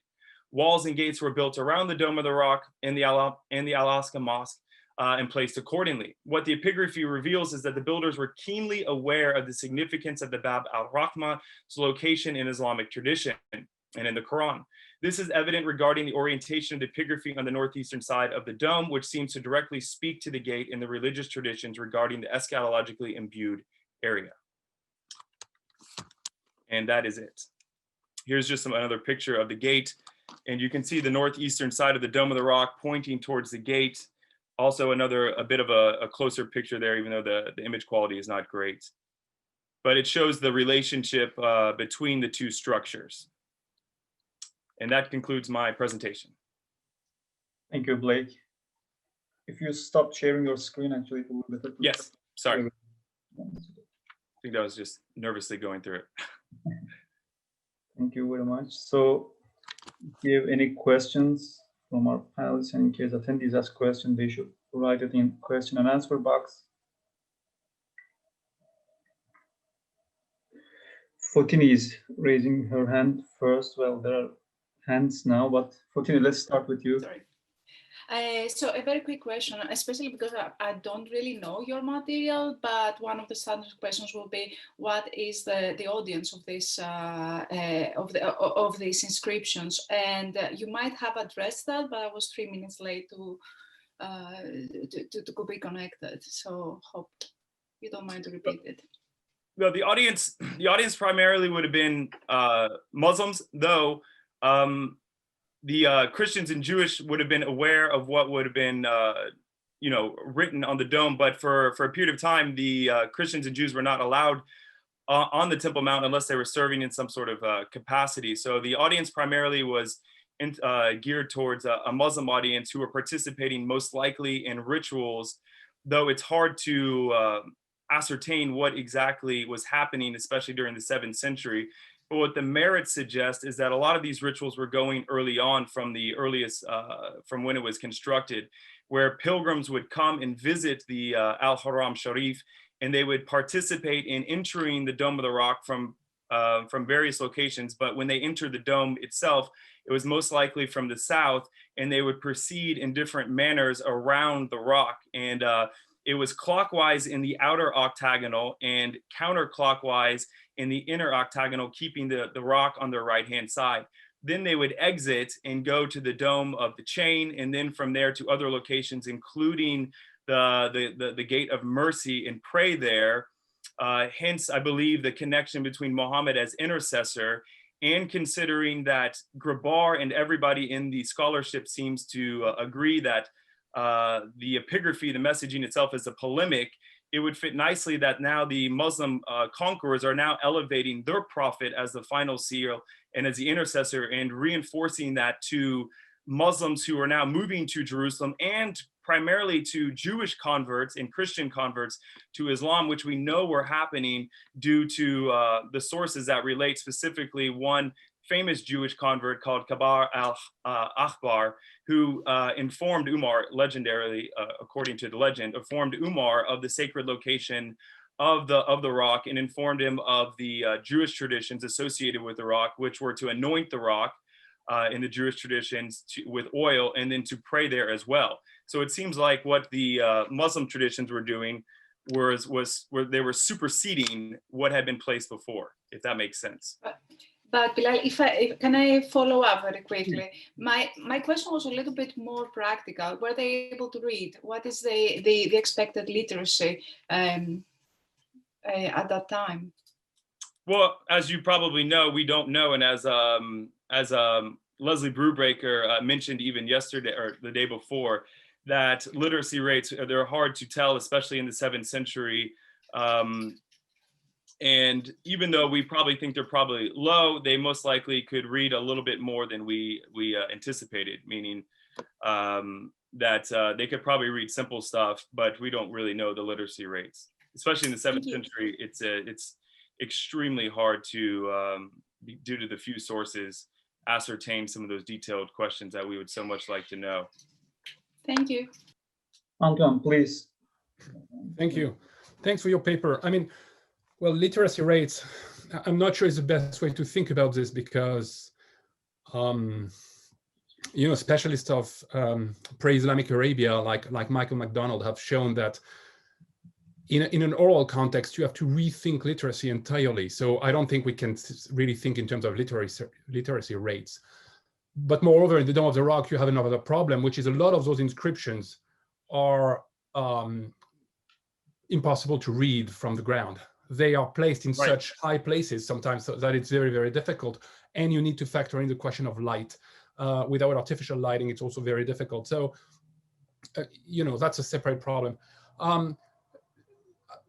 So I have many questions and comments for you. I'll limit myself to react to one thing that was said and one comment, or one question rather. One thing that you just said in your answer to the first question was perhaps, I think, making too much of strict religious boundaries between religious identities. You're absolutely right that the period, the second fitna, the erection of the Dome of the Rock, mark a new emphasis on the Prophet Muhammad. But then you're really at the beginning of this process of creating those boundaries, especially if you follow the Fred Donner's thesis of believers to Muslims. So here again, I'm very, very cautious, because now if you follow, I don't know, Jack Tannous, Lev Waits, and others, you have to go, we're talking centuries before clear-cut boundaries. So who is participating in those rituals really is a difficult one. One question for you. So you're making a very strong case about a kind of an eschatological program, right? That everything is designed according to eschatological expectations. So what happens when those eschatological expectations are postponed in a remote future? In other words, kind of the next step, and I understand it's another paper, so don't give me the full paper, but what happens once you're no longer expecting the eschaton to be imminent, but rather, in a more remote future? How does this completely change how you read this? And what is the implication for even medieval Muslim and non-Muslim scholars trying to interpret and to make sense of Bab al-Rahma? Yeah, I think that's a great question, and I think we have to differentiate, as you're suggesting, between eschatological and apocalyptic. Eschatological in terms of looking to the end times, but not expecting an immediate anticipation of the return. Though some of the literature suggests, especially in the secondary scholarship, where people are trying to figure out, how much of the initial Islamic push, especially concerning the conquest, and not to get, like you said, this is a whole other paper in itself, the conquest of Constantinople, and kind of this a really apocalyptic drive to conquer this sacred city and kind of usher in this, apocalyptic age. For the Dome of the Rock, I'm not necessarily thinking that. I mean, it's caught up in that time period where they're still pushing, because you haven't had the failure of the siege in 717, 718. So there's still kind of this hope, this drive, especially after the fitnas and with Abd-al-Malik's consolidation of power, etc. So I'm kind of not looking at it as an imminent expectation, more or less, but it's dialogue with the eschatological narratives that exist. And what's her name? Rosa Elion talks about the eschatological elements being important, but also being tied with the kind of Jewish literature and the idea of God's seat and throne of judgment being correlated with the physical space there too. And she ties in the decorations in the interior of the Dome of the Rock. And she does talk about some of the elements, how they're tied to paradise, the throne of God, in an eschatological way. But kind of, if you understand it in that narrative as well, they wouldn't necessarily have to be anticipating some sort of immediate coming back of Muhammad, Allah, the Mahdi, all of that stuff, which continues to develop. So you could kind of perpetuate it as if you're revering the throne of God in a physical space, but believing it's just a representation of his throne here on earth. I don't know if that answered any of your question, but now we have a question from our attendees, Delia Cortez. I hope you will be able to speak now. You are, yeah, okay. Hello, thank you very much. How far do you consider in your research, in your analysis, the fact that the site underwent significant changes over time due to massive earthquakes that hit the city, and the site was particularly damaged. So the site has been reworked, and very significantly so during the Fatimid period under the reign of the Imam Caliph al-Zahir. We know that well, we know we are informed that inscriptions were reworked, restored, and even the city walls were moved to an original site. I mean, I don't know the exact sort of urban setting that we are considering here, but there was significant reworking there, and the Fatimids, of course, had an interest in that because they were the ultimate messianic dynasty that came along in a sense. So do you have anything to say or to comment about this? Yes, it has been addressed in the secondary scholarship. Rosa Elion addresses it as well with actually her view on the constructions of the gates. It's because there was a massive earthquake that happens in the 8th century. If I could be wrong, okay, about when the dating of that is. But one earthquake was in 1016, and another one was in 1034. Even before that, there was another bigger earthquake recorded, and what she uses it to argue that the gates were constructed before then. For a number of reasons, but she talks about that. And then also between her and Marcus Milwright, Marcus Milwright just came out with a phenomenal study on the Dome of the Rock, and specifically the inscriptions. He doesn't deal with the orientation of it, but what the secondary scholarship seems to suggest is that any contributions, later additions to the Dome of the Rock were a mere facelift and preserved much of what was originally intended. One of the Fatimid things that's contested is the inscription on the top of the dome, which relates to later significant events. But the octagonal inscriptions, the epigraphy around the inner and outer octagonal arcades, the secondary scholarship seems to strongly suggest that it's been well preserved from the Umayyad period. Okay. But do you have anything more to say about the way in which the Fatimids sort of might have invested in taking over the site ideologically, also because they had their messianic agenda to validate, So this is, as you say, this is the messianic site of of massive importance, and I don't know, something that you might have looked into, or. Unfortunately, I appreciate, it's a great question, and unfortunately, it's beyond my purview. Okay. This is kind of new research for me that I was kind of wanting to test out, but I primarily deal with the 7th and 8th century, so the Fatimids are unfortunately beyond me, and I wouldn't be able to say anything of significance to that, but it is a great question. Thank you so much. Okay, thanks. Thank you. So we have a question in our question answer box regarding to Foteini's question. How visible are these inscriptions? Are they easy to decipher? They're not as easy to decipher. It is correct. The lighting would have been poor. Milwright deals a little bit with this in his book, The Umayyad Inscriptions, that was recently published, where he talks about the additional lighting that's been brought in, but originally the lighting probably wouldn't have been that bright. They would have had candles, etc., inside the dome, and there would have been some light let in through the windows. But it probably wouldn't have been too bright. I mean, it's hard to really say how bright or how dark it would have been. But again, this is a position of power that's speaking to the religious powers in part of Abd al-Malik's grand narrative to kind of highlight the ascendancy of Islam and consolidate his own power as well too. So not only does he change the coinage in talking about this kind of broader interaction with what Abd al-Malik is doing, but the Shahada is also undergoing change in consolidation at this time period, which we also see on the Dome of the Rock repeated. The other aspects of the orientation of the epigraphy, there is a relationship between that in the south with the al-Nabi, the gate of the prophet, where the Shahada and Basmala are repeated twice. which seems to locate with the south, where it's the only place that it's repeated twice.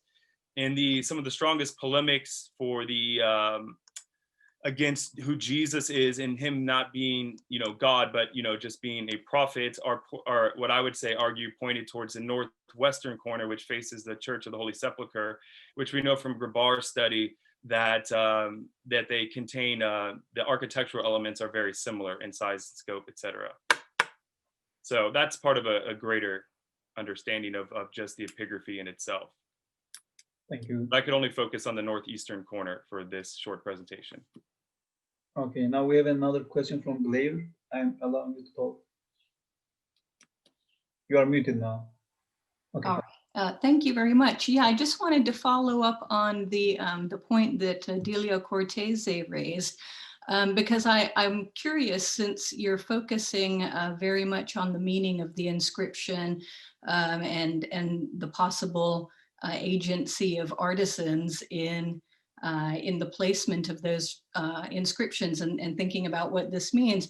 I'm curious if you know the arguments by Nasser Rabat about the eschatological meanings of the Dome of the Rock not really coming together and being consolidated in Islamic writings, in Arabic writings, until much later in the medieval period, so around the 12th and 13th century.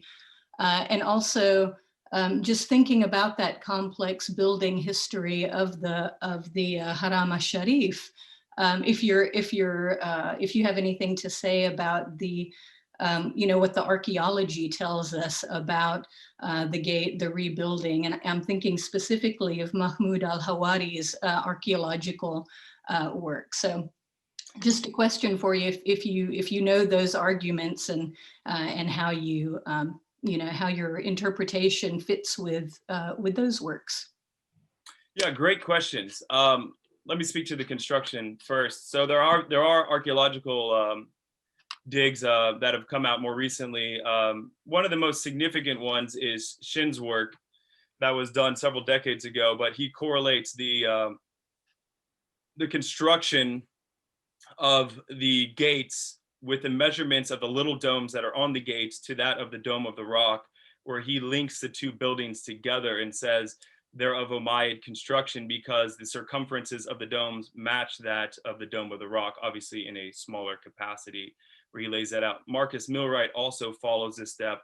Al-Rotrout, I believe is his name, also confirms this. I think he has one of the most recent studies on this, where he also strongly suggests that the gates were of Umayyad construction.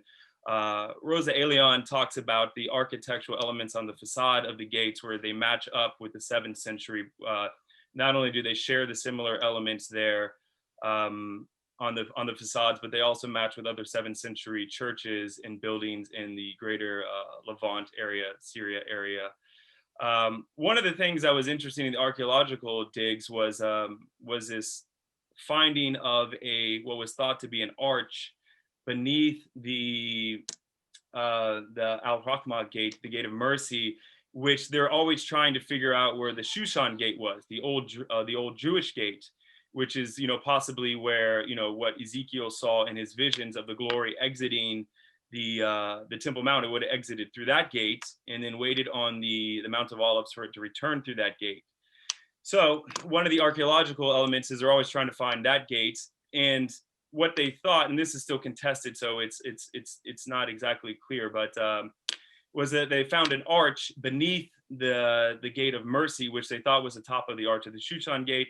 However, it seems like in recent scholarship, I think it was Tani's work, it might have been Tiny's work, where he argues that it's actually not part of the Shushan gate or an earlier gate, which is, if I could share my slide again, but I had a diagram of it, but it's part of an Umayyad drainage system. However, again, suggesting that the Umayyads clearly at work, most likely the builders of both those gates that are arranged according to that are arranged according to some of the lore there as well too, or I would argue that arranged according to the lore, and so would other authors as well. It seems like that's pretty well established in the scholarship, that the Gates of Mercy is is in line with what's happening in the Jewish and Christian traditions, that the Muslims they're getting to these places. Their doctrines, possibly getting back to your other question as well too, their doctrines aren't really cemented yet. And as they come into contact with these older traditions, they're integrating them, evolving them, coloring them in new lights, and making them Islamic. And so they're recreating these spaces. And as I believe, one of the ways they do that is through the epigraphy. And yeah, other people have argued that the eschatological arguments don't hold up, or that it doesn't represent the throne of God. One of the strong arguments that even Sharon makes, who is one of the foremost scholars on the Dome of the Rock, is that the Dome of the Rock is nothing to do with eschatology, but is a tribute, for lack of a better term, I apologize, to the temple, the earlier temple, and that the Muslims integrated the early Jewish practices, like where they would anoint the rock, they would pray at the rock, and they were trying to recreate Solomon's temple. And so they cast Abd-al-Malik in that type of light, where he's kind of this second coming of Solomon, and he tries to establish a second or a third Jewish temple on top of the rock to kind of consolidate his ascendancy. So there are arguments for, against all these different things. I still think that the epigraphy is interacting with the Christian and Jewish lore, which are firmly cemented within eschatological narratives as well too. And Muhammad as intercessor, and the Quranic passage, the allusion to the Quranic passage there is one with colored with eschatology too as well. So it's you have to deal with those issues. Thank you, Blake. So no more questions, and we don't have time indeed. So we thank you for your talk. So we switch to our next speaker, Dr. Similan Markov. So Dr. Markov is teaching Christian philosophy at the Faculty of Theology of St. Cyril and St. Methodius University in Velika Tarnovo. He's completed his dissertation on the metaphysical synthesis of John Damascene at the University of Cologne in 2010, which transformed into a book in 2015, I guess. So he's also currently working on a project of the 9th century Byzantine philosophy at the University of Oxford. Today he'll give us his talk titled Frontiers of Conflict and Patterns of Understanding in the Anti-Islamic Text of Nicetas of Byzantium. So, hello. Do you see my screen? Yes, we see it now, and we can see you as well. Thanks. Okay. Many thanks, heartfelt thanks to the organizers of this event in the time of this great ordeal for the entire humanity, but I think you did a great job. So thank you. I will continue the eschatological theme by concentrating on Byzantine anti-Islamic polemics. And the first protagonist of my story is Nicetas of Byzantium, who wrote during the reign of Emperor Michael III, 9th century, second half of the 9th century. Nicetas disposed of a complete translation of the Quran in Greek, and he wrote a massive confutatio against Islam together with other anti-Islamic texts. By most of contemporary scholars, he is considered as one of the most hostile polemists who did not facilitate the mutual understanding between the two religions and two cultures. On the contrary, Nicetas is the first to present Islam as a completely different religion, demonstrating that Muslims have a different concept of God. Not only do they have wrong views on the properties of God or on the metaphysical status of divine nature, but according to Nicetas, they have a fundamentally wrong view on what we really say when we refer to God. On this account, Nicetas blames Islam for having contributed, for actually being a pagan religion. And contemporary scholars blame Nicetas for having contributed to the distortion of the image of the other instead of facilitating any kind of meaningful interreligious dialogue. Well, without the intention of tackling this vast topic, I have concentrated here on the eschatological dimensions of Nicetas discourse. For the contemporary eye, most striking is maybe the identification of Muhammad with the Antichrist. In fact, this is a topos in Byzantine anti-Islamic polemic. And usually it has to do with the denial of the incarnation. According to Nicetas, however, Muhammad is not only a denier of Christ or a fighter against God, as other polemists call him too, but a denier of the one true God. In that sense, he is not a mere heresiarch, but a barbarian with a pagan faith. Whereas the word Antichrist occurs only 3 times in his computation, the term Varvaros occurs 52 times, not always in direct reference to Muhammad, but also referring to the barbarians deceived by Muhammad, whom he managed to convince that he is a prophet of the God of Abraham. Well, the question is, why Nicetas considered it appropriate to talk about Muslims and Islam with such concepts? I will try to answer this by showing that Nicetas' anti-Islamic polemic marks a 3rd phase of a development of this discourse in Byzantium, and that these discourses differ, these phases of the discourse differ, among other things, according to the eschatological perspectives they apply. But what exactly are the dimensions of these eschatological perspective towards Islam, and how does it change over time? Well, in my view, it changes significantly.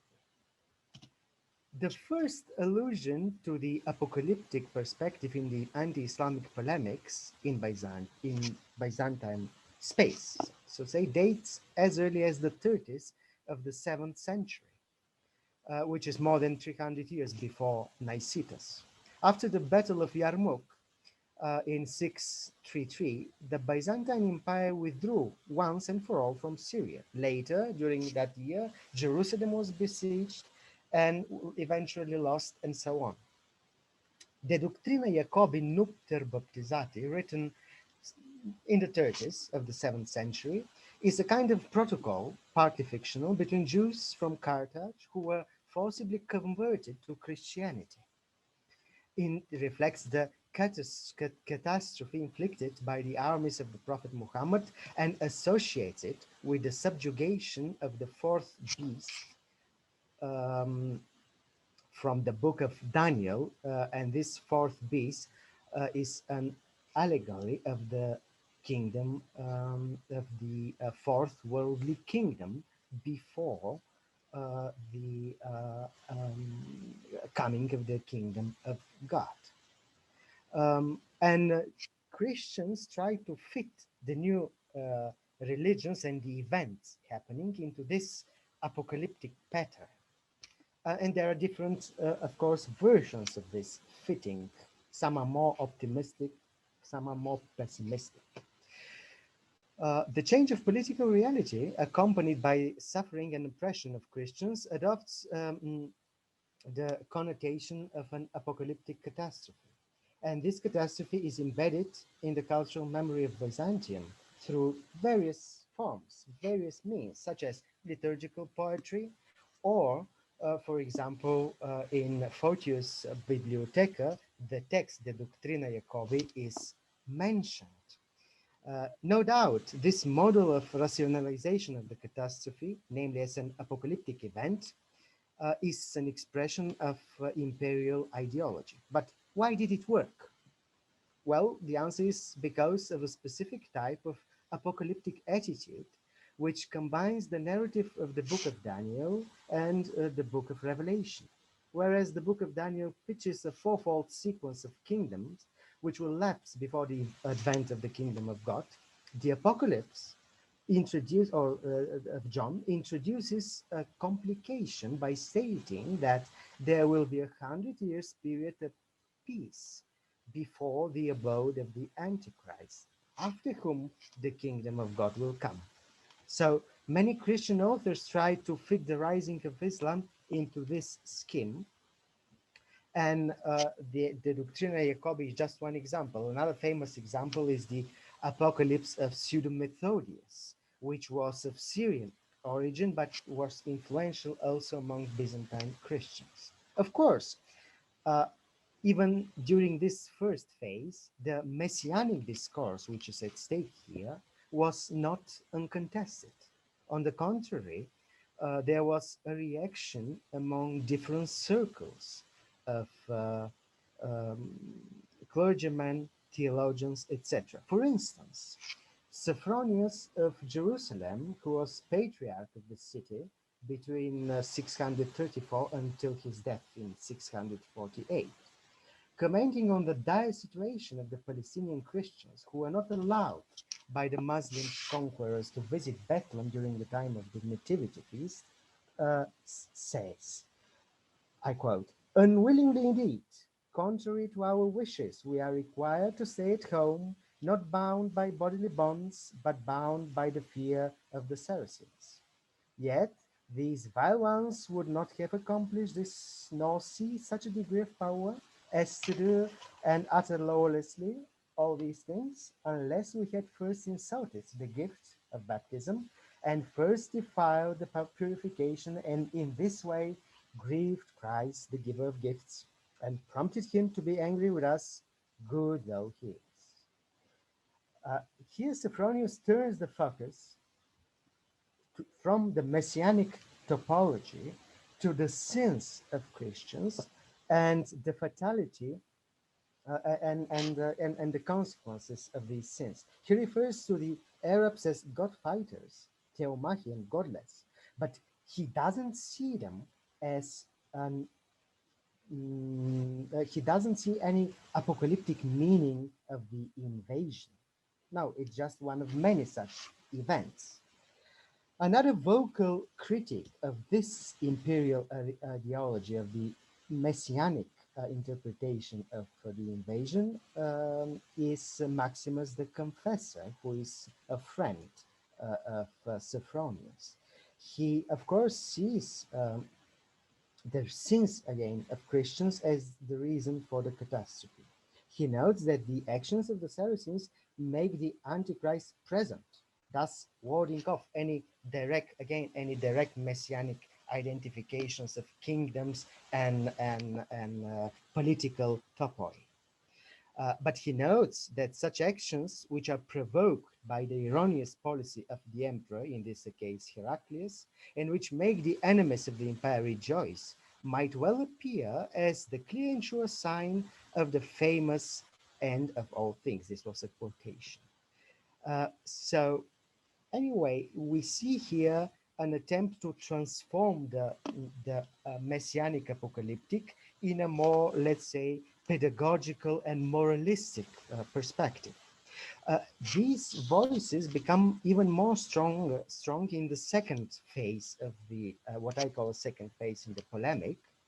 Of course, this doesn't mean that in the pedagogical or moralistic perspective, the eschatological ideas are missing. On the contrary, John Damascene, as well as the author of the letters to the Emperor Leo III, to the Caliph, they continue to connect the catastrophe of the invasion with eschatological topoi. But what has changed is the understanding of eschatology.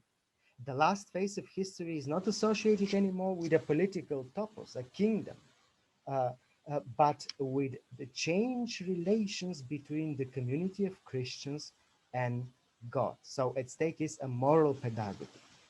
This has to do with the fact that Byzantines realized that the invasion is not one episode among many. Now they realize that it will last. The second important factor here is the lack of resistance of the Christian population. For example, the author of the letters to the Caliph rectifies the non-resistance through the expectation of the second coming of Christ, because Christ didn't bring a sword or an army, right?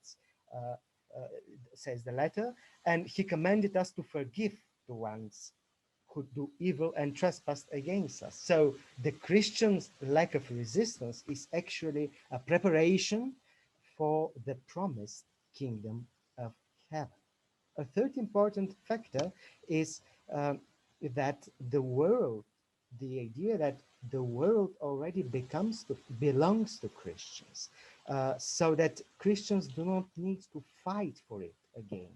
In a way, the Muslims are already subject to the Christian politia, to the Christian community, and the proof is that the Quran itself refers to the gospel. So this proves that the gospel has already spread throughout the universe. And well, Muslims just don't know this, but there is the possibility that they become aware of it. A fourth point here is that the Christians should not accept their labeling as one of the people of the book, together with Jews and Muslims.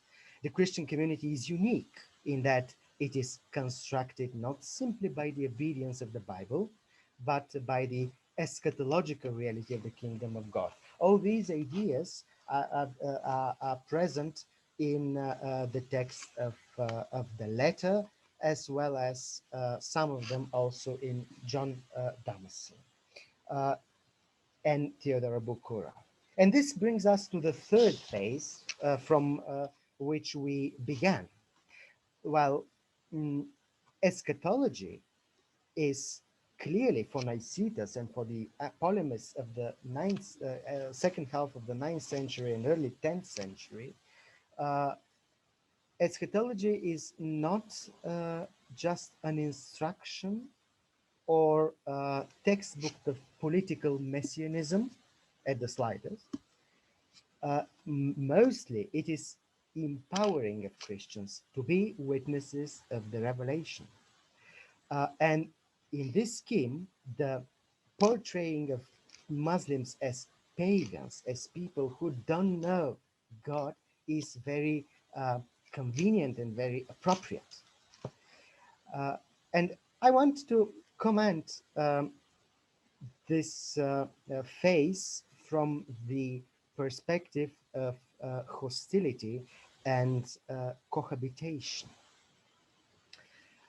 Well, this imagery, this eschatological imagery applied by Nicetas corresponds to a shift in the understanding of the eschatology and of the book of Revelation in particular.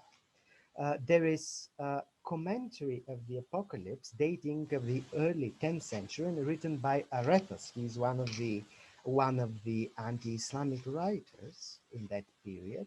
And his commentary shows some differences from the approach of Ecumenius and Andrew of Crete. They were mentioned in the presentation, in the PowerPoint presentation. Now, what is the difference?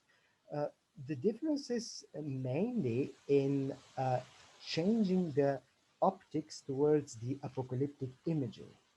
For Ecumenius, an author of the 6th century, the Apocalypse is a book which instructs Christians what to anticipate in history, which political topoi of history, what is the meaning of this topoi in the perspective of eschatology.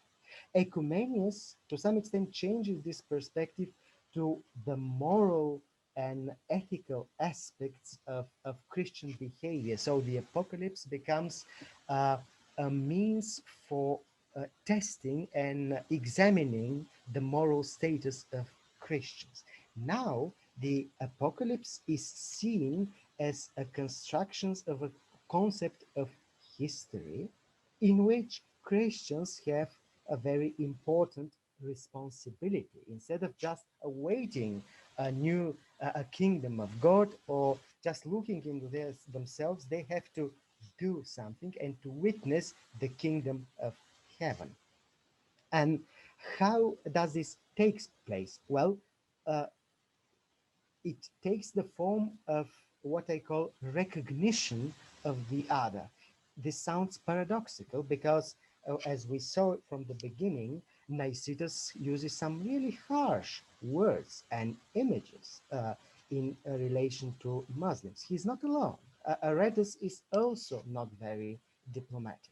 But the perspective here of portraying Muslims as barbarians who need to be, so to say, directed to the truth is productive, and it is also productive in terms of patterns for cohabitation. Such a proof, such an example are, for example, are the letters of Patriarch Nicholas the Mystic to the Caliph. Well, in these letters, the Patriarch asks the Caliph to treat mercifully some captives, and he reminds of the benevolence. He talks of philanthropia that the Byzantines showed toward Muslims by letting them having mosques in the capital, in Constantinople. The style of the letter shows that the Patriarch acknowledges the Muslim state as a political entity. And well, this recognition, some contemporary researchers even claim that this is a prototype of what will later become international law, namely a recognition of the autonomy of the political subject, which has completely different content. But this recognition, of course, is again to be seen in this perspective, eschatological perspective, and it sounds like we recognize the Muslims as they are in order to be able to tell them and to show them what they should become. So this dynamic perspective, I think, is characteristic of the third phase, and it has to do with the change of the eschatological agenda. Well, I have many other examples, but I think for now that will suffice. Thank you for your attention.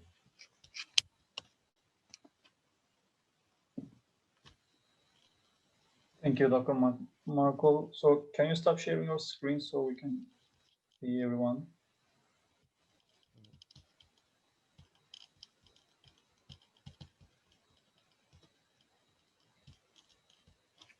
Okay.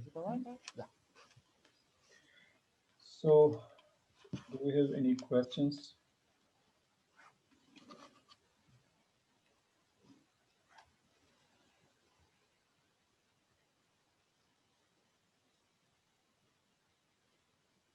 Okay, I can see the name.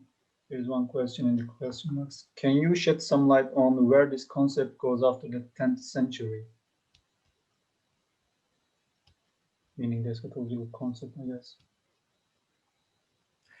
Well, thank you. Well, in fact, it goes in a direction of differentiating between a political entity, which is to some extent recognized, especially in situations of crisis or when you need to negotiate with the caliphate. So the political entity and the idea of the divine basileia, which is something sacred, and Byzantines would ascribe this only to themselves. If the question pertains to this last point of the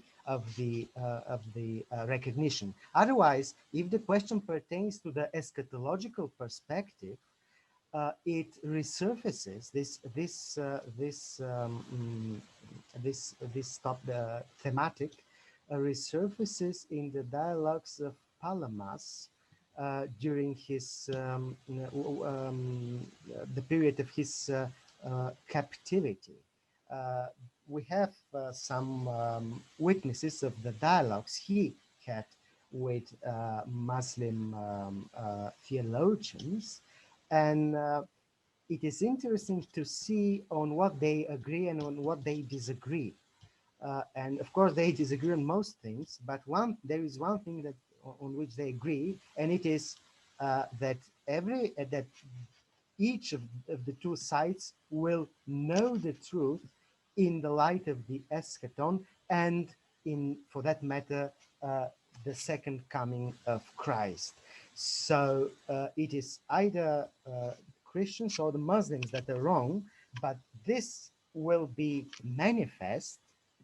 This will become completely evident when Christ comes. And this is a pattern for some degree of understanding. That is to say, we agree on the topoi, on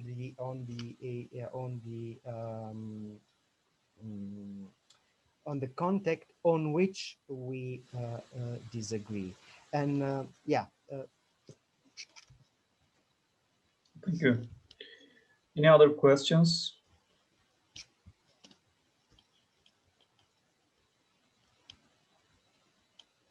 I guess Sarah will ask a question.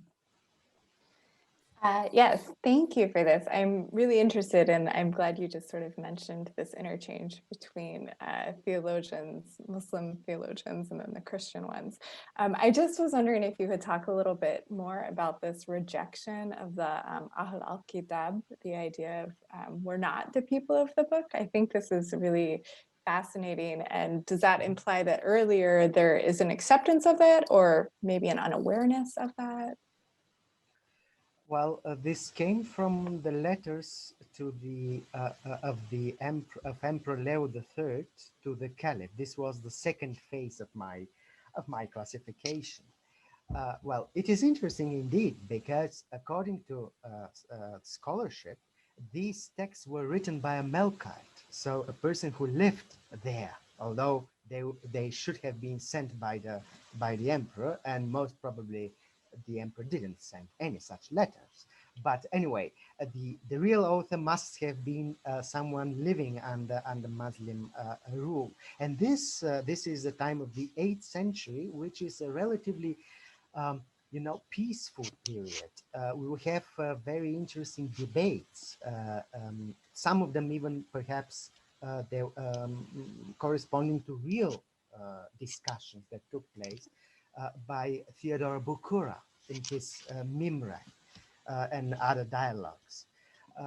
And obviously, this is a status which the Caliphate ascribes to Christians. It's not that they deny that they are people of the book, but for internal purposes, so to say, for purposes of the self-identity, of keeping the self-identity of the Christian community, it was obviously not enough it was even considered dangerous to accept this labeling, and in particular to accept that Christians stay on one and the same in one and the same room with Jews. And this is not just a mere hostility. This is just again, this eschatological perspective which ascribes Christians a very important, decisive role for witnessing the kingdom of God and so on. This is a way, in a way, constructing an identity, and of course this is in a way a reminder that although currently the situation seems to some extent peaceful, we shouldn't forget that first, that they treated us badly. They have treated us badly. They might treat us badly again. And we shouldn't think that we are like them. We should keep the feeling of our uniqueness. So in a way, this is also, I think, an internalization of the traumatic experience. It's building cultural memory by accentuating on one's own uniqueness. But of course, this is done again in this broader eschatological perspective. So my purpose is to, so to say, to differentiate the level of ideology and of propaganda, if you want, from the level of more profound speculation and more profound the more profound regimes of self-identification, and to show that the propaganda ideology can work only against a certain conceptual and theological backdrop, and it has to do with the eschatology. So thank you. I'm just going to pop in. Blake has a question, but I really just think this is really interesting because we see in sort of these ideas of like structural convivencia, the idea that a more solid sense of self allows you to cohabitate because it sort of makes the lines clear. So I just think this is really interesting. And now to Blake. Thank you for that, Sarah. Yeah, again, fascinating topic, very interesting. Do you find in these exchanges and what the materials you're looking at consistent use of certain passages of scripture, like Pseudo-Methodius, for example, who relies heavily upon Daniel? Do they have to formulate these identities or boundaries? Are they highlighting specific passages over and over again to help kind of fortify them, encourage themselves, or persist in this identity? Obviously, you mentioned apocalypse and stuff like that, but are there any other specific passages as well? There are some favorites. Thank you for this question. Of course, the book of Daniel, especially the beast with different metals and the different bodily parts. That's an allegory of the history and the succession of kingdoms. This is a favorite passage. There are another favorite passage is the place from Psalm 2, where it says that you, and for Byzantine this is us, will be so to say, will be given the heaven and all the earth. There are some passages from Isaiah, the Apocalypse, of course, but well, these are specific passages. So at stake in the polemic is not profound biblical exegesis.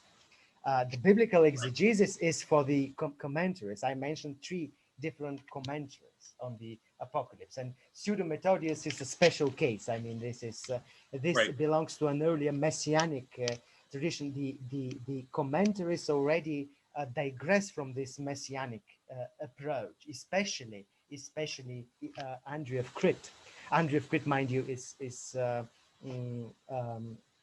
contemporary of John Damascene,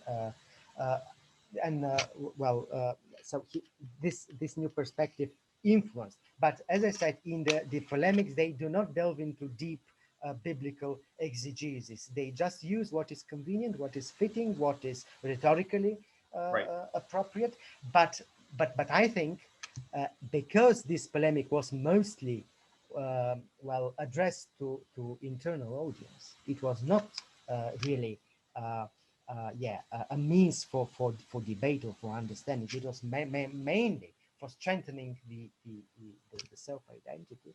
It could only work, and of course it was addressed to the elite. This is also true to the educated elite, but it could only work within the broader framework of a theological perspective on eschatology, and it changed significantly. I don't have the time now to delve deeply into that, but after Maximus, John Damascene, and Photius, the eschatological views are much more sophisticated and much more productive for these purposes. Thank you. Thank you. Are we done, Blake? Yeah. Yes. Yes. Thank you very much. We have one question, a long one. I'm reading it. So, if I remember well, asked by Artemis Streletsky, if I pronounce it correct. If I remember well, Nicholas Mystikos employs the 2 eyes of the universal concept. referring to the empire and the caliphate, which brings to the mind the Persian Empire. Does this comparison appear in any of other authors? And could you perhaps say something about the implications of such analogy? As far as I'm informed, this idea of the two eyes or two kingdoms appears in later Byzantine polemists. I think in Zygavenos, Efthymios Zygavenos uses it. But again, this is also with some, this is only valid from the perspective that the true divine Basileia is anticipated only by Christians. Then we have the two political entities that are that recognize each other to some extent, given that eschatologically the anticipation of the kingdom of God is on the side of Christians. I think Zygavenos uses it, yeah. Perhaps others, but now I can't remember. I remember only Zygavenos. But this is later in my story. Thank you. So I hope we don't have another question. Okay, now we will have a break until 3:35, so relatively longer one, then reconvene back for the second keynote speaker. Okay. Thanks. Thank you so much. Thank you.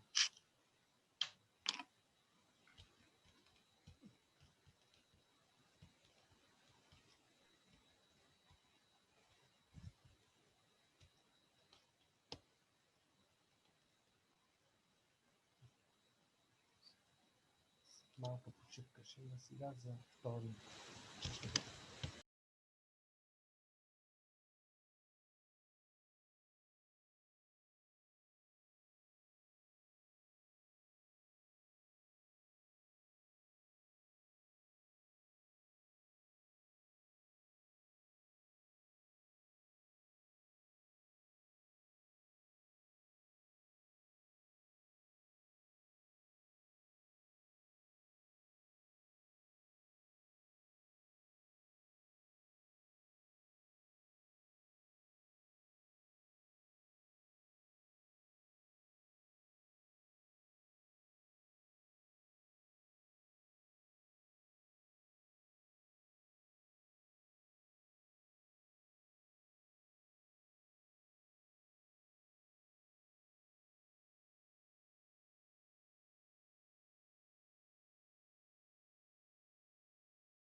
Hello, welcome back as we get ready to sort of wind down our conference with our last speaker. We really wanted to thank everyone for attending. And again, I know we've been saying it a lot, but we will be sending out a survey. Some of you might already have it, but if you don't, it will be coming. And if you can take the time to answer that, we would really appreciate this, since obviously this was a new experience for all of us, and our learning curve was a bit steep. So we would appreciate any feedback for what we could improve in the future, should we be online again. Now I have the distinct pleasure of introducing our final speaker for the conference, Dr. Antoine Barut. Dr. Antoine Barut is an associate professor at the University of Maryland, and Professor Barut specializes in early Islamic history and historiography, attested in his prior works and conferences, some of which we are adding in the chat box for you so that mainly you don't have to listen to me butcher French. So there are quite a lot of works that we would encourage you to take a look at. Right now, Professor Barut is working on two projects. The first focuses on astrological histories and on the role of court astrologers in historical writing in early Islam. And the second concentrates on the construction of early Islamic sites of memory and its impact on the making of an agreed upon version of the early Islamic past. His main project at the moment is his book entitled Heaven and History, Astrology and the Construction of Historical Knowledge in Early Islam. In addition, Professor Barut is the editor of Al-Usra al-Wusta, the Journal of Middle East Medievalists, one of the leading open access, peer-reviewed, and online journals in the field, which might be something of interest to some of the presenters from this conference, so perhaps take note. On a more personal note, we are extremely grateful to Professor Barut for agreeing to participate in this conference long before we knew what shape it might take, given our present catastrophe. His support for junior researchers like ourselves is much appreciated, and we wanted to express our thanks. And now I will turn it over to Professor Barut as he discusses remembering and forgetting the past in early Islam. Thank you. Let me just, like everyone else, try to share my screen. Right. And present mode. So is it working? I'm sorry, I don't hear anyone. Yes, you're all good. Okay. All right, and hopefully you're not seeing the presenter mode, but I'm projecting the correct screen. It is perfect. Okay, great, thank you. All right, now that we're done with technology, well, let me thank the organizers for the invitation. I haven't received a survey yet, but I can tell you the way you have been running this virtual conference has been a model for us all to imitate, I think. You still need to figure something out to provide single malt over Zoom though, but that's a different conversation. Of course, I also owe special thanks to Sarah, not just for the kind introduction, but also for providing the opportunity for us to continue a conversation we started, when was it? A couple of years ago, I guess, here in Maryland. Now, like Professor Brubaker, I decided to walk down memory lane, well, pun intended, I guess, and reflect broadly on early Islam and memory studies, revisiting some of my own work along the way, rather than talking about the book I'm currently writing, or more aptly not writing these days, I guess, even though my current work on astrological history is very much about oblivion. But I thought this concluding keynote required a significantly broader perspective on memory. And so, needless to say, I'm delighted to see such a strong focus on memory in this conference. Notably because Islamic history and I think to a large extent Byzantine studies have indeed long ignored the boom of memory studies. Hold on. I can perhaps share some anecdotal evidence here. My first book, published in 2011, the one in French here on the slide, was a history of memory of late Umayyad and early Abbasid Syria at a time when there was almost no scholarship focusing on memory in the field of medieval Islam broadly conceived. The book was overall well received. But none of the published book reviews even mention memory. At least one of the reviewers is attending this panel, I think, so I have to pay attention to what I'm saying now. The same applies, by the way, to the first edited volume I published in 2010 with Paul Cobb, which also had a strong memory focus. Again, the reviews were usually favorable, but the theoretical framework had been completely lost along the way. What I originally found frustrating was, in fact, easily explainable. It had taken me, after all, about a decade to train myself as an historian of memory, so why should I hope that my colleagues could do that overnight by simply reading one book?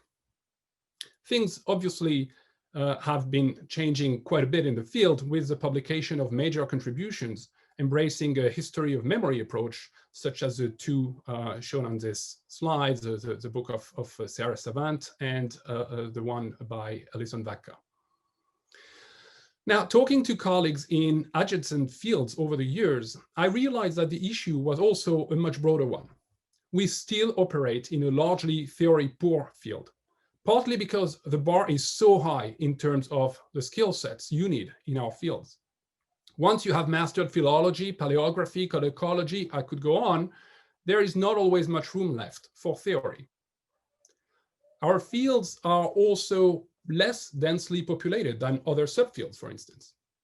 There was a silver lining, though, pointed out to me by Annette Reed, a leading scholar of Second Temple Judaism and Jewish-Christian relations in late antiquity.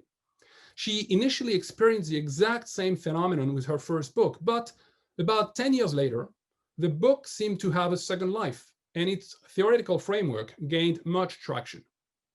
So if I have to judge by the number of workshops and conferences on memory I've been invited to over the past couple of years, something is definitely happening in the field. The bottom line, though, is that I made the fatal error of publishing my first book in French, but that's another story. So if the formidable boom of memory studies was long ignored in our respective subfield, things have been slowly changing. In this context, I think it is especially important to try to rethink how we approach the formative period of Islam in what some scholars have called our age of memory.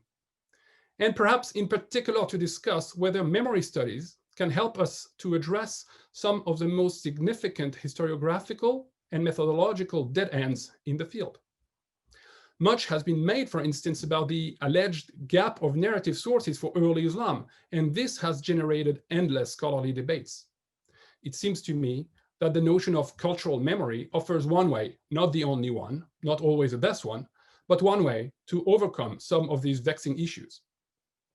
Now, the concept of cultural memory has been especially developed by German Egyptologist Jan Assmann, and also by his wife Aleida Assmann in her own field of English literature and literary theory.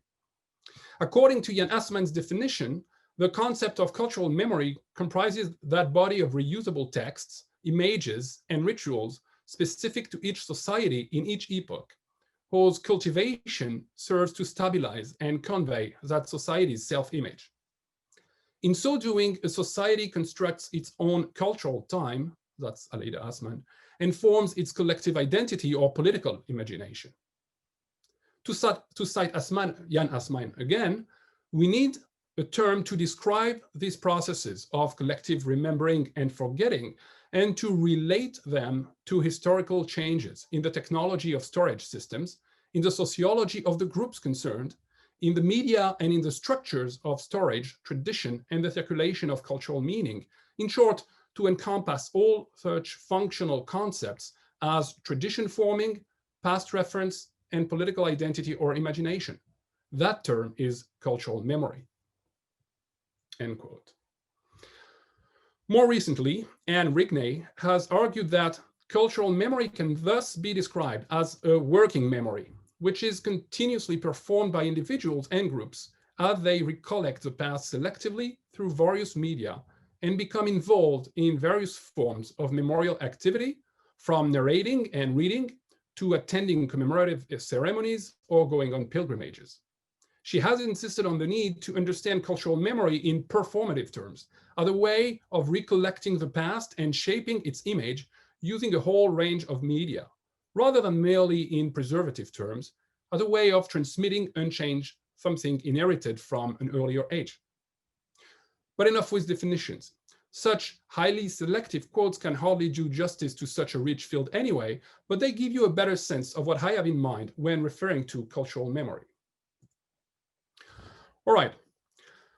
The organizers should not be only congratulated for their brilliant organizational skills, but also for selecting the theme of this conference. Indeed, catastrophes and memory is a particularly fruitful choice, and not only because this is 2020, people. It is a good choice because few things secretes memory more than traumatic episodes. Indeed, traumas could be either repressed, that is forgotten, or mourned and commemorated, that is remembered. As an aside, it is not surprising, therefore, that trauma itself was totally central to the memory boom in the first place, but that's another topic. So if you want to discuss the rise of memory studies, trauma is unavoidable. Now, as far as early Islam is concerned, the martyrdom of al-Hussein at Karbala in 680 represent the traumatic event par excellence. The brutal massacre of the grandson of the Prophet Muhammad and his companions by a much larger Umayyad army constitutes one of the most central events of early Islam and a foundational stone in the effort at articulating a narrative of the primordial Islamic past, to borrow Tom Sisgorich's happy formula.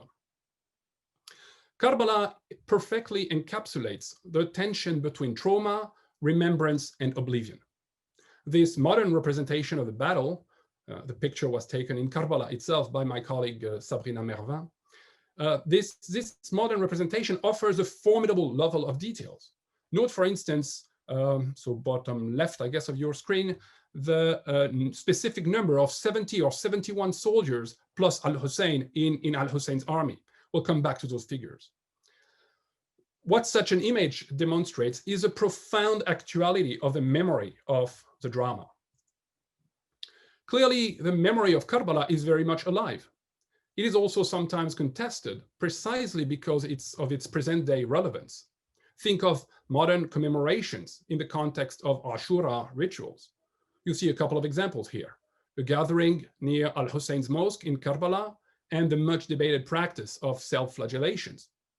But think also of reenactments through the Ta'ziyah play, the total drama, as one scholar put it, not to mention mourning at various shrines of al-Hussein, such as the one in the Umayyad Mosque of Damascus, pictured here. Such commemorations were also challenged on many occasions. For instance, in 1802, when Wahhabi forces stormed Karbala, killing many and destroying the grave of al-Hussein. Already, almost a millennium earlier, in 850, the Abbasid Caliph al-Mutawakkil had Hussein's tomb leveled to the ground while prohibiting visiting this place of holy memory.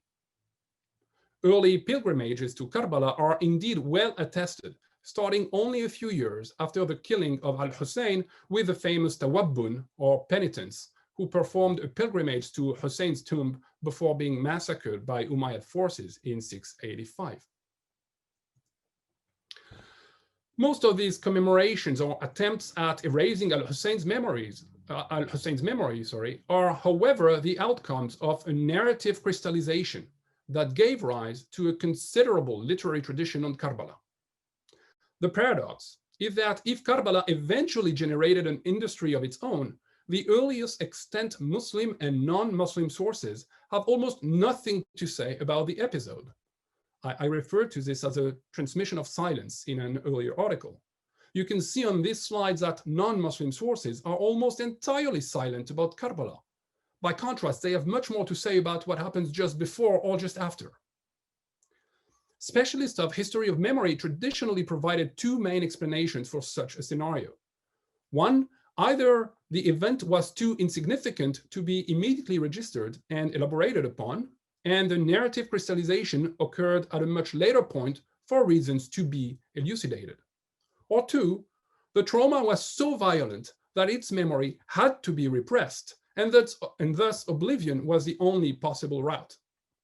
In fact, both options are not incompatible, as both factors may have played a part for different actors of historical writing. In the Caliphal entourage, for instance, and perhaps more broadly in Syria, the heartland of Umayyad power, historians had no interest in publicizing such an embarrassing event, and the Umayyads themselves certainly had an interest in minimizing the memory of the episode, perhaps even trying to bury it through what Patrick Geary has termed creative forgetting. On the other hand, al-Hussein supporters, chiefly in Kufa and southern Iraq, arguably had to repress this trauma, at least for a while, as they had witnessed one of the most dramatic events of early Islam, and as the community was deeply shocked by the martyrdom of its prophet's grandson. From a history of memory approach, the episode in and of itself is less important than the way in which it was remembered or forgotten. To follow Jan Assmann again, before studying the past as such, we must study the past as it is remembered. From this perspective, the event of Karbala is not a dramatic battle on the banks of the Euphrates, but rather its narrative crystallization. Before the boom of memory studies, the great French medievalist Georges Duby had already made this point in his memorable book on the Battle of Bouvines. All right, it's really weird. I'm going to quote Duby in English. That's really haram, I guess, but whatever. Events are like the foam of history, bubbles large or small that burst at the surface and whose rupture triggers waves that travel varying distances. This one has left very enduring traces that are not yet completely erased today. It is those traces that bestow existence upon it. Outside of them, the event is nothing. And it is thus with them that this book, Duby's book, is essentially concerned. Those traces indeed sometimes burst at the surface and trigger waves. Consider two opposite strategies about another episode of upsetting memory, namely the massacre of the Umayyads in 750 in the context of the so-called Abbasid revolution. Here you see two different tactics. Al-Yaqubi, Shiite, proto-Shiite, Shiite scholar, offers a detailed narrative of the episode. Umayyad family members are invited under false pretexts for a dinner by Abdullah bin Ali, the uncle of the first Abbasid caliph. During this encounter, the poet starts reciting verses against the Umayyads. Thereafter, Abdullah bin Ali remembers the martyrdom of al-Hussein at the hand of Umayyad forces. Then, with this memory still in the air, he makes a sign and orders his soldiers to massacre the Umayyad guests. He then throws carpets above the still moving bodies, we are told, and settles down to enjoy his dinner amidst the sound of the dying Umayyads. Clearly, Thanksgiving virtual dinner are going to be much, much safer on Zoom this year, don't worry. Note that the memory itself is central here. It is in the name of remembrance, of a duty to Islamic historical memory, that the Umayyads are being massacred in an exact mirror of Karbala. Even the number of victims is precisely identical to perfect a parallel. Here, al-Yaqubi is slightly an outlier because he speaks of 80 Umayyads, which is one of the figures given for the numbers of victims at Karbala, but not the most common one. Indeed, an even more common figure is in the sources is 72. Now, clearly, as you see on the second text, whereas al-Yaqubi chose to remember and publicize the massacre of the Umayyad, al-Tabari made the opposite choice. He is almost silent on the episode, perhaps because the initial violence of the new power brokers, the Abbasids, proved too problematic, too traumatic, in fact, and had to be repressed. Still, the mention of 72 men is nevertheless a clear echo of Karbala, immediately recognizable by anyone familiar with the Islamic tradition. Now, many more sources could be adduced, such as this remarkable poem preserved in the Kitab al-Aghani. I kept the existing French translation and didn't try to provide a poor English one. What is worth emphasizing again is the terminology itself. Remembrance, again, the verb dhakara, like in al-Yaqubi's text, and oblivion, tanassi, are absolutely central. In other words, we're looking at memory and oblivion in the medieval sources themselves, not simply borrowing from memory studies without solid philological foundations. Justifying the massacre of the Umayyads as some kind of duty to Islamic historical memory presented several advantages. Not only was it a way to make the violence of the Abbasid rise to power more acceptable, but it also allowed Abbasid era scholars to begin a massive effort to redeem Shi'i memory in the course of the 9th century in the context of the fragmentation of the caliphate. And so a history of memory approach also allows us to understand why and how this material eventually made its way into Abbasid era narratives. I don't have time to develop this further, but keep in mind, this was not a given. The Abbasids and the Alids, or Proto-Shiites, were at odds against each other and had been fighting since the Abbasid coup. Now, the narration of the massacre of the Umayyads is generally followed in the sources by accounts about the violation of the graves of the caliphs, whose remains are flogged and burned, their ashes scattered in the wind. The veracity or the legendary character of this event is not so important in the framework of a history of memory.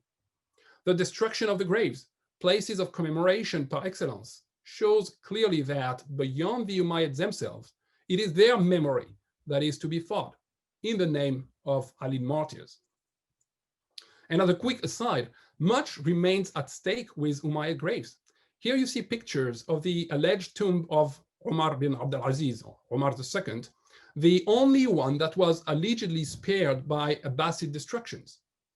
Reports emerged a few months ago, in late May, I believe, that the site had been desecrated and burnt by pro-Syrian regime militias, though the identity of the militia is debated.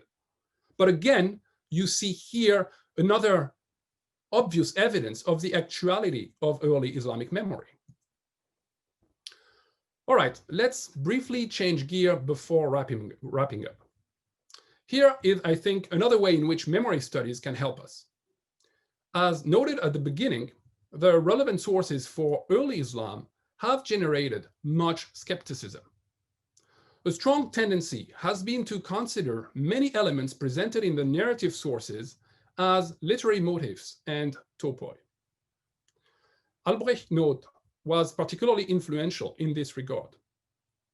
Despite the obvious value of such a practice, it also raises, I think, several problems. Consider, for instance, a case pointed out long ago by Patricia Crona. She noted that Noth dismisses the use of takbir, the exclamation Allahu Akbar, as battle cries as a mere literary topos. And as it happens, a Syriac source proves him wrong.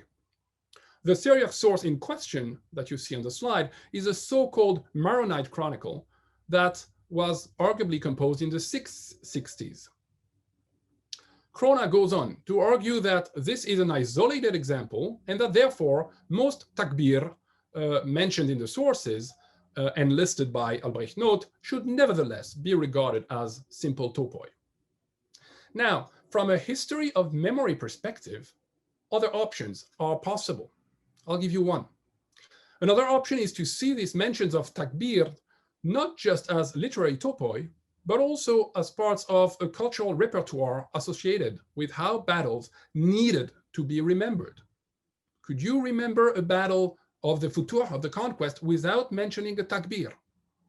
Thus, the mention of takbir as battle cries was a way to circulate a reusable image in performative terms. So we are back to Assman and Rigney here.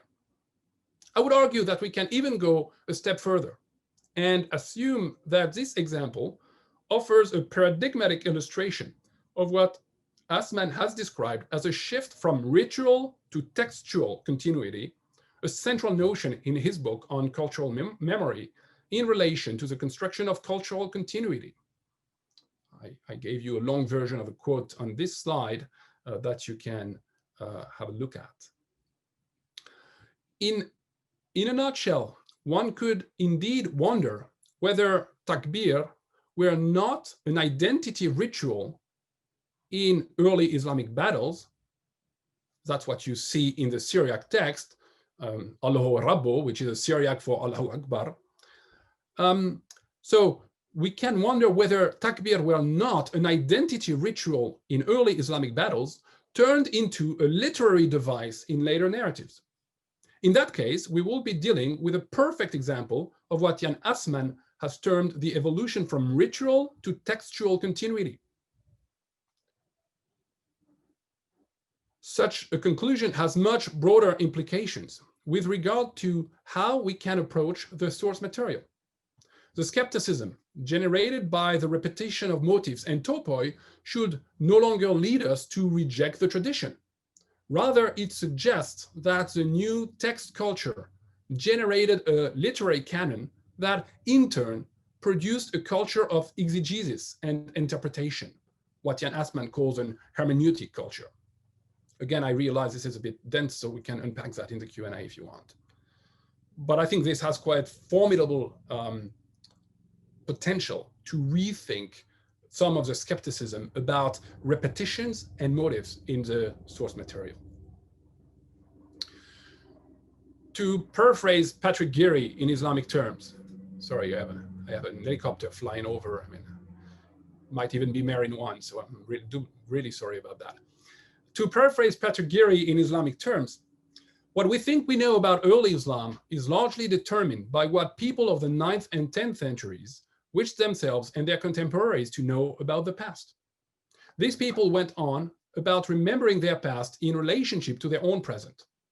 This process, which involved creating new systems and structures, both social and textual, within which the past was preserved, necessarily changed the very nature of what will be preserved through elimination, elaboration, and reinterpretation. For the most part, this process took place for very local and specific reasons, and often followed regional forms. Indeed, we mainly have the Iraqi Abbasid version of this. Moreover, the effects were broad and long-lasting. The filter of, so in our case, 9th and 10th century of the Common Era, determined in a fundamental way the access that all future generations would have to alternative pasts. In other words, these transformations took place in the context of deep social and cultural changes in response to a profound redefinition of identities. This led to the imposition of an Abbasid era historiographical vulgate, articulated around a skeleton of early Islamic sites of memory. It is impossible to fully discuss here the reasons explaining why this rewriting of the past was so widely accepted, but one point deserves closer attention for our purpose. This time of crisis was also a crisis of time. And we're back to the topics of the two earlier papers. Indeed, the acceptance of this new past in the medieval epoch notably has to do with the fact that messianic hopes were postponed into a remote future, thus making this reconstruction of the past acceptable in the long run, while the expectation of the impending end of times had prompted generations of Muslims to rewrite early Islamic history much more frequently, up to the 10th century, roughly. David Cook has indeed shown in his book on apocalyptic tradition that though Muslim apocalyptists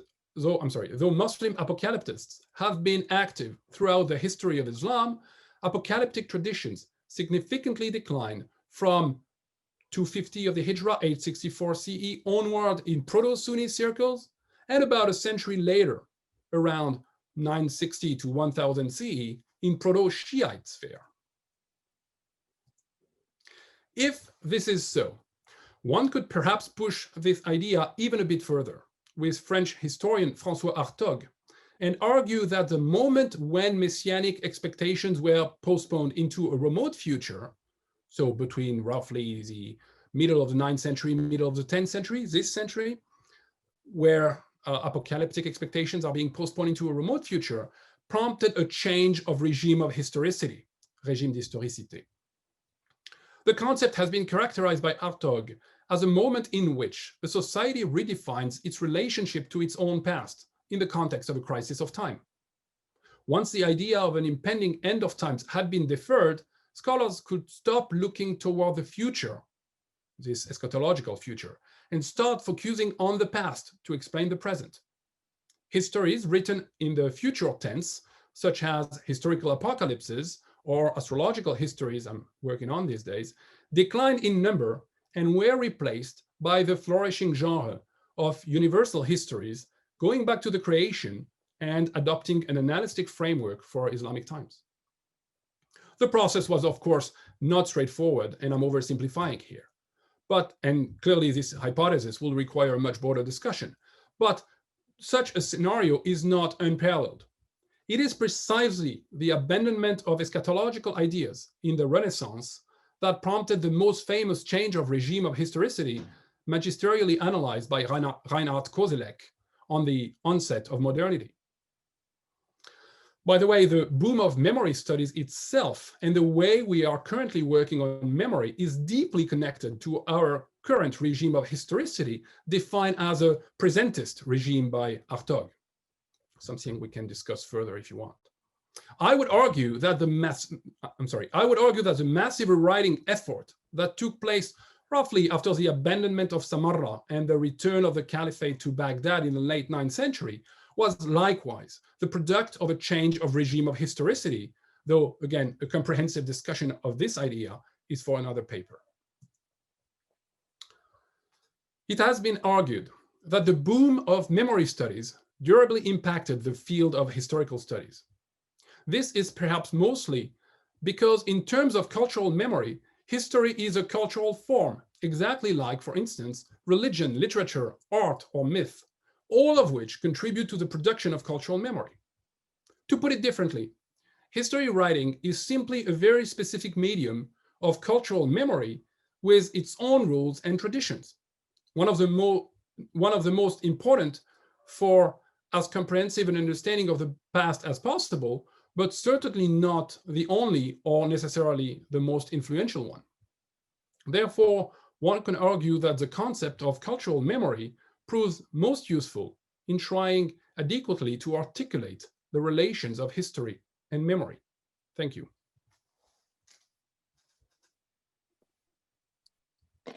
Thank you. That's quite a lot to process and think about. So I will definitely, I will not be surprised if it takes a moment for people to sort of generate their questions into words, but we do seem to have one here from Ivan Marek, and he says, "Thank you very much for the fascinating talk.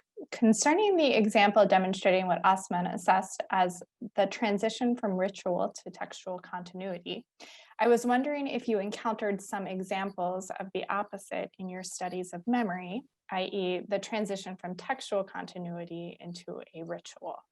Mm-hmm. Well, that's a great question. It's a difficult one. I guess the way Osman would answer is, this is only possible if you decanonize. So for Osman, ritual continuity turns into textual continuity at the moment when, I think he says, at the moment the flow of the tradition is dammed, right? The flow of the river is dammed. At the moment you canonize your tradition. And once you have this canon, you can no longer change a canon by definition, but you still need to interpret it. That's the kind of textual continuity he's talking about, and he's making a specific point that is usually surprising to us. He tells us, you know, ritual continuity is about exact repetition. You cannot change, you cannot have variations. But by contrast, textual continuity encourages variations, which is very much, I think, what we see in our sources. So personally, no, I haven't been working on examples of the opposite, as you ask, but it's theoretically totally possible at moments when a Vulgate or a literary canon is decanonized, then you can go back to rituals and you form a new canon. So in theory, it's perfectly possible this way, if it makes sense. Excellent. If we have any speakers or questions, you can raise your hand or type in the chat. We have a thank you from Ivan and a question from Ari. Yes, I have a question on the massacre of the Umayyads you mentioned. Can it be viewed you mentioned quite convincingly on how the memory of Karbala plays a part in this massacre of the Umayyads. But can we think of this event not only as an example of memory intervening in history, memory as a factor in history, but also the act of the massacre as some sort of a ritual of memory of Karbala itself? By massacring the Umayyads, yeah. That's a great question. The short answer is yes, and I will think no. Yes, it's totally possible if we could demonstrate that this is exactly what happened in 750. So in other words, if you were able to prove, I don't think we can do that, but if we were able to prove that about 680 to 70 years after, that people were doing just that, then yes, we will be also dealing with what, to borrow again from Assmann terminology, that will be social memory, right, in the span of a couple of generations. That's arguably what the Tawabbun are doing. So we know that some people are doing just that, really commemorating and basically creating new rituals. Now, the case I was talking about, it's a text, it's a story of textualization. And the problem is to date when those narratives first came about. What I have tried to show, whether I'm right or wrong is for others to decide, but what I've tried to show is that this is a much later literary development. In other words, at first you have almost nothing about Karbala. At first you have silence. For reasons, I can go back to the specifics if you want. But eventually, later on, I think we can date this from the early 9th century onwards. You see a massive effort at redeeming Shiite memory for various reasons. That's also a moment where the Abbasids, if you will, or Abbasid era scholars feel like the dynasty is more secure and more firmly established, but they still need kind of a convincing beginnings, a convincing myth of origins. And that's where the anonymous history of the Abbasids, Akhbar al-Dawla al-Abbasiyya, is composed. That's when all this stuff comes about. So of course, some of those traditions pre-existed by definition. Historiography is, the point of departure of historiography is never silence. So you have already something floating around. But the narrative crystallization is a 9th century phenomenon, to put it simply. So in that case, we're really dealing with a cultural memory aspect, I think. At least that's how I understand Assmann, Rigney, and others, the kind of typologies they came up with. But to end up there, you obviously need some intermediary steps that exactly fits the bill that you're describing. Yes, thank you very much. Mm-hmm. Okay, we actually have a question I want to get to in the chat from Sarah Savant, because I think it's in reference to sort of the first question. But she added, would it be possible to think of translations of the Burda of al-Busiri into Swahili that are then performed as fitting the case? I think in reference to the textual to performative. Yeah, I'm largely incompetent to answer that one. I suppose so, though. Now I'm trying to remember. I'm thinking of some scholarship about Eastern Africa that has discussed those questions, not with this specific example, I think, but with other kind of textualization processes. What gives me pause here in the question is the use of translation, because then you're also doing something else. And Sarah and I have discussed this, so she knows exactly what I'm going to say, I guess.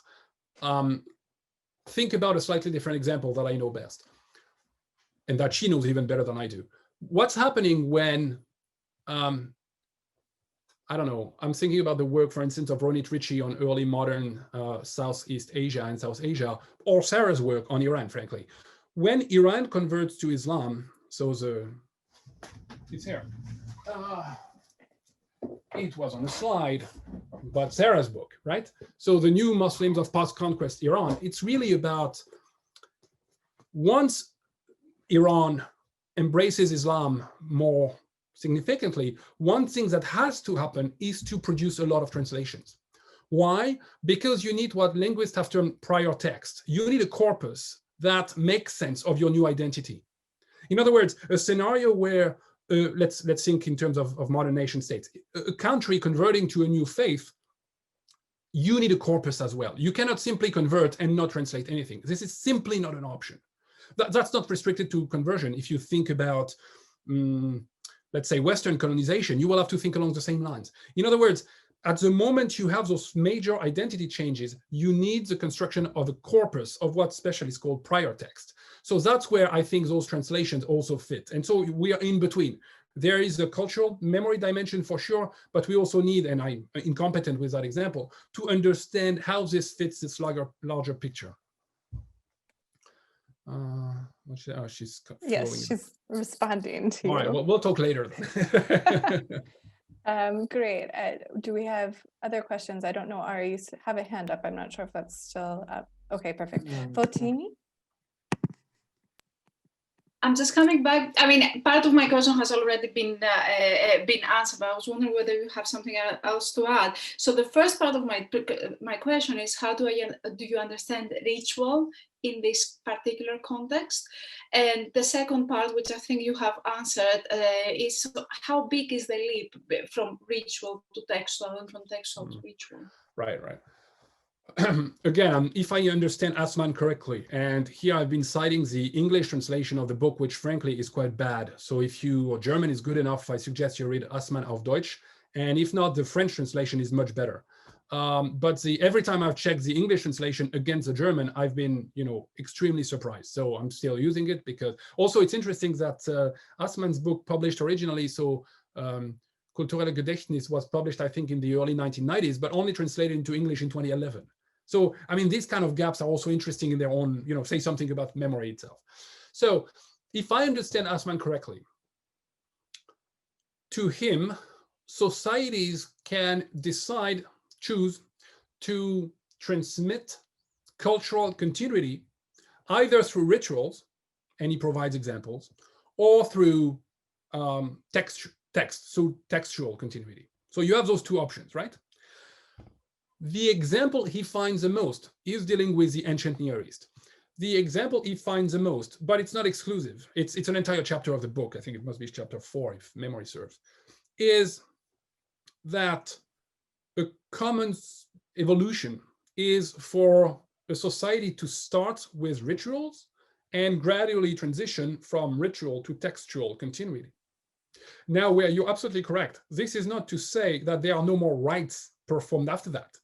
It's just that those rites are no longer how you primarily transmit cultural continuity. But remember, cultural memory has a very important performative aspect. So those rites are now part of this performative dimension. But what fundamentally transmits cultural continuity are now texts in a corpus. So I guess that will be the answer, if it makes sense. Again, it's really interesting if you think about this in light, for instance, of the massive debate we've had in the field of early Islam about orality and literacy.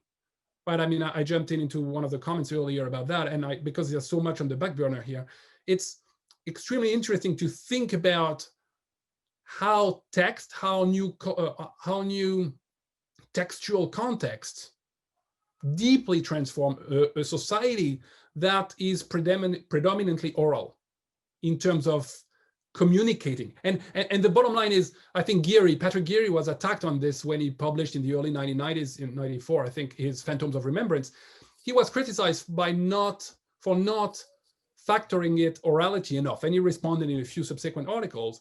And I think he said it very clearly. He said, well, the bottom line is, now, okay, your society now functions based on text, on this huge mass of text and other medias, by the way. I mean, as a historian, I tend to think in terms of text, but I'm wrong. I mean, we need to think about, many other medias, from art and architecture to, you name it, to material culture. But we have to keep in mind, as Geary said, how do you read those texts? How do you interpret this art? How do you understand those images? In other words, reception theory, and that is informed by orality. In other words, how were you taught to read those texts? Well, you were taught orally. So again, orality is absolutely central to the process. We cannot separate literacy or text and oral, because the values informing our text are transmitted orally. But this is exactly my problem with Assmann's definition, that how and our material, because Assmann doesn't really have, although his wife's material is much more closer to what we are dealing with, but like he doesn't actually work that much with text as much as we work. And so I don't always, when it comes to the 12th century Byzantium, what is my main problem is that when it comes to the textual and ritual, I found that you're really close and you cannot just separate them. Well, you probably have a point. First of all, in the interest of time, I know this talk was dense enough. I didn't venture into the many criticisms that Assmann's work has generated. I mean, this is not the most recent work, of course. And so, we can talk about that. I'm not saying the system is perfect. I was just trying to show some examples where it can be meaningful.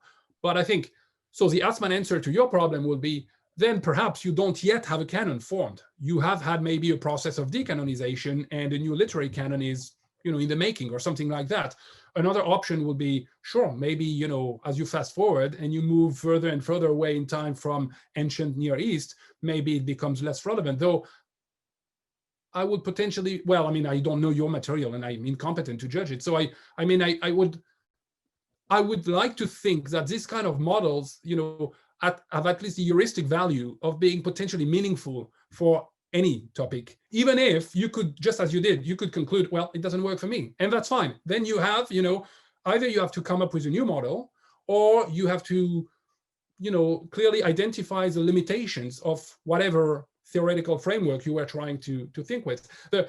This is why, for me, the point I made when showing this poem about the massacre of the Umayyads, this is why this is so fundamental for me. How do I came to work on memory?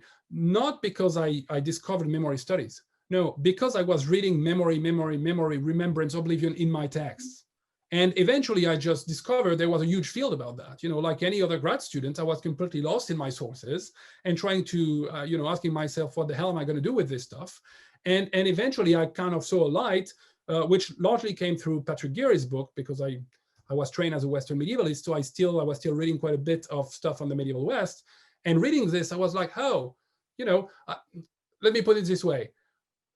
The way the Umayyads are being remembered in Abbasid era sources is, at least in theory, comparable to the way the Merovingians are being remembered in Carolingian sources. In other words, how do we know what we think we know about the Merovingians? Through Carolingian eyes, for the most part, and only as far as texts are concerned. I'm not talking archaeology and material culture. Same thing for the Umayyads. So how the Umayyads themselves wanted to be remembered is actually a different story. And then we need to turn to the frescoes of Qusay Amra, to Umayyad art and architecture, to Umayyad poetry. But in other words, so to me, what was really helpful was to see, okay, my sources are talking about memory all the time. Interestingly enough, that's not how we translate it, right? If you read extensively those texts in Arabic, you find all this terminology about memory, and then you turn to whatever is translated in English, French, German, whatever you want, and that's not how it is translated. Like dhakara, the verb I was talking about, that is about remembrance. I mean, there will be many more examples, but this is one. It's usually when you read modern translation, oh, he says, she said, but no, he remembered, she was reminded. It's really a memory focused. And then you start thinking, okay, so obviously memorization was very central to, well, if I want to be very, broad, pre-modern cultures, but early Islamic culture. And so it's logical to find it in the sources. And so to me, what was interesting was this kind of, I think, fruitful combination of memory in the sources and modern memory studies that were bringing a lot of theoretical notions and concepts for me to work with. Thank you so much. Thank you. Great. Do we have any other questions? Either if you're a panelist, raise your hand, or just sort of jump right in because it's hard to see everybody, or type in any of the chat boxes. I would have a question, but actually Smil Markov as well. So Smil, you should go first. Thank you. Thank you for this inspiring talk. My question is one of curiosity. Smiljan, we can barely hear you. Sorry. Do you hear me now? Yes. Yeah, but really, not. Do you hear me now? Yes, okay. We'll make it work. Okay, thank you. Thank you for this inspiring and interesting talk.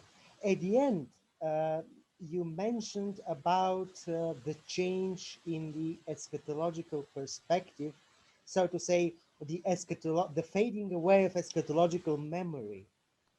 Could you elaborate more on that and how it relates to your main hypothesis? Yeah, thanks. Yeah. Yeah, I went very fast on this because I foolishly decided to add one more slide with those regimes of historicity stuff.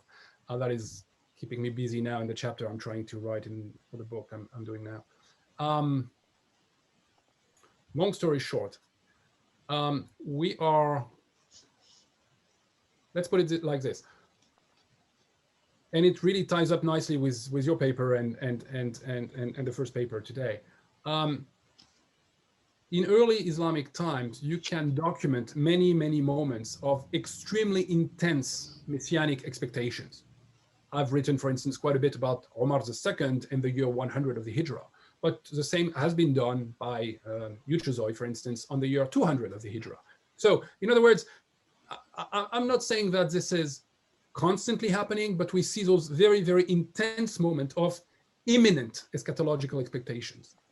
Really, some of those guys try to depict themselves as Mahdi, as eschatological saviors. They really think it's around the corner.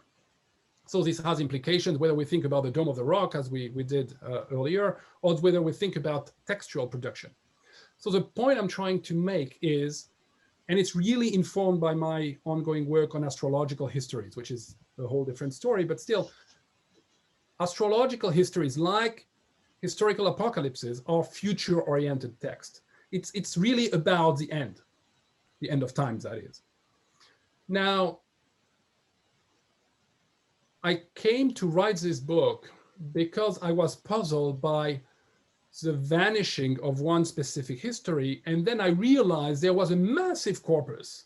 We're talking about dozens and dozens of texts, thousands and thousands of historical horoscopes that were produced in early Islam, that were very central in historical writing, and yet we know nothing about them. And when you read the usual survey of Islamic historiography, it's never mentioned, or at the most it's a footnote, like in Chase Robinson's book, Islamic Historiography. And so trying to make sense of the vanishing of a genre that is future-oriented is one of the kind of tasks I assigned to myself in this book. And I think the most convincing explanation, for me at least, is this is because of a change of regime of historicity. As long as you're anticipating the end of times to be around the corner, you write in a certain way. You write with that in mind.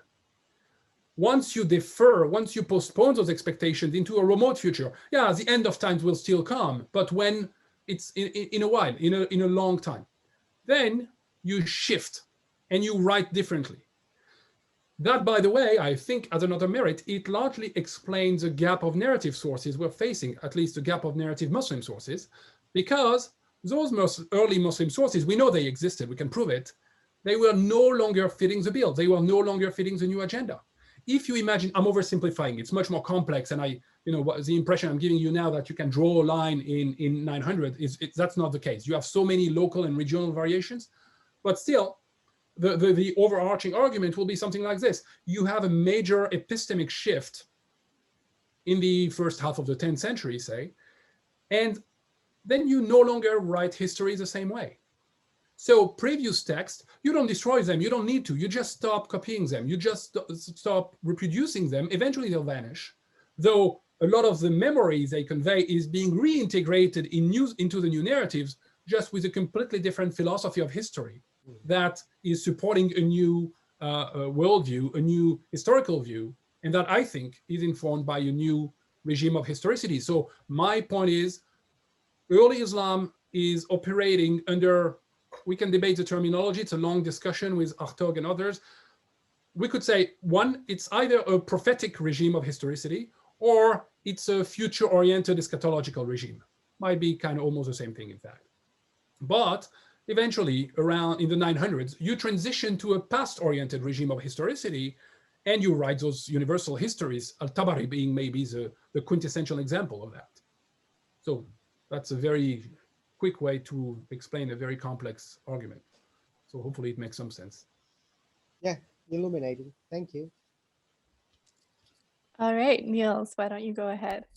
Well, thank you very much. That was absolutely fascinating. And perfectly right that I'm guilty as accused, and I don't think I've paid much attention to memory for a long time. What I can say in my defense is that I did read Assmann while I was a PhD student, thank God, in the German version, so probably got the better one. But then I actually read Foucault, and I liked him much better because he seemed to offer a instrumentarium that worked rather gave you a better handle of the power structures inherent in the whatever gets transmitted in text. And I suppose some of these examples we've seen, like how the Abbasids presents the Umayyads, or Abbasid historiography presents Umayyads. I mean, it's certainly tied into memory in one way, but ultimately it's probably also intensively tied into Abbasid power structures and how they wanted their predecessors to look like. Just like I remember Leslie asked me whether I could think of another example of discourse control in Byzantium, and I couldn't, but actually Michael III, who came up in Smilan Markov's talk earlier today, in passing, would be another example who's graspable for us only through 10th century historiography that was very tightly controlled at the court of Constantine VII's Porphyrogenitus, who actually popped also up in your talk as one of those, the only Byzantine who mentions the death of al-Hussein. So I think in short the question in there is, how do you see the relation between memory studies and discourse analysis, or where does how do experts like you presently think about these matters? No, that's a great question. And frankly, as I try to say quickly, I'm never going to say memory studies is the only way. It's not, and it's not always the best tactic either. In other words, it's one way. And it's a way I selected myself in my first book, in my dissertation, to start with, because, as I said earlier, I saw so much, of this kind of vocabulary of memory in the sources. So I could tell this was important for my guys, and therefore I tried to think with that. But you're perfectly right. So on the one hand, I would say probably we can still continue the conversation a bit further here, combining fruitfully Assmann and Foucault if you want. I mean, I have to support everything French, so that's fine with me. But Assmann tells you, and others in cultural memory studies have shown, that how is cultural memory constructed and conveyed over time? It is constructed by a body of specialists, by scholars, by artists, so it's curated. It's not something that emerges out of the blue. It's very deliberate, and it's being transmitted and constructed, replicated by a scholarly elite of sorts. And so that's a very good point to articulate, I think, both ideas here by looking precisely at the actors. So more kind of a, and you could throw in much more. You could think with Latour about network theory. You could think about other things here that are very important. I think what you're pointing towards is an important criticism of memory studies. Memory studies have been, at least the early generations, including Assmann, have been criticized for not paying enough attention to reception theory. In other words, their work was all about the production of this cultural memory. By contrast, that's why I tried to contrast Assmann and Rigney. Rigney, if I may say so, I don't know that such a dichotomy has been made, but kind of second generation of scholars on memory studies has made much more about the circulation, the life of text in society, and reception theory. Pierre Nora's Lieux de Mémoire were also criticized for completely forgetting about reception theory, right? Nora created a very much dead landscape, which is a mistake because those sites of memory are very much alive. Think of Karbala. So I think it then can be a very fruitful conversation to try to, put those theoretical framework into conversation and to, try to push a little bit further and try to see what kind of limits, merits, demerits we can identify. My own preference, but that's just me, is maybe that's the consequence of me having, this French teaching, this French background, but having taught in the US for, 12 years now? I think here, hopefully there are not too many Americans on the call. Here, a real tendency, sorry, Sarah, there is a real tendency here to, how you do a PhD is you grab a corpus of text, you grab whatever theory, you put that in a shaker, shake, shake, shake, hop, here comes a dissertation.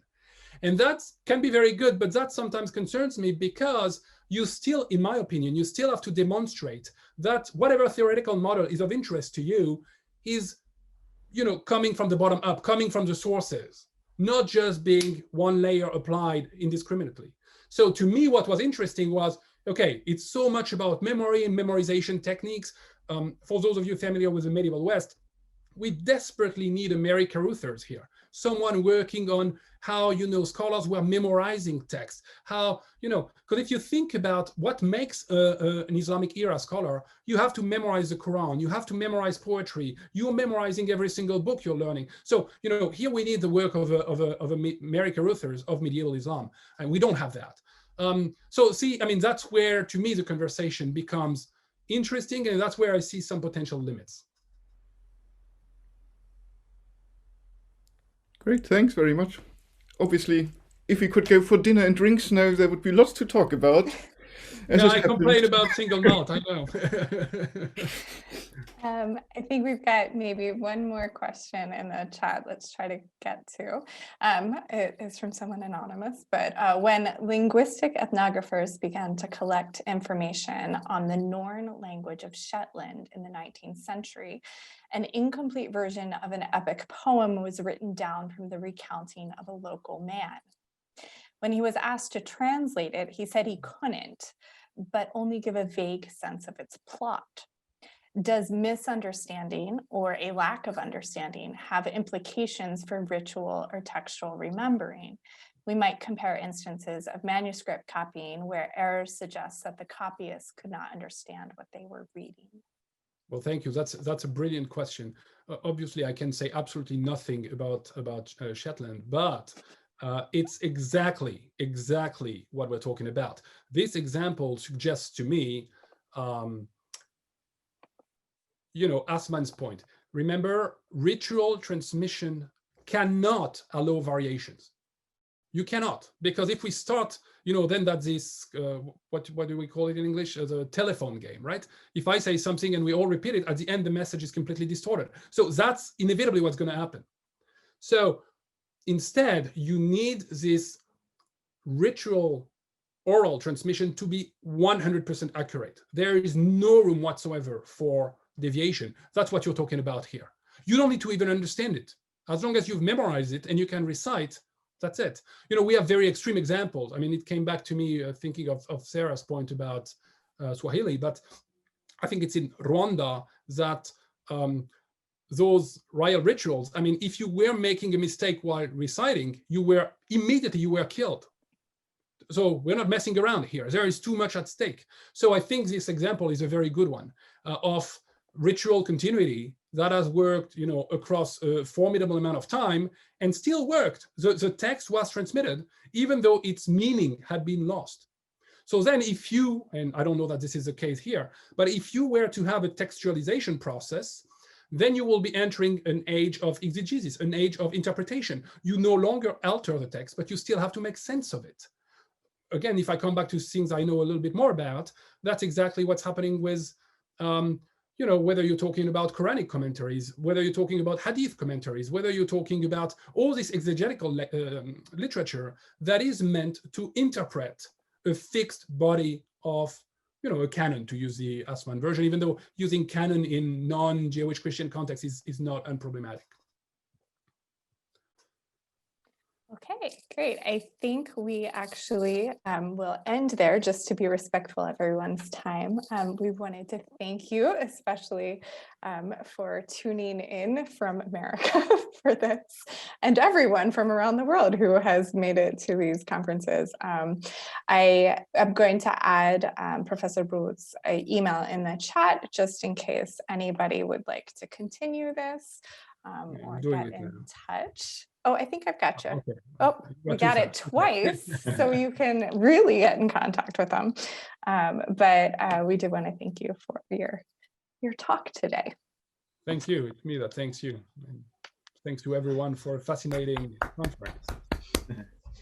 All right, everyone, that would conclude our 3-day event. On behalf of the LAIBS team, we would like to thank you for joining us, and we hope that you found this conference useful and enjoyed it as much as we have enjoyed organizing it. And as you are aware, the whole conference was recorded and will be sent to you as soon as it's ready. Also, please don't forget to answer the survey that will be in your emails shortly. So please take care, stay safe, and have lovely uncatastrophic days. Take care, everyone. Thank you. Bye. Thank you very much. Thank you.